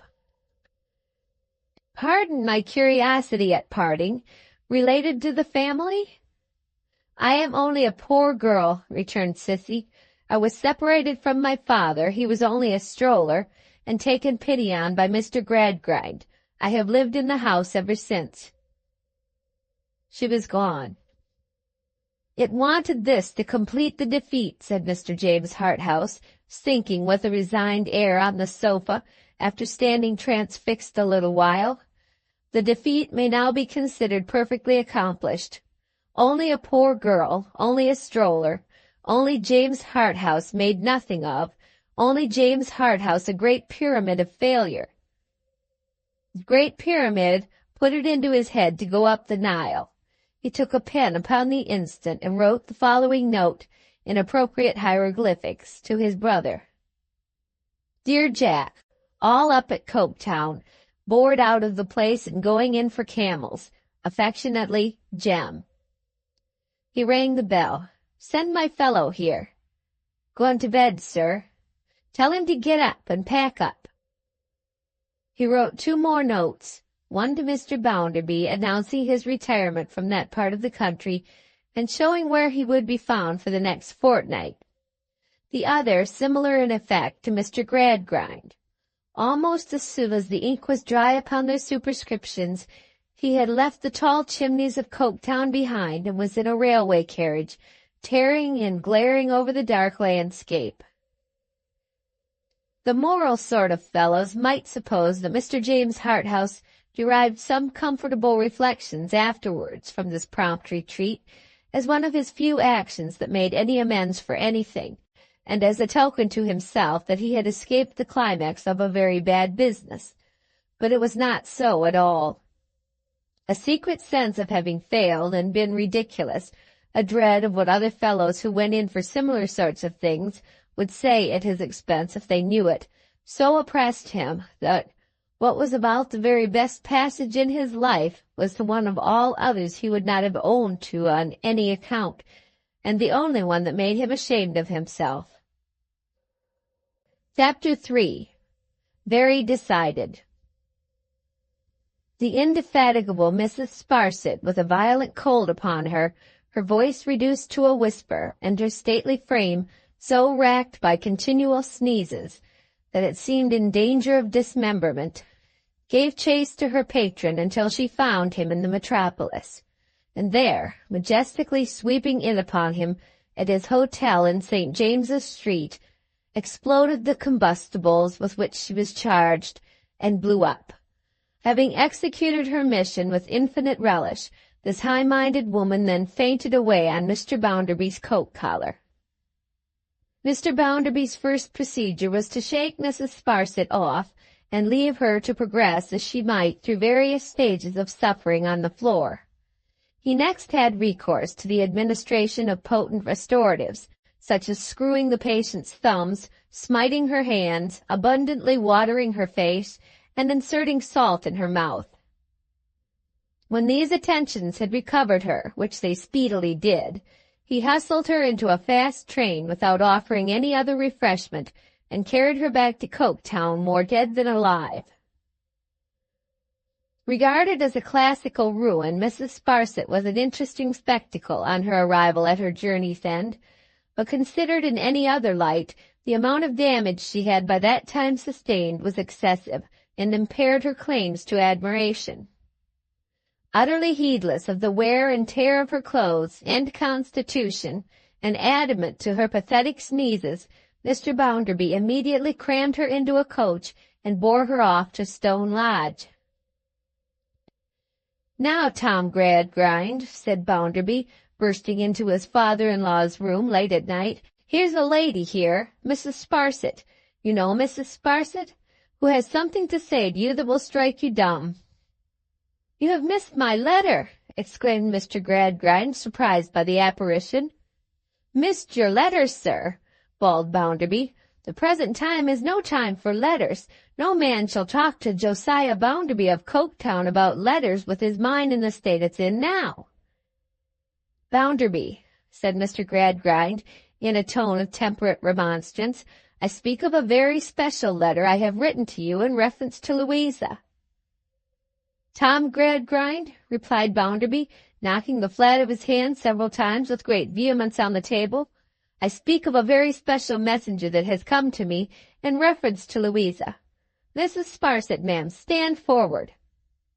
That unfortunate lady, hereupon essaying to offer testimony without any voice and with painful gestures expressive of an inflamed throat, became so aggravating and underwent so many facial contortions that Mr. Bounderby, unable to bear it, seized her by the arm and shook her.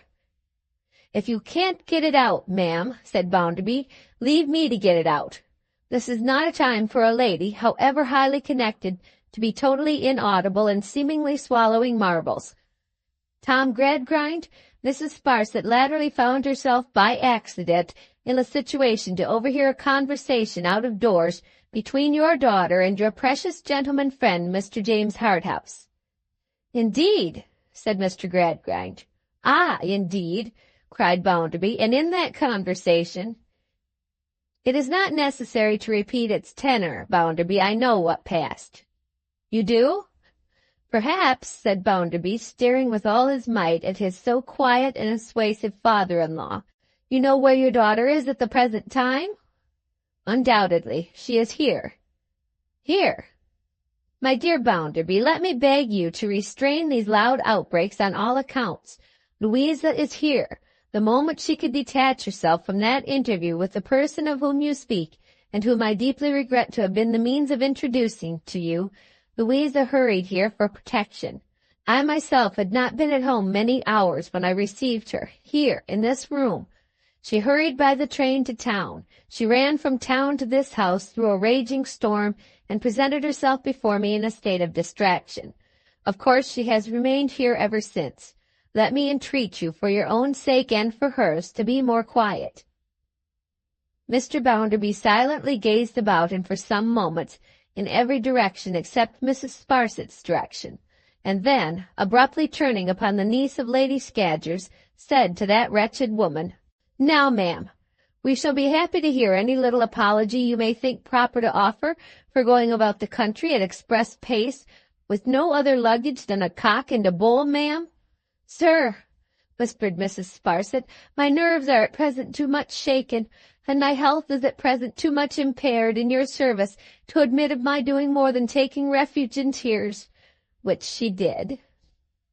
"Well, ma'am," said Bounderby, "without making any observation to you that may not be made with propriety to a woman of good family, what I have got to add to that is that there is something else in which it appears to me you may take refuge, namely a coach.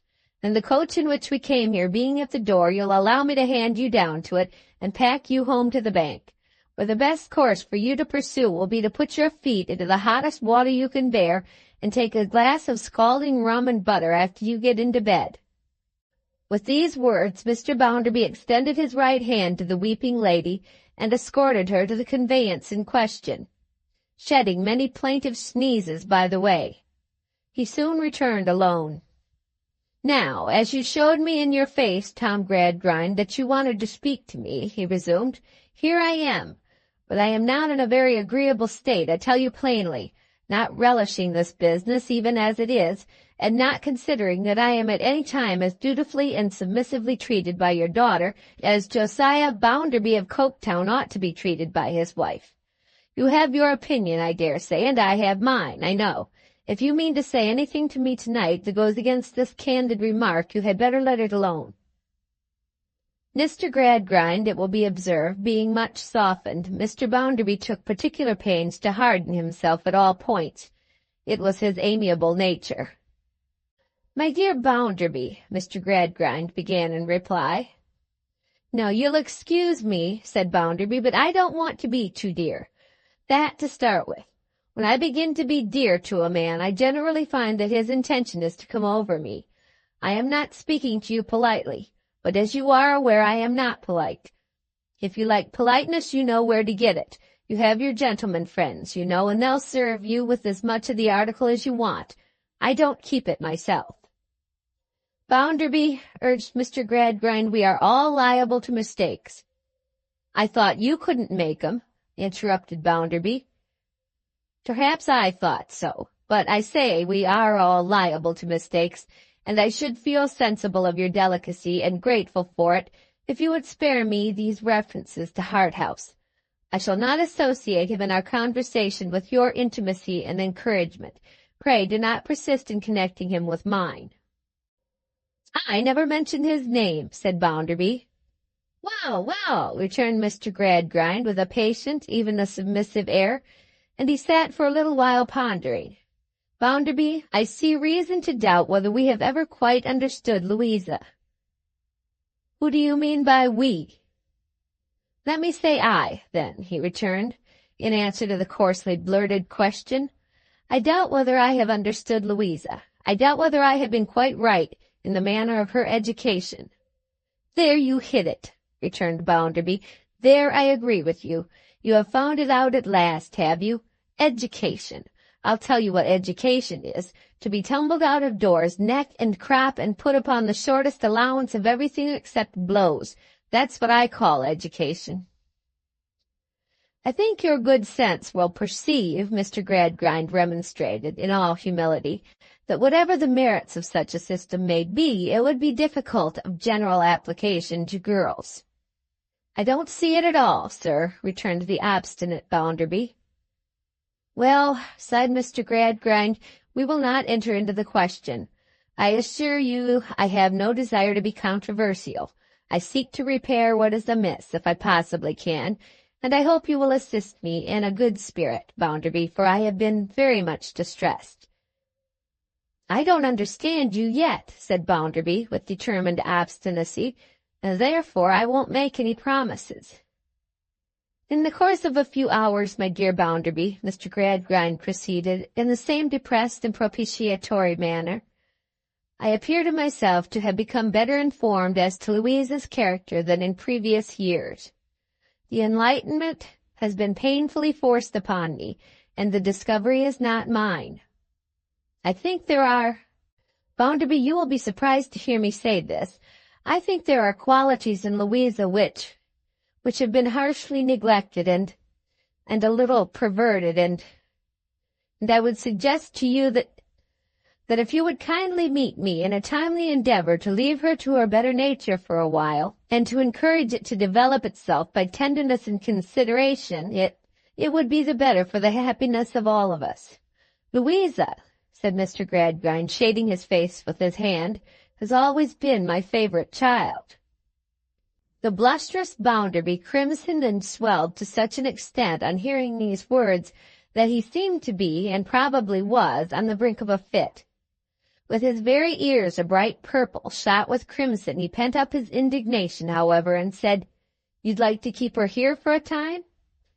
I had intended to recommend, my dear Bounderby, that you should allow Louisa to remain here on a visit and be attended by Sissy, I mean, of course, Cecilia Jupe, who understands her and in whom she trusts.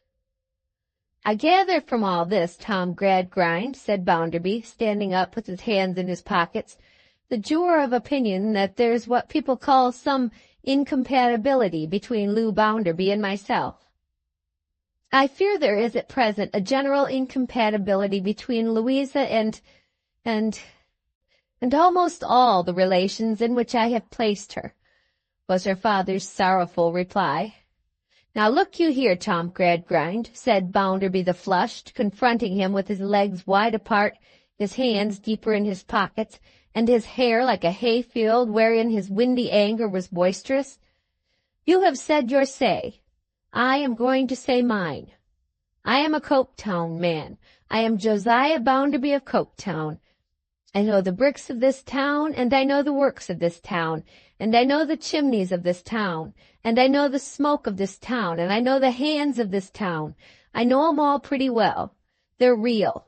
When a man tells me anything about imaginative qualities, I always tell that man, whoever he is, that I know what he means. He means turtle soup and venison with a gold spoon, and that he wants to be set up with a coach and six. That's what your daughter wants. Since you are of opinion that she ought to have what she wants, I recommend you to provide it for her, because Tom Gradgrind, she will never have it from me. Bounderby, said Mr. Gradgrind, I hoped, after my entreaty, you would have taken a different tone.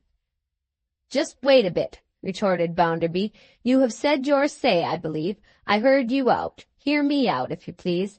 Don't make yourself a spectacle of unfairness as well as inconsistency, because, although I am sorry to see Tom Gradgrind reduced to his present position, I should be doubly sorry to see him brought so low as that. Now, there's an incompatibility of some sort or another, I am given to understand by you, between your daughter and me. I'll give you to understand in reply to that there unquestionably is an incompatibility of the first magnitude, to be summed up in this, that your daughter don't properly know her husband's merits, and is not impressed with such a sense as would become her, by George, of the honor of his alliance. That's plain speaking, I hope. Bounderby, urged Mr. Gradgrind, this is unreasonable. Is it? Said Bounderby. I am glad to hear you say so, because when Tom Gradgrind with his new lights tells me that what I say is unreasonable, I am convinced at once it must be devilish sensible. With your permission, I am going on. You know my origin, and you know that for a good many years of my life I didn't want a shoeing horn, in consequence of not having a shoe. Yet you may believe or not, as you think proper, that there are ladies, born ladies, belonging to families, who next to worship the ground I walk on. He discharged this like a rocket at his father-in-law's head. Whereas your daughter, proceeded Bounderby, is far from being a born lady, that you know yourself. Not that I care a pinch of candle snuff about such things, for you are very well aware I don't. But that such is the fact, and you, Tom Gradgrind, can't change it. Why do I say this? Not, I fear, observed Mr. Gradgrind in a low voice, to spare me. Hear me out, said Bounderby, and refrain from cutting in till your turn comes round. I say this because highly connected females have been astonished to see the way in which your daughter has conducted herself, and to witness her insensibility. They have wondered how I have suffered it, and I wonder myself now, and I won't suffer it. Bounderby, returned Mr. Gradgrind, rising, the less we say tonight, the better, I think. On the contrary, Tom Gradgrind, the more we say tonight, the better, I think. That is, the consideration checked him, till I have said all I mean to say, and then I don't care how soon we stop. I come to a question that may shorten the business. What do you mean by the proposal you made just now? What do I mean, Bounderby? By your visiting proposition, said Bounderby, with an inflexible jerk of the hayfield. I mean that I hope you may be induced to arrange in a friendly manner for allowing Louisa a period of repose and reflection here, which may tend to a gradual alteration for the better in many respects. To a softening down of your ideas of the incompatibility, said Bounderby, if you put it in those terms. What made you think of this? Said Bounderby. I have already said, I fear Louisa has not been understood. Is it asking too much, Bounderby, that you, so far her elder, should aid in trying to set her right? You have accepted a great charge of her, for better, for worse, for— Mr. Bounderby may have been annoyed by the repetition of his own words to Stephen Blackpool, but he cut the quotation short with an angry start.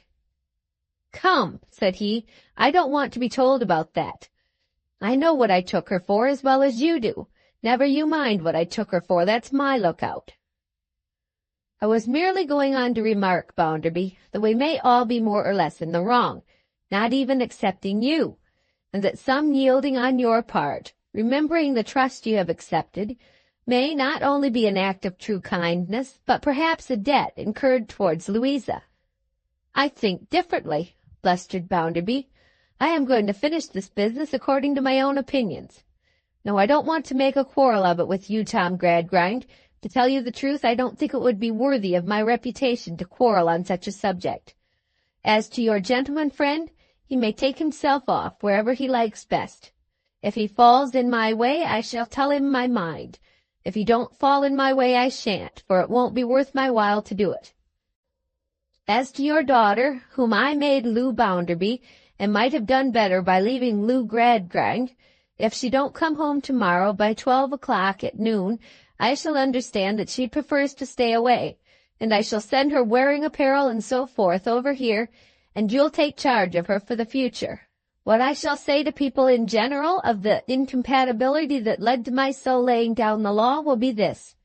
I am Josiah Bounderby, and I had my bringing up. She's the daughter of Tom Gradgrind, and she had her bringing up, and the two horses wouldn't pull together. I am pretty well known to be rather an uncommon man, I believe, and most people will understand fast enough that it must be a woman rather out of the common, also, who in the long run would come up to my mark. Let me seriously entreat you to reconsider this, Bounderby, urged Mr. Gradgrind, before you commit yourself to such a decision. I always come to a decision, said Bounderby, tossing his hat on, and whatever I do at once. I should be surprised at Tom Gradgrind's addressing such a remark to Josiah Bounderby of Coketown, knowing what he knows of him. If I could be surprised by anything Tom Gradgrind did, after his making himself a party to sentimental humbug. I have given you my decision, and I have got no more to say. Good night. So Mr. Bounderby went home to his town house to bed. At 5 minutes past 12 o'clock next day, he directed Mrs. Bounderby's property to be carefully packed up and sent to Tom Gradgrind's, advertised his country retreat for sale by private contract, and resumed a bachelor life. Chapter 4. Lost. The robbery at the bank had not languished before, and did not cease to occupy a front place in the attention of the principal of that establishment now. In boastful proof of his promptitude and activity as a remarkable man, and a self-made man, and a commercial wonder more admirable than Venus, who had risen out of the mud instead of the sea, he liked to show how little his domestic affairs abated his business ardor. Consequently, in the first few weeks of his resumed bachelorhood, he even advanced upon his usual display of bustle, and every day made such a rout in renewing his investigations into the robbery, that the officers who had it in hand almost wished it had never been committed. They were at fault, too, and off the scent. Although they had been so quiet since the first outbreak of the matter that most people really did suppose it to have been abandoned as hopeless, nothing new occurred. No implicated man or woman took untimely courage or made a self-betraying step. More remarkable yet, Stephen Blackpool could not be heard of, and the mysterious old woman remained a mystery. Things having come to this pass, and showing no latent signs of stirring beyond it, the upshot of Mr. Bounderby's investigations was that he resolved to hazard a bold burst. He drew up a placard offering £20 reward for the apprehension of Stephen Blackpool, suspected of complicity in the robbery of Coketown Bank on such a night. He described the said Stephen Blackpool by dress, complexion, estimated height, and manner as minutely as he could. He recited how he had left the town, and in what direction he had been last seen going. He had the whole printed in great black letters on a staring broadsheet, and he caused the walls to be posted with it in the dead of night, so that it should strike upon the sight of the whole population at one blow. The factory bells had need to ring their loudest that morning to disperse the groups of workers who stood in the tardy daybreak, collected round the placards, devouring them with eager eyes. Not the least eager of the eyes assembled were the eyes of those who could not read. These people, as they listened to the friendly voice that read aloud, there was always some such ready to help them, stared at the characters which meant so much with a vague awe and respect that would have been half ludicrous if any aspect of public ignorance could ever be otherwise than threatening and full of evil. Many ears and eyes were busy with a vision of the matter of these placards, among turning spindles, rattling looms, and whirling wheels for hours afterwards, and when the hands cleared out again into the streets, there were still as many readers as before. Slackbridge, the delegate, had to address his audience too that night, and Slackbridge had obtained a clean bill from the printer and had brought it in his pocket. "Oh, my friends and fellow countrymen, the downtrodden operatives of Coketown, oh, my fellow brothers and fellow workmen and fellow citizens and fellow men, what a to-do was there when Slackbridge unfolded what he called that damning document and held it up to the gaze and for the execration of the working-man community. Oh, my fellow men, behold of what a traitor in the camp of those great spirits who are enrolled upon the holy scroll of justice and of union, is appropriately capable. O my prostrate friends, with the galling yoke of tyrants on your necks, and the iron foot of despotism treading down your fallen forms into the dust of the earth, upon which right glad would your oppressors be to see you creeping on your bellies all the days of your lives, like the serpent in the garden. O my brothers, and shall I as a man not add, my sisters too, what do you say now of Stephen Blackpool, with a slight stoop in his shoulders and about 5'7" in height, as set forth in this degrading and disgusting document, this blighting bill, this pernicious placard, this abominable advertisement? And with what majesty of denouncement will you crush the viper who would bring this stain and shame upon the godlike race that happily has cast him out forever? Yes, my compatriots, happily cast him out and sent him forth. For you remember how he stood here before you on this platform. You remember how, face to face and foot to foot, I pursued him through all his intricate windings. You remember how he sneaked and slunk and sidled and splittered of straws, until, with not an inch of ground to which to cling, I hurled him out from amongst us, an object for the undying finger of scorn to point at, and for the avenging fire of every free and thinking mind to scorch and scar. And now, my friends, my laboring friends, for I rejoice and triumph in that stigma, my friends, whose hard but honest beds are made in toil, and whose scanty but independent pots are boiled in hardship. And now, I say, my friends, what appellation has that dastard craven taken to himself, when, with the mask torn from his features, he stands before us in all his native deformity? A what? A thief, a plunderer, a proscribed fugitive with a price upon his head, a fester and a wound upon the noble character of the Coketown operative.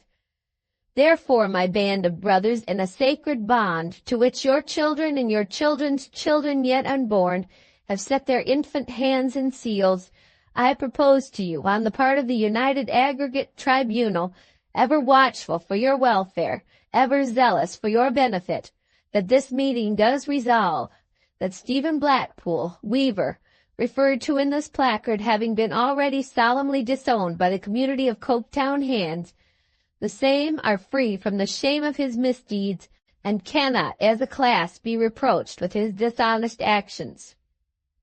Thus Slackbridge, gnashing and perspiring after a prodigious sort. A few stern voices called out, "No!" and a score or two hailed, with assenting cries of, "Hear, hear!" the caution from one man, "Slackbridge, you're overhead her, ain't? You're a-goin' too fast." But these were pygmies against an army. The general assemblage subscribed to the gospel according to Slackbridge, and gave 3 cheers for him, as he sat demonstratively panting at them. These men and women were yet in the streets, passing quietly to their homes, when Sissy, who had been called away from Louisa some minutes before, returned. "Who is it?" asked Louisa. "It is Mr. Bounderby," said Sissy, timid of the name, "and your brother, Mr. Tom, and a young woman who says her name is Rachel, and that you know her." "What do they want, Sissy dear?" "They want to see you. Rachel has been crying and seems angry." "Father," said Louisa, for he was present, "I cannot refuse to see them, for a reason that will explain itself. Shall he come in here?" As he answered in the affirmative, Sissy went away to bring them. She reappeared with them directly. Tom was last, and remained standing in the obscurest part of the room near the door. "Mrs. Bounderby," said her husband, entering with a cool nod, "I don't disturb you, I hope. This is an unseasonable hour, but here is a young woman who has been making statements which render my visit necessary. Tom Gradgrind, as your son, young Tom, refuses for some obstinate reason or other to say anything at all about those statements, good or bad, I am obliged to confront her with your daughter." "You have seen me once before, young lady," said Rachel, standing in front of Louisa. Tom coughed. "You have seen me, young lady," repeated Rachel, as she did not answer, "once before." Tom coughed again. "I have." Rachel cast her eyes proudly towards Mr. Bounderby and said, "Will you make it known, young lady, where and who was there?" "I went to the house where Stephen Blackpool lodged on the night of his discharge from his work, and I saw you there. He was there too, and an old woman who did not speak, and whom I could scarcely see, stood in a dark corner. My brother was with me." "Why couldn't you say so, young Tom?" demanded Bounderby. "I promised my sister I wouldn't," which Louisa hastily confirmed. "And besides," said the whelp bitterly, "she tells her own story so precious well and so full that what business had I to take it out of her mouth?" "Say, young lady, if you please," pursued Rachel, "why, in an evil hour, you ever came to Stephen's that night." "I felt compassion for him," said Louisa, her color deepening, "and I wished to know what he was going to do, and wished to offer him assistance." "Thank you, ma'am," said Bounderby, much flattered and obliged. "Did you offer him," asked Rachel, "a bank-note?" "Yes, but he refused it, and would only take £2 in gold." Rachel cast her eyes towards Mr. Bounderby again. "Oh, certainly," said Bounderby. "If you put the question whether your ridiculous and improbable account was true or not, I am bound to say it's confirmed." "Young lady," said Rachel, "Stephen Blackpool is now named as a thief in public print all over this town, and where else. There have been a meeting to-night where he have been spoken of in the same shameful way. Stephen, the honestest lad, the truest lad, the best." Her indignation failed her, and she broke off sobbing. "I am very, very sorry," said Louisa. "Oh, young lady," returned Rachel, "I hope you may be, but I don't know. I can't say what you may ha' done. The like of you don't know us, don't care for us, don't belong to us. I am not sure why you may ha' come that night. Can't tell but what you may ha' come with some aim of your own, not minding to what trouble you brought such as the poor lad. I said then, bless you for coming, and I said it of my heart, you seemed to take so pitifully to him. But I don't know now, I don't know." Louisa could not reproach her for her unjust suspicions. She was so faithful to her idea of the man, and so afflicted. "And when I think," said Rachel through her sobs, "that the poor lad was so grateful, thinking you so good to him, when I mind that he put his hand over his hard-working face to hide the tears that you brought up there, oh, I hope you may be sorry, and ha' no bad cause to be it, but I don't know." "You're a pretty article," growled the whelp, moving uneasily in his dark corner, "to come here with these precious imputations. You ought to be bundled out for not knowing how to behave yourself, and you would be by right."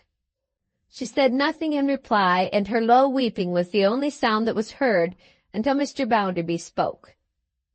"Come," said he, "you know what you have engaged to do. You had better give your mind to that, not this." "'Deed, I am loath," returned Rachel, drying her eyes, "that any here should see me like this, but I won't be seen so again. Young lady, when I had read what's put in print of Stephen, and what has just as much truth in it as if it had been put in print of you, I went straight to the bank to say I knew where Stephen was, and to give a sure and certain promise that he should be here in 2 days. I couldn't meet with Mr. Bounderby then, and your brother sent me away, and I tried to find you, but you was not to be found, and I went back to work. Soon as I come out of the mill to-night, I hastened to hear what was said of Stephen, for I know wi' pride he will come back to shame it. And then I went again to seek Mr. Bounderby, and I found him, and I told him every word I knew, and he believed no word I said, and brought me here." "So far that's true enough," assented Mr. Bounderby, with his hands in his pockets and his hat on. "But I have known you people before to-day, you'll observe, and I know you never die for want of talking. Now I recommend you not so much to mind talking just now as doing. You have undertaken to do something. All I remark upon that at present is, do it." "I have written to Stephen by the post that went out this afternoon, as I have written to him once before sin' he went away," said Rachel, "and he will be here, at furthest, in 2 days." "Then I'll tell you something. You are not aware, perhaps," retorted Mr. Bounderby, "that you yourself have been looked after now and then, not being considered quite free from suspicion in this business, on account of most people being judged according to the company they keep. The post office hasn't forgotten either. What I'll tell you is that no letter to Stephen Blackpool has ever got into it. Therefore, what has become of yours I leave you to guess. Perhaps you're mistaken and never wrote any." "He hadn't been gone from here, young lady," said Rachel, turning appealingly to Louisa, "as much as a week, when he sent me the only letter I have had from him, saying that he was forced to seek work in another name." "Oh, by George!" cried Bounderby, shaking his head with a whistle. "He changes his name, does he? That's rather unlucky, too, for such an immaculate chap. It's considered a little suspicious in courts of justice, I believe, when an innocent happens to have many names." "What," said Rachel, with the tears in her eyes again, "what, young lady, in the name of mercy, was left the poor lad to do? The masters against him on one hand, the men against him on the other. He only wanting to work hard in peace and do what he felt right. Can a man have no soul of his own, no mind of his own? Must he go wrong all through with this side, or must he go wrong all through with that, or else be hunted like a hare?" Indeed, I pity him from my heart," returned Louisa, "and I hope that he will clear himself." "You need have no fear of that, young lady. He is sure." "All the surer, I suppose," said Mr. Bounderby, "for your refusing to tell where he is, eh?" "He shall not through any act of mine come back with the unmerited reproach of being brought back. He shall come back of his own accord to clear himself, and put all those that have injured his good character, and he not here for its defense, to shame. I have told him what has been done against him," said Rachel, throwing off all distrust as a rock throws off the sea, "and he will be here at furthest in 2 days. Notwithstanding which," added Mr. Bounderby, "if he can be laid hold of any sooner, he shall have an earlier opportunity of clearing himself. As to you, I have nothing against you. What you came and told me turns out to be true, and I have given you the means of proving it to be true, and there's an end of it. I wish you good night, all. I must be off to look a little further into this." Tom came out of his corner when Mr. Bounderby moved with him, kept close to him, and went away with him. The only parting salutation of which he delivered himself was a sulky, "Good night, father." With a brief speech and a scowl at his sister, he left the house. Since his sheet anchor had come home, Mr. Gradgrind had been sparing of speech. He still sat silent, when Louisa mildly said, "Rachel, you will not distrust me one day when you know me better." "It goes against me," Rachel answered in a gentler manner, "to mistrust anyone. But when I am so mistrusted, when we all are, I cannot keep such things quite out of my mind. I ask your pardon for having done you an injury. I don't think what I said now, yet I might come to think it again with the poor lad so wronged." "Did you tell him in your letter," inquired Sissy, "that suspicion seemed to have fallen upon him because he had been seen about the bank at night? He would then know what he would have to explain on coming back, and would be ready." "Yes, dear," she returned, "but I can't guess what can have ever taken him there. He never used to go there. It was never in his way. His way was the same as mine, and not near it."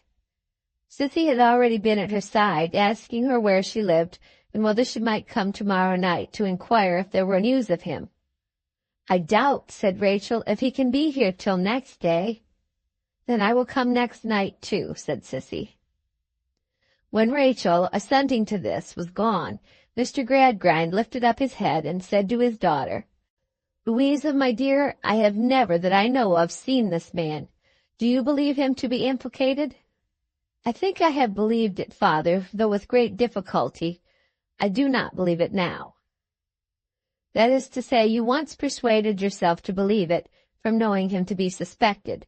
His appearance and manner, are they so honest?" "Very honest." "And her confidence not to be shaken. I ask myself," said Mr. Gradgrind, musing, "does the real culprit know of these accusations? Where is he? Who is he?" His hair had latterly began to change its color. As he leaned upon his hand again, looking gray and old, Louisa, with a face of fear and pity, hurriedly went over to him and sat close at his side. Her eyes, by accident, met Sissy's at the moment. Sissy flushed and started, and Louisa put her finger on her lip. Next night, when Sissy returned home and told Louisa that Stephen was not come, she told it in a whisper. Next night again, when she came home with the same account, and added that he had not been heard of, she spoke in the same low, frightened tone. From the moment of that interchange of looks, they never uttered his name or any reference to him aloud, nor ever pursued the subject of the robbery when Mr. Gradgrind spoke of it. The 2 appointed days ran out. 3 days and nights ran out, and Stephen Blackpool was not come, and remained unheard of. On the 4th day, Rachel, with unabated confidence, but considering her dispatch to have miscarried, went up to the bank and showed her letter from him with his address at a working colony, one of many, not upon the main road 60 miles away. Messengers were sent to that place, and the whole town looked for Stephen to be brought in next day.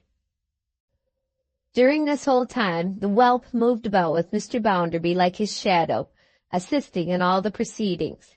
He was greatly excited, horribly fevered, bit his nails down to the quick, spoke in a hard, rattling voice, and with lips that were black and burnt up. At the hour when the suspected man was looked for, the whelp was at the station offering to wager that he had made off before the arrival of those who were sent in quest of him, and that he would not appear. The whelp was right. The messengers returned alone. Rachel's letter had gone. Rachel's letter had been delivered. Stephen Blackpool had decamped in that same hour, and no soul knew more of him. The only doubt in Coketown was whether Rachel had written in good faith, believing that he really would come back, or warning him to fly. On this point opinion was divided. 6 days, 7 days, far on into another week, the wretched whelp plucked up a ghastly courage and began to grow defiant. Was the suspected fellow the thief? A pretty question. If not, where was the man, and why did he not come back? Where was the man, and why did he not come back? In the dead of night, the echoes of his own words, which had rolled heaven knows how far away in the daytime, came back instead, and abided by him until morning. Chapter 5. Found. Day and night again. Day and night again. No Stephen Blackpool. Where was the man, and why did he not come back?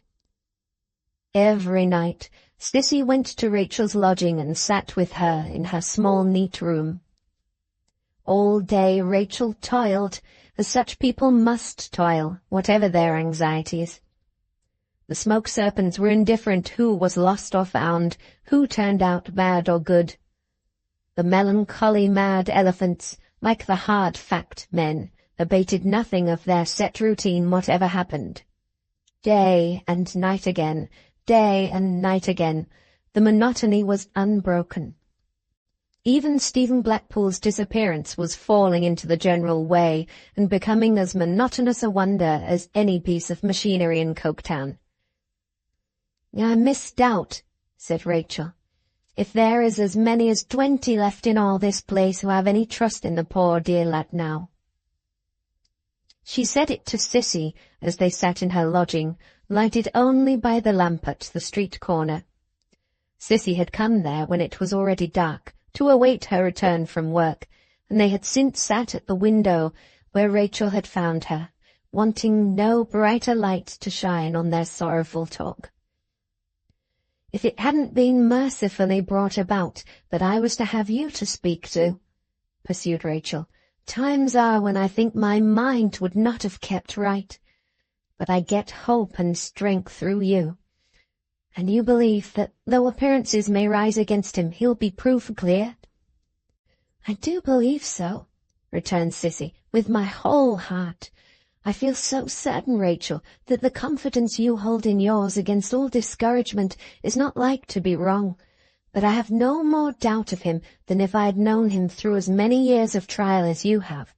And I, my dear," said Rachel with a tremble in her voice, "have known him through them all, to be, according to his quiet ways, so faithful to everything honest and good, that if he was never to be heard of more, and I was to live to be 100 years old, I could say with my last breath, God knows my heart, I've never once left trusting Stephen Blackpool.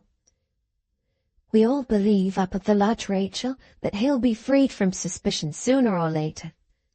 The better I know it to be so, believe there, my dear, said Rachel, and the kinder I feel it that you come away from there purposely to comfort me and keep me company and be seen with me when I'm not yet free from all suspicion myself, the more grieved I am that I should ever have spoken those mistrusting words to the young lady.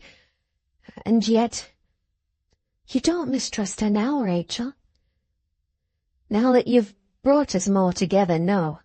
But I can't at all times keep out of my mind. Her voice so sunk into a low and slow communing with herself that Sissy, sitting by her side, was obliged to listen with attention. I can't at all times keep out of my mind mistrustings of someone. I can't think who 'tis, I can't think how or why it may be done, but I mistrust that someone has put Stephen out of the way. I mistrust that by his coming back of his own accord and showing himself innocent before them all, someone would be confounded who, to prevent that, has stopped him and put him out of the way. That is a dreadful thought, said Sissy, turning pale. It is a dreadful thought to think he may be murdered. Sissy shuddered and turned paler yet. When it makes its way into my mind, dear, said Rachel, and it will come sometimes, though I do all I can to keep it out, with counting on to high numbers as I work, and saying over and over again pieces that I knew when I were a child, I fall into such a wild, hot hurry that however tired I am, I want to walk fast, miles and miles. I must get the better of this before bedtime. I'll walk home with you.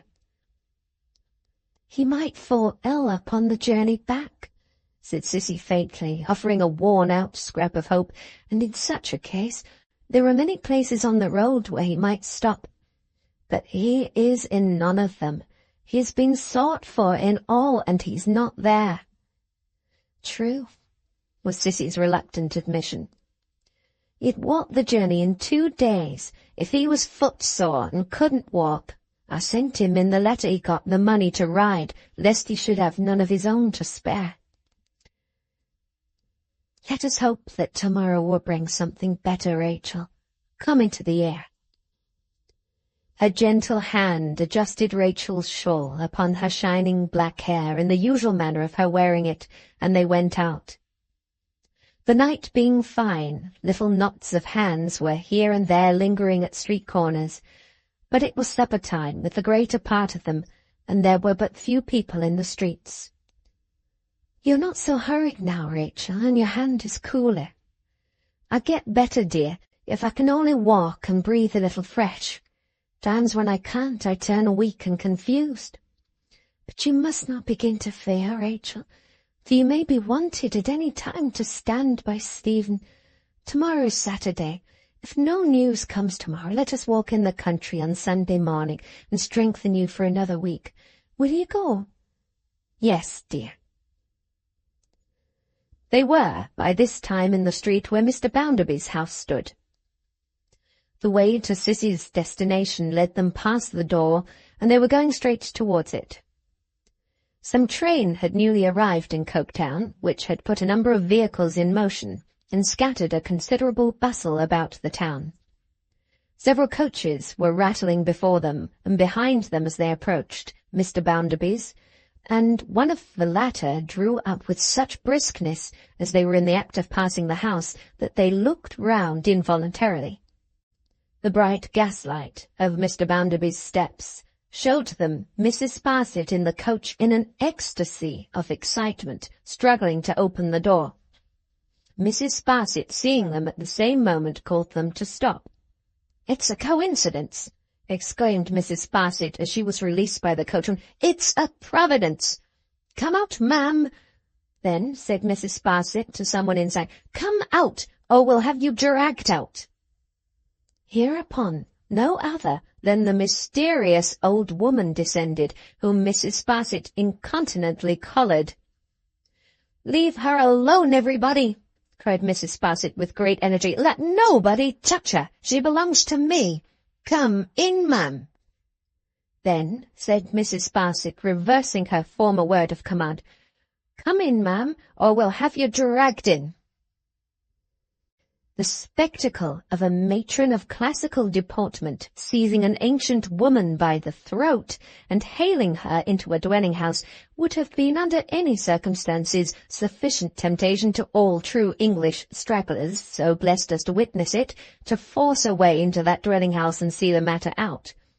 But when the phenomenon was enhanced by the notoriety and mystery by this time associated all over the town with the bank robbery, it would have lured the stragglers in with an irresistible attraction, though the roof had been expected to fall upon their heads. Accordingly, the chance witnesses on the ground, consisting of the busiest of the neighbours in the number of some 25, closed in after Sissy and Rachel, as they closed in after Mrs. Sparsit and her prize, and the whole body made a disorderly irruption into Mr. Bounderby's dining-room, where the people behind lost not a moment's time in mounting on the chairs to get the better of the people in front. "Fetch Mr. Bounderby down," cried Mrs. Sparsit. "Rachel, young woman, you know who this is." "It's Mrs. Pegler," said Rachel. "I should think it is," cried Mrs. Sparsit, exulting. "Fetch Mr. Bounderby. Stand away, everybody." Here old Mrs. Pegler, muffling herself up and shrinking from observation, whispered a word of entreaty. "Don't tell me," said Mrs. Sparsit aloud. "I have told you 20 times coming along that I will not leave you till I have handed you over to him myself." Mr. Bounderby now appeared, accompanied by Mr. Gradgrind and the whelp, with whom he had been holding conference upstairs.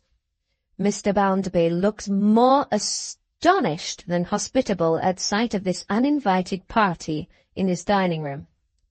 "Why, what's the matter now?" said he. "Mrs. Sparsit, ma'am." "Sir," explained that worthy woman, "I trust it is my good fortune to produce a person you have much desired to find. Stimulated by my wish to relieve your mind, sir, and connecting together such imperfect clues to the part of the country in which that person might be supposed to reside, as have been afforded by the young woman Rachel, fortunately now present to identify, I have had the happiness to succeed and to bring that person with me. I need not say most unwillingly on her part. It has not been, sir, without some trouble that I have effected this, but trouble in your service is to me a pleasure, and hunger, thirst, and cold a real gratification." Here Mrs. Sparsit ceased, for Mr. Bounderby's visage exhibited an extraordinary combination of all possible colours and expressions of discomfiture, as old Mrs. Pegler was disclosed to his view. "Why, what do you mean by this?" was his highly unexpected demand in great warmth. "I ask you, what do you mean by this, Mrs. Sparsit, ma'am?" "Sir," exclaimed Mrs. Sparsit faintly. "Why don't you mind your own business, ma'am?" roared Bounderby. "How dare you go and poke your officious nose into my family affairs?" This allusion to her favourite feature overpowered Mrs. Sparsit. She sat down stiffly in a chair, as if she were frozen, and with a fixed stare at Mr. Bounderby, slowly grated her mittens against one another, as if they were frozen too. "My dear Josiah," cried Mrs. Pegler, trembling, "my darling boy, I'm not to blame.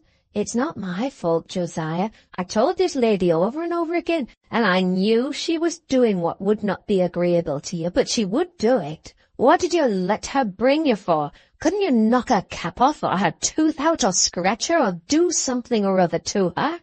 asked Bounderby.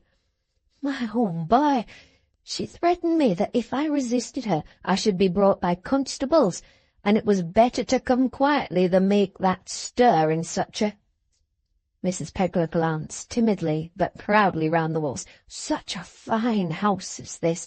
Indeed, indeed, it is not my fault.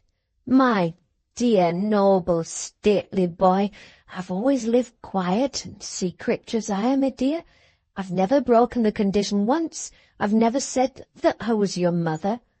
I've admired you at a distance, and if I've come to town sometimes with long times between to take a proud peep at you, I've done it unbeknown, my love, and gone away again." Mr. Bounderby, with his hands in his pockets, walked in impatient mortification up and down at the side of the long dining-table, while the spectators greedily took in every syllable of Mrs. Pegler's appeal, and at each succeeding syllable became more and more round-eyed. Mr. Bounderby, still walking up and down when Mrs. Pegler had done, Mr. Gradgrind addressed that maligned old lady. "I am surprised, madam," he observed with severity, "that in your old age you have the face to claim Mr. Bounderby for your son, after your unnatural and inhuman treatment of him." "Me? Unnatural?" cried poor old Mrs. Pegler. "Me? Inhuman to my dear boy?" "Dear?" repeated Mr. Gradgrind. "Yes, dear in his self-made prosperity, madam, I dare say.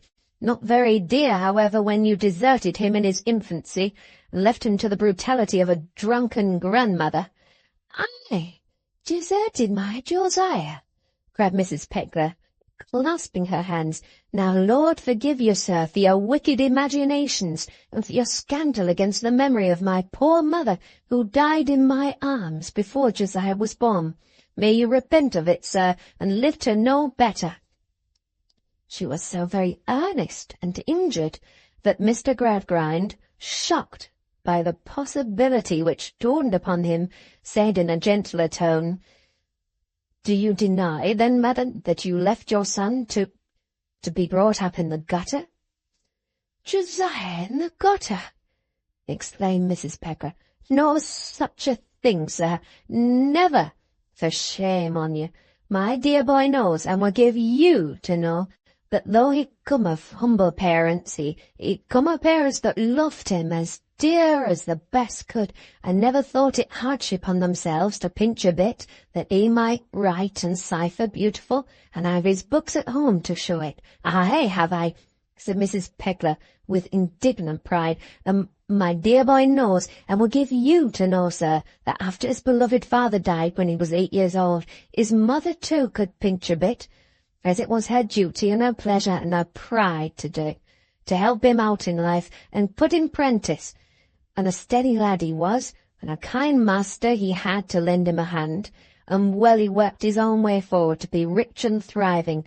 And I'll give you to know, sir, for this my dear boy won't, that though his mother kept but a little village shop, he never forgot her, but pensioned me on £30 a year, more than I want, for I put by out of it, only making the condition that I was to keep down in my own part, and make no boasts about him, and not trouble him. And I never have, except with looking at him once a year when he's never knowed it. And it's right," said poor old Mrs. Pegler in affectionate championship, "that I should keep down in my own part, and I've no doubts that if I was here I should do a many unbefitting things, and I'm well contented, and I can keep my pride in my Josiah to myself, and I can love for love's own sake. And I'm ashamed of you, sir," said Mrs. Pegler lastly, "for your slanders and suspicions, and for I never stood here before, nor never wanted to stand here when my dear son said no, and I shouldn't be here now if it hadn't been for being brought here. And for shame upon you, oh, for shame to accuse me of being a bad mother to my son, with my son standing here to tell you so different." The bystanders, on and off the dining-room chairs, raised a murmur of sympathy with Mrs. Pegler, and Mr. Gradgrind felt himself innocently placed in a very distressing predicament, when Mr. Bounderby, who had never ceased walking up and down and had every moment swelled larger and larger and grown redder and redder, stopped short. "I don't exactly know," said Mr. Bounderby, "how I come to be favoured with the attendance of the present company, but I don't inquire. When they're quite satisfied, perhaps they'll be so good as to disperse. Whether they're satisfied or not, perhaps they'll be so good as to disperse. I'm not bound to deliver a lecture on my family affairs. I've not undertaken to do it, and I'm not a-going to do it. Therefore, those who expect any explanation whatever upon that branch of the subject will be disappointed. Particularly Tom Gradgrind, and he can't know it too soon. In reference to the bank robbery, there has been a mistake made concerning my mother. If there hadn't been over-officiousness, it wouldn't have been made, and I hate over-officiousness at all times, whether or no. Good evening." Although Mr. Bounderby carried it off in these terms, holding the door open for the company to depart, there was a blustering sheepishness upon him, at once extremely crestfallen and superlatively absurd. Detected as the bully of humility, who had built his windy reputation upon lies, and in his boastfulness had put the honest truth as far away from him as if he had advanced the mean claim, days no meaner, to tack himself onto a pedigree, he cut a most ridiculous figure. With the people filing off at the door he held, who he knew would carry what had passed to the whole town, to be given to the four winds, he could not have looked a bully more shorn and forlorn if he had had his ears cropped. Even that unlucky female, Mrs. Sparsit, fallen from her pinnacle of exaltation into the slough of despond, was not in so bad a plight as that remarkable man and self-made humbug, Josiah Bounderby of Coketown. Rachel and Sissy, leaving Mrs. Pegler to occupy a bed at her son's for that night, walked together to the gate of Stone Lodge, and there parted.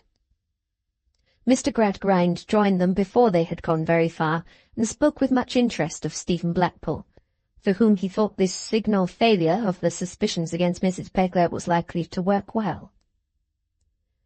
As to the whelp, throughout this scene, as on all other late occasions, he had stuck close to Bounderby.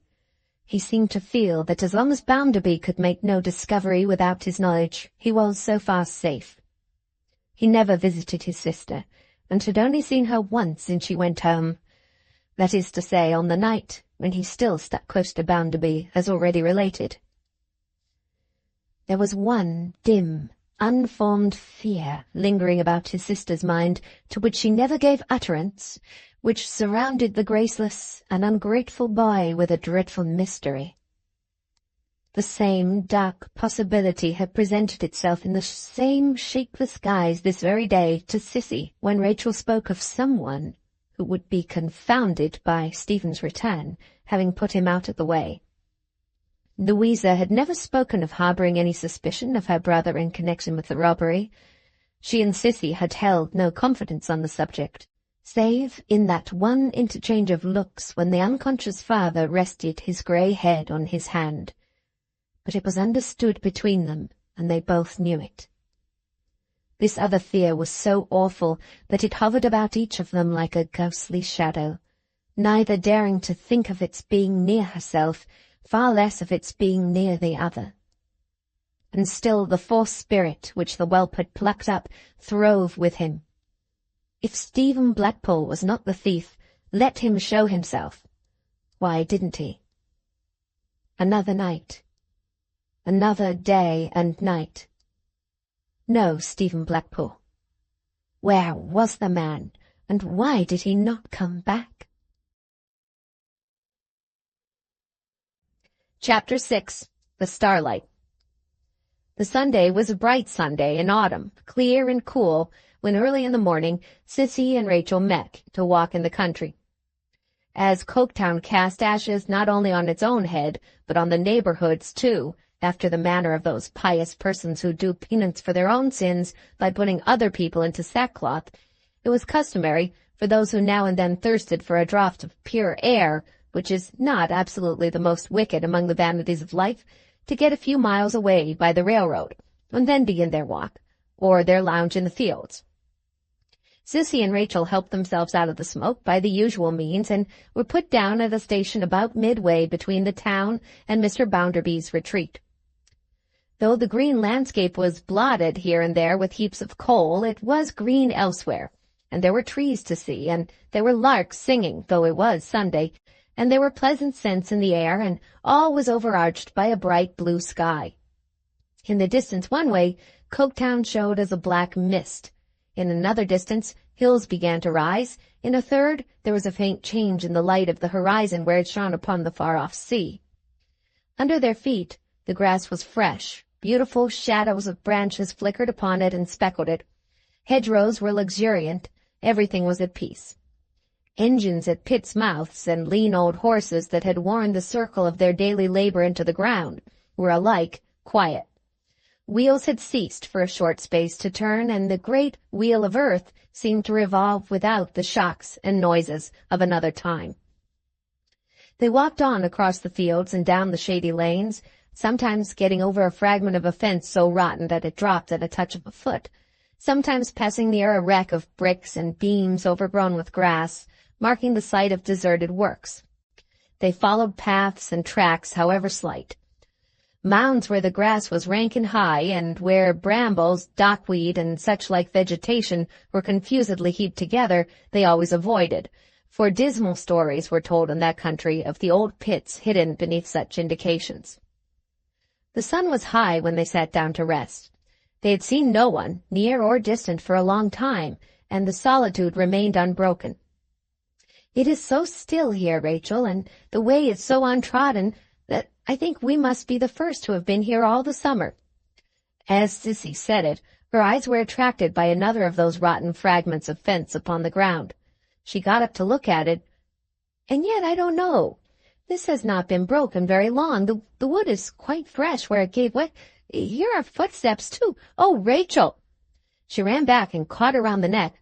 Rachel had already started up. "What is the matter?" I don't know. There's a hat lying in the grass." They went forward together. Rachel took it up, shaking from head to foot. She broke into a passion of tears and lamentations.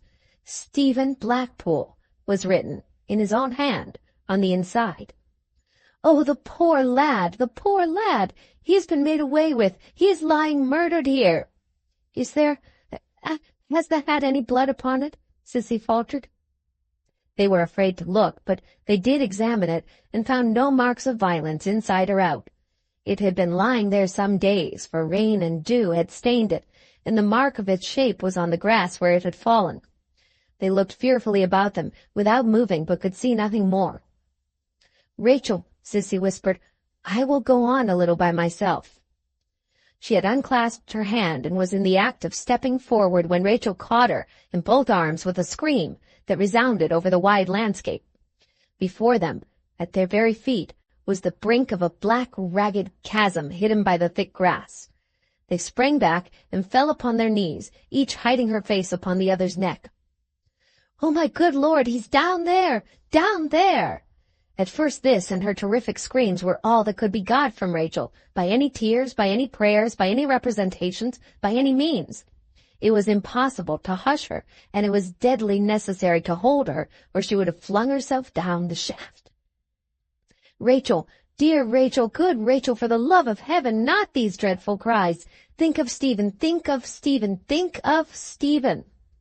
By an earnest repetition of this entreaty, poured out in all the agony of such a moment, Sissy at last brought her to be silent, and to look at her with a tearless face of stone. "Rachel, Stephen may be living. You wouldn't leave him lying maimed at the bottom of this dreadful place a moment, if you could bring help to him? No, no, no! Don't stir from here, for his sake. Let me go and listen."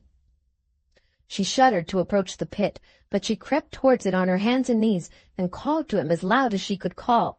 She listened, but no sound replied. She called again and listened, still no answering sound. She did this 20, 30 times. She took a little clod of earth from the broken ground where he had stumbled and threw it in. She could not hear it fall. The wide prospect, so beautiful in its stillness but a few minutes ago, almost carried despair to her brave heart, as she rose and looked all round her, seeing no help. "Rachel, we must lose not a moment. We must go in different directions seeking aid. You shall go by the way we have come, and I will go forward by the path. Tell anyone you see, and everyone, what has happened. Think of Stephen, think of Stephen." She knew by Rachel's face that she might trust her now, and after standing for a moment to see her running, wringing her hands as she ran, she turned and went upon her own search. She stopped at the hedge to tie her shawl there as the guide to the place, then threw her bonnet aside and ran as she had never run before. "Run, Sissy, run, in heaven's name. Don't stop for breath. Run, run." Quickening herself by carrying such entreaties in her thoughts, she ran from field to field and lane to lane and place to place as she had never run before, until she came to a shed by an engine house, where 2 men lay in the shade, asleep on straw. First to wake them, and next to tell them, all so wild and breathless as she was, what had brought her there were difficulties, but they no sooner understood her than their spirits were on fire like hers. One of the men was in a drunken slumber, but on his comrade shouting to him that a man had fallen down the old hell shaft, he started out to a pool of dirty water, put his head in it, and came back sober. With these 2 men she ran to another half a mile further, and with that one to another, while they ran elsewhere. Then a horse was found, and she got another man to ride for life or death to the railroad, and send a message to Louisa, which she wrote and gave him. By this time a whole village was up, and windlasses, ropes, poles, candles, lanterns, all things necessary, were fast collecting and being brought into one place to be carried to the old hell shaft. It seemed now hours and hours since she had left the lost man lying in the grave where he had been buried alive. She could not bear to remain away from it any longer. It was like deserting him, and she hurried swiftly back, accompanied by half a dozen laborers, including the drunken man whom the news had sobered, and who was the best man of all. When they came to the old hell shaft, they found it as lonely as she had left it. The men called and listened as she had done, and examined the edge of the chasm and settled how it had happened, and then sat down to wait until the implements they wanted should come up. Every sound of insects in the air, every stirring of the leaves, every whisper among these men made Sissy tremble, for she thought it was a cry at the bottom of the pit.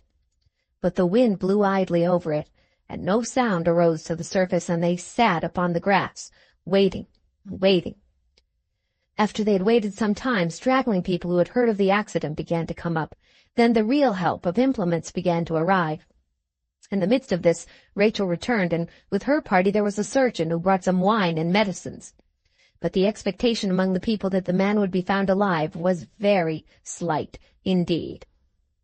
There being now people enough present to impede the work, the sobered man put himself at the head of the rest, or was put there by the general consent, and made a large ring round the old hell shaft, and appointed men to keep it. Besides such volunteers as were accepted to work, only Sissy and Rachel were at first permitted within this ring. But later in the day, when the message brought an express from Coketown, Mr. Gradgrind and Louisa and Mr. Bounderby and the whelp were also there. The sun was 4 hours lower than when Sissy and Rachel had first sat down upon the grass, before a means of enabling 2 men to descend securely was rigged with poles and ropes. Difficulties had arisen in the construction of this machine, simple as it was. Requisites had been found wanting, and messages that had to go and to return. It was 5 o'clock in the afternoon of the bright autumnal Sunday, before a candle was sent down to try the air, while 3 or 4 rough faces stood crowded close together, attentively watching it, the man at the windlass lowering as they were told. The candle was brought up again, feebly burning, and then some water was cast in. Then the bucket was hooked on, and the sobered man and another got in with lights, giving the word, "Lower away." As the rope went out, tight and strained, and the windlass creaked, there was not a breath among the 100 or 200 men and women looking on, that came as it was wont to come. The signal was given, and the windlass stopped, with abundant rope to spare. Apparently so long an interval ensued with the men at the windlass standing idle that some women shrieked that another accident had happened, but the surgeon, who held the watch, declared 5 minutes not to have elapsed yet, and sternly admonished them to keep silence. He had not well done speaking when the windlass was reversed and worked again. Practiced eyes knew that it did not go as heavily as it would if both workmen had been coming up, and that only one was returning. The rope came in, tight and strained, and ring after ring was coiled upon the barrel of the windlass, and all eyes were fastened on the pit. The sobered man was brought up and leaped out briskly on the grass. There was a universal cry of "Alive or dead!" and then a deep, profound hush. When he said, "Alive!" a great shout arose, and many eyes had tears in them. "But he's hurt very bad," he added, as soon as he could make himself heard again. "Where's doctor? He's hurt so very bad, sir, that we dunno how to get him up." They all consulted together and looked anxiously at the surgeon as he asked some questions and shook his head on receiving the replies. The sun was setting now, and the red light in the evening sky touched every face there and caused it to be distinctly seen in all its rapt suspense.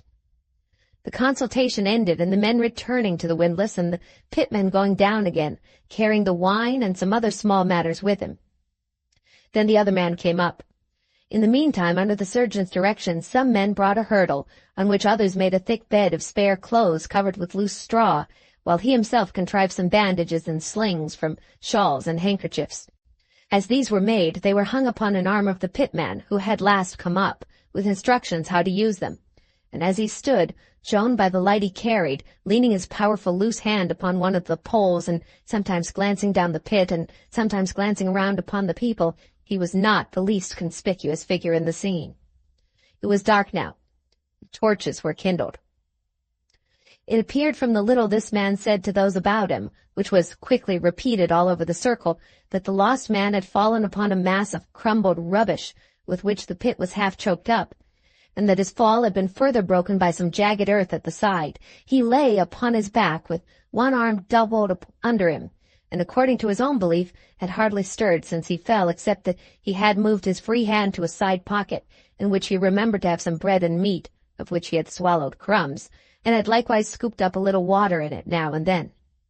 He had come straight away from his work on being written to, and had walked the whole journey, and was on his way to Mr. Bounderby's country house after dark when he fell.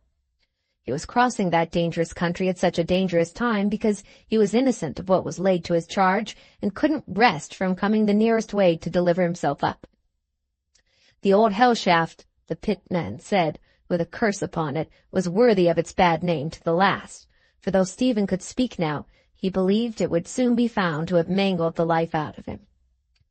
When all was ready, this man, still taking his last hurried charges from his comrades and the surgeon, after the windlass had begun to lower him, disappeared into the pit.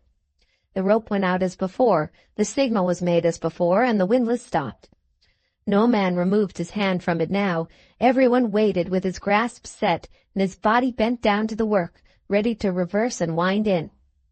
At length the signal was given, and all the ring leaned forward. For now the rope came in, tightened and strained to its utmost as it appeared, and the men turned heavily, and the windlass complained. It was scarcely endurable to look at the rope and think of its giving way, but ring after ring was coiled upon the barrel of the windlass safely, and the connecting chains appeared, and finally the bucket, with the two men holding on at the sides, a sight to make the head swim and oppress the heart, and tenderly supporting between them, slung and tied within, the figure of a poor, crushed human creature. A low murmur of pity went round the throng, and the women wept aloud as this form, almost without form, was moved very slowly from its iron deliverance and laid upon the bed of straw. At first, none but the surgeon went close to it. He did what he could in its adjustment on the couch, but the best that he could do was to cover it. That gently done, he called to him Rachel and Sissy, and at that time the pale, worn, patient face was seen looking up at the sky, with the broken right hand lying bare on the outside of the covering garments, as if waiting to be taken by another hand. They gave him drink, moistened his face with water, and administered some drops of cordial and wine. Though he lay quite motionless looking up at the sky, he smiled and said, "Rachel." She stooped down on the grass at his side and bent over him until her eyes were between his and the sky, for he could not so much as turn them to look at her. "Rachel, my dear." She took his hand. He smiled again and said, "Don't let it go." "Thou'rt in great pain, my own dear Stephen." "I ha' been, but not now. I ha' been dreadful and dree long, my dear, but 'tis o'er now. Ah, Rachel, Oh, a muddle. From first to last, a muddle. The spectre of his old look seemed to pass as he said the word. I have fell into the pit, my dear, as have cost within the knowledge of old folk now living hundreds and hundreds of men's lives, fathers, sons, brothers, dear to thousands and thousands, and keeping 'em for want and hunger. I have fell into a pit that have been with the fire damp crueller than battle. I ha' read on it in the public petition as ony one may read, for all the men that works in pits, in which they ha' praying and praying the lawmakers for Christ's sake not to let their work be murder to 'em, but to spare 'em for the wives and children, that they loves as well as gentle folk loves theirs. When it were in work, it killed without need. When 'tis let alone, it kills without need. See how we die in no need, one way and another, in a muddle, every day. He faintly said it, without any anger against anyone, merely as the truth. Thy little sister, Rachel, thou hast not forgot her. Thou art not like to forget her now, and me so nigh her. Thou know'st, poor, patient, suffering dear, how thou didst work for her, sitting all day long in her little chair at thy winder, and how she died, young and misshapen, along a sickly air as hadn't no need to be, and along a working people's miserable homes, a muddle, a muddle. Louisa approached him, but he could not see her lying with his face turned up to the night sky. If all the things that touches us, my dear, was not so muddled, I shouldn't needin' to come here. If we was not in a muddle among ourselves, I shouldn't have been, by my own fellow weavers and working brothers, so mistook.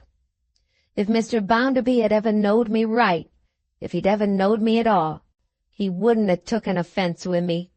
He wouldn't have suspected me. But look up yonder, Rachel. Look above. Following his eyes, she saw that he was gazing at a star. It has shined upon me, he said reverently. In my pain and trouble down below, it has shined into my mind. I had looking at it and thought of thee, Rachel, till the muddle in my mind have cleared awa, above a bit, I hope. If some have been wanting in understanding me better, I, too, have been wanting in understanding to them better.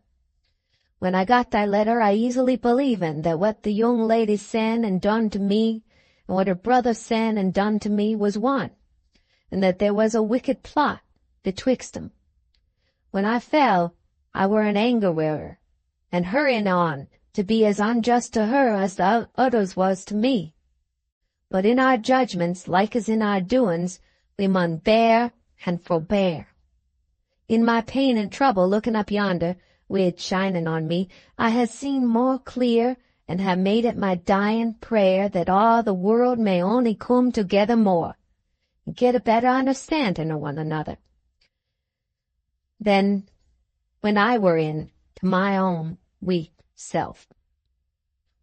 Louisa, hearing what he said, bent over him on the opposite side to Rachel so that he could see her. You ha' heard? He said, after a few moments' silence.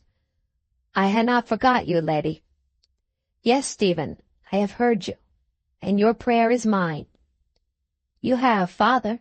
Will you take a message to him? He is here, said Louisa with dread. Shall I bring him to you? If you please. Louisa returned with her father. Standing hand in hand, they both looked down upon the solemn countenance. Sir, you will clear me, and make my name good with all men. This I leave to you. Mr. Gradgrind was troubled, and asked how. Sir, was the reply, your son will tell you how. Ask him. I make no charges. I leave none ahind me, not a single word. I have seen and spoken with your son one night. I ask no more of you than that you clear me, and I trust to you to do it.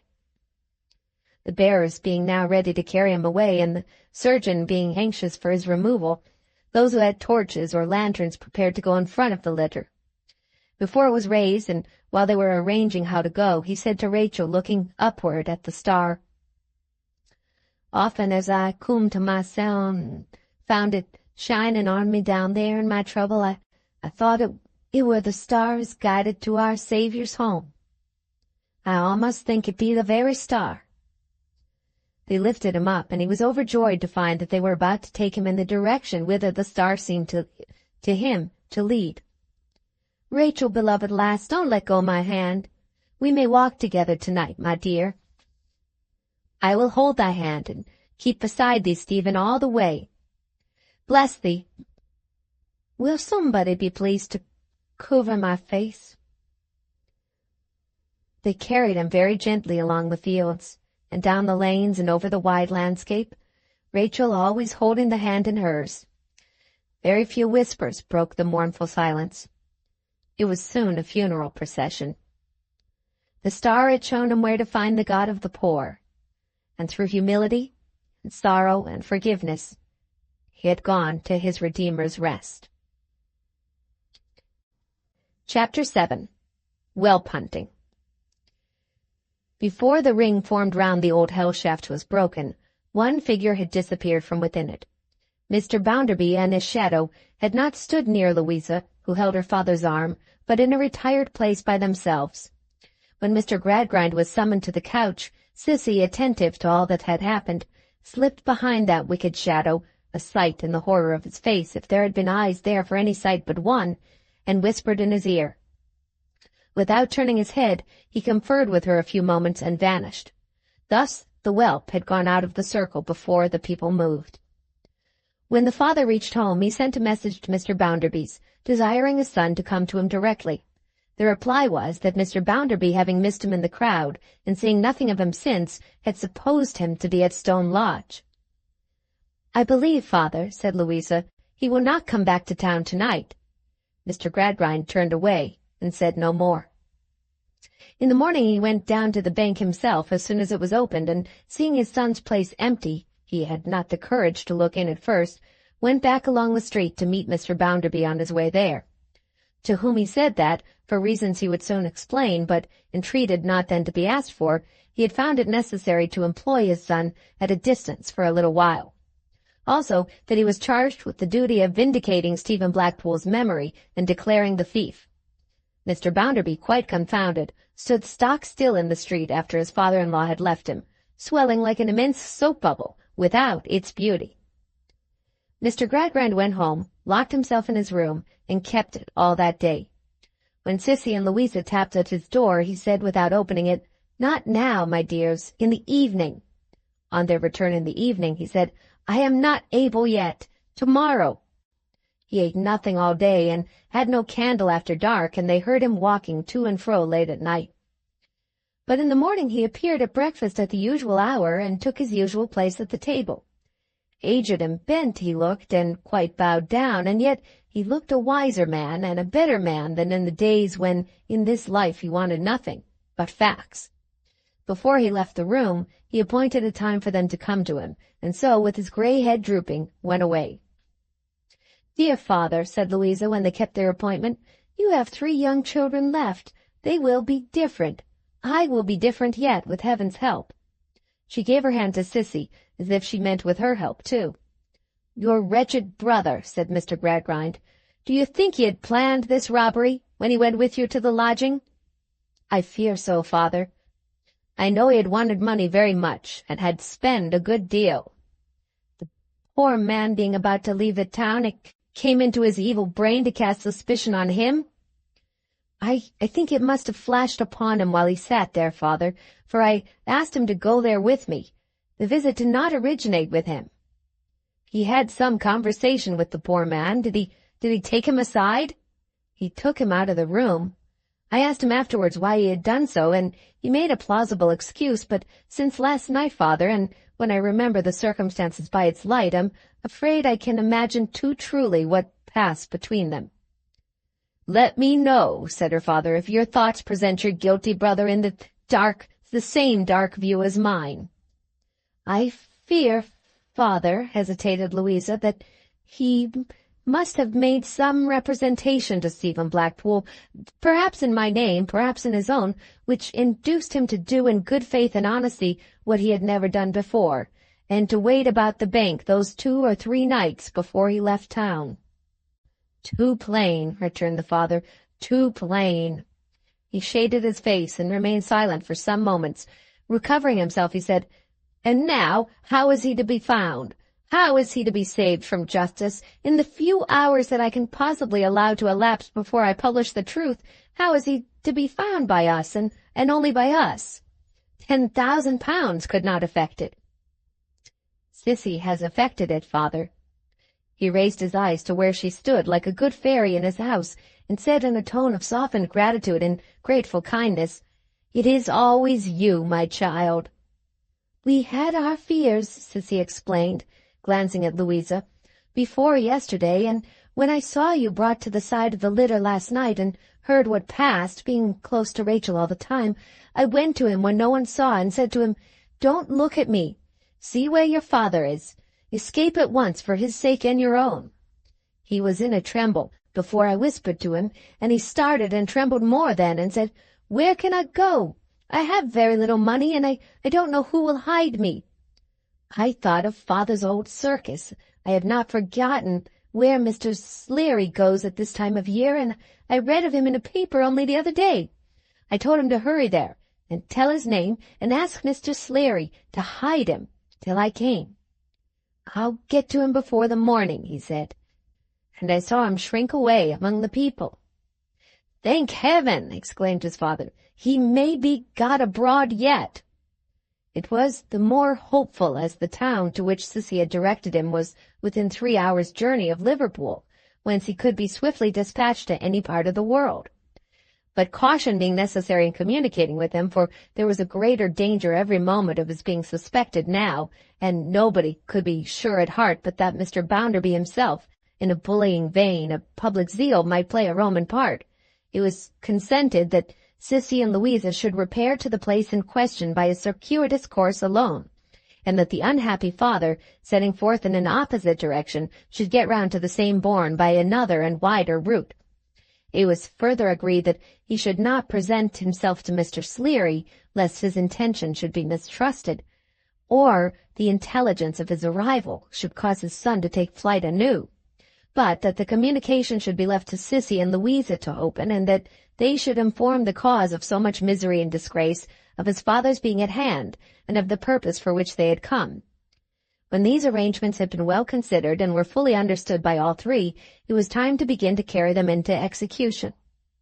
Early in the afternoon, Mr. Gradgrind walked direct from his own house into the country, to be taken up on the line by which he was to travel, and at night the remaining two set forth upon their different course, encouraged by not seeing any face they knew. The two travelled all night, except when they were left for odd numbers of minutes at branch places, up illimitable flights of steps or down wells, which was the only variety of those branches, and early in the morning were turned out on a swamp, a mile or two from the town they sought. From this dismal spot they were rescued by a savage old postilion, who happened to be up early, kicking a horse and a fly. And so they were smuggled into the town by all the back lanes where the pigs lived, which, although not a magnificent or even savory approach, was, as is usual in such cases, the legitimate highway. The first thing they saw on entering the town was the skeleton of Sleary's circus. The company had departed for another town more than 20 miles off, and had opened there last night. The connection between the two places was by a hilly turnpike road, and the travelling on that road was very slow. Though they took but a hasty breakfast and no rest, which it would have been in vain to seek under such anxious circumstances, it was noon before they began to find the bills of Sleary's horse riding on barns and walls, and 1 o'clock when they stopped in the marketplace. A grand morning performance by the riders, commencing at that very hour, was in course of announcement by the bellman as they set their feet upon the stones of the street. Sissy recommended that, to avoid making inquiries and attracting attention in the town, they should present themselves to pay at the door. If Mr. Sleary were taking the money, he would be sure to know her, and would proceed with discretion. If he were not, he would be sure to see them inside, and, knowing what he had done with the fugitive, would proceed with discretion still. Therefore they repaired with fluttering hearts to the well-remembered booth. The flag with the inscription, "Sleary's horse riding," was there, and the Gothic niche was there, but Mr. Sleary was not there. Master Kidderminster, grown too maturely turfy to be received by the wildest credulity as Cupid any more, had yielded to the invincible force of circumstances and his beard, and in the capacity of a man who made himself generally useful, presided on this occasion over the exchequer, having also a drum in reserve on which to expend his leisure moments and superfluous forces. In the extreme sharpness of his lookout for base coin, Mr. Kidderminster, so at present situated, never saw anything but money, so Sissy passed him unrecognized, and they went in. The Emperor of Japan, on a steady old white horse stenciled with black spots, was twirling 5 wash-hand basins at once, as it is the favorite recreation of that monarch to do. Sissy, though well acquainted with his royal line, had no personal knowledge of the present emperor, and his reign was peaceful. Miss Josephine Sleary, in her celebrated graceful equestrian Tyrolean flower act, was then announced by a new clown, who humorously said cauliflower act, and Mr. Sleary appeared, leading her in. Mr. Sleary had only made one cut at the clown with his long whiplash, and the clown had only said, "If you do it again, I'll throw the horse at you," when Sissy was recognized both by father and daughter. But they got through the act with great self-possession, and Mr. Sleary, saving for the first instant, conveyed no more expression into his locomotive eye than into his fixed one. The performance seemed a little long to Sissy and Louisa, particularly when it stopped to afford the clown an opportunity of telling Mr. Sleary, who said, "Indeed, sir," to all his observations in the calmest way, and with his eye on the house, about 2 legs sitting on 3 legs, looking at 1 leg, when in came 4 legs, laid hold of 1 leg, and up got 2 legs, caught hold of 3 legs, and threw him at 4 legs, who ran away with 1 leg. For, although an ingenious allegory relating to a butcher, a 3-legged stool, a dog, and a leg of mutton, this narrative consumed time, and they were in great suspense.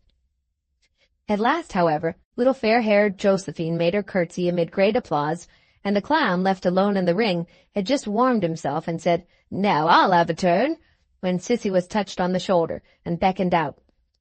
She took Louisa with her, and they were received by Mr. Sleary in a very little private apartment, with Kansas sides, a grass floor, and a wooden ceiling all aslant, on which the box company stamped their approbation as if they were coming through. "Cecilia," said Mr. Sleary, who had brandy and water at hand, "it doth me good to see you. You was always a favourite with us, and you've done us credit since the old times, I'm sure. You must see our people, my dear, afore we speak of business, or they'll break their hearts, especially the women. Here's Josephine, hath been and got married to E.W.B. Childers, and he has got a boy, and though he's only 3 years old, he sticks on to any pony you can bring against him. He's named the Little Wonder of Scholastic Equitation, and if you don't hear of that boy at Athletes, you'll hear of him at Paris. And you recollect Kidderminster, that was thought to be rather sweet upon yourself? Well, he's married too, married a widder, old enough to be his mother. She was tightrope, she was, and now she's nothing, on account of fat. They've got 2 children, so was strong in the fairy business and the nursery dodge. If you was to see our children in the wood with their father and mother both a-dying on a horse, their uncle a-receiving of 'em at his worth upon a horse, themselves both a-going a-blackberrying upon a horse, and the robins a-coming in to cover 'em with leaves upon a horse, you'd say it was the completest thing that ever you set your eyes on. And you remember Emma Gordon, my dear, that was almost a mother to you? Of course you do, I needn't ask. Well, Emma, she lost her husband. He was throwed a heavy backfall off a elephant in a sort of a pagoda thing at the Sultan of the Indies, and he never got the better of it, and he married a second time, married a cheesemonger, as fell in love with her from the front, and he's a overseer and making a fortune. These various changes Mr. Sleary, very short of breath now, related with great heartiness and with a wonderful kind of innocence, considering what a bleary and brandy and watery old veteran he was. Afterwards he brought in Josephine and E.W.B. Childers, rather deeply lined in the jaws by daylight, and the Little Wonder of Scholastic Equitation, and in a word, all the company. Amazing creatures they were in Louisa's eyes, so white and pink of complexion, so scant of dress, and so demonstrative of leg. But it was very agreeable to see them crowding about Sissy, and very natural in Sissy to be unable to refrain from tears. "There! Now Cecilia hath kissed all the children, and hugged all the women, and taken hands all round with all the men. Clear every one of you, and ring in the band for the second part." As soon as they were gone, he continued in a low tone, "Now, Cecilia, I don't ask to know any secrets, but I suppose I may consider this to be Miss Squire?" "This is his sister, yes." "And to other's daughter, that's what I mean. Hope I see you well, miss, and I hope the Squire's well?" "My father will be here soon," said Louisa, anxious to bring him to the point. "Is my brother safe?" "Safe and sound," he replied. "I want you just to take a peep at the ring, miss, through here. Cecilia, you know the dodges. Find a spy-hole for yourself."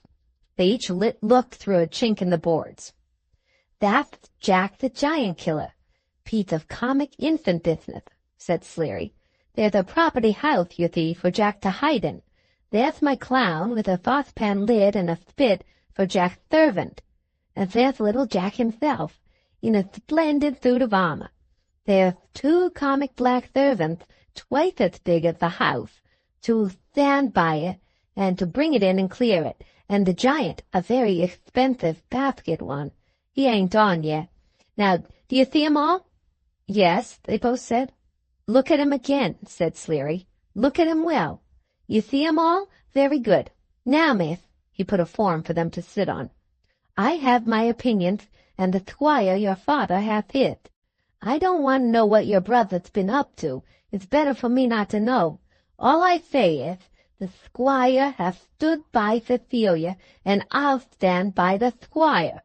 Your brother is one of them black servants." Louisa uttered an exclamation, partly of distress, partly of satisfaction.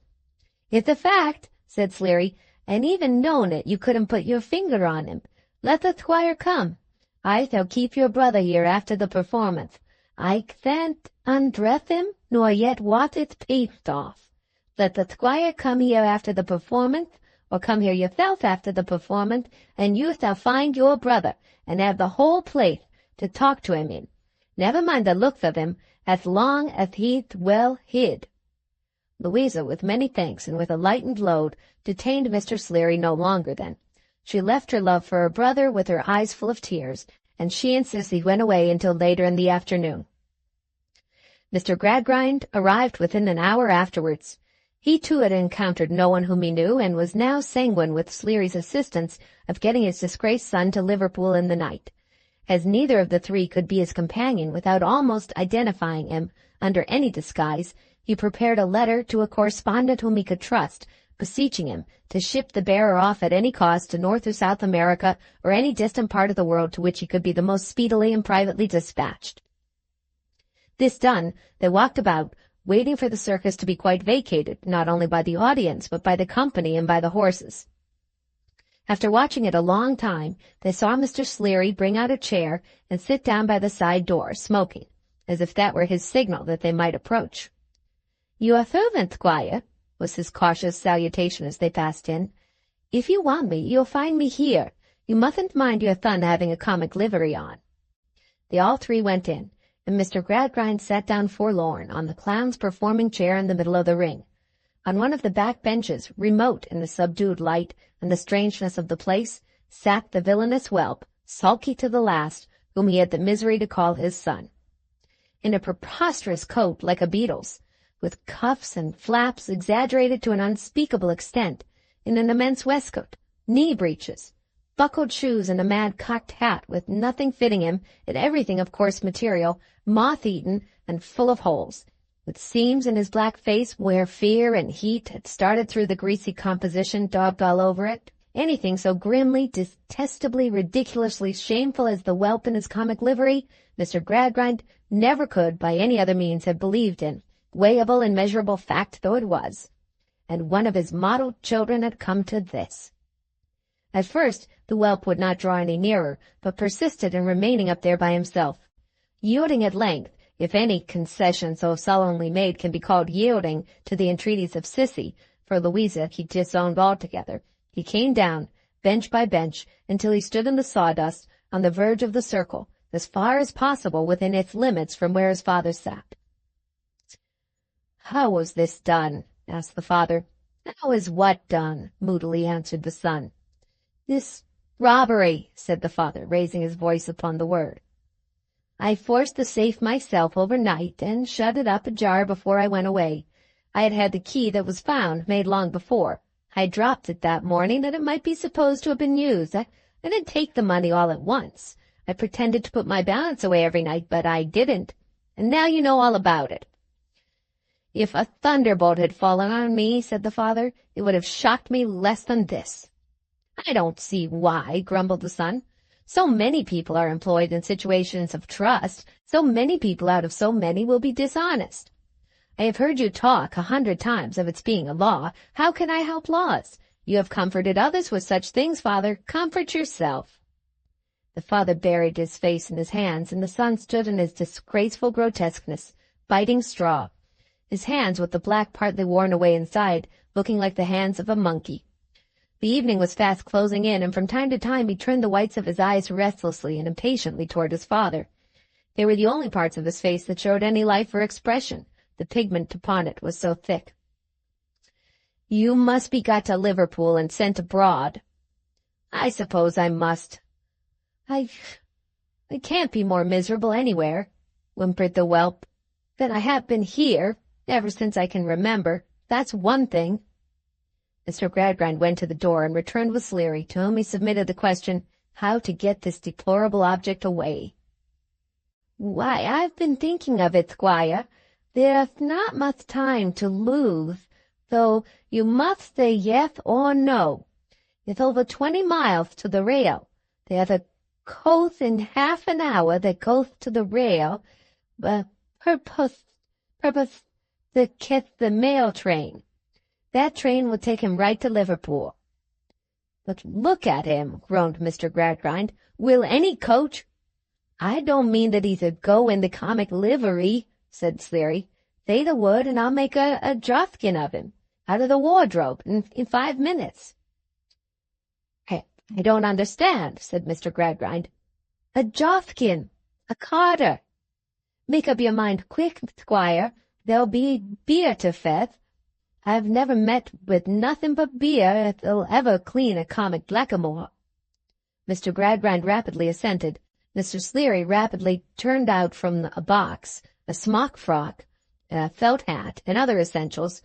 The whelp rapidly changed clothes behind a screen of baize, and Mr. Sleary rapidly brought beer, and washed him white again. "Now," said Sleary, "come along to the coach and jump up behind. I'll go with you there, and they'll suppose you one of my people. Say farewell to your family, and thought's the word," with which he delicately retired. "Here is your letter," said Mr. Gradgrind. "All necessary means will be provided for you. Atone, by repentance and better conduct, for the shocking action which you have committed, and the dreadful consequences to which it has led. Give me your hand, my poor boy, and may God forgive you, as I do." The culprit was moved to a few abject tears by these words and their pathetic tone. But when Louisa opened her arms, he repulsed her afresh. "Not you! I don't want to have anything to say to you." "Oh, Tom, do we end so? After all my love?" "After all your love," he returned obdurately. "Pretty love, leaving old Bounderby to himself, and packing my best friend Mr. Harthouse off, and going home just when I was in the greatest danger. Pretty love, that. Coming out with every word about our having gone to that place when you saw the net was gathering round me. Pretty love, that. You have regularly given me up. You never cared for me." "Tharp's the word," said Mr. Sleary at the door. They all confusedly went out, Louisa crying to him that she forgave him and loved him still, and that he would one day be sorry to have left her so, and glad to think of these her last words far away, when someone ran against them. Mr. Gradgrind and Sissy, who were both before him while his sister yet clung to his shoulder, stopped and recoiled. For there was Bitzer, out of breath, his thin lips parted, his thin nostrils distended, his white eyelashes quivering, his colourless face more colorless than ever, as if he ran himself into a white heat when other people ran themselves into a glow. There he stood, panting and heaving as if he had never stopped since the night, now long ago, when he had run them down before. "I'm sorry to interfere with your plans," said Bitzer, shaking his head, "but I can't allow myself to be done by horse riders. I must have young Mr. Tom. He mustn't be got away by horse riders. Here he is in a smock frock, and I must have him. By the collar, too, it seemed, for so he took possession of him." Chapter 8. Philosophical. They went back into the booth, Sleary shutting the door to keep intruders out. Bitzer, still holding the paralyzed culprit by the collar, stood in the ring, blinking at his old patron through the darkness of the twilight. "Bitzer," said Mr. Gradgrind, broken down and miserably submissive to him, "have you a heart?" "The circulation, sir," returned Bitzer, smiling at the oddity of the question, "couldn't be carried on without one. No man, sir, acquainted with the facts established by Harvey relating to the circulation of the blood, can doubt that I have a heart." "Is it accessible," cried Mr. Gradgrind, "to any compassionate influence?" "It is accessible to reason, sir," returned the excellent young man, "and to nothing else." They stood looking at each other, Mr. Gradgrind's face as white as the pursuer's. "What motive, even what motive in reason, can you have for preventing the escape of this wretched youth?" said Mr. Gradgrind, and crushing his miserable father. "See his sister here. Pity us." "Sir," returned Bitzer, in a very businesslike and logical manner, "since you ask me what motive I have in reason for taking young Mr. Tom back to Coketown, it is only reasonable to let you know. I have suspected young Mr. Tom of this bank robbery from the first. I had had my eye upon him before that time, for I knew his ways. I have kept my observations to myself, but I have made them. And I have got ample proofs against him now, besides his running away, and besides his own confession, which I was just in time to overhear.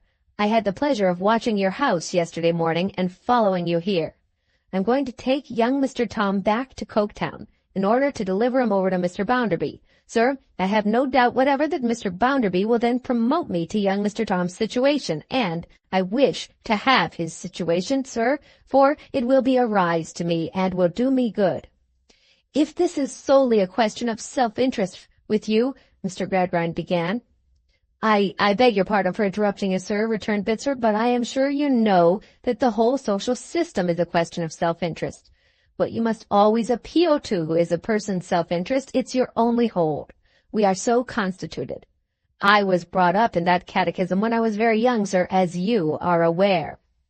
"What sum of money," said Mr. Gradgrind, "will you set against your expected promotion?"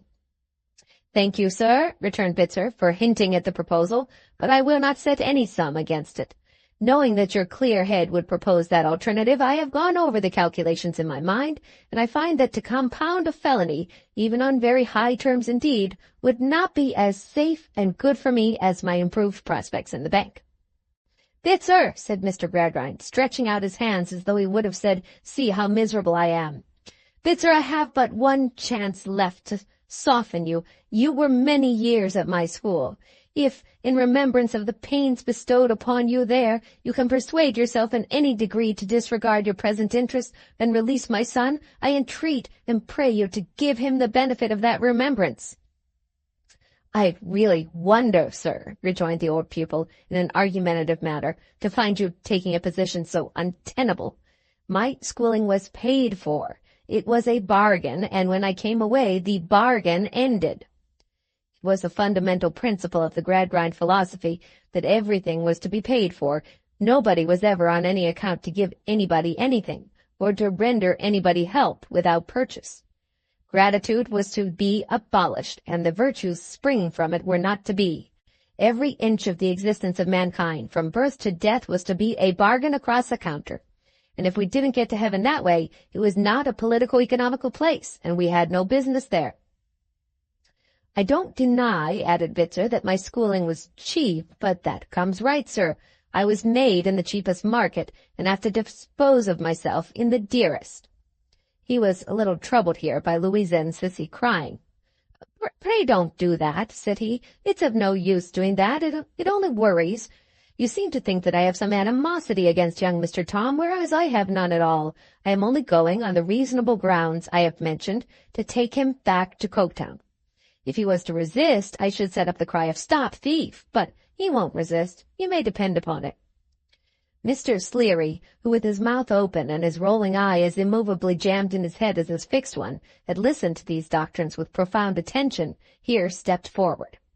"Squire, you know perfectly well, and your daughter knows perfectly well, better than you, because I said it to her, that I didn't know what your son had done, and I didn't want to know. I said it was better not, though I only thought then that it was some skylarking.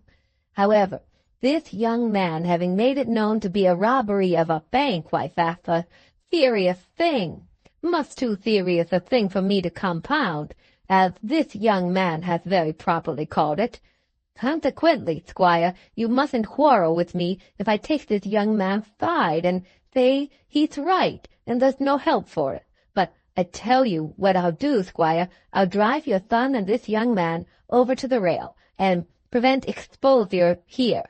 I can't consent to do more, but I'll do that."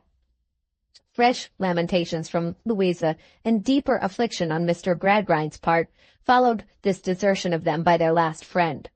But Sissy glanced at him with great attention, nor did she in her own breast misunderstand him. As they were all going out again, he favored her with one slight roll of his movable eye, desiring her to linger behind. As he locked the door, he said excitedly, "The squire stood by you, Cecilia, and I'll stand by the squire. More than that, this is a precious rascal, and belongs to that blunthering cove that my people nearly pissed out a winder. It'll be a dark night. I've got a horse that'll do anything but speak. I've got a pony that'll go 15 miles an hour with Childress driving of him. I've got a dog that'll keep man to one place 24 hours. Get a word with the young squire. Tell him when he sees our horse begin to dance, not to be afraid of being spilt, but to look out for a pony gig coming up. Tell him when he sees that gig close by to jump down, and it'll take him off at a rattling pace. If my dog lets this young man stir a peg on foot, I give him leave to go. And if my horse ever stirreth from that spot where he begins for dancing till the morning, I don't know him. Sharp's the word." The word was so sharp that in 10 minutes Mr. Childers, sauntering about the marketplace in a pair of slippers, had his cue, and Mr. Sleary's equipage was ready. It was a fine sight to behold the learned dog barking round it, and Mr. Sleary instructing him with his one practicable eye that Bitzer was the object of his particular attentions. Soon after dark they all three got in, and started, the learned dog, a formidable creature, already pinning Bitzer with his eye and sticking close to the wheel on his side, that he might be ready for him in the event of his showing the slightest disposition to alight. The other three sat up in the inn all night in great suspense. At 8 o'clock in the morning Mr. Sleary and the dog reappeared, both in high spirits. "All right, squire," said Mr. Sleary. "Your son may be aboard a ship by this time. Childress took him off, an hour and a half after we left there last night. The horse danced the polka till he was dead beat. He would have waltzed if he hadn't been in harness. And then I gave him the word, he went to sleep comfortable. When that precious young rascal said he'd go forward a foot, the dog hung on to his neck handkerchief with all 4 legs in the air, and pulled him down and rolled him over, though he come back into the drag, and there he sat, till I turned the horse's head at 6:30 this morning." Mr. Gradgrind overwhelmed him with thanks, of course, and hinted, as delicately as he could, at a handsome remuneration in money. "I don't want money myself, squire, but Childress is a family man, and if you was to like to offer him a £5 note, it mightn't be unacceptable. Likewise, if you was to stand a collar for the dog, or a set of bells for the horse, I should be very glad to take 'em. Brandy and water I always take." He had already called for a glass, and now called for another. "If you wouldn't think it going too far, squire, to make a little spread for the company, at about 3 and 6 a head, not reckoning loss, it would make 'em happy." All these little tokens of his gratitude Mr. Gradgrind very willingly undertook to render, though he thought them far too slight, he said, for such a service. Very well, Squire, then, if you'll only give a horse-riding a bespeak whenever you can, you'll more than balance the account. Now, Squire, if your daughter will excuse me, I would like one parting word with you. Louisa and Sissy withdrew into an adjoining room. Mr. Sleary, stirring and drinking his brandy and water as he stood, went on. Squire, you don't need to be told that dogs is wonderful animals. Their instinct, said Mr. Gradgrind, is surprising. Whatever you call it, and I'm blessed if I know what to call it, said Sleary, it is astonishing. The way in which a dog'll find you, the distance he'll come. His scent, said Mr. Gradgrind, being so fine. I'm blessed if I know what to call it, repeated Sleary, shaking his head. But I have had dogs find me, Squire, in a way that made me think whether that dog hadn't gone to another dog and said, you don't happen to know a person of the name of Sleary, do you? Person of the name of Sleary, in the horse-riding way, stout man, game eye, and whether that dog mightn't have said, well, I can't say I know him myself, but I know a dog that I think would be likely to be acquainted with him.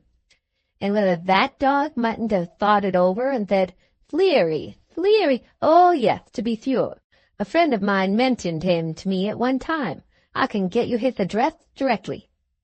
In consequence of my being afore the public and going about so much, you see, there must be a number of dogs acquainted with me, Squire, that I don't know. Mr. Gradgrind seemed to be quite confounded by this speculation. Anyway, said Sleary, after putting his lips to his brandy and water, is 14 months ago, Squire, since we was at Thester. We was getting up our children in the wood one morning when there come into our ring by the stage door a dog. He had travelled a long way. He was in a very bad condition. He was lame and pretty well blind. He went round to our children one after another as if he was seeking for a child he knowed, and then he come to me and throwed hisself up behind and stood on his 2 forelegs, weak as he was, and then he wagged his tail and died. Squire, that dog was Merrylegs, Sissy's father's dog, Cecilia's father's old dog. Now, Squire, I can take my oath from my knowledge of that dog that that man was dead and buried afore that dog came back to me. Josephine and Childers and me talked it over a long time, whether I should write or not, but we agreed no. There's nothing comfortable to tell. Why unsettle her mind and make her unhappy? Though whether her father basely deserted her, or whether he broke his own heart alone rather than pull her down along with him, never will be known now. Squire, not till we know how the dogs findeth us out.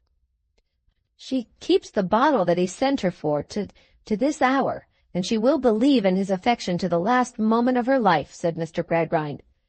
It seems to present 2 things to a person, don't it, Squire? Said Mr. Sleary, musing as he looked down into the depths of his brandy and water. One, that there is a love in the world, not all self-interest after all, but something very different. T'other, that it baith a way of its own of calculating or not calculating, with somehow or another is at least as hard to give a name to as the ways of the dog is. Mr. Gradgrind looked out of window and made no reply.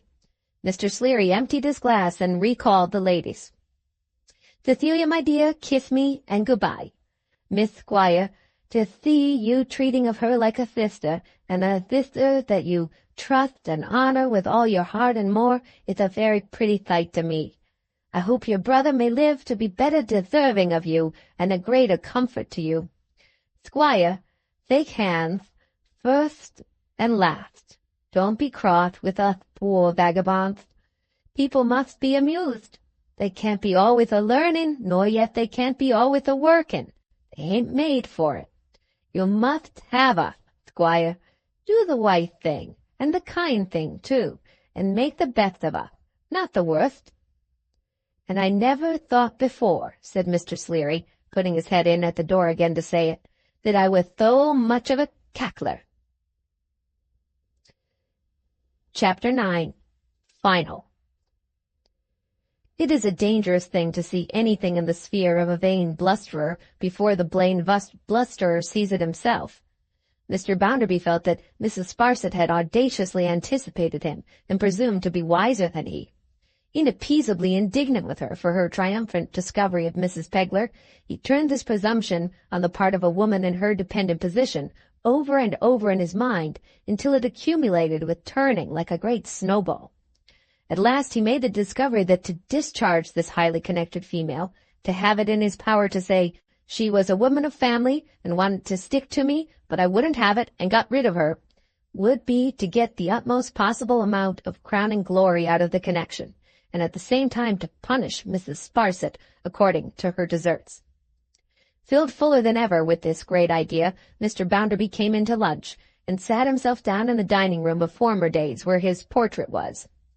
Mrs. Sparsit sat by the fire, with her foot in the cotton stirrup, little thinking whether she was posting. Since the Pegler affair, this gentlewoman had covered her pity for Mr. Bounderby with a veil of quiet melancholy and contrition. In virtue thereof, it had become her habit to assume a woeful look, which woeful look she now bestowed upon her patron. "What's the matter now, ma'am?" said Mr. Bounderby in a very short, rough way. "Pray, sir," returned Mrs. Sparsit, "do not bite my nose off." "Bite your nose off, ma'am?" repeated Mr. Bounderby. "Your nose?" meaning, as Mrs. Sparsit conceived, that it was too developed a nose for that purpose. After which offensive implication, he cut himself a crust of bread and threw the knife down with a noise. Mrs. Sparsit took her foot out of her stirrup and said, "Mr. Bounderby, sir." "Well, ma'am," retorted Mr. Bounderby, "what are you staring at?" "May I ask, sir," said Mrs. Sparsit, "have you been ruffled this morning?" "Yes, ma'am." "May I inquire, sir," pursued the injured woman, "whether I am the unfortunate cause of your having lost your temper?" "Now, I'll tell you what, ma'am," said Bounderby, "I am not come here to be bullied. A female may be highly connected, but she can't be permitted to bother and badger a man in my position, and I am not going to put up with it." Mr. Bounderby felt it necessary to get on, foreseeing that if he allowed of details he would be beaten. Mrs. Sparsit first elevated, then knitted her Coriolanian eyebrows, gathered up her work into its proper basket, and rose. "Sir," said she majestically, "it is apparent to me that I am in your way at present. I will retire to my own apartment." "Allow me to open the door, ma'am." "Thank you, sir. I can do it for myself." "You had better allow me, ma'am," said Bounderby, passing her and getting his hand upon the lock, "because I can take the opportunity of saying a word to you before you go. Mrs. Sparsit, ma'am, I rather think you are cramped here, do you know? It appears to me that under my humble roof there's hardly opening enough for a lady of your genius in other people's affairs." Mrs. Sparsit gave him a look of the darkest scorn, and said with great politeness, "Really, sir." "I have been thinking it over, you see, since the late affairs have happened, ma'am," said Bounderby, "and it appears to my poor judgment—" Oh, pray, sir," Mrs. Sparsit interposed with sprightly cheerfulness, "don't disparage your judgment. Everybody knows how unerring Mr. Bounderby's judgment is. Everybody has had proofs of it. It must be the theme of general conversation.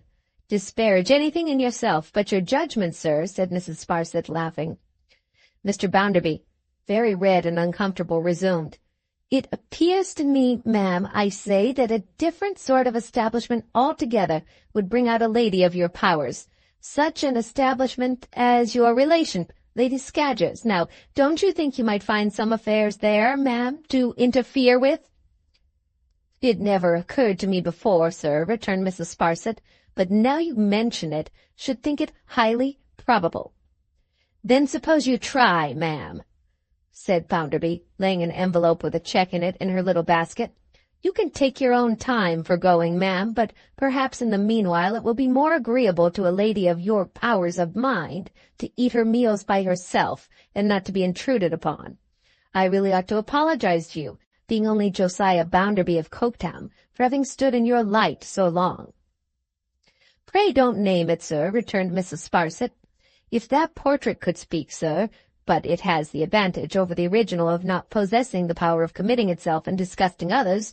It would testify that a long period has elapsed since I first habitually addressed it as the picture of a noodle.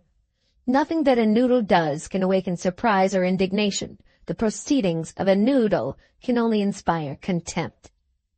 Thus saying, Mrs. Sparsit, with her Roman features like a medal struck to commemorate her scorn of Mr. Bounderby, surveyed him fixedly from head to foot, swept disdainfully past him, and ascended the staircase. Mr. Bounderby closed the door and stood before the fire, projecting himself after his old explosive manner into his portrait, and into futurity. Into how much of futurity? He saw Mrs. Sparsit fighting out a daily fight at the points of all the weapons in the female armory, with the grudging, smarting, peevish, tormenting Lady Scadgers still laid up in bed with her mysterious leg, and gobbling her insufficient income down by about the middle of every quarter, in a mean little airless lodging, a mere closet for one, a mere crib for two. But did he see more? Did he catch any glimpse of himself making a show of Bitzer to strangers, as the rising young man so devoted to his master's great merits, who had won young Tom's place, and had almost captured young Tom himself, in the times when by various rascals he was spirited away? Did he see any faint reflections of his own image, making a vainglorious will, whereby 25 humbugs, past 55 years of age, each taking upon himself the name Josiah Bounderby of Coketown, should forever dine in Bounderby Hall, forever lodge in Bounderby Buildings, forever attend a Bounderby Chapel, forever go to sleep under a Bounderby chaplain, forever be supported out of a Bounderby estate, and forever nauseate all healthy stomachs with a vast amount of Bounderby balderdash and bluster? Had he any prescience of the day, 5 years to come, when Josiah Bounderby of Coketown was to die of a fit in the Coketown street, and this same precious will was to begin its long career of quibble, plunder, false pretenses, vile example, little service, and much law? Probably not. Yet the portrait was to see it all out. Here was Mr. Gradgrind on the same day and in the same hour, sitting thoughtful in his own room. How much of futurity did he see? Did he see himself, a white-haired, decrepit man, bending his hitherto inflexible theories to appointed circumstances, making his facts and figures subservient to faith, hope, and charity, and no longer trying to grind that heavenly trio in his dusty little mills? Did he catch sight of himself, therefore much despised by his late political associates? Did he see them, in the era of its being quite settled that the national dustmen have only to do with one another, and owe no duty to an abstraction called a people, taunting the honorable gentleman with this and that and with what not 5 nights a week until the small hours of the morning? Probably he had that much foreknowledge, knowing his men. Here was Louisa on the night of the same day, watching the fire as in days of yore, though with a gentler and humbler face. How much of the future might arise before her vision? Broadsides in the streets, signed with her father's name, exonerating the late Stephen Blackpool, weaver, from misplaced suspicion, and publishing the guilt of his own son with such extenuation as his years and temptation, he could not bring himself to add his education, might beseech, were of the present. So Stephen Blackpool's tombstone, with her father's record of his death, was almost of the present, or she knew it was to be. These things she could plainly see. But how much of the future? A working woman, christened Rachel, after a long illness once again appearing at the ringing of the factory bell, and passing to and fro at the set hours among the Coketown hands, a woman of pensive beauty, always dressed in black, but sweet-tempered and serene, and even cheerful, who of all the people in the place alone appeared to have compassion on a degraded, drunken wretch of her own sex, who was sometimes seen in the town secretly begging of her and crying to her, a woman working, ever working, but content to do it, and preferring to do it as her natural lot until she should be too old to labor any more. Did Louisa see this? Such a thing was to be. A lonely brother, many thousands of miles away, writing on paper blotted with tears that her words had too soon come true, and that all the treasures in the world would be cheaply bartered for a sight of her dear face. At length this brother, coming nearer home with hope of seeing her, and being delayed by illness, and then a letter in a strange hand saying, he died in hospital, of fever, such a day, and died in penitence and love of you, his last word being your name. Did Louisa see these things? Such things were to be. Herself again a wife, a mother, lovingly watchful of her children, ever careful that they should have a childhood of the mind no less than a childhood of the body, as knowing it to be even a more beautiful thing and a possession, any hoarded scrap of which is a blessing and happiness to the wisest. Did Louisa see this? Such a thing was never to be. But happy sissies, happy children loving her, all children loving her. She, grown learned in childish lore, thinking no innocent and pretty fancy ever to be despised, trying hard to know her humbler fellow creatures and to beautify their lives of machinery and reality with those imaginative graces and delights without which the heart of infancy will wither up, the sturdiest physical manhood will be morally stark death, and the plainest national prosperity figures can show will be the writing on the wall. She holding this course as part of no fantastic vow or bond or brotherhood or sisterhood or pledge or covenant or fancy dress or fancy fare, but simply as a duty to be done. Did Louisa see these things of herself? These things were to be. Dear reader, it rests with you and me whether in our two fields of action similar things shall be or not. Let them be. We shall sit with lighter bosoms on the hearth to see the ashes of our fires turn gray and cold.